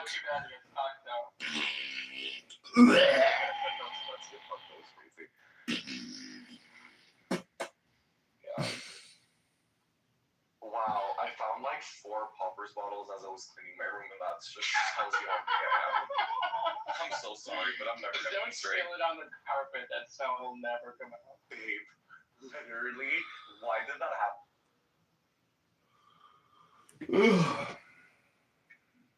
So mad because it really doesn't go away. It will always have that lingering popper smell, like you're at like some fucking gay bar, and it's just so embarrassing. You know, I can't do it. I went to the gay bar last summer, and So yeah, that makes them just like everyone else. Now, maybe the only difference I'd say most other countries don't do this to Western human rights activists. Like I think. Oh yeah, that was weird. Oh, I mean they didn't. Oh, you mean the flotilla people? Yeah. The flotilla people. There were some cases of searches, and there were cases of like fondling, but I didn't see any actual. I'm saying They were like inappropriate searches. Absolutely, yeah. They're the only ones I've seen do the human rights activists. They're the only people you've seen. I know they that was like a war crime for sure. They should be counted for that. Well, I mean, and they're doing it. They literally the whole point was to humiliate them. You know. Yeah, I'm not saying it's worse depending on who you did it to, right? But I did only believe that yes, all the wild shit I've seen. But also this is Ben Gvir's police. It was like literally that guy's order to do this. Not justifying it, but like. Like how did No one denies. Like you saw that crazy guy with like that evil grin who's like, yeah, gotcha, running around like laughing like an evil fucking maniac. I don't think Israel is uniquely evil compared to most countries.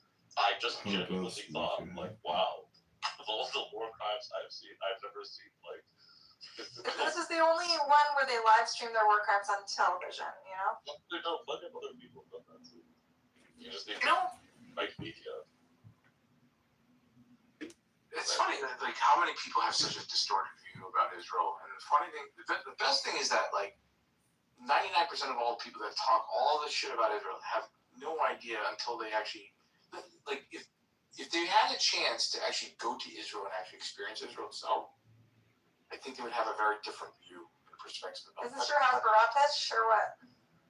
Yes, it is. But bro, the thing is, you can also go to America and enjoy, human rights, but it does not justify whatever they do overseas. Oh, I agree. Listen, I don't agree with like the whole semantics and everything that's going on right now, but overall, before October 7th, anybody that had any idea about criticizing Israel and the people itself, complete different world from what other people think, and I don't know, their perspectives. Like, if you go to Israel, it's a complete different world. It's a complete different world from what you would actually think. Before October 7th, I can't say anything. I can't attest to anything that's happening now after October 7th. It's so fucking messy now. I mean, October 7th, it's buried Egyptian soldiers alive in the Sinai Desert. Yeah, it's Listen, take like isolated incidents, but that overall things were there were periods of relative quiet where people went on, right? There are periods of quiet in the Soviet Union, Miles, China, like. I don't know. You really lost a lot of credibility when you told me you've only seen one army in history ever rape prisoners. Zion, if you really believe that, you're like new to the world by now.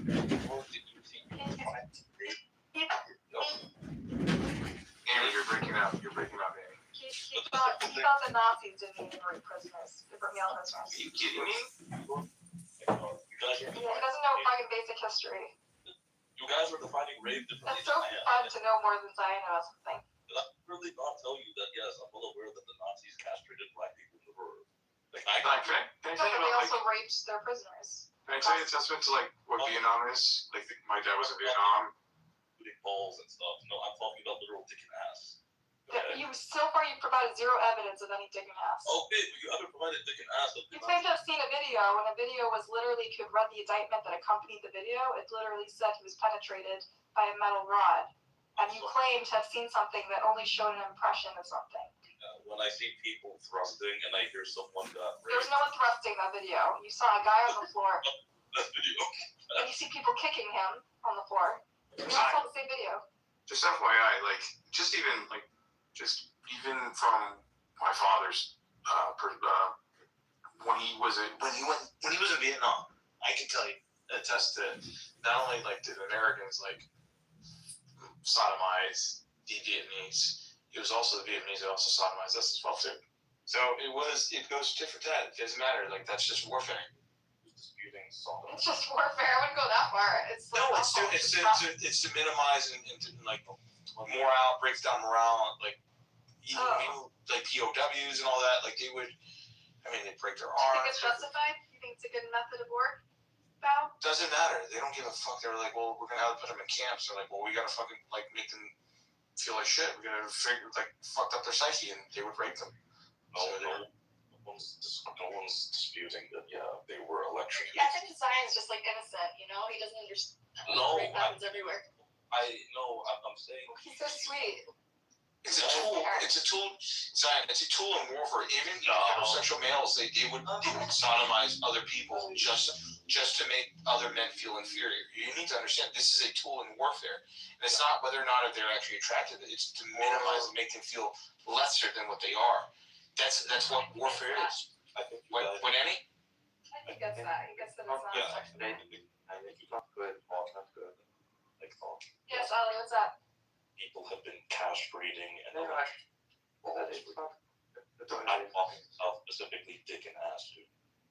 Literally, you confront no evidence of no Okay, dicks but- and ass. It's all they do these fights. It's a tool, like any other tool, to minimize and undermine your enemy. No, you keep saying this like I didn't keep like arguing and correcting something I never said. Yes, I You believe. said that 4 times. Because you keep saying it. You keep saying that. Oh, you didn't know the Nazis sodomized people. Yeah, I know they electrocuted people's balls. I know They did more than that. No, they did that. Israeli, but they did the same type of sexual violence that literally the Israelis are doing. Yes, electrocuting people's balls and shoving balls. Yes. And that's what Israelis did. Okay, I thought the Israelis put literal dick into Okay, ass. but you were mistaken. Yes, I was. You did not read the indictment. Yes. Which is widely available. Anyone can read it. Wait, what happened? You know that famous video that was leaked from the prosecutor of the Yeah, army because of the State Taman rape case with the 5 guards? Well, so in the indictment, it talks about and the medical records. It shows that a metal rod is inserted that did damage to his internal organs, right? But this guy, this pervert over here, thought that it was actual guys fucking him in the ass. I thought I saw the guy pumping. That's such a Christian nationalist view of things. Everything's fucking perverted. Everything's about gay sex.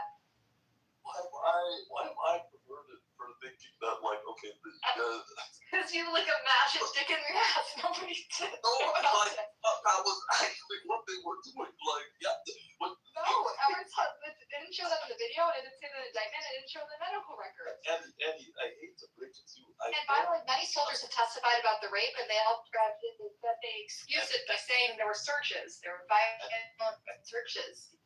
I hate to break it to you, but one, I've known a guy on here since 2022 that got searched, shall we say, by the Israeli army. And I've known since 2021 that the Israeli army electrocutes people's balls. So, yeah, no, it's not that, I just believe this completely. No, but I saw a video. What does that have to do with dick and because I saw a video about a yeah, but you're just a pervert for thinking that.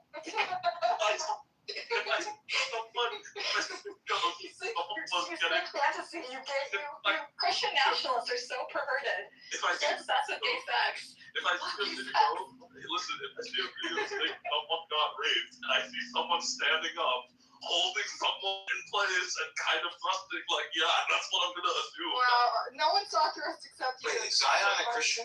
Isn't that funny that it was pornography for this guy, this Christian nationalist who hates gays? Wait, Zion's a Christian national? I'm not a Christian national, I'm just No, he's anti-Zion. He's a Catholic nationalist. He's a fundamentalist Catholic. He's a fundamentalist Catholic. He thinks we should ban What's your ethnicity? I'm Nigerian. You're Nigerian? Yeah. You have no room to talk. I even think lesser of you now. What the fuck, Nigerian? Talk about what? Nigerian? Motherfucker! You got no room to talk. You lost all your credibility. Wait, for what? For what? Be specific about. Be clear what you. No, I don't listen to anybody from Africa. Fuck out of here. That's really racist. Fuck it is. You should have no opinions at all about any of this. You need to worry about your own community because you have so many issues in your own community alone. Let alone to think about. He's my guy, this guy. Even think about anything else outside of your own problems. Motherfucker, worry about your own shit. Don't even worry about anything else. You have more atrocities to deal with than all combined, okay? On the contrary, no, you guys. Motherfucker! Yeah, you guys killed more people in Gaza than we have. Then why do you give a shit? Who gives a shit? Because people are people, dude. I'm not a fag. Where does someone his life is based on how close they are based on an amount of genetics.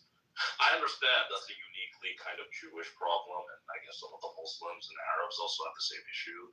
But like this, where I'm from. Now perhaps you ought to learn from that. But then again, I really think this was just your I don't know, your way of thinking. Let me trigger Zion. I don't care about race. I don't care about your ethnicity. Behaviors, filthy values. Yeah, those things fall. It's a humanity problem. Everybody has a right to think about this. Yeah, Indians don't belong in our country. It doesn't matter. Why is this your country? You're a Jew, dude. Yeah, no, I'm America first. So. Oh, you're American, but you're a Jew. Yeah. So wait, where do I belong? Do I belong in the United States or do I belong in Israel? Like, Yeah, according to you, you belong in Israel. No, according to me, I didn't say anything about belonging in Israel. I'm saying I visited Israel. Yeah. Listen.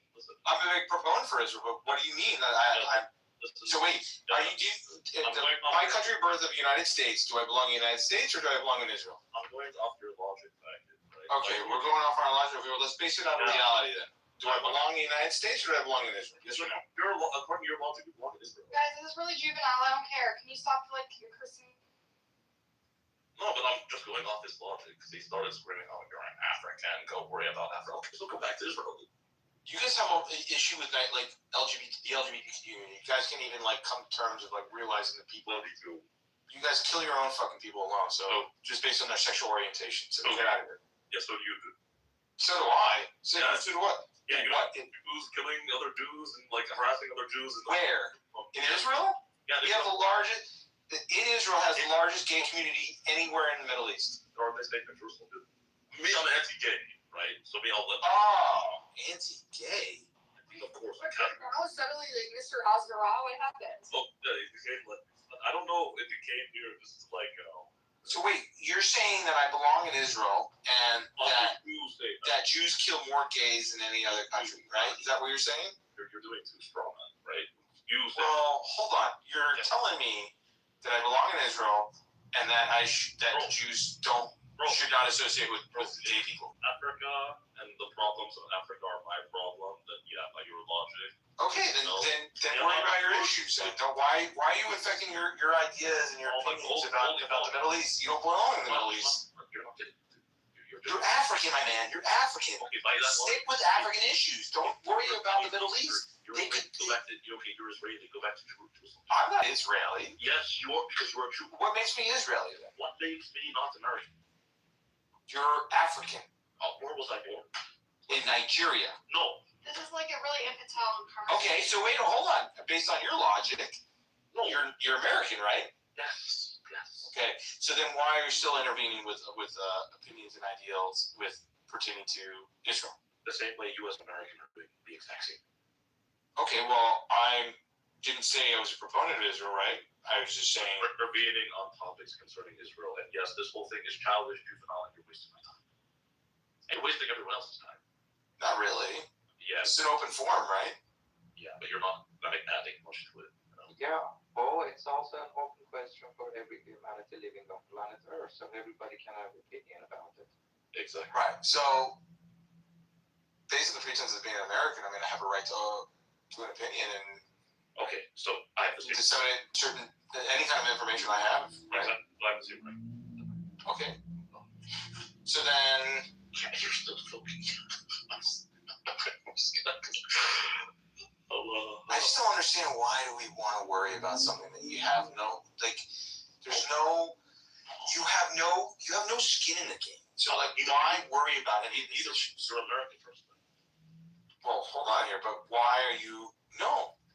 Depends. You're not America first. You just said we're America first 5 seconds. Hold on. I'm asking you a question here. Why interject into something that you have no ties to? That's the question. I'm a humanity first, right? Because I'm Catholic. Right. So okay. Why not worry about the environment? Why not worry about your own country? Why not worry about the plights and the issues in Why Israel? People can walk and talk and chew gum at the same time. Right. But why? Zion is interested in a lot of different. They just wasting time with this whole thing. Do you know each other? Is this the first time meeting? No, I don't really know. No, I know Zion. Yeah, I know him because he comes into my rooms with the fucking clubhouse glitch, and he ruins it because Oh, it's gone. Well, no, it's fun. It's fun to see everybody scatter and have problems. Why are you just shouting racist shit at him? Weird. Me? Yeah. No, it doesn't bother me as much as it's a waste of time. It's the nature of clubhouse. It's fun, right? Okay. As long as you enjoy it, you're both having fun. I don't care. No, I'm really not. My time is being wasted. Well, autism is a hell of a drug, I gotta tell you. Autism is you would know very well. Well, what flavor autism do you have? None. Oh, my man, come on. You definitely are neurodivergent for sure. My man, I assure you, I'm completely normal. Now you, on the other hand, I can tell I'm mentally fried, like on a level that doesn't like make sense. So. What makes you the DSM-5 expert? Me? Are you a psychologist? No. No. Are you? Maybe. Yeah. No. You're not. Now my uncle is a psychiatrist, right? So we can start there. Yeah. Okay. What kind of drugs do you take? None. Are you on any antipsychotics? No. No SSRIs? The fact you like obsessed over these things, right? Like most people on Clubhouse, you are 100% projected. Okay. Now, given the circles I've seen you like. Am I? Oh, well, absolutely do. But how do you understand? How do you know if I'm projecting? No, I have no idea. I'm just making a guess based on the circles that you're in, the weird. You're making generalizations. You see, you could have called me anything. He's definitely projecting. Yeah, exactly. You could have called me anything under the sun. Said, oh, I'm an idiot. I'm a racist. Every accusation is an admission. Yeah, exactly. You went straight to drugs. Subjective. That's very subjective. Yeah, but it usually tends to be correct.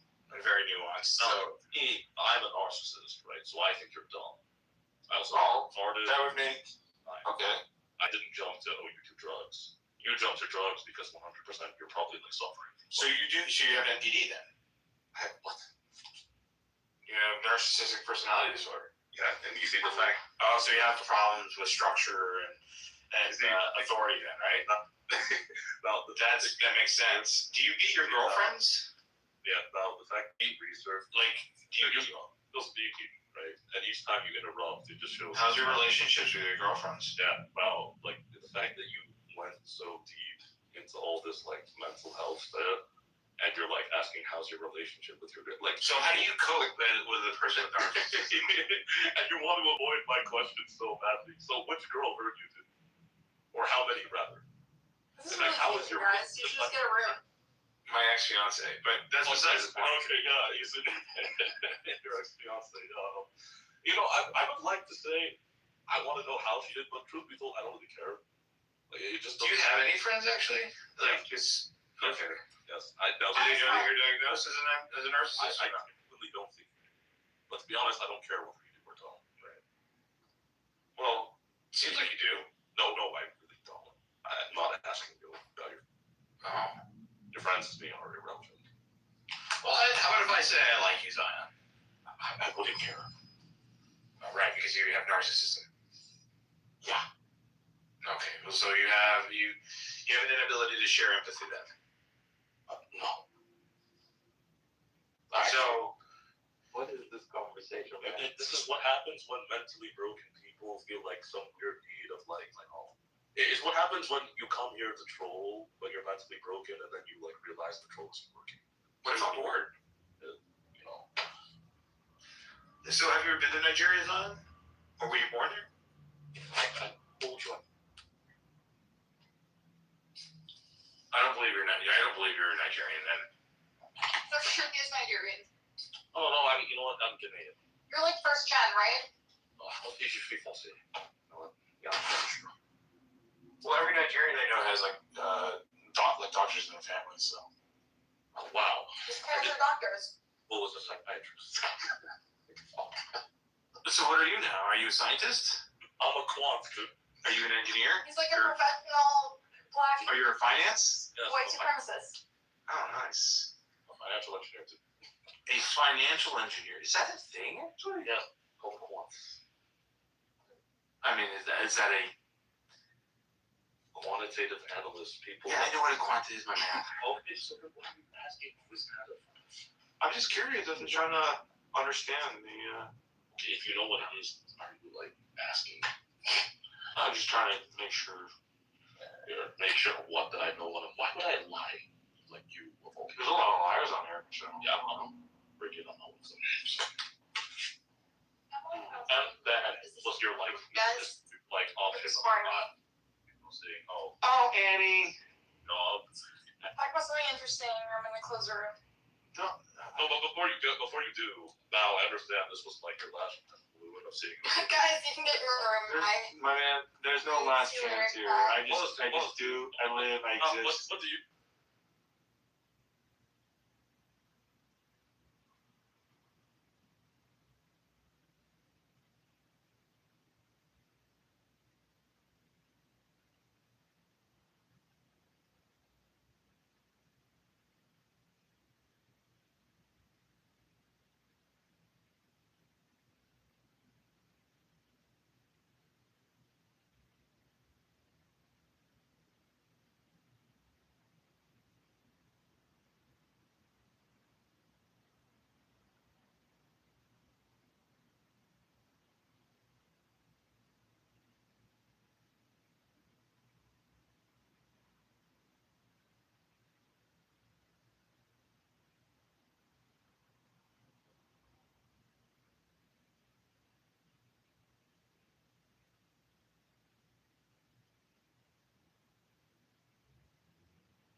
in with each You other. know, share your diseases more intimately, more directly than ever.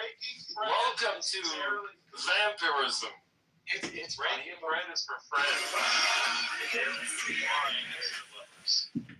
Lovers and other strangers, now starring Benjamin. So it's funny because that blood of Jesus, like, was in a prayer, like I was having prayer, I was praying with someone, and like, and they like, just washed by the blood of Jesus, and I just like kind of like looked at them during prayer, and I'm like, is that just something you're regurgitating because you heard somebody else pray that exact same line?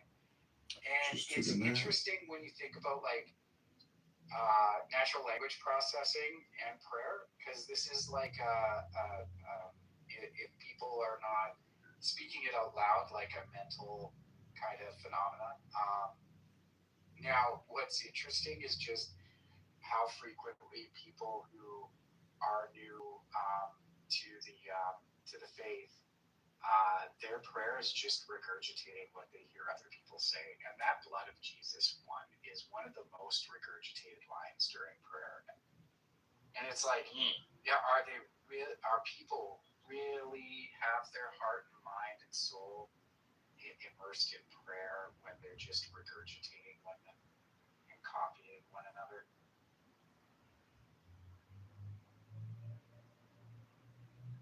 So yeah, kudos with the blood of Jesus quote. But anyways, academia. A lot of people who thrive in academia just regurgitate information. They just do the same thing, repeat and copy and memorize. What IO does is actually much more profound. It's actually like he's able to make abstractions that from his knowledge base that other people that might have PhDs or postdocs just can't do. And I think that comes from like probably a combination between like, and I'll incorporate spiritual here, but I would say possibly a combination between like physical and mental. So we all have our own neural networks, and our neural networks are able to process our sensory information and our thoughts and our reasoning and all that other stuff. So like I would say that some people have strengthened their neural networks to a point where IO has, but also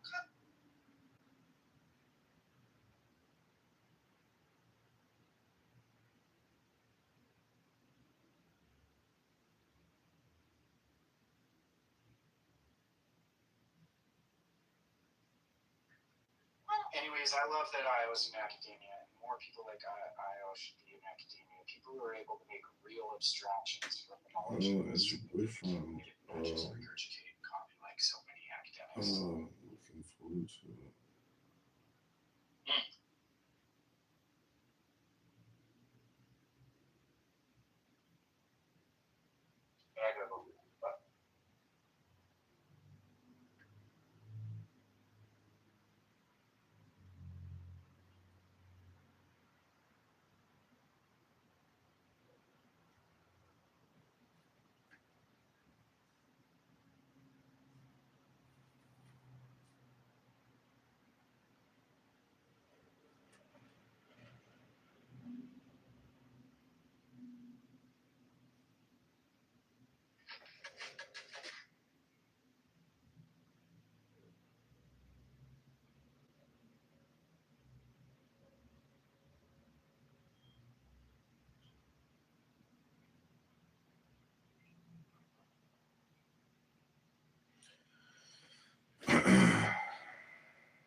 if you're a cop, normal. You steal That's from if you're a cop, normal. no, but That's if you're a cop, normal.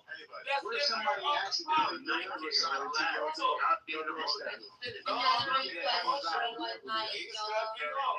He's You get an Amazon delivery. You gotta recognize that he's cut me off, Go-Go? Go-Go dancer? You ain't recognize that he cut me off, Go-Go dancer? Yeah, you can get some too. Don't let your fortune Get some of this too, cowboy. Yeah, look. I know. I'm fighting the wild vermin right now. Enter into Oregon Trail. All I'm saying is, well, just let me live. Yeah, I grew up in. You can't let me. I know. You grew up on the Oregon Trail. Where did you grow up? Have water better than beer. You know what I'm saying? Where did you grow up? So it's all good. Maybe it over there. In the real society. Did it To where if somebody. Your point, and then And maybe I'm you'll trying reply after. I'm trying to. You don't recognize that the Jews cut me off? You don't really have a point. I know, I do have a point. It must be the. Yeah, I know. It must be hard for you to understand anything outside of. I'm good at English. And that's good. It's not Look, all I'm saying is, norm this is not the homoerotic codes. Right. Excuse me, Monica. That's right. In U.S. law. Yeah, look. All I'm saying is, if somebody, if somebody robs you, if he was robbing him, no. It's called retail theft. It's not robbing because he did not brandish the weapon to take their first-hand item. So it isn't robbing. It's retail theft. And then he got shot. And it's a whole different crime. Yeah. That's not us, relax, sir. Just relax. You too, go dancer. Just let me finish. I don't give a shit. Y'all making this longer. Yeah. Y'all making it longer. Eventually you'll get Y'all making it longer. That's right. I can go all night. Don't come into I can go all night. I can go all night. I can go all night. Do you agree? I can go all night. Don't come into my I store. can just stop, Norm. You're illegal. Just stop, Do we Norm. agree? Just stop, Norm. We don't agree? We don't You want to agree. rob me with your illegal firearm? No. Because if he did not fish, he did not therefore say brandish. He did not say brandish. Well, he did weapon in order to take said item. When the kid Right. got a gun, So that changes the behavior. Normal. Do you know that changes the definition of what? When we're on the What said crime is? During the pursuit. It's retail theft. Okay, so it So wasn't the pursuit was not supposed to happen, Normal. No. This ain't the Wild Wild West days, Normal. That's my point. You think that you should be able to pursue somebody for retail theft? Because I can show you 10 articles The problem is people not the getting pursuit. shot. The problem is Actually, we done had somebody get killed at Walgreens. The problem is not the pursuit. For pursuing, Dealing with pursuing somebody that committed what? Retail theft. Right. Retail theft. Unfortunately, the Retail theft. I wasn't a retail theft. Retail theft. You've been done. Retail theft. You can try to justify Retail theft. but you couldn't. There's no reason to pursue or take someone's life. Wait a second. Again, retail theft. If somebody stole from you, It doesn't matter. If I'm in a store, which I've owned a store before. You know I've owned a store before? You know, guess what? why you're doing all I've had insurance. Yeah, I know. You couldn't manage. I know. You can't owned manage it. business. Owned it. So these Asian Owned guys, they're sick of being wrong. Owned it. Get it? Yeah. There's business insurance that you get for that. Yeah, that's Normal. justifies You know that? That doesn't justify You know that? theft. Well, we have these immigrants that come over here. Are you ready? They dig the tunnels. They come by boats. Yeah. They come by trains. How did you get here, by the way? You know what I'm saying? Oh, I was already here. Really? You didn't I was already here. Yeah. I was already here. here. What? Yeah, okay, yeah, no. That's beside the point. No, We can get to know each other here. What tribe? Yeah, no, whatever. No tribe. Whatever. No, Yeah, you don't get that. What you get is the law get to the law. Where the fuck that says retail theft. It's a different crime. You hear this, Normal? Where's the Lawyer Normal? Listen, Mr. You know what I'm saying? Matlock? You hear this, Matlock? You from the You hear this, Matlock? You hear this, Matlock? Hey, You hear this, Matlock? You hear this? Where's your You want me to show you how they're different, Matlock? You don't have much of a You want me to show you how they're different, Matlock? Oh, don't worry, I'll show you. I'm more than happy to show you. That retail theft. Retail theft. I'm from the Booyah tribe. Because I'm busting your bubble. Booyah! You know what I'm saying, motherfucker? Anyway, look. You're from the big tribe. Yeah. Mars. I'm not a McGrath. From Mars. I'm not like you. Yeah, really? I'm definitely not like you. You didn't come in a boat? No. I'm not like you. I didn't float in on no tire. I bet you $10,000 you came in. Want to bet? You bet what? I bet you $10,000 you came in a ship. No. Want to bet? Me, myself? Let's bet. I do. Let's bet. Let's bet. Dig into your piggy bank. I'll destroy you. Yeah. Dig into your piggy bank. Was that a yes?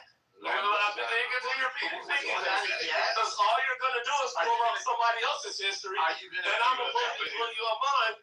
You're going to lose. Save your coins.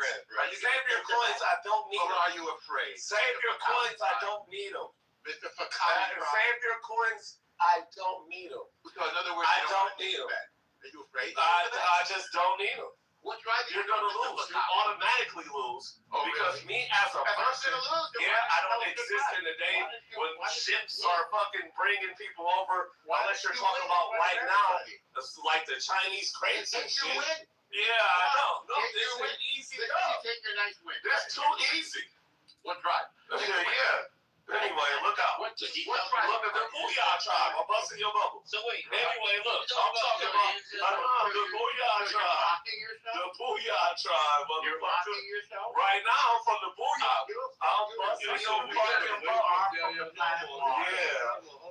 No, look out. That's beside the point. You're making another argument. I know. He can't prove he from his tribe. Why I gotta prove I'm from some solid points, and then you show me exactly. And derail the conversation. Can we get back to the subject? Yeah, let's get back to the subject. Please do that. I'm saying is just a land. Retail theft, and it's categorized different than armed robbery. Thank you. Have a good night. Have a good night. Don't try to talk to us. The discussion was who pulled out the guns first. That's all that matters. The person that pulls out the guns first is the one that started the use of deadly. And the person that There was no gun enough. There was no gun enough. No, there wasn't a night. Yeah, the night. They found the gun, but they had to show that he brandished the weapon. He never pulled it. We're talking about in store. He never pulled it. It's done. Okay. If he pulled it and robbed it, show the evidence. You have the clip. No. Let's just deal with the bullshit because the facts are out. The trial is over. I want you to show the clip of him in store, pulling the gun out and robbing the store. That's what robbery is. If you can't do that, you don't understand the story, Nike. No, I get it. I've been following this. Nobody's saying. I've been following this. You can't follow it. Yes, I can. Yeah, nobody's saying you can't follow me. You can't follow me. I am following you. No, you're not following me. What happened in the store? So describe the difference between retail theft and armed robbery. It doesn't have to do with that. What has to do with is the use of deadly force and self-defense. So who gets charged with the illegal gun and who gets the defense of self-defense? And there are 5 elements for self-defense in the state where they are. And one of them is is if you have a reasonable expectation that deadly force will be used on you. So when that kid pulled his gun, and the Asian son of the Asian store owner said he's got a gun, then the Asian store owner has a reasonable expectation that his life is in danger, and he gets to use deadly force. Yeah, or his son's life in danger. Yeah, Say his son's again? life. Yeah, the store owner had a reasonable expectation that his son's life was in danger. There you go.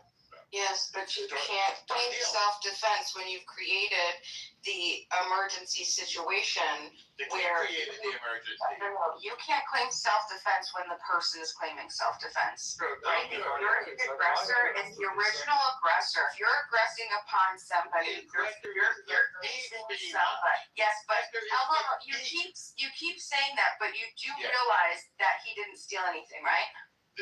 I don't know that. Well, I can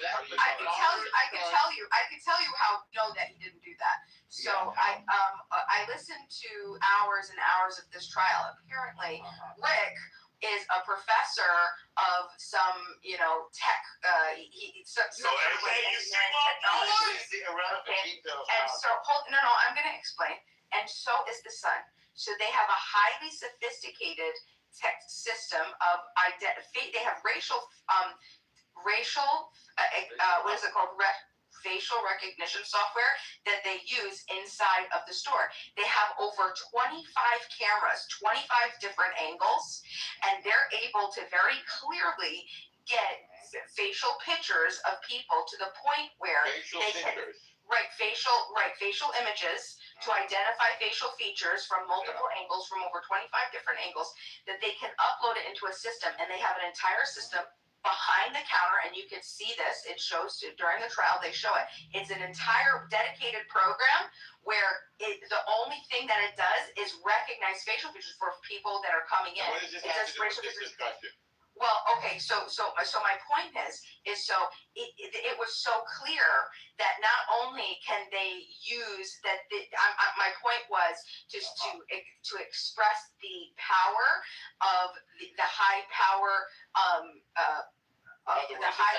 the technology. I'm explaining the high power technology that they use of the different angles, that they verified that he did not take anything. He took out 4 water bottles from multiple angles. He took out 4 water bottles, and then he put all 4 water bottles back. So why did they pursue? Or you don't know? Because, at the time, they weren't looking at the cameras. So they didn't use the technology that you were saying. Right. The kid didn't steal anything. No, that's true. Hold on. Yes, this is post-fact. They absolutely believed. Hold on. Can I explain? They absolutely believed at the time that he stole. They weren't using the software. Okay, right? Okay. So at the what does time, it have to do with anything? So I'm explaining. So at the time, You're not really explaining. You're bringing up irrelevant. El Normal. I'm explaining the situation where clearly you don't have this information. You don't have this information. No, false. He did not have anything, and all of the angles, over 25 angles, prove that he did not steal anything. It's not relevant, by your own admission, they didn't see anything on the cameras for them to be like, hey, he breathes in the The only reason that it's relevant is because that then gives the you then have an understanding of what they have the power to do. If they're not certain with 100%, so they only had suspicion. They had suspicion that he had stolen. When he had gone to the front, right? So he walked in the store. The wife immediately approached him and said, "Put your book bag down." He takes the book bag off, leaves the book bag up front. He goes in the back, opens it up. He's looking around. Put the book bag down. Why do you think they did that?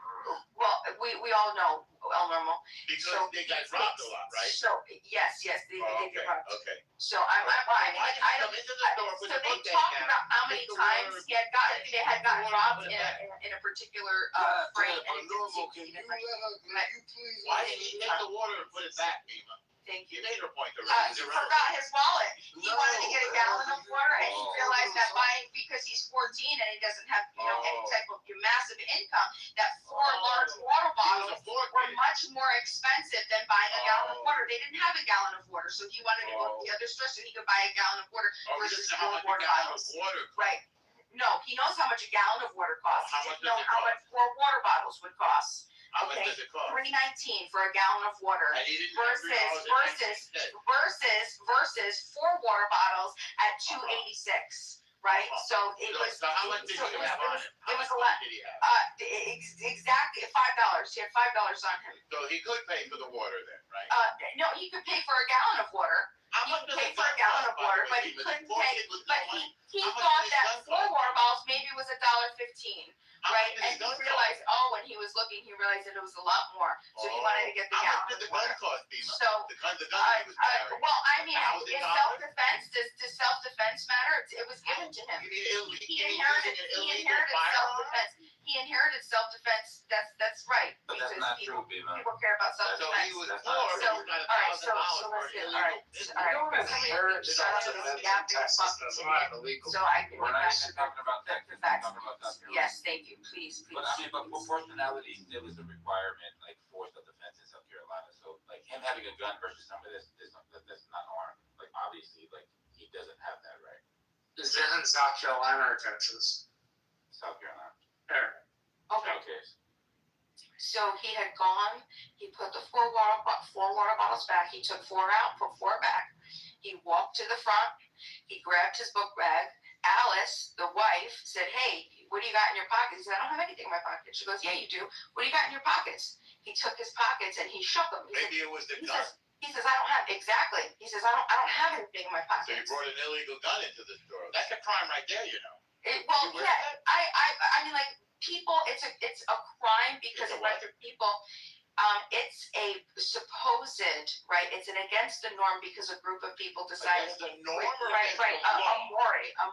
It's a No, norm. it's against the A law. moral norm. More is the Well, law. that's what the law is. It's when a group of people come together and decide that this is what we're going to allow other people in our community to do, right? And we're going to make a consequence when people don't follow that. So that doesn't necessarily mean that that's moral or not moral. It just means that it's illegal. Hold on. So it just means that it's illegal. It doesn't mean that it's not moral to not be able to have this Yeah, the land being judged by the justice system, morality doesn't enter into the equation. So What matters is the all law. laws are based on moral behavior. The reason that we have I'm not laws saying that. I'm saying the we process shape will not. behavior because we decided what is good and bad. So he has an I'm ability. saying that So will even not though it's exist in the against legal the law, process. against it's what a group of people said that you can't do, right? That's against the law, but it doesn't make it immoral. You still have the right to self-defense no matter how old you are. And but he didn't commit he didn't hurt another person or person's property. But he walked into the store. But he didn't harm. But hold on, he did. But that's not harming anybody. A lot of people. Well, you think you should Well, guess what? Rick has a firearm on him. He had a .45 caliber, right? So okay. This So is why probably did Rick legal defend himself? But this young man doesn't have the ability to defend himself in a neighborhood which we have said. Well, you just mentioned it. All those people that are committing crimes. He's up against, and he's all the people that are going into the store. You said, how many times does he get robbed? How many times does he get robbed? So obviously they're in a bad neighborhood, right, Norm? So if they're in a bad neighborhood, would that young boy have to? So hold on. So again, you're still talking about law versus morality. Yeah, but law and morality are two different things. You always have that kid is dead because he had agency and he knew that he wasn't because he had a better idea to not shoot. He knew that it wasn't a good idea to shoot. He was still shouldn't have pulled the gun out. No, do you know what he should have done? He should have pulled out the gun and he should have fucking popped Rick right in the fucking face. That's what he should have done. And then he would be alive. No, because it's self-defense. It's self-defense. Just like all the Palestinians should go over there and pop every IDF. Every fucking IDF, they should all get popped right in the fucking face. Every single one of them that have gone over and are part of the Palestinians, they all get shot right in the eyes. You should take the fuck out. Aggression, self-defense. I'm passionate about self-defense. I'm passionate about self-defense. asking about self-defense. Don't harm people, don't initiate aggression upon peaceful people, and no harm will come upon you. That's a very simple principle. But you keep equating to legality as though it's moral, but you'll I never said it was moral. Hold on, well then why are we talking about it? Does he have the right to defend himself? Alvaro, does that 14-year-old boy have the right to self-defense? Does that 14-year-old boy have the right to self-defense? Did that 14-year-old boy Upside down around. Who did he hurt, El Normo? Who did he hurt? Who did he hurt, El Normo? He didn't hurt anybody, but somebody hurt him. Okay, so a law-abiding citizen, someone who had lethal ability, may actually murdered, and he wasn't the one. So the criminal ended up being the one that was murdered, and nothing was justifying the criminal. The man who actually had an ability and actually used it. Okay, so he was supposedly legal, right? But listen to what you're supporting. You're supporting a man who had a 45 caliber legally, and he supposedly murdered the criminal, okay? And the criminal did not harm him, didn't harm him. So what are you really supporting, El Normo? What are you fucking supporting? Okay. I'm supporting the law, Bima, which you are supporting the law. That's exactly what you're supporting. You're supporting this man to come over and murder this other kid, chase him 130 yards off his private property, and he has listen, I'm not a savage. I'm not. You know what savages? People that defend genocide. They're savages. People that go those are savages. People who oppress other people. Yes.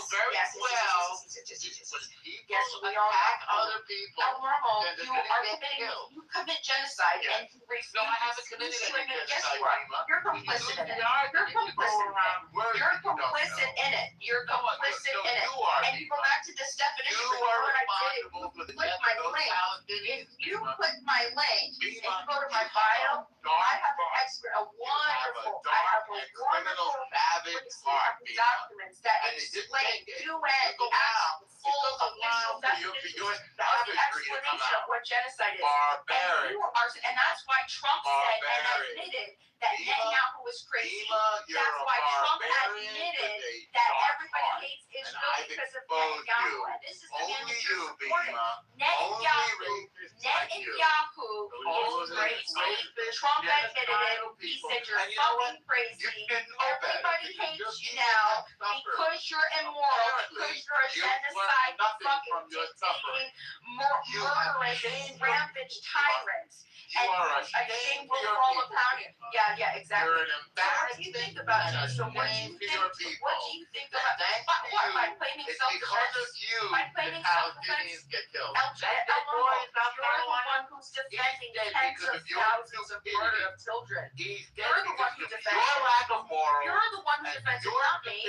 You're the one who defends it, I don't defend death. Your lack of morality. In this case, I'm not defending death. In this case, you're again defending death.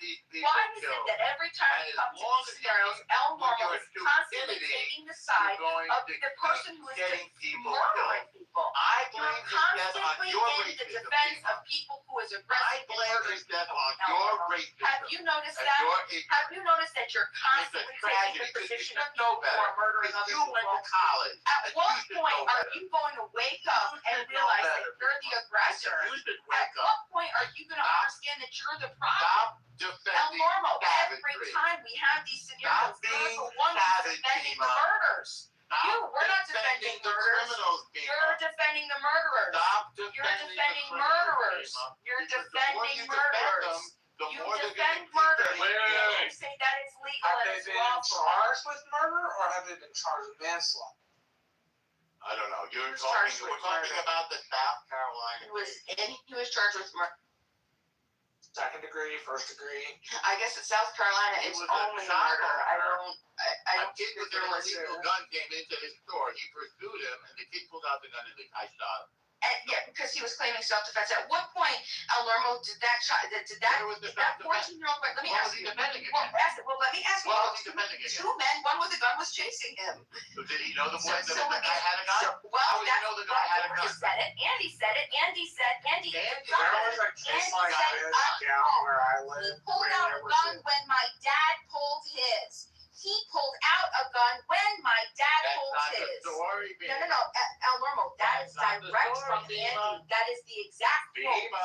That's not That- the story. it's not the You story better go look at the you- testimony. That's not the story You that need you. to go look That's at the not the story that testimony, you want to because accept. lying- But my truth. That's not a lie. Lying gets people guilty. That is a direct quote. That is a Lying direct gets quote that people guilty, everybody. Here, do you want me to play it? I'm gonna But play it they're with Andy's dead. voice. Let me go They're grab dead. it. Let me go play it. Let Their me go death grab it is and I'll on play it your over here so we hands, can hear Bima. Andy's voice Your saying, stupidity, I quote, he savagery, pulled out a and gun lack when of my dad morality pulled out his. is Hold why on. people are Okay, dying. all right. Well, okay, we'll see, Yeah. El Normo. And a I'm lot gonna of get people that in your quote. community I'm get gonna killed get that quote, El Normo, and I'm about to because play it, stupidity and we're like gonna yours. listen to it. We're gonna listen to it. You're honey. not going to talk We're your way gonna out of and it. so then what are you gonna say? What are you gonna say? That kid's death is on your hands, What are Bima, you and you gonna have a say? dark What heart. are you gonna say when I You play? have a dark, El Normo, what are you savage, gonna say when I murderous, play it? barbaric heart, Bima. Let me get this And out. it's not going to work. All right. It's not going to work in this society. All right, deflect. You're not going to Deflect all talk you your way want. out of this lack of Deflect morality. all you want. Sorry, I'm gonna Bima. get the clip. I'm gonna It's get true. the clip and we're gonna It's play true. it. And you justify genocide, and you justify racism, and you call it justice, and it won't fly. I'm gonna get the clip. Sorry. We're gonna hear Sorry, not Andy sorry. himself, the son who was there saying, Sorry, not sorry. when my dad pulled Bima, his. you're not going to talk your way out of this. Just repeating yourself is not going to exonerate you. You're being exposed for a lack of morality and lawlessness. And lawlessness gets people killed. We're a nation of laws. If you don't obey them, you're going to be held accountable. You're going to pay the price. And this is what happened.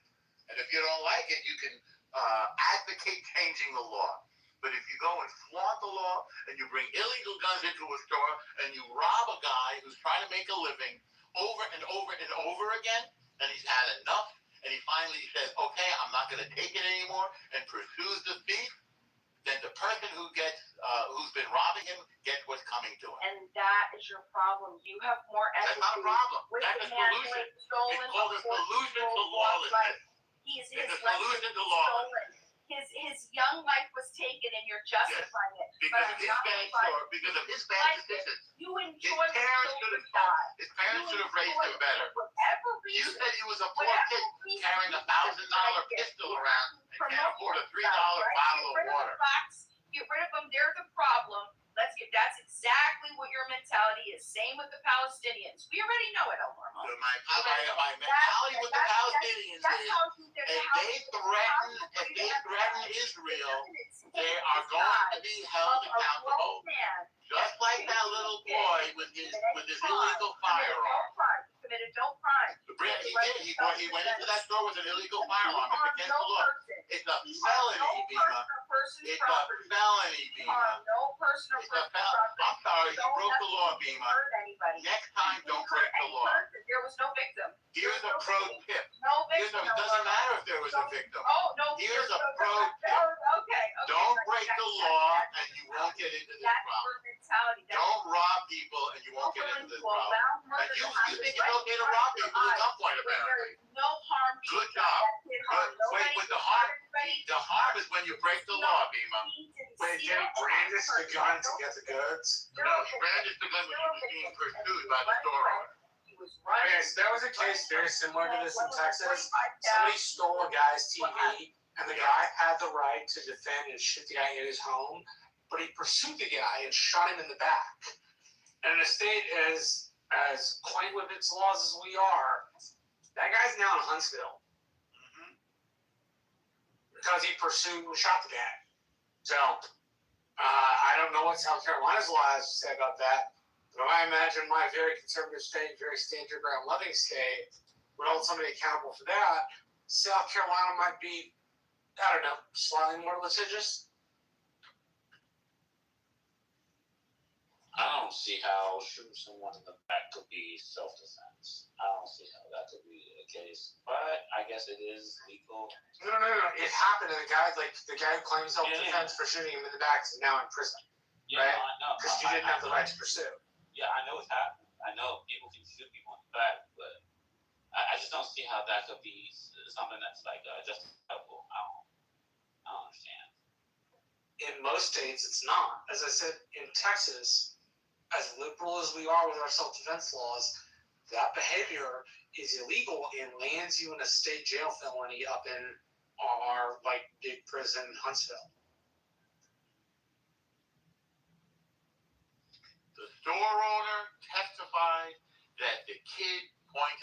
gun at his unarmed son. Case closed. The jury heard the evidence, and they rendered their verdict.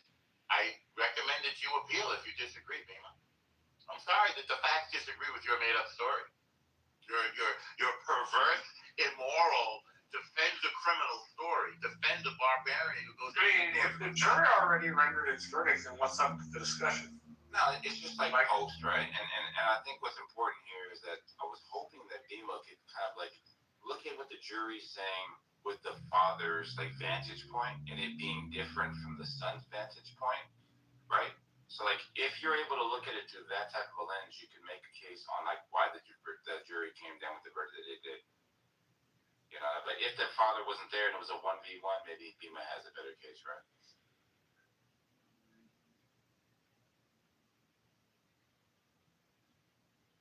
I mean, I'm shocked that anybody would have such a lack of morality to defend a kid with an illegal firearm who pulls a gun on a guy in a convenience store, or a guy from the convenience store who's pursuing him because the guy's been robbed so many times. I mean, how many times are you going to rob this guy's convenience store? And then we heard in this room, on this stage, well, he's got insurance. You can take. Really? That's your answer? Go rob people and tell them to take it off their insurance? I mean, that level of lawlessness is not sustainable in a society. And I suspect that people are not going to take it worse. Stop carrying illegal weapons. They're felony. And then somebody said, oh, it was, the kid had an illegal firearm to defend himself. How about moving or something if you feel that threatened? Yeah, this is insane. Well, then you want to bring up a topic you know nothing about, the Palestinians, and try to work that in there. That's real madness.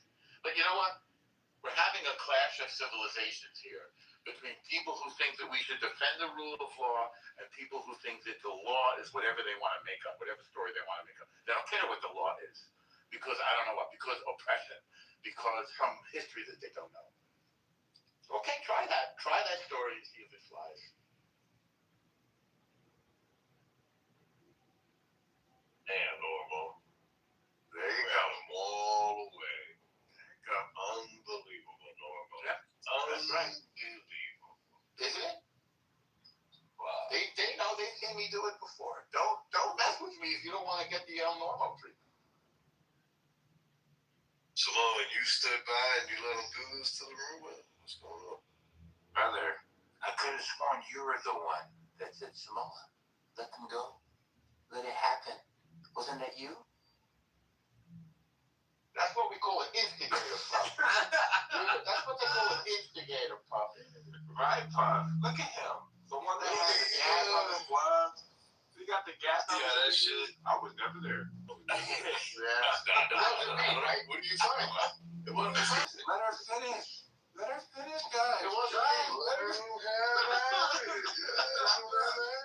All right. You know, if they both didn't, if they both didn't 10 toes down, they both obviously know more about the case than everyone else knows. So why not let them hash it out? Like they both obviously. Let's read the story of the case.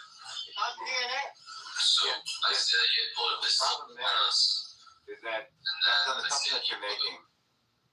And like for example, where the gun was found, like in proximity to his body, does not say he never drew the gun.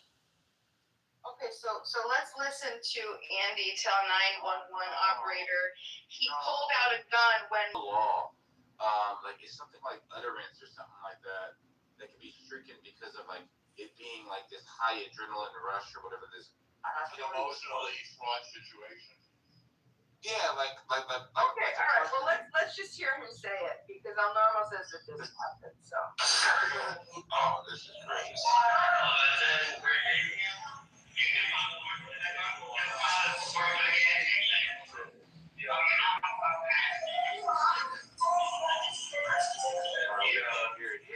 I did a very good job. You have to listen. If I were you, I would not go into the law as a profession. I do it very well. If you're talking, you can't hear it. No, the sound is bad. Quiet. It's bad audio. It's bad. Don't lie, man. It's well, you gotta remember, I'm playing a court audio that's playing the audio of the 911 call report, so you just have to listen. So just No, good job. We're listening. We can't hear it. It's bad. It is bad. Okay, this is useless. That was very clear. You pulled out a gun when my dad. Listen, it's 10 seconds. It's 10 seconds. Just give me 10 seconds of quiet. Just hear it. 10 seconds. Oh, we came back at the same time. Oh, It's literally only 10 seconds. It's 10 seconds. Okay, no, just read the transcript. Dominic, just listen. Just 10 seconds, please. 10 seconds. You just have to listen carefully, please. Okay, listen very carefully. Okay.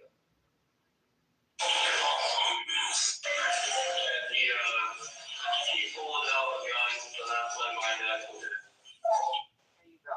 He pulled out a gun when my dad pulled it. That's not what I heard. That's exactly what he says. Well, I think he said he pulled out his gun and my dad pulled his. No, he said he pulled out a gun when my dad pulled his. Not the testimony being, but you've lost. It's over. Yeah, it's over, man. No, we all lost. We did not all hear it. It's all right, absolutely unclear. Go ahead, play again.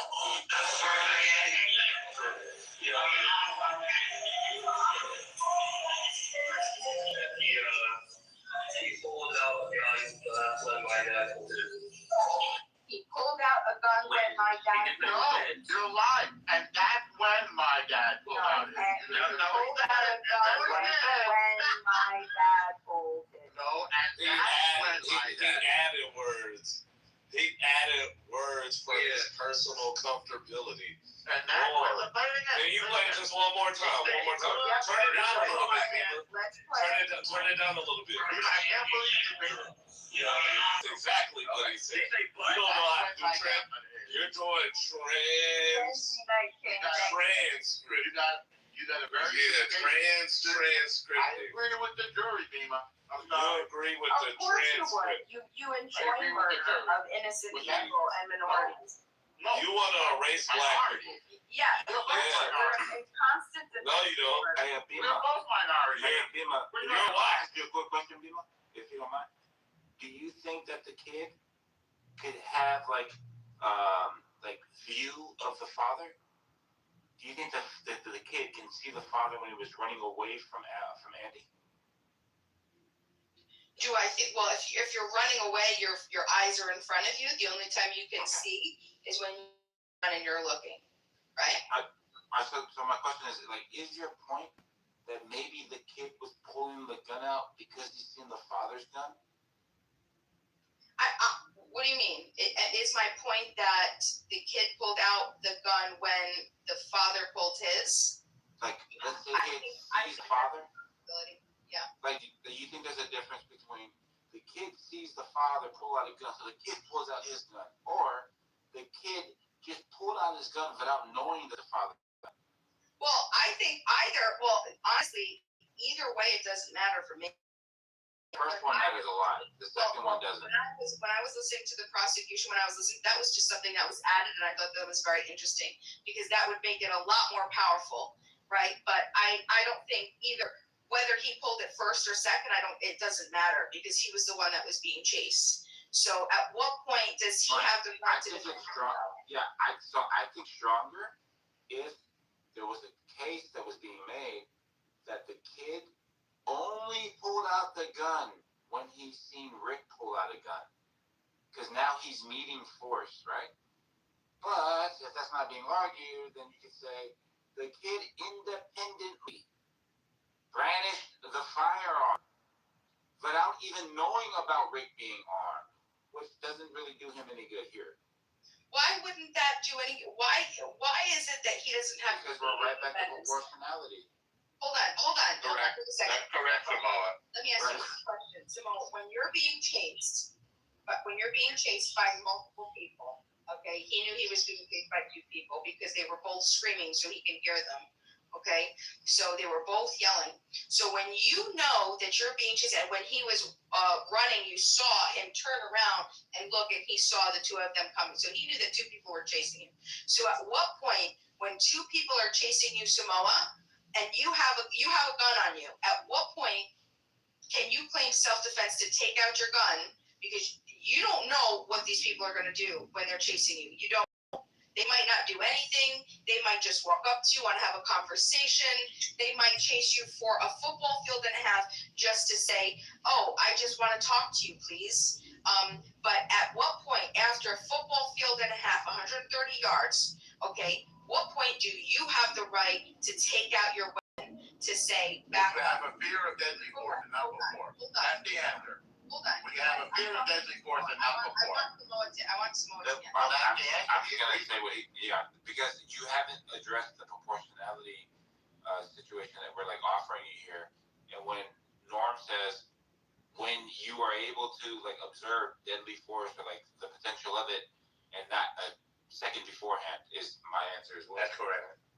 That's correct. So wait a second. So you don't have, so Samoa, you don't believe that if you're being chased by somebody, even if it was just one person, let's just say so He doesn't answer you, you know.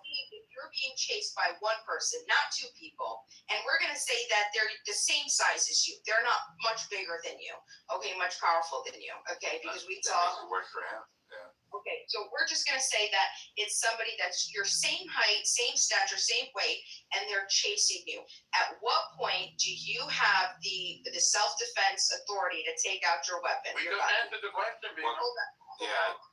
As soon as the threat like rises to like the proportional response, right? Like you get to meet the energy where it's at. Like it has. I need an example. For example, like I might draw down, right, but I will not be able to use the firearm at the moment because it doesn't rise to that threshold. Draw down mean take out and hold down? Say that again. What does draw down mean? Yeah, so like this. You should pull out your gun. Yeah, you just pull the firearm. Say freeze! I'm armed. I got a gun. Whatever, right? Because you understand the person is unarmed. Wait. So you think that? So you have? Well, we're on the same page. El Normo, I just want to hear from Simone because you're answering, he's answering. Just please. It's all the same answer. You're not going to get a different answer. I'm asking, would you just be respectful and just let me talk to Simone? Oh, because you're so respectful? Give me a break. El Normo, you're always the one interrupting. You're the reason that every puppy is destroyed because you do this. I'm so sorry. You do this. And I'm asking you, and when we are play and we say, hey, look, can you just give me an opportunity to talk? Always are. Where we won't allow. So let's just finish this. No, I can't. Because I have 100 questions. I have about 3 or 4 questions, and I'd like to have a good conversation with you. Look. We can do it right here. The only thing I'm pointing out is clearly, right? I would be able to pull the firearm out and basically tell this person to back the hell off. It's a warning, right? But I'm not justified in firing the firearm, right? Because like the potential threat doesn't actually like meet that threshold for me to be able to fire the firearm. Okay. The problem here is the third vantage point, where the father perceives this brandishing of a firearm, and he doesn't know. He just knows that, bro, I don't know the motivation of this kid. I gotta neutralize this now before my son's dead. And that's why decoupling the two, the son and the father, was so important for the defense. And they ultimately won, right? So.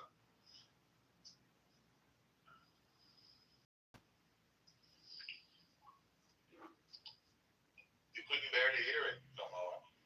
Say that again, brother. You couldn't bear to hear it.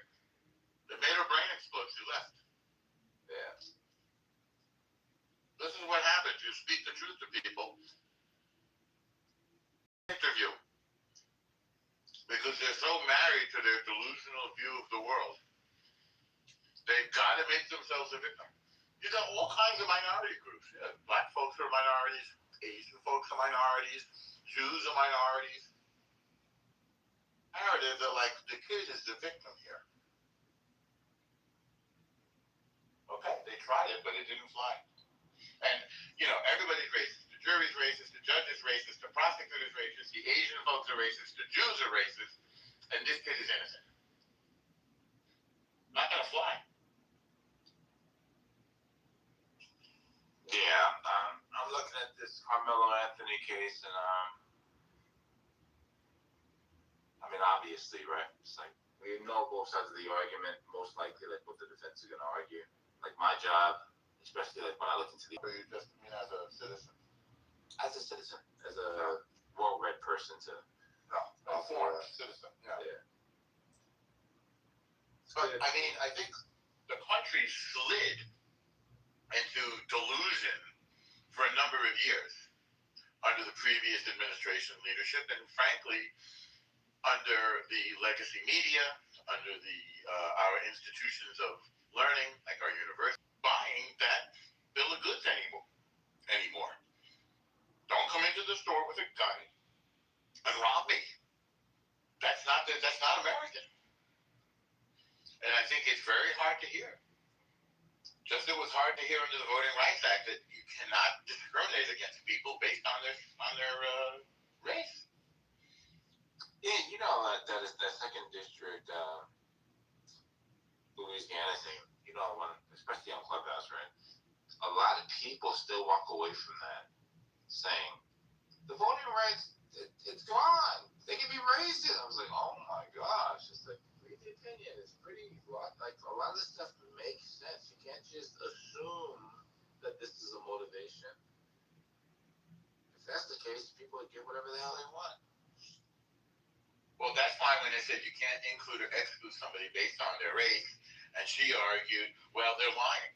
Well, you want to make a legal argument based on lies? You're going to take the lies into the legal system and try to say, well, they did it, but they just lied about it. That's not a real argument. It just won't fly anymore, you know? No, and it's not. It just depends on what the audience, what type of audience you have. A lot of people like to kind of fall into that. But hey, man, there's a clash of perspective now in this country, and we're going to see which I hope doesn't have to be the annihilation of one perspective for the victory of the other. I'm hoping that the two sides can actually speak to each other rather than having like a race for annihilation. But you see, she left, and I've had this with people a lot. They just leave. They can't bear it. I mean, I think she was hoping to somehow persuade you to change your mind. No, the problem with that is that you have to deal with what's being presented. And when you just gloss over something that somebody has said, like you can kind of detect already that, all right, you're not even listening. Like you have to address the proportionality. Like, yeah, because they're hinging on the chase. Like 100. That's why you asked the question. Like, what does that have to do with it? The 130 yards. So here's something I thought you guys would mention. There's, I think every state has the shopkeeper's privilege, right? Normally, you can't detain someone on your own, right? But unless you really actually saw a felony or something being committed, but a shopkeeper could detain you for, let's say, misdemeanor, I believe even.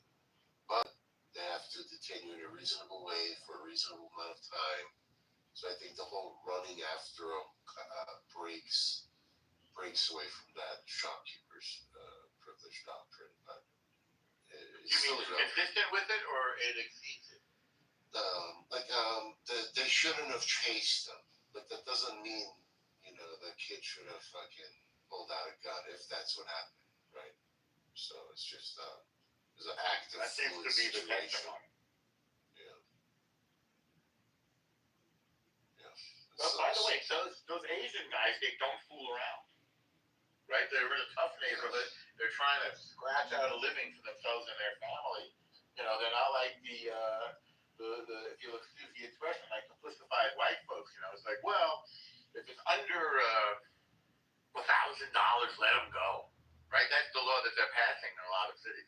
Well, if they steal it, so you see people going into stores and stealing, $900 worth of stuff and walking out like it's theirs because the state has passed a law that to $1,000, it's just forget about it. And I had somebody who worked for me who did try to steal from Target, and they did detain him. They'll take you into the cellar. They'll get their security guards and take you into the cellar and detain you. So for the record, this guy who worked for me is a white guy. What are you gonna say? Oh yeah, like absolutely, they detain people all the time. Yeah, they take you into the basement. Well, that's where the Asian guys were coming from. Look, it's tragic that this boy lost his life beyond description.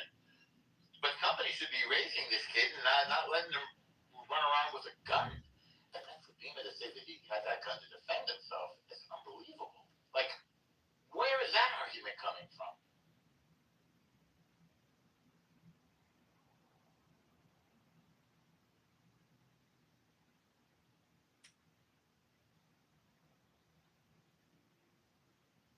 He was 14, right? 14. That's crazy. Yeah, I'm looking at the statute now, right? So like, the shopkeeper's privilege. Yeah, so it does have the shopkeeper thing where it says that they get detained for reasonable amount of time. Not that you actually seen something, but just if you have a reasonable suspicion of it, right? Yes, probable cause. Yeah, but it doesn't explicitly state that they can't extend it outside of their shop, right? So like, a person would argue that, hey, the law doesn't say you can't do it, right? So, but did you still, check specific states? Well, just South Carolina. I'm just looking at South Carolina. Yeah. If you know, I think you're gonna have a little spectrum there with like California might be a little narrower, you know. Yeah, I was just looking at South Carolina because that's where this case is at. Yeah, for sure. But then it, like look, the reason why I think because there was two of them, this was like pretty clean for the father to get off, right? I think that if it was just 1v1, I think it'd been a different narrative. It's kind of spun, but hey, that's an interesting. I just went and read one of the CNN articles about it, and I'm starting to understand that your position is, Samoa, that the father acted to defend the life of the son. That's your position, right? Yes, yeah. Yeah, I'm just starting to understand that.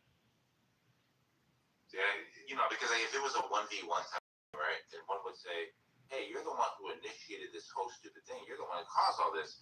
But then the father can like play ignorance here, right? The father's like, I wasn't actually looking for the kid. I was worried about my son. And then when I seen the kid go for the gun, I know my son isn't armed. I had to help my son. You know, something like that, right? Yeah. So that must have been some crazy case. I wonder if there's going to be protests or something or what. I wonder where this is going. Like, we're going into a fraud summer, and Trump does not exactly calm tensions. You know, I think Trump makes a lot of people very nervous. Right. They're just waiting for one of these ones to get juiced, man. They're just waiting for it. Once it gets juice, then we'll have another 6-year anniversary of the Summer of Love. And it's going to happen by accident. Like, you know, this Derek Chauvin character, he was a depraved piece of garbage, but I don't think he killed the guy on purpose. I think he just killed him out of, like, depraved indifference or negligence or whatever. He wasn't trying to kill the guy. But so whatever happens, it's going to be, like, unintentional.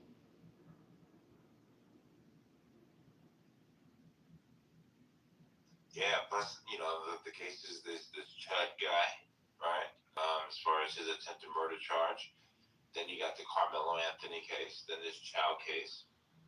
Chud seems like dead wrong, although I haven't studied the case. I don't know. I actually got a bid on here for $10 that what he's being charged with now will not like basically be the outcome of a guilty verdict. I've been kind of looking it up a little bit. From what I understand, he went to the courthouse. A couple of guys, you know, are familiar with him or whatever. They had some words. Person says, "Step away." One hits his own arm. One goes to the guy's belly. The guy survived, right? Yeah, the guy survives. Yeah. But the fact that, and Louis spoke to this, and a couple other people spoke to this, right? The fact that he walked away, a lot of people are using a lot of his other videos, like where he's using the N-word, chipping out, this and that. They're using that to gas up, like the pressure of him being guilty in this one instance. But I think that if it was like the other videos or him being provocative or whatever, we would have been seeing, you know, something leak. So is closing the guy closing the distance on him about 80 feet, kind of where it kind of bothers me, and for like the clean case. With the case of Chud, I mean, he just seems like a complete garbage person, to be honest with you. Oh yeah, he is a garbage person, and like I watched a couple of his videos. His view is regardless on how the race relations are, you should be able to coexist. And little itty-bitty words like this shouldn't bother people, and that he believes certain minority groups are utilizing these types of terms to get an advantage with the society. So he says things like, if I say chimp out, just call me a cracker with cheese. And we can just laugh about it and keep on our day. Right? So he's not like a separatist. He's not like all black people should be burnt. He's more like stop being a snowflake. Stop freaking out about the N-word. Yeah, but that word has a real third rail kind of electricity attached to it. You can't just throw that word around. I mean, it's a live word. Yeah, it's a live wire.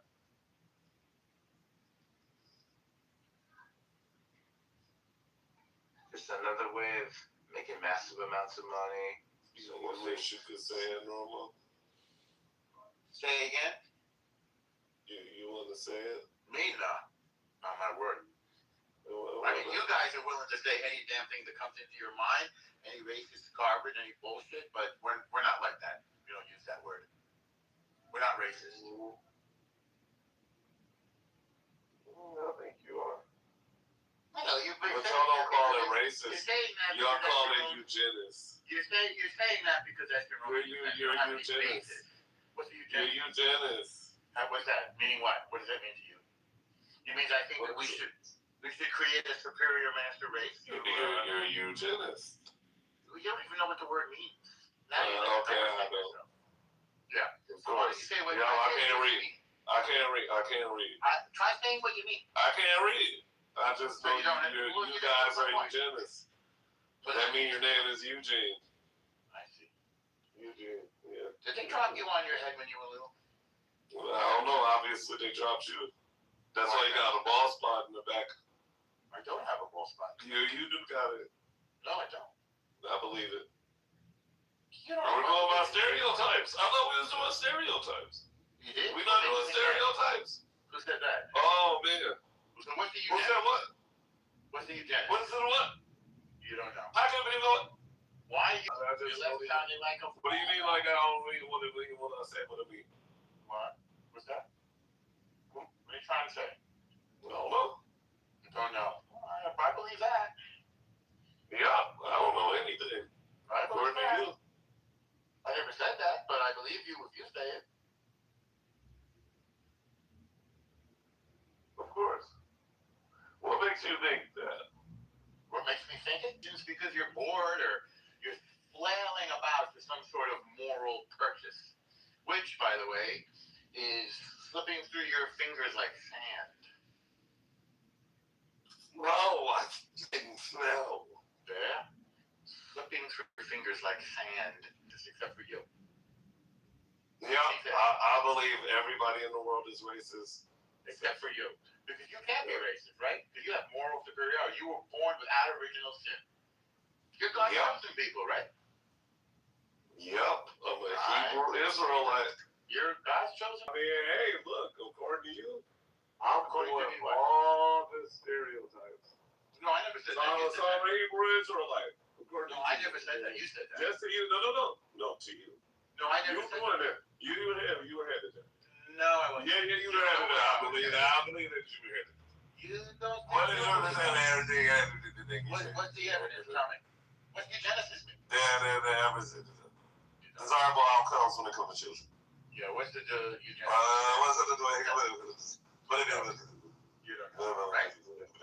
White. Right. Gibberish. That's what you do. Your position is gibberish. Children used to be black. What's that? Oh, man. Say it again. Oh, man. Huh? Hebraic features. What's that? What are they? What are Hebraic features? There are no Hebraic. Oh, no.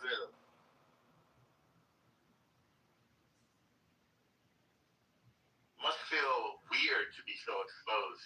How's it feel? Feels great. Okay, good. Then maybe you will grow. Because Jacobus taught me about like nakedness. You're good. Yeah. Somebody And guess what? I'll make it right now. There you go. There you go. Yeah, I'm a shameless person. I'm like Adam in the garden before Eve. Before Eve or before they ate of the tree of knowledge? Before Lilith. But you don't really know that either. God. Uh-oh. God. Oh. Next question. No, that's a person? You're personalizing God? Not at all. You're aspiring to person to God? Beg your pardon? You're giving personhood to God? Not at all.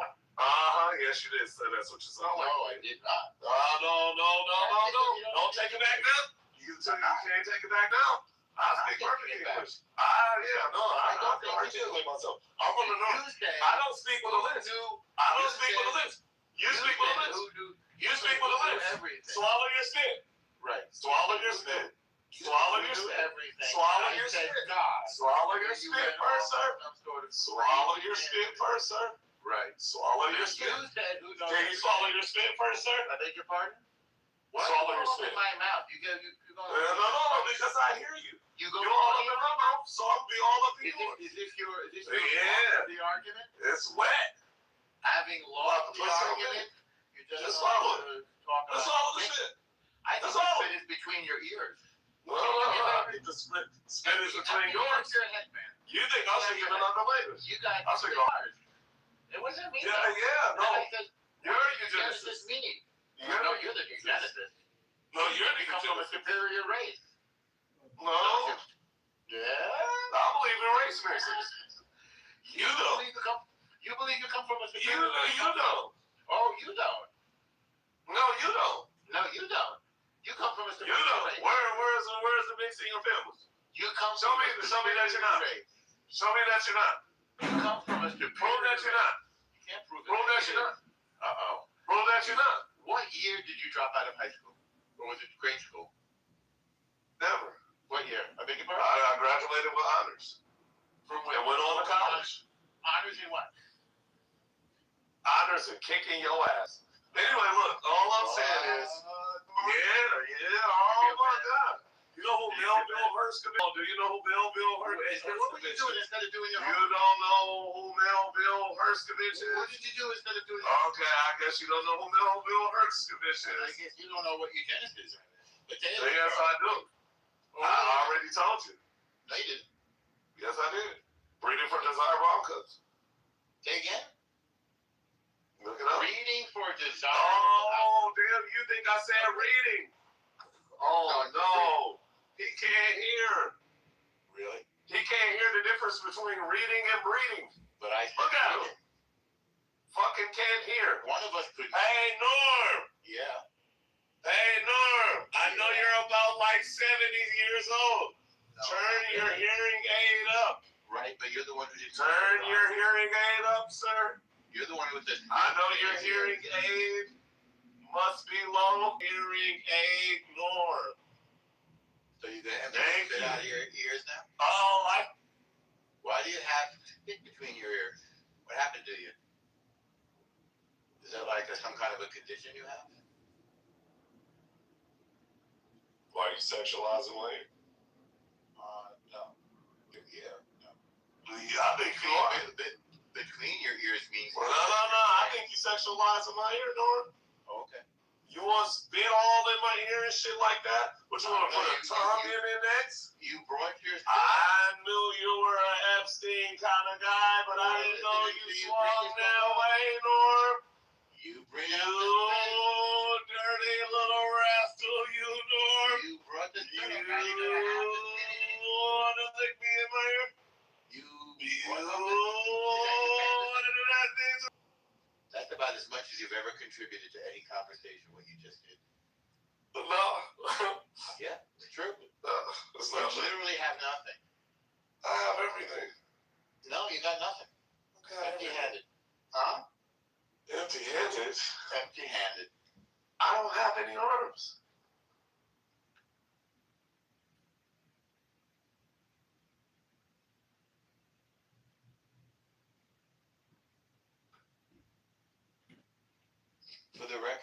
Jew who marries a black Jew is not a eugenicist. There are no such thing as black Jews. Yeah, of course. They're all cop. No, that's incorrect. Don't tell Z that then. Who is Z, the Arab Jew. I don't know Z. Who wanders around with the Spider-Woman photo. Don't know.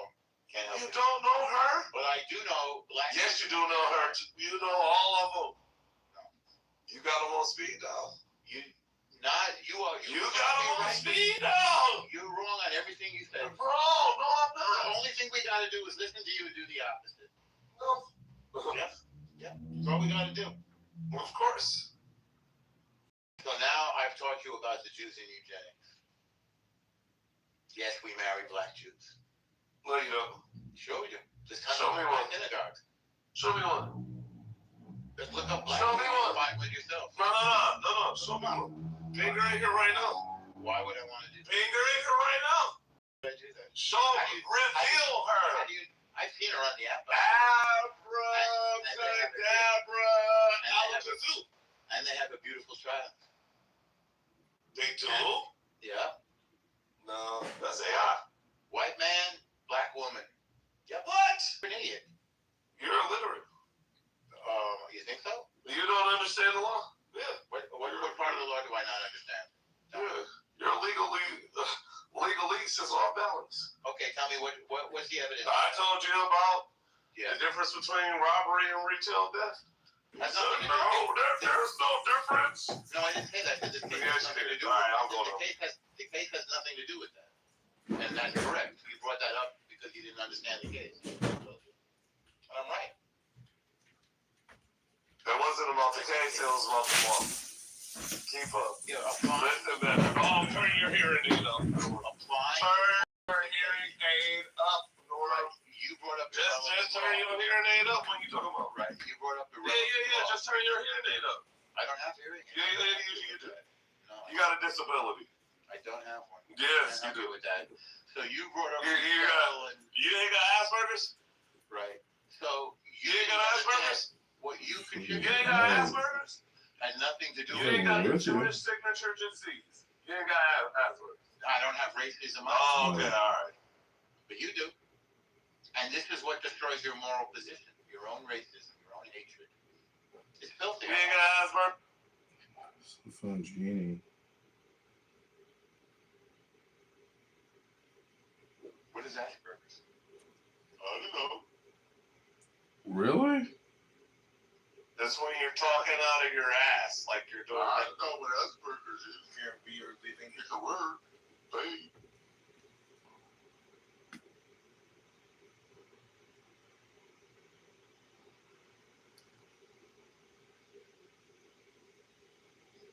Wow, 72% think Carmelo Anthony's guilty. They must all be racist. Ooh. Everybody's racist.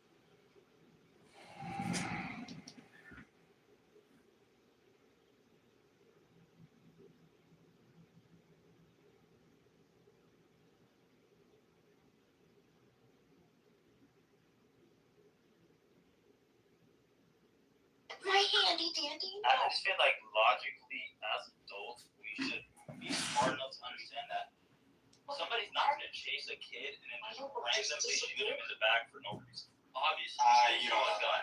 Okay, here it is. Let me see. He pulled out a gun. He pulled out a gun. He never. Hold on, Joel. But let me see something. So the three witnesses say that he didn't aim the gun at all. Then he even admits immediately after it happened on the 911 call, he said he pulled out a gun when my dad pulled his. So he didn't say he pulled out a gun and he was aiming it at us, or he had a gun and he was pointing at it, he was going to shoot me. He said the exact words he chose to use was he pulled out a gun when my dad pulled his. Oh, wow. Amazing. So I mean, like, so we don't know. So we don't know if he pointed the gun or not. The only people that are testifying that he pointed the gun is Andy and Rick. I'm also going to go ahead and say that just the mere fact, let's say he did point the gun, let's say that's true, that still doesn't make it clear. Exactly. That justification for pointing the gun himself. I agree. I think that even if he pointed the gun, I think if he pulled the gun and pointed the gun, he was still being aggressed upon. He had the right to self-defense. He was being followed and chased. At what point do you have self-defense to be defended by? He has the right to use force to defend himself at that point until they pointed their gun. Like, it's very, like, this is so annoying, but it's second by second, literally. Well, I mean, essentially, like, he's the one who, though, escalated the situation by having a person to pursue him to begin with. Wait, I'm sorry, say that again? Like, I mean, specifically. Be more clear with your pronouns. Who's the he? So, yeah, so Cyrus, it seems to me like, he had committed a crime. Granted, that one itself was not justified for. What crime did he commit? Well, he stole something, right? No, he didn't. Or did he? They thought he did. Oh, okay. Yeah. Well, either way, even under the assumed, like, he stole like something as petty as a water bottle, that in itself. No, he didn't. No, but I'm saying even if we were to assume that he did, that wouldn't be sufficient grounds for him to be to believe he was a threat to be shot. Obviously. Yeah. He did have a gun illegally, but they didn't know that. Yeah. Yeah, exactly. And so, like, specifically, though, it isn't saying that, for him to, so then I guess, it's interesting, I thought that he actually did steal something. I'm just curious, what are not that this matters, but now I'm actually curious, what are the races of each of these people? Yes, I think Cyrus was black, right? Cyrus was a black boy, and Rick and Andy were 8. Okay. That makes zero difference. It was just I was curious. Yeah, it's just that's really why it's such a hot story. Yeah, because you know. I'm gonna watch this video. Because everybody knows, pretty sure like 20 black people are killed every day, but the pro-blacks don't care about those people at all. I never hear them talk about that. But this might be a controversial take. But I just, first of all, but before any of this even happened, we have a 14-year-old walking around with a gun. Yeah, that shouldn't be happening. That is a crime already. But that's not a known crime. No, I'm just saying, realistically speaking, is this somebody who's gonna, become a doctor? Is he contributing to society in a healthy way? What was he doing the week before? As it turns out, he may have actually needed that gun to protect himself. Right. Maybe, depending on how this looks. What is a 14-year-old? Honestly, it sounds like a ghetto neighborhood anyway, so probably you're right on that, Zach, probably. Yeah, but there are plenty of 14-year-olds in that neighborhood, and if they're scared of, crime, then you just don't go outside. You You don't go outside. Just avoid the sun and fresh air and fucking wither away. Just walk around with a gun and just shoot people. He didn't shoot anybody. He didn't shoot anybody. No, but that's why he has he didn't even point the gun at anybody either. So. It sounds like he did nothing wrong. Obviously, he carried the gun. Are you just assuming? So you're just assuming the only reason why he has a gun is because he wants to shoot people. That he doesn't have reasonable grounds for self-defense or concern. No, of course. If you have a gun, you can use it for self-defense. I'm saying a 14-year-old should not have to think about that. A normal 14-year-old is not thinking, oh, if I'm scared of something, I'm gonna have to shoot somebody. It's like, no, you just try to avoid those situations. It doesn't mean don't carry a gun. Yeah. Also, Well, it's illegal too. Not So he's not committing crimes. 14-year-old lives in privileged, safe, suburban neighborhoods. So, you know, there's different factors that go into it. Unfortunately for these guys, they live in a Democrat shithole, so it's high crime. But partially their parents' fault for voting for those people. But Do you know that he is in a Democratic area?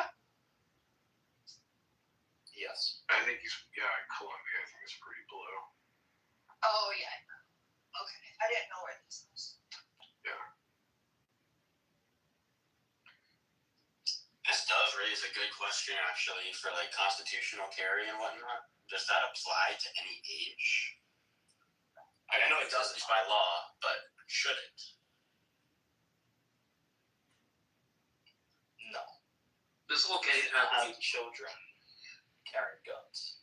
That doesn't mean there's going to be children carrying guns. It just means in a case like this, we wouldn't even have to argue whether or not he was committing a crime to begin with, because if it's not a crime, it's not a crime.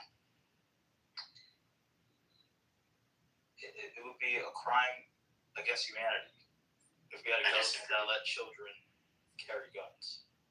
Disagree. I don't think children should carry. Well, better yet, I don't think untrained people should carry guns. I don't care what age you are, as long as you are adequately trained. I think we should have, fully developed brains and be adults. That would be part of the training. Sure. But if you can show competence, I'm all for everybody having a gun. Everybody. If they can show competence, if they can, I'm talking not everybody. I'm talking about like if they meet the qualifications of a sane, sober, moral, prudent person. Yeah. Well, either way, like the thing is that whether or not he should have had the gun specifically, I mean, like the thing is that it's not grounds whatsoever for him to be shot. Well, yeah, do we all agree on that? Like, I think we all agree on that. Yeah. Joel, do you agree with that? Oh, no? You don't? So you think that any kid who has a gun should be shot?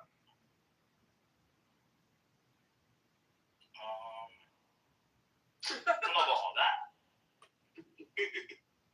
Well, I mean, if your kid had a gun, do you think it would be right for So somebody to shoot him? realistically, if there's a kid with a gun, in my opinion, that's a YN. It doesn't matter what race he is. There's an Asian 14-year-old with a gun, a white 14-year-old with a gun. They're a danger to society. If they don't have the authority to carry a gun, they should not be carrying. Well, regardless of whether or not they have the authority, is that grounds to shoot them? If your kid had a gun, we know kids do stupid stuff all the time. Like, and they don't even have real guns most of the time. Plenty of them have fake guns that look like real guns. Is that reasonable to grounds to shoot them? They're definitely committing a crime. It's not reasonable to shoot them, but if they point out, okay, then you agree that him owning a gun him having a gun is not reasonable grounds for him to be shot. No, not to get shot. Okay. But any kid, if you point your gun at somebody, you should expect to get shot. Okay, that's the thing that's a dispute is whether he did actually point a gun. Well, a jury seems to believe. A jury believes there wasn't evidence to convict for murder. Exactly. Whatever the charge was. Like, is it the case that that there was evidence that he was a threat, or was it that they couldn't refute that it was self-defense? Because that's kind of like it was in the Trayvon Martin trial, where it's like there wasn't evidence to refute that George Zimmerman did not escalate the conflicts. That one was murder. Well, I mean, that's what most people think. I mean, they believe that George Zimmerman was following him, as I do too. But I mean, in the trial, there was no way to know what started the conflict, and so that was there was no grounds. Didn't the shooter have like a broken nose and a beat up face? Yeah, but there was an altercation, but there was dispute as to who initiated the altercation. Specifically. I looked at that case. I say who was the guy? George Zimmerman. George Zimmerman's the one that shot, right? Yeah. Yeah, he followed him. He instigated. In my opinion, if I was on the jury, I would have said guilty. Well, and that's what most people think, even myself. But the grounds was just so there wasn't evidence to refute that George Zimmerman did act in self-defense because there wasn't any evidence. I think there was. Yeah, but we had to make up for OJ. We had to make up for OJ with that one. OJ was guilty. Well, yeah, he was convicted or he was found liable in a civil court. Although I heard something recently. I'm sorry, I guess don't know if we're going to go off topic here too much with the OJ stuff, but real quick, I did hear it's possible OJ wasn't the one who actually killed them. It might have been his son. You guys hear that? I've heard that theory, but no, it was definitely OJ. I didn't mean to read his book if I did it. Samoa, what's up? Also, I was just curious. You know that depending on like the gun culture and where you're from, there are shooting competitions that happen all over this country. Like kids as young as like 6 years old, like those clay, like the clay, the clay. What do you call it? Clay pigeons. Yeah, the clay pigeons. But that's allowed. That's totally anybody of any age. Right, no, I'm saying, but right, and I get that, but I'm saying, like, he's like, no person should have it. I'm saying, like, there are plenty of instances, like, where gun culture kids all over the nation, they compete even at, like 10 to 12 to 8, or 10 to 18, I think, right, is the typical range for. I've seen young girls. I remember this one girl a few years ago. She was like 12 years old, and she was in the pistol situation. But anyway, my point is that it ranges. Yeah, the stipulation is that they just need to basically be supervised, and it's during certain activities like hunting or sport shooting or competitions like that. You can own a gun at 14 and keep it at home. You just can't carry it around in any state. Right. So yeah, that's what they say. Right. But again, this is just a belief of what the large majority of society feels, without respect to the circumstance, the location, the obstacles, or the current environment that the person is up against. Right. So I mean, there are cases. Yeah. Like, I just had a defensive gun used on Saturday. So I'm part of the statistic now of the 1.5 million or so encounters where a gun was used in defense. Obviously, I survived. But I think everyone who's capable, everybody who trains should have a gun. Men, women, you need one. So Small, what were you saying? About, sorry, you mean the child case or whatever? Yeah. Yeah, I'm only speaking about like proportionality and like in self-defense for like a lot of these states, like it needs to be reasonable force, right? So a person who's unarmed and a person who has a firearm, it's never going to be reasonable force for a person with a firearm to fire at an unarmed person. Not true. All right, give me an example. On Saturday, someone attacked me.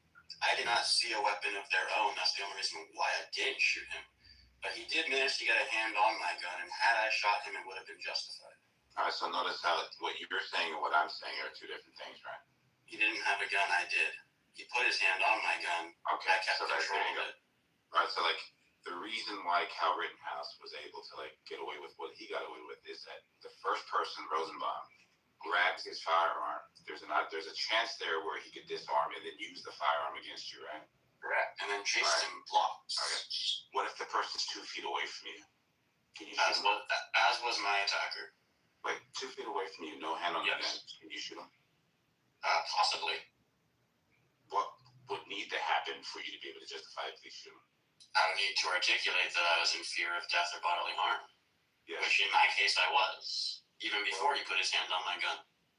Okay, so like there's what you think at the time, and there's what a reasonable person thinks. Right? Correct. As soon as you posit that he had his hand on your gun, every person that's outside of you would say, boom, that's a reasonable person right there. Okay, Like, this arm but might be I bad. think a reasonable person. So I'm not small. I'm 6 feet 2 inches ish. But that's fine. I'm not small. This guy's 6'5", and I'm currently standing in. Well, when this happened, I'm currently standing in a hot tub about 4 feet below the ground. So I'm down at a level. He's towering six and a half feet above me. That's fine. And he's now 2 feet away from me, intending to kill me without a weapon, mind you. Well, like, this is what you're thinking. Like, I'm speaking from a juror's right. So, at least the deputies, at least. So maybe not every single person, maybe not every jury, but the deputies agree that that is imminent fear of death or bodily harm from my standpoint.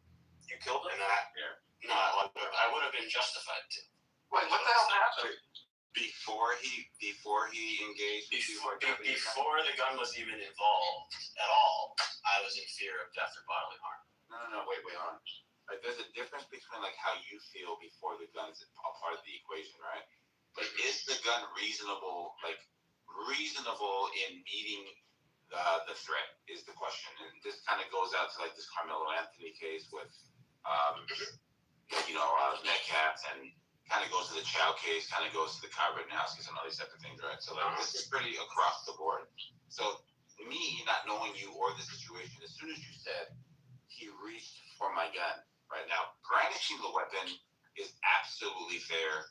It is totally like, hey man, you're crossing a line. I'm demonstrating that I have a worry, and this gun is to deter you from advancing any further. Now, if that person reaches out and touches your gun, I'm immediately on your side. I'm like, you've already drew a line. Now they're crossing the line. So I haven't brandished the weapon yet. So I'm in the water. My gun is on a chair next to me. When he tried to get to the gun before I even made a move for it, that's when I was just closer, so I got there faster because I was in control of my weapon at all times. Even when it's not on my body, I was still in control of it. But he tried to get to it before I could, and he got one hand on it. I managed to pull it back. I never pointed it at him. I never shot it. That changes everything. That changes everything. Yeah. So my point is that once I had control of it, had I decided to shoot him with it, apparently I'm justified. All right. How about this one? How about if when he's standing there, he doesn't make an attempt towards your gun? Are you justified in shooting him then? No. Regardless on how you feel, he's standing there. He's outside the pool. The gun. If he's just standing there. He's talking a lot of shit. Talking shit, standing there. It would depend on his exact words, but probably not. Let's say that he used every bad word in the book. No. It would depend on his exact words, but probably not. Well, all right. Okay, good. It would take an extra effort of his to advance towards your weapon, right? I don't know. You tell me. You're making the situation up now. No, I'm just using the scenario you're giving me, brother. You're not. You said that you were closer to your firearm. It was in a chair, and he made an attempt to get it, and you got there first. Correct. What was the whole thing about? What was the whole thing about? Someone just tried to attack me. But like, what? Go ahead. Let's see if it really matters. Go ahead. What was the ethnicity of the guy? What? He was black. Like it was a gay white dude. He was some like meth head, dumbass. Oh, so you were okay. You were in a hot tub, and you didn't know who this guy was. He just wandered up. I know who he is. If I didn't know who he was, I might have been less inclined to protect him and save his life. But I chose not to shoot him because I didn't think I needed to. Okay, so should have shot him. I probably should have, honestly. I would have had less headache now. But Bima, when we were talking about like proportionality, right? Like that's like a main requirement within basically like every state. So like when we had this conversation about Austin Metcalf, right? The question is like, did this kid, right? Like, respond to Austin Metcalf's advance in a proportional manner. And one would say a knife to a fist fight isn't proportional. I agree. You know, that sounds like self-defense to me. Yeah, like something like that. So with the Chow case, the reason why it's a little bit more complicated is because it's not a 1v1. It's not one person chasing one person and then one person pulling out a gun and then one person shooting the other person. It's not as easy as that, right? There's a third person that has to be factored in. With a third person, what he's appreciating of like what's unfolding in front of him could be totally different from the reality of the other two people that are involved in this scenario, right? So when he's looking at his son, the only knowledge that he has is that, oh my gosh, there's the third party who's pulling out a gun and he's going to kill my son. So that he neutralizes, unfortunately, the word neutralize, the 14-year-old, right? With the expectation that the 14-year-old will get a shot off and kill his unarmed son. Right? So like, that's why I agree with it. But if this father wasn't in the scenario and it was just the son versus this other kid, I'd probably look at it a little different. Like, why the hell did you chase the kid in the first place? Right. But you're still justifying. You're saying that he has no accountability for his actions because he didn't understand what was happening. That's what you're telling me. Because he made a bad call, he didn't know what was happening. He didn't have enough information because there is somebody chasing somebody, which, by the way, that narrative I vehemently disagree with. There were two people chasing one boy. They saw him the entire time. He got shot in the lower back. He knew exactly what he was doing, okay? And there, you can't claim, and I keep saying this, but you can't claim self-defense when you've caused a situation where someone else is claiming self-defense from you. They're scared because you've created the scenario. So you better be prepared in that particular case. If that person has stole from you or you think that you better be prepared that you're right? Because what are you going to do? You don't have to be right. Well, hold on, because morally, right? We're going to talk about two different things. Okay. Hold on. Yeah, exactly. Because legality and morally, we're going to do two different things. So legally, yeah, sure. We can go with the legal bullshit, but I'm challenging the legal bullshit. I'm saying that that's trash. Hold on. Well, morally, you can't chase somebody and have them put themselves. They're risking their feeling. Once you begin to chase somebody, you create the scenario where they're going to run the risk of feeling their life is at threat, that their life is being threatened.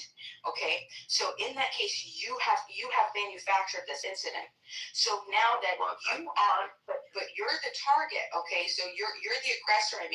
So you're the aggressor. So if you're the one causing this person to run, the person wouldn't be running if you weren't chasing them, right? Right, but this They game wouldn't kind of bites feel you, in their life.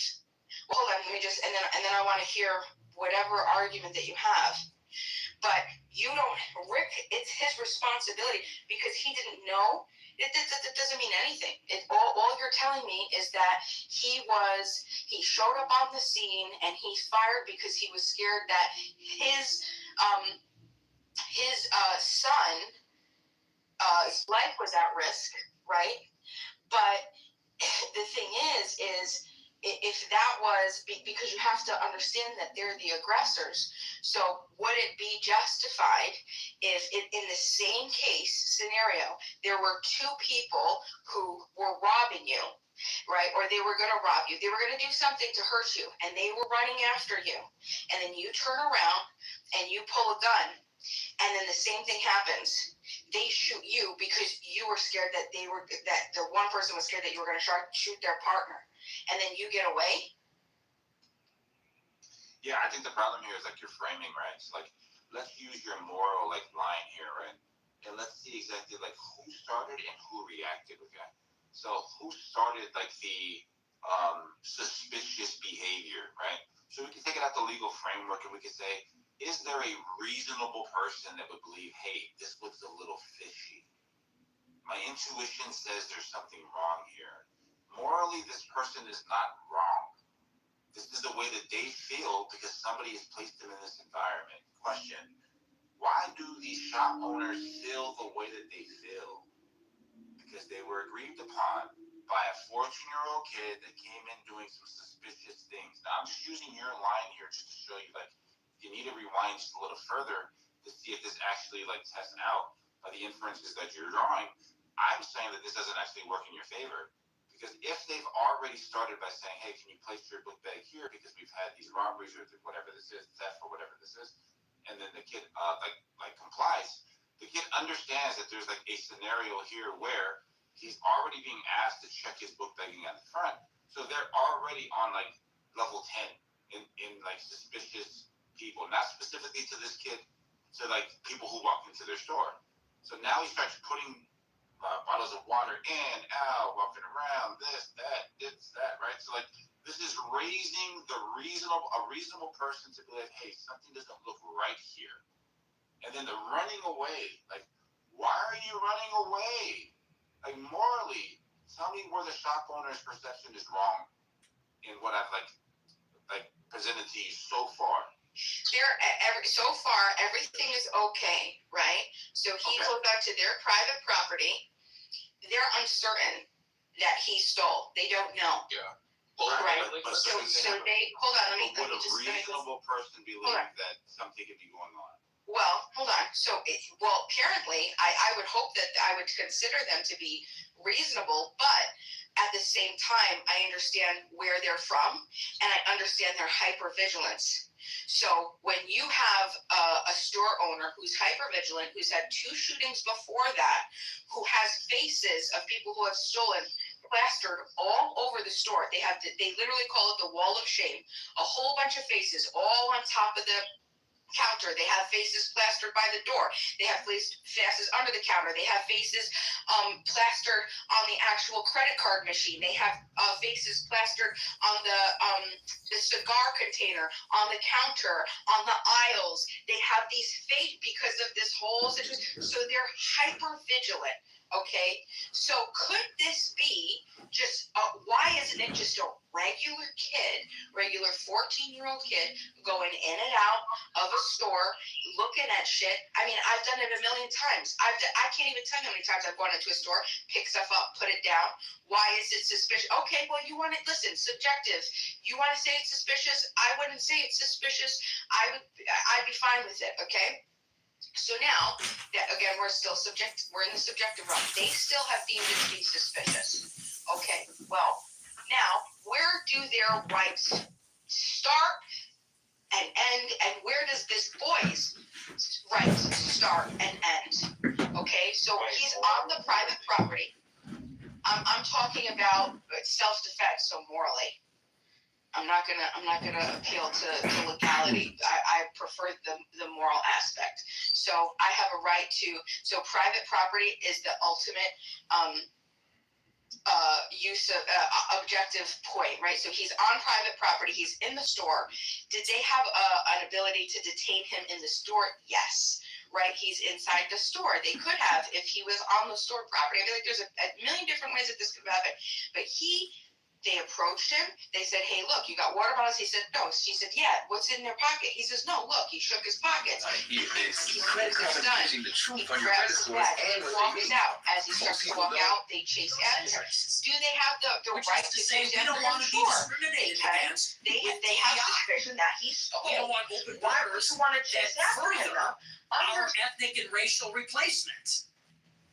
We don't want policies like no cash bail that let black criminals out because they're uncomfortable with the number of black people in the prisons.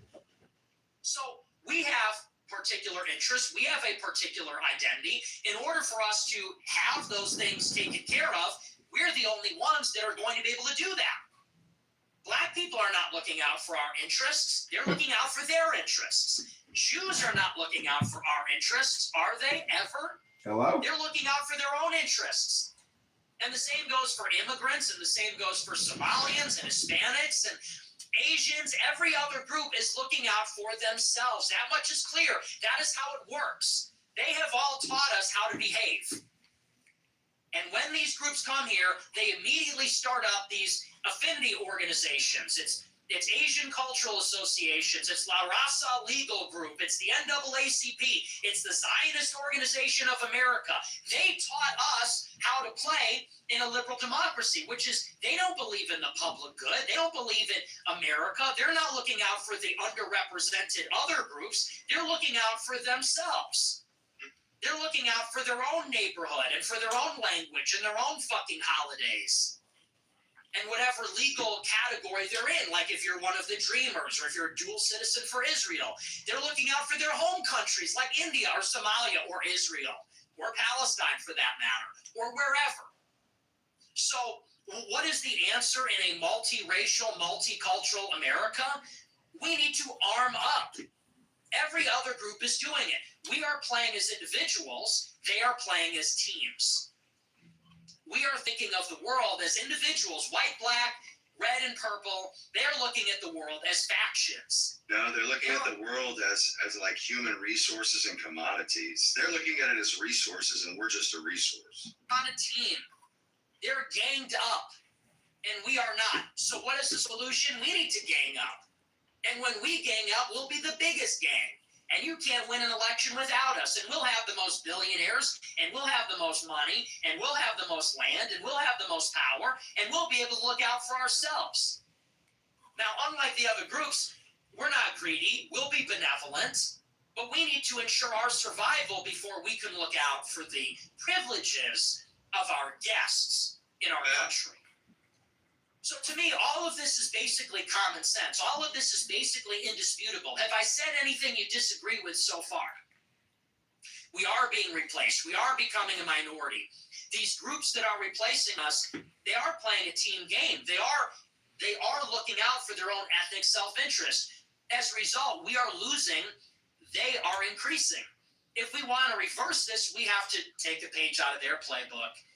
Similarly, we have to collectivize and look out for ourselves. Well, I saw a show today from Tucker Carlson, and Tucker Carlson addressed this killing of Henry Nowak, and he talked about it in detail, and he talked about what happened, and he talked about the double standard and so on. But I also know that Tucker Carlson has repeatedly said in the past that white identity politics is pure evil. He has said looking out for their own interests. few occasions. And the same goes for identity politics for white people is just like every other kind of identity politics. And it's just as bad. He has said the most dangerous thing that we can do is embrace white identity politics. He has attacked me for promoting white identity politics. He said that I am distracting everybody from the real issues of our time, which are the economic issues, by talking about race, religion, by talking even about immigration through a racial lens. He says that my promotion of identity politics is what makes me such a toxic and bad force in politics. So what then does he advocate as the solution to our problems if it's not white identity politics? Well, the answer might surprise you, but it will sound familiar. Tucker likes to use this term lately, blood guilt. He's particularly fond of talking about blood guilt. He says our civilization is founded on the idea that we are all equal and we don't bear the sins of the Father, and we cannot hold each other accountable for the actions of other members of our group just based on shared ethnicity, just based on shared blood. So in other words, what is he really saying here? He's saying that if white people are being exterminated, if white people are being replaced, if white people are being victimized by this double standard, he says, what's the solution? More liberalism. Liberalism is the answer. He says, because under liberalism, everyone would acknowledge that this racism against white people is wrong. Liberalism says all individuals are equal. All individuals are the same. All individuals are innocent until proven guilty. All individuals should be judged according to their own actions rather than as part of a group. So in a world where white countries are being invaded, in a world where white people are being genocided, in a world where white children are being murdered by non-whites and then arrested by police because they're accused of racism, Tucker says the solution is simply to remind everybody that that's not fair. Well, we're supposed to tell the selfish, tribal, invading hordes that are murdering us in our own country, hey, that's not fair. Hey, pal, hey, fellas, if we all want to get along, you know what made this country rich that you're currently raping and...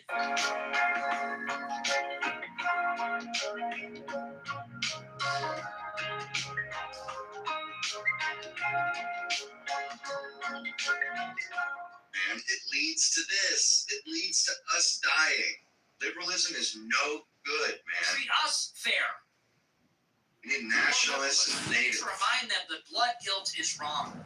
We need to remind the Jews that are pushing endless pro-Israel policies, hey man, blood guilt is wrong. We need to remind these black people like Carmelo Anthony stabbing Austin Metcalf in the neck with a knife, hey man, blood guilt is wrong.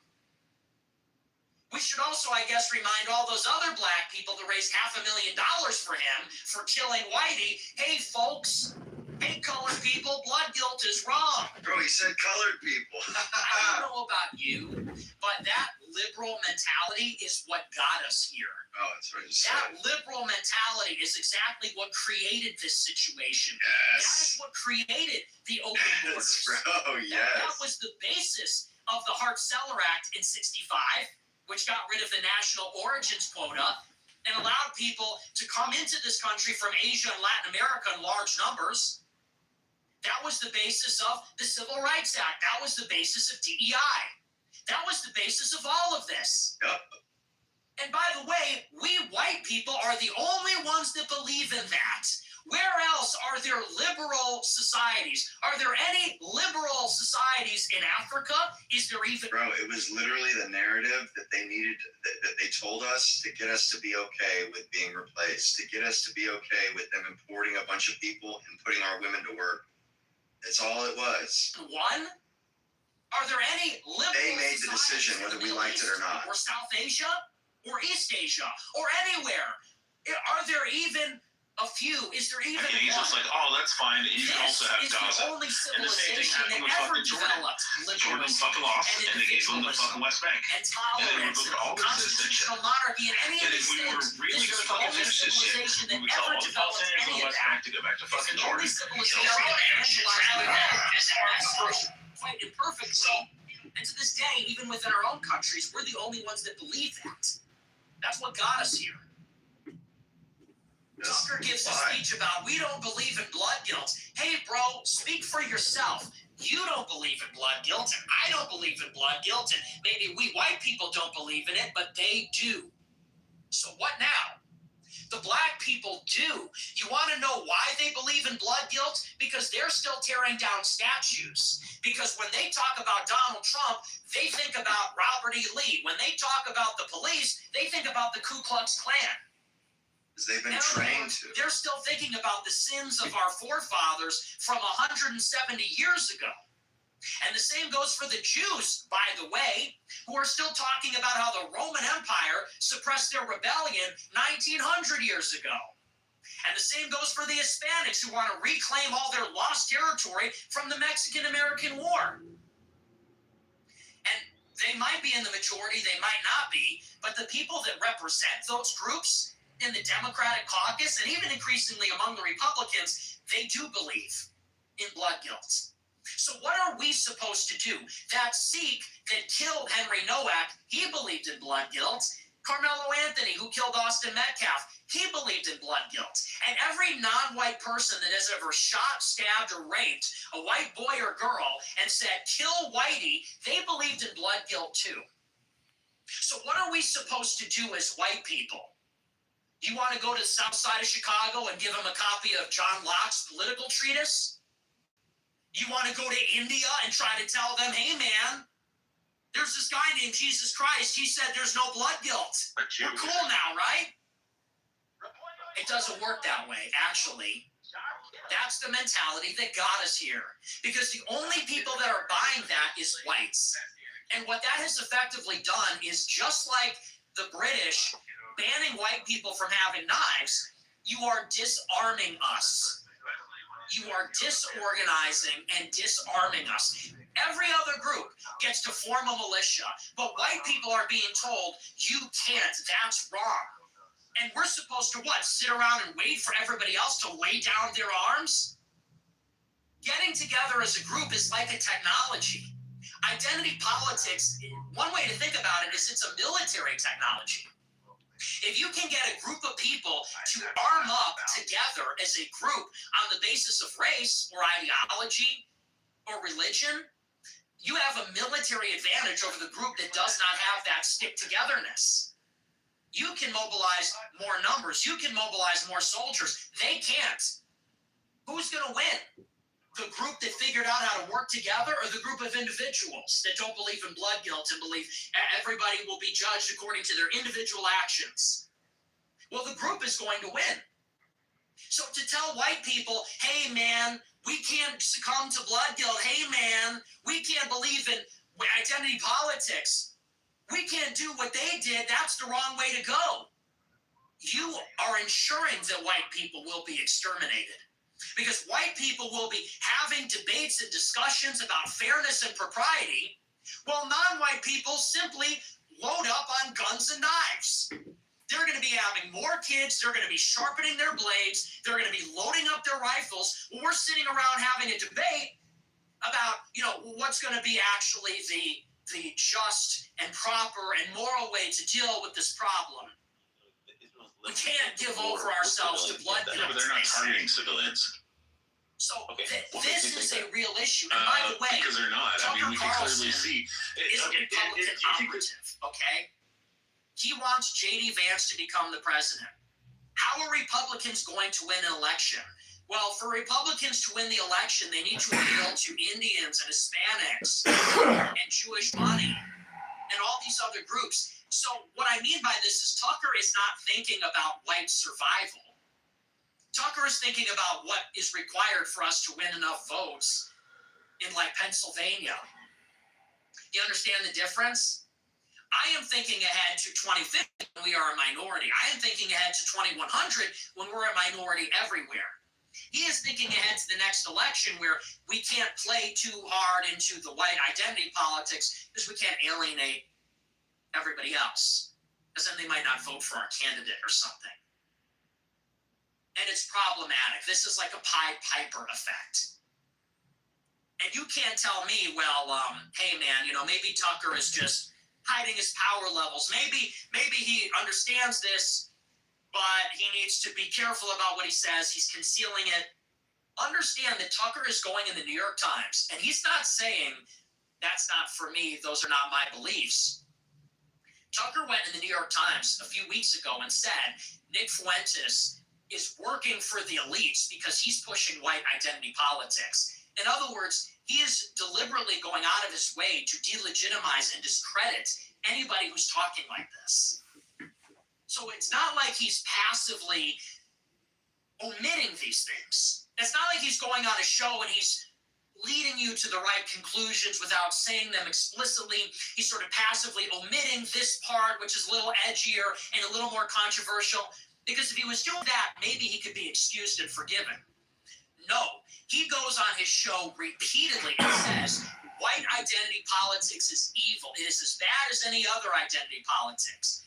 It is the most dangerous thing we could do. He says that anyone promoting it like Nick Fuentes is a distraction. Don't listen to them. They're working for the elites because they're dividing us. Those are not the real issues. What are the real issues, he says? Taxes. He says, why are investments taxed at a lower rate than income? Why is work taxed more than financial speculation? He says that's the real issue. And if you're talking about race, religion, immigration from a racial point of view, well, that's just a divide and conquer strategy. Pretty much. Well, you know what? That sounds like a Piker. That sounds like some serious workers of the world unite bullshit. Forget about race, forget about nationality, forget about religion. It's all about we're the working class. Why are us working people being taxed so much? Sorry, I don't have anything in common with these other. What are you talking about? What do I have in common with these H-1B Indians? What do I have in common with these black people that live on welfare? What do I have in common with these non-white immigrants to come here, and they stop voting Republican because we're deporting too many illegals. I have nothing in common with them. I don't care what their income strata is. We have nothing in common. Culture is real. Race is real. Nationality is real. White genocide is real. We are really in a civilizational struggle here. And I don't know why anybody would be telling us not to think about it on these terms. It's very dishonest for him to go and do a monologue saying white people are under attack, white people are treated with this double standard, white people are being killed for being white, and then turn around and say what is to be done? Let's all just take a deep breath and remember blood guilt is wrong. Let's all just take a deep breath and remember that the second we team up as whites, we're no better than them. Well, they are winning. So maybe we should be like them then. They are winning. In case you haven't noticed, blacks get what they want. Jews get what they want. Muslims and Hispanics get what they want. White people are paying for it. All of it. While we are dying.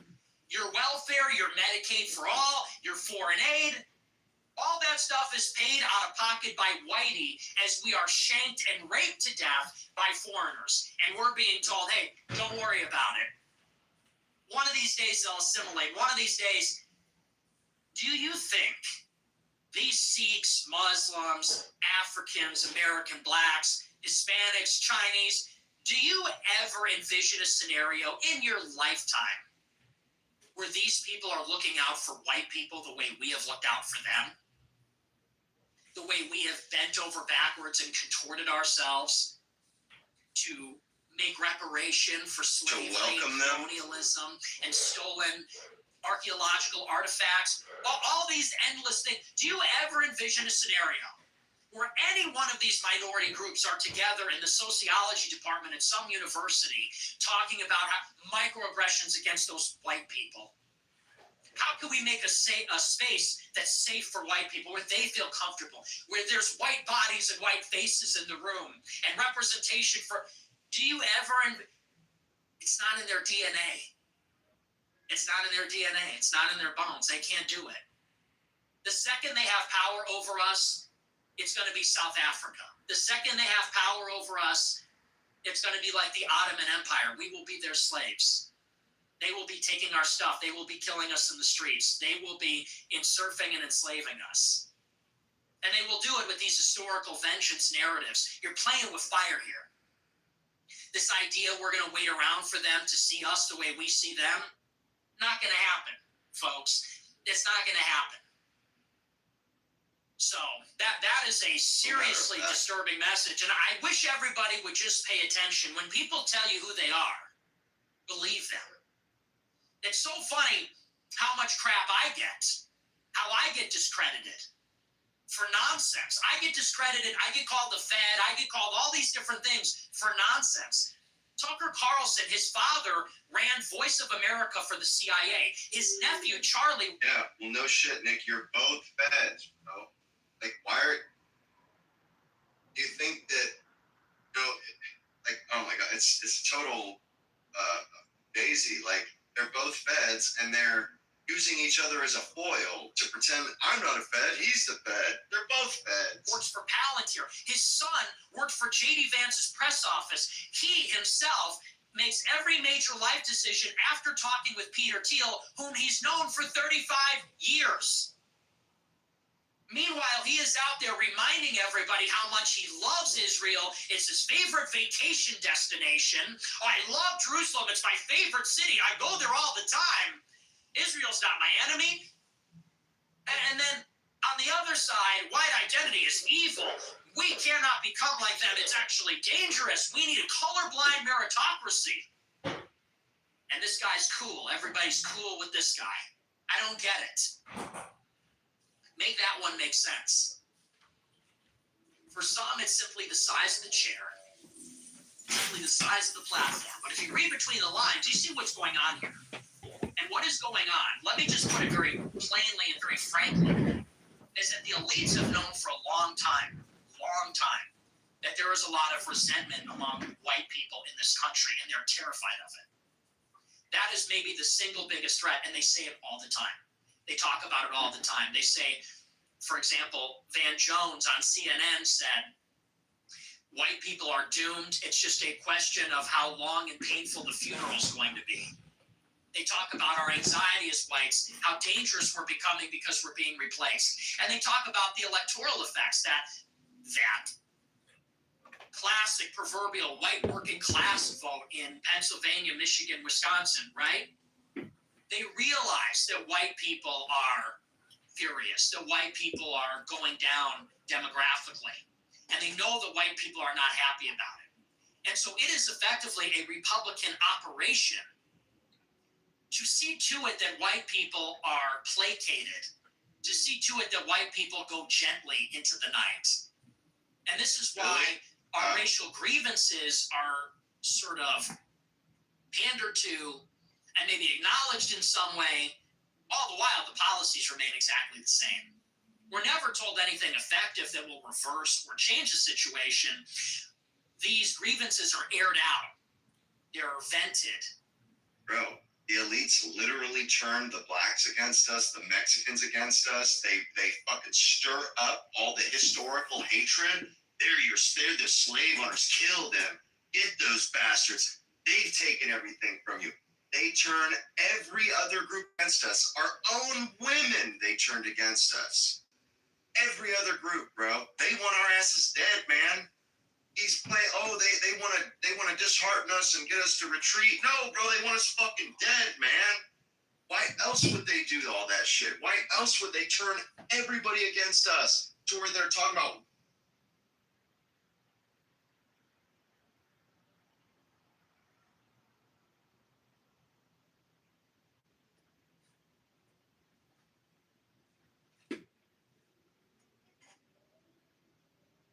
You are the love of my life. Your mother won't be here forever.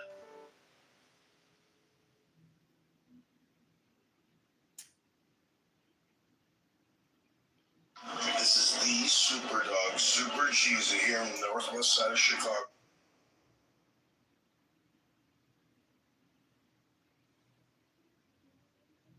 What do I have in common with these non-white immigrants that come here and they stop voting Republican? Your mother won't. This is your chance.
This is unbelievable. Police officer just needs to be able to articulate that they're going to need their weapon. It doesn't have to be in that moment. A civilian would have to say, no, it was imminent threat. Now. All right. So are we gonna parse like the difference between like rights and privileges? Do we say now that police officers have more rights than a civilian does, or are we going to just like attribute this to like more privileges because of their profession? They don't have any more rights. They have a different duty. Well, now you're back where I'm at. All right, thank you. Okay, so to be fair, that's literally what was also responded initially. Beaver said that they had a, maybe it was Zach, had a different duty. Okay, it was Zach then. They have a different duty. So I think y'all should just agree, because Here, I'll put it into a perfect example that's apples to apples with the scenario that you're talking about. Instead of Bima's husband or whoever the person was that showed up in that scenario, let's say an officer shows up, has no context, no idea what's going on, doesn't even see a gun, just sees an altercation. They probably aren't going to, but they would be allowed to pull their weapon and start to control the situation. They're probably not going to, but they might. Especially if there was a gun, they definitely will pull their gun and control the situation, even if that gun is still in a holster. A civilian can't just come up and see someone with a gun in a holster and point the weapon at them. A police officer can't. Look, if we go back and we just look at this, like, I do not understand why people with no context of who's right or who's wrong would see a loved one, see somebody that's a total stranger reaching for a firearm and has to wait until this person fully extends their arm and potentially shoots it before the baby. Yeah, the reason is because all life is all life is a secret. All life is secret, not just your life, not just somebody else's life, not just the people that you love. This is why it's principled. If you were to move it around, let's say there was an off-duty police officer, okay, he was in his regular attire, and he had a gun on him, okay? Now he's being chased by two people. For whatever reason, he doesn't know why he's being chased. Maybe they misidentified him. Maybe who knows? Maybe just who knows? He's being chased, okay? Now he falls to the ground. He picks up a gun, and he goes. He didn't point at it, but he picks up the gun. Or let's even say he pulls it out. We'll leave it to 2 minutes. We'll say that he picks up the gun and he points it. And then one of the guys gets scared for his friend and sees that this guy's going to shoot, so he shoots and kills the officer. Do you see a problem with that, or is that okay? I'm so sorry. You can run that back one more time. Okay. So an off-duty police officer is in regular attire. He has a gun on him. He's doing something. He's walking outside in public, okay? Two guys, for whatever reason, they start chasing him, right? He's not entirely sure, but the officer he's scared. So the officer starts taking off. The officer's running. Guys chase him for a while, okay? He falls, he turns around, the officer's on the ground, tries to pick himself up, picks up his gun, and he points it. As he's pointing the gun, right, at the guy that's about to approach him, he's right on top of him, right, because the other guy's, he's right on top of him, and Andy says that he was right, he uses those words, right on top of him, okay? He says, so this other guy, so he pulls out the gun, so you gotta remember, this guy's coming, he's like a foot away from him, he's right there. And the officer quick pulls out a gun and points the gun at him. But now, his friend sees this guy pointing a gun at his friend, so he, boom, shoots the officer dead. Is that okay? Yep. And the officer is gonna, chasing his gun, and he's gonna not say this gun. So people chasing him know that. Okay, that's consequential. He doesn't have to announce anything. He doesn't have to say anything. He's been chasing, he's been running for 130 yards. He's overweight, he's American, obviously. He's screaming, whatever he's screaming, stop, whatever, what are you doing? Whatever he's screaming, however it's happening, he falls. The framing of the off-duty police officers that like there's no background of why the two people are chasing him in the first place, so then you would say this is an unjustified pursuit on these two that are initiating an aggression, right? That's what your framing is. My frame. Go ahead. Yeah, the problem is that you're lacking why the two would even be interested in the off-duty police officer. Yes, no. The frame is they thought that he stole something. They thought that they just pickpocketed. It's the middle of Mardi Gras. They thought that was the guy who just pickpocketed their friend. He thought that was him. So they just start chasing him. Well, then and he knows. Then you have to give us some of the things that the police officer was doing, or the off-duty police officer was doing, to make them believe or perceive that he was doing something underhanded. Yeah. So the off-duty police officer was bumping into people weirdly. Bumped into a couple people weirdly. Like a pickpocketer. And so when they look over, they realize that the wallet's gone. He's the only person that just bumped into him in the past couple minutes. Oh no, it's him. It's likely him. It has to be him. Who else is here? Who else was close enough to us? I know I had my wallet. Okay,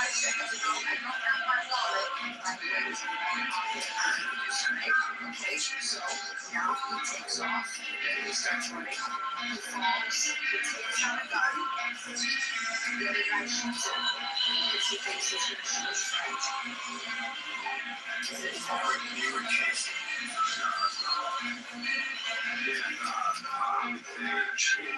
This is the applicant.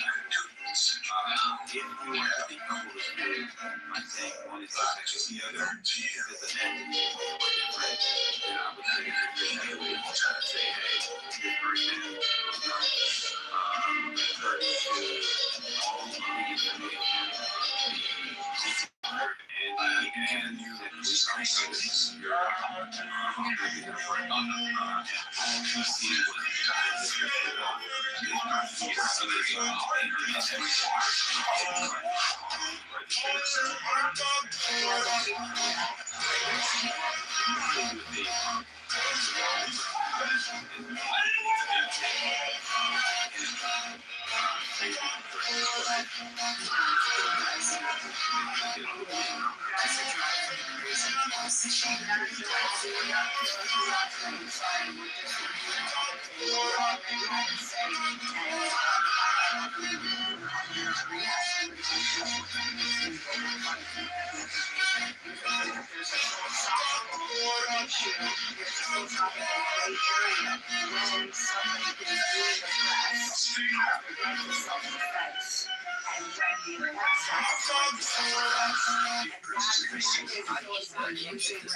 Every morning, as a man, there's one thing.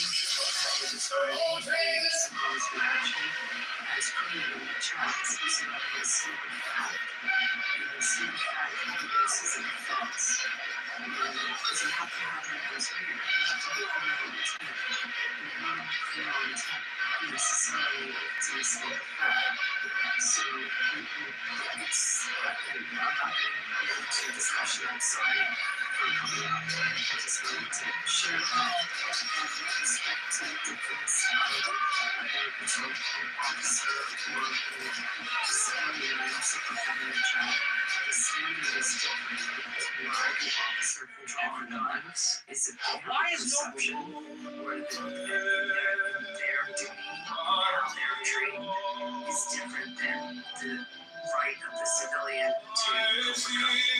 I put it all in the chat, you guys. You're assuming, right? And that's the thing, that this kid had a criminal mind. He had no criminal background, and that's the perception. Andrea, right? What does that mean? I'm not liking it anymore. I think she's saying that the owners Every single day I text.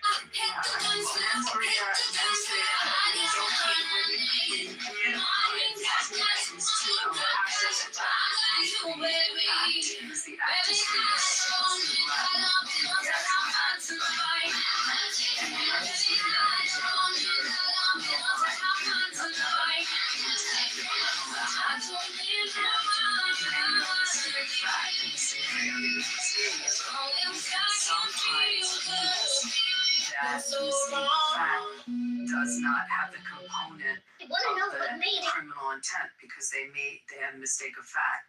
So you're shooting the officer in your scenario, the plainclothesman. I was just reacting to your hypothetical.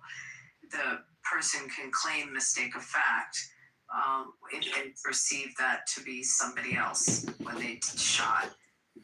Well, they thought it was him. They thought it was the officer. They looked at him. They didn't know that he was an officer, but they were looking around and they thought that, hey, this is the only guy that bumped into us. He must be the one who just pickpocketed us. So they weren't mistaking him for anybody. They knew that he was right. The mistake of fact is that you're saying that they shot an officer.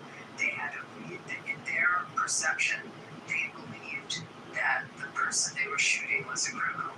Well, but in their perception, the crime that was committed wasn't worthy of being shot. Of course not. Of course not. So that's a different argument. But real quick, I just want to address something in the chat. I just saw a joke. No, I did not shoot anybody. But I mean, Anyway, thank you. So that's the same case though with. I was attacked on Saturday. I'm part of the statistic for defensive gun use, but I never pulled the trigger. Oh, okay. I thought you were in shock with someone. No, be talking about that. You're still in the window. Yeah. I take it all back. I'm sorry. You're good. Legal question. Which After shooting does occur, how long is it reasonable for police to continue even if they clear after the first night? Because how long do they continue?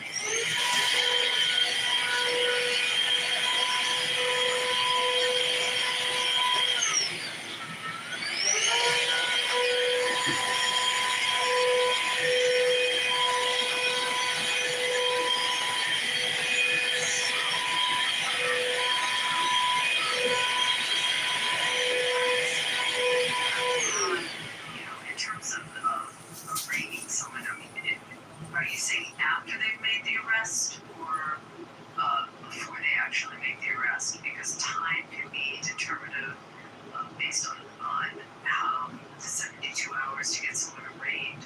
But are you saying to actually do a forensic investigation before they arrest? Explain that one, Joe, which scenario? Well, I mean, if they made the arrest, then they have, it's usually 72 hours unless the person has a health reason that they have to be incarcerated, but held in custody longer. But usually they'll have to have some form of an arraignment. But in terms of before they make the arrest, I mean, they have to get their forensics and they have to make sure that it's a valid arrest. And I mean, there's so many factors because stuff gets thrown out, just based on how evidence is gathered and the concept of fruit of the poisonous tree. There's so many factors before you make you put your case together. I mean, that's different. But if they made the arrest, then usually it's an arraignment where during the arraignment they have to show their probable cause on the arrest. Come up with not all their evidence, but enough to show that they had. No, I started reading it as listening to you guys, but so I don't have in-depth knowledge, but I mean, just logically, stuff Bima was saying as she was doing her hypotheticals. That's why I was writing in the chat. So I didn't interrupt Bima. He wants to philosophically make a game of that, get rid of the mistake of that. Because that is an offense, right? Yeah, mistake of fact could be. Maybe doesn't want philosophically, she had it her way. Maybe that would not be a legal defense. So it reduces the severity. I mean, it's not necessarily get you off Bima, but it can, a successful mistake of fact defense can reduce the severity of the charge, or it can be an acquittal. But it doesn't 100% get you off, but it's definitely a defense of the law. Now, there's a distinction between a mistake of fact versus a mistake of law. You understand the difference there? No. Could you explain, please? The mistake of fact is being wrong about a circumstance. You pick up a cell phone and it looks just like yours, and you really believe it's yours, but it's somebody else's, right? A mistake of law is being ignorant of what the law says. So, I mean, if you look it up, usually the examples are carrying a concealed weapon and thinking it's legal when it's illegal to do it. That ignorance of the law isn't an excuse. It's usually not a defense. But a mistake of fact can be a defense.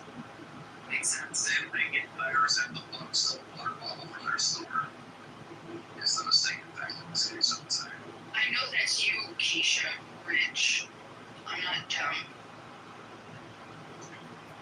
I have to say about the Chow case, talking about Chow, I've lived in this for a long time. Not worrying about the 14, 15, 16 So, to date, and I don't know this case at all. This is the first time I've ever heard about it. In this, where this Chow had his gas station, was there a lot of crime committed by this age group?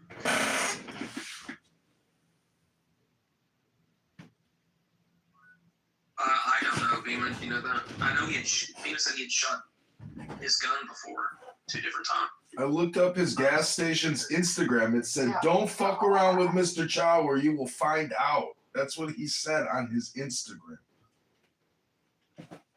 He didn't say that. Did you look up his business's website? No, I did. He's got an Instagram, Google page reviews, and it says, "Don't fuck with Mr. Chow. Fuck around and find out." You're such a liar, John. I'm not a liar. I am helping. I'm doing my part to stop structural white racism today by bringing facts. I didn't think it, I never knew it to be like a ghetto bad place. Do you know, it's weird. We had a case here in Nevada. I actually know the people that were involved that owned a pawn shop, and they were Asian, and their son was working in the pawn shop. It's so similar, the facts.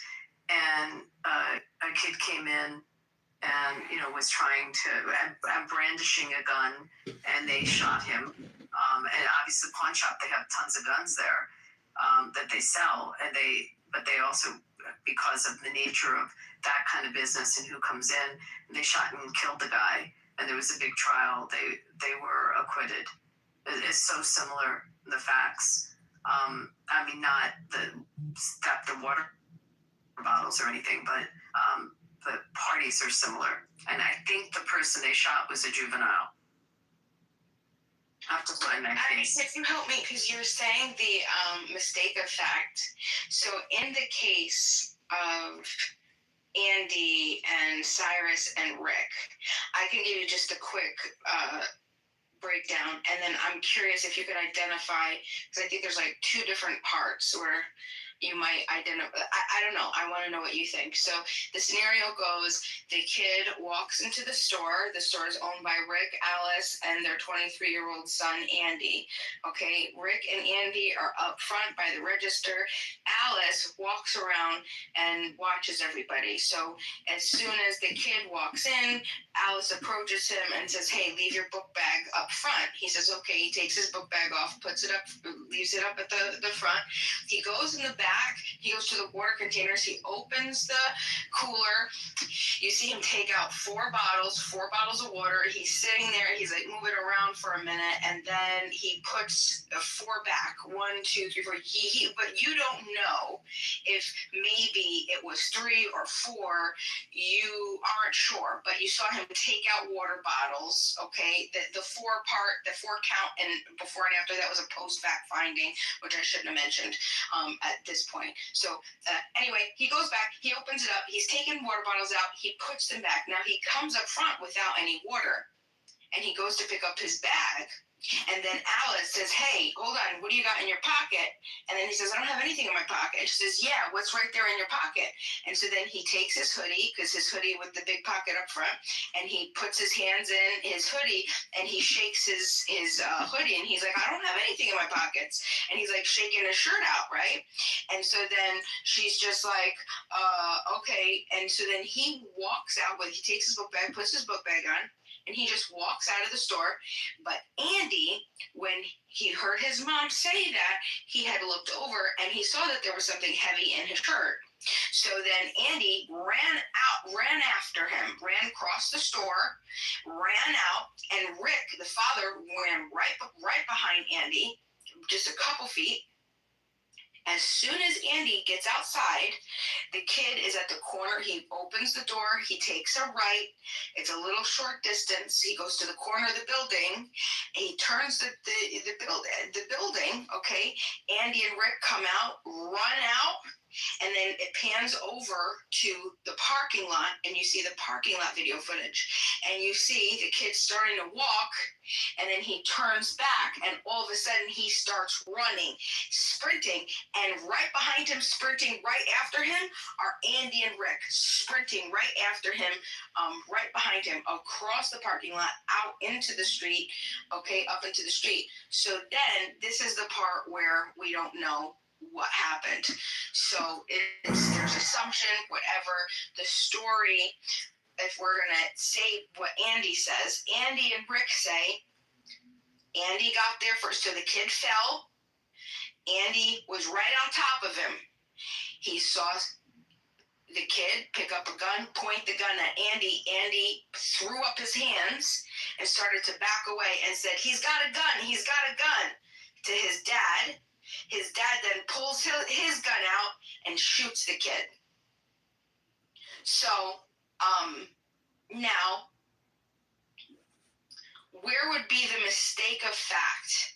It turns out that he didn't steal any water. Once they go back and they look at the 25 different footed angles that they had in the store, he took out 4 bottles and then he put all 4 back. Okay? And so he didn't have anything on him. He dropped his phone. He ran out of his shoe. He lost his shoe during the chase. He was chased. You know, he was chased. He did have a gun next to him when they got his body. Got to his body. Okay. So what would the mistake of fact be? Would it be that they thought that he had stolen something, and that justified them chasing him and justified their use of self-defense? Or was the mistake of fact that he thought that the kid Cyrus was going to shoot his son?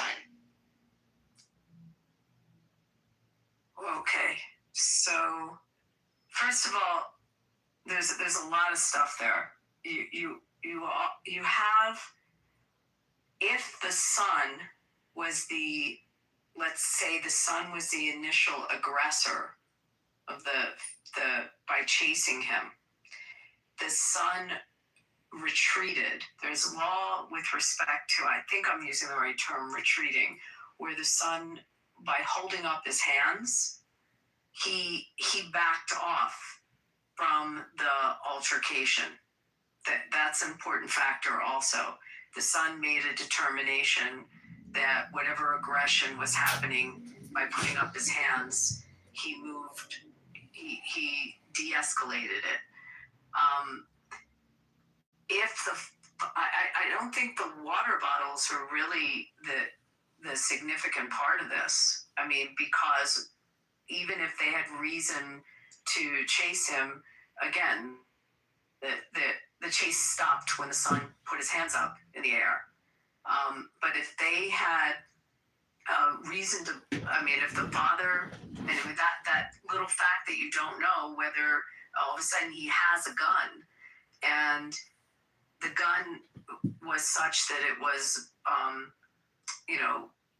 noticeable or showing in the hoodie, or, that was what was sticking out of the hoodie, or they have reason to believe that, that's then, I'm not sure where the mistake is. What I'm saying is I don't think that's part of the defense. I think that wasn't a mistake. If they had a reason to believe that they were about to be shot and there was a threat, and it was an imminent threat, and then they hit the reasonableness standard. Like, mistake of fact doesn't really come in. The motivation for chasing, maybe there's a mistake of fact if he didn't steal anything, but he retreated from the aggression by putting his hands up in the air, and he stopped the aggression. And then if the gun was brandished at that point, or the father had, at a reasonableness of threat, then I don't. That doesn't come into play. You follow what I'm saying?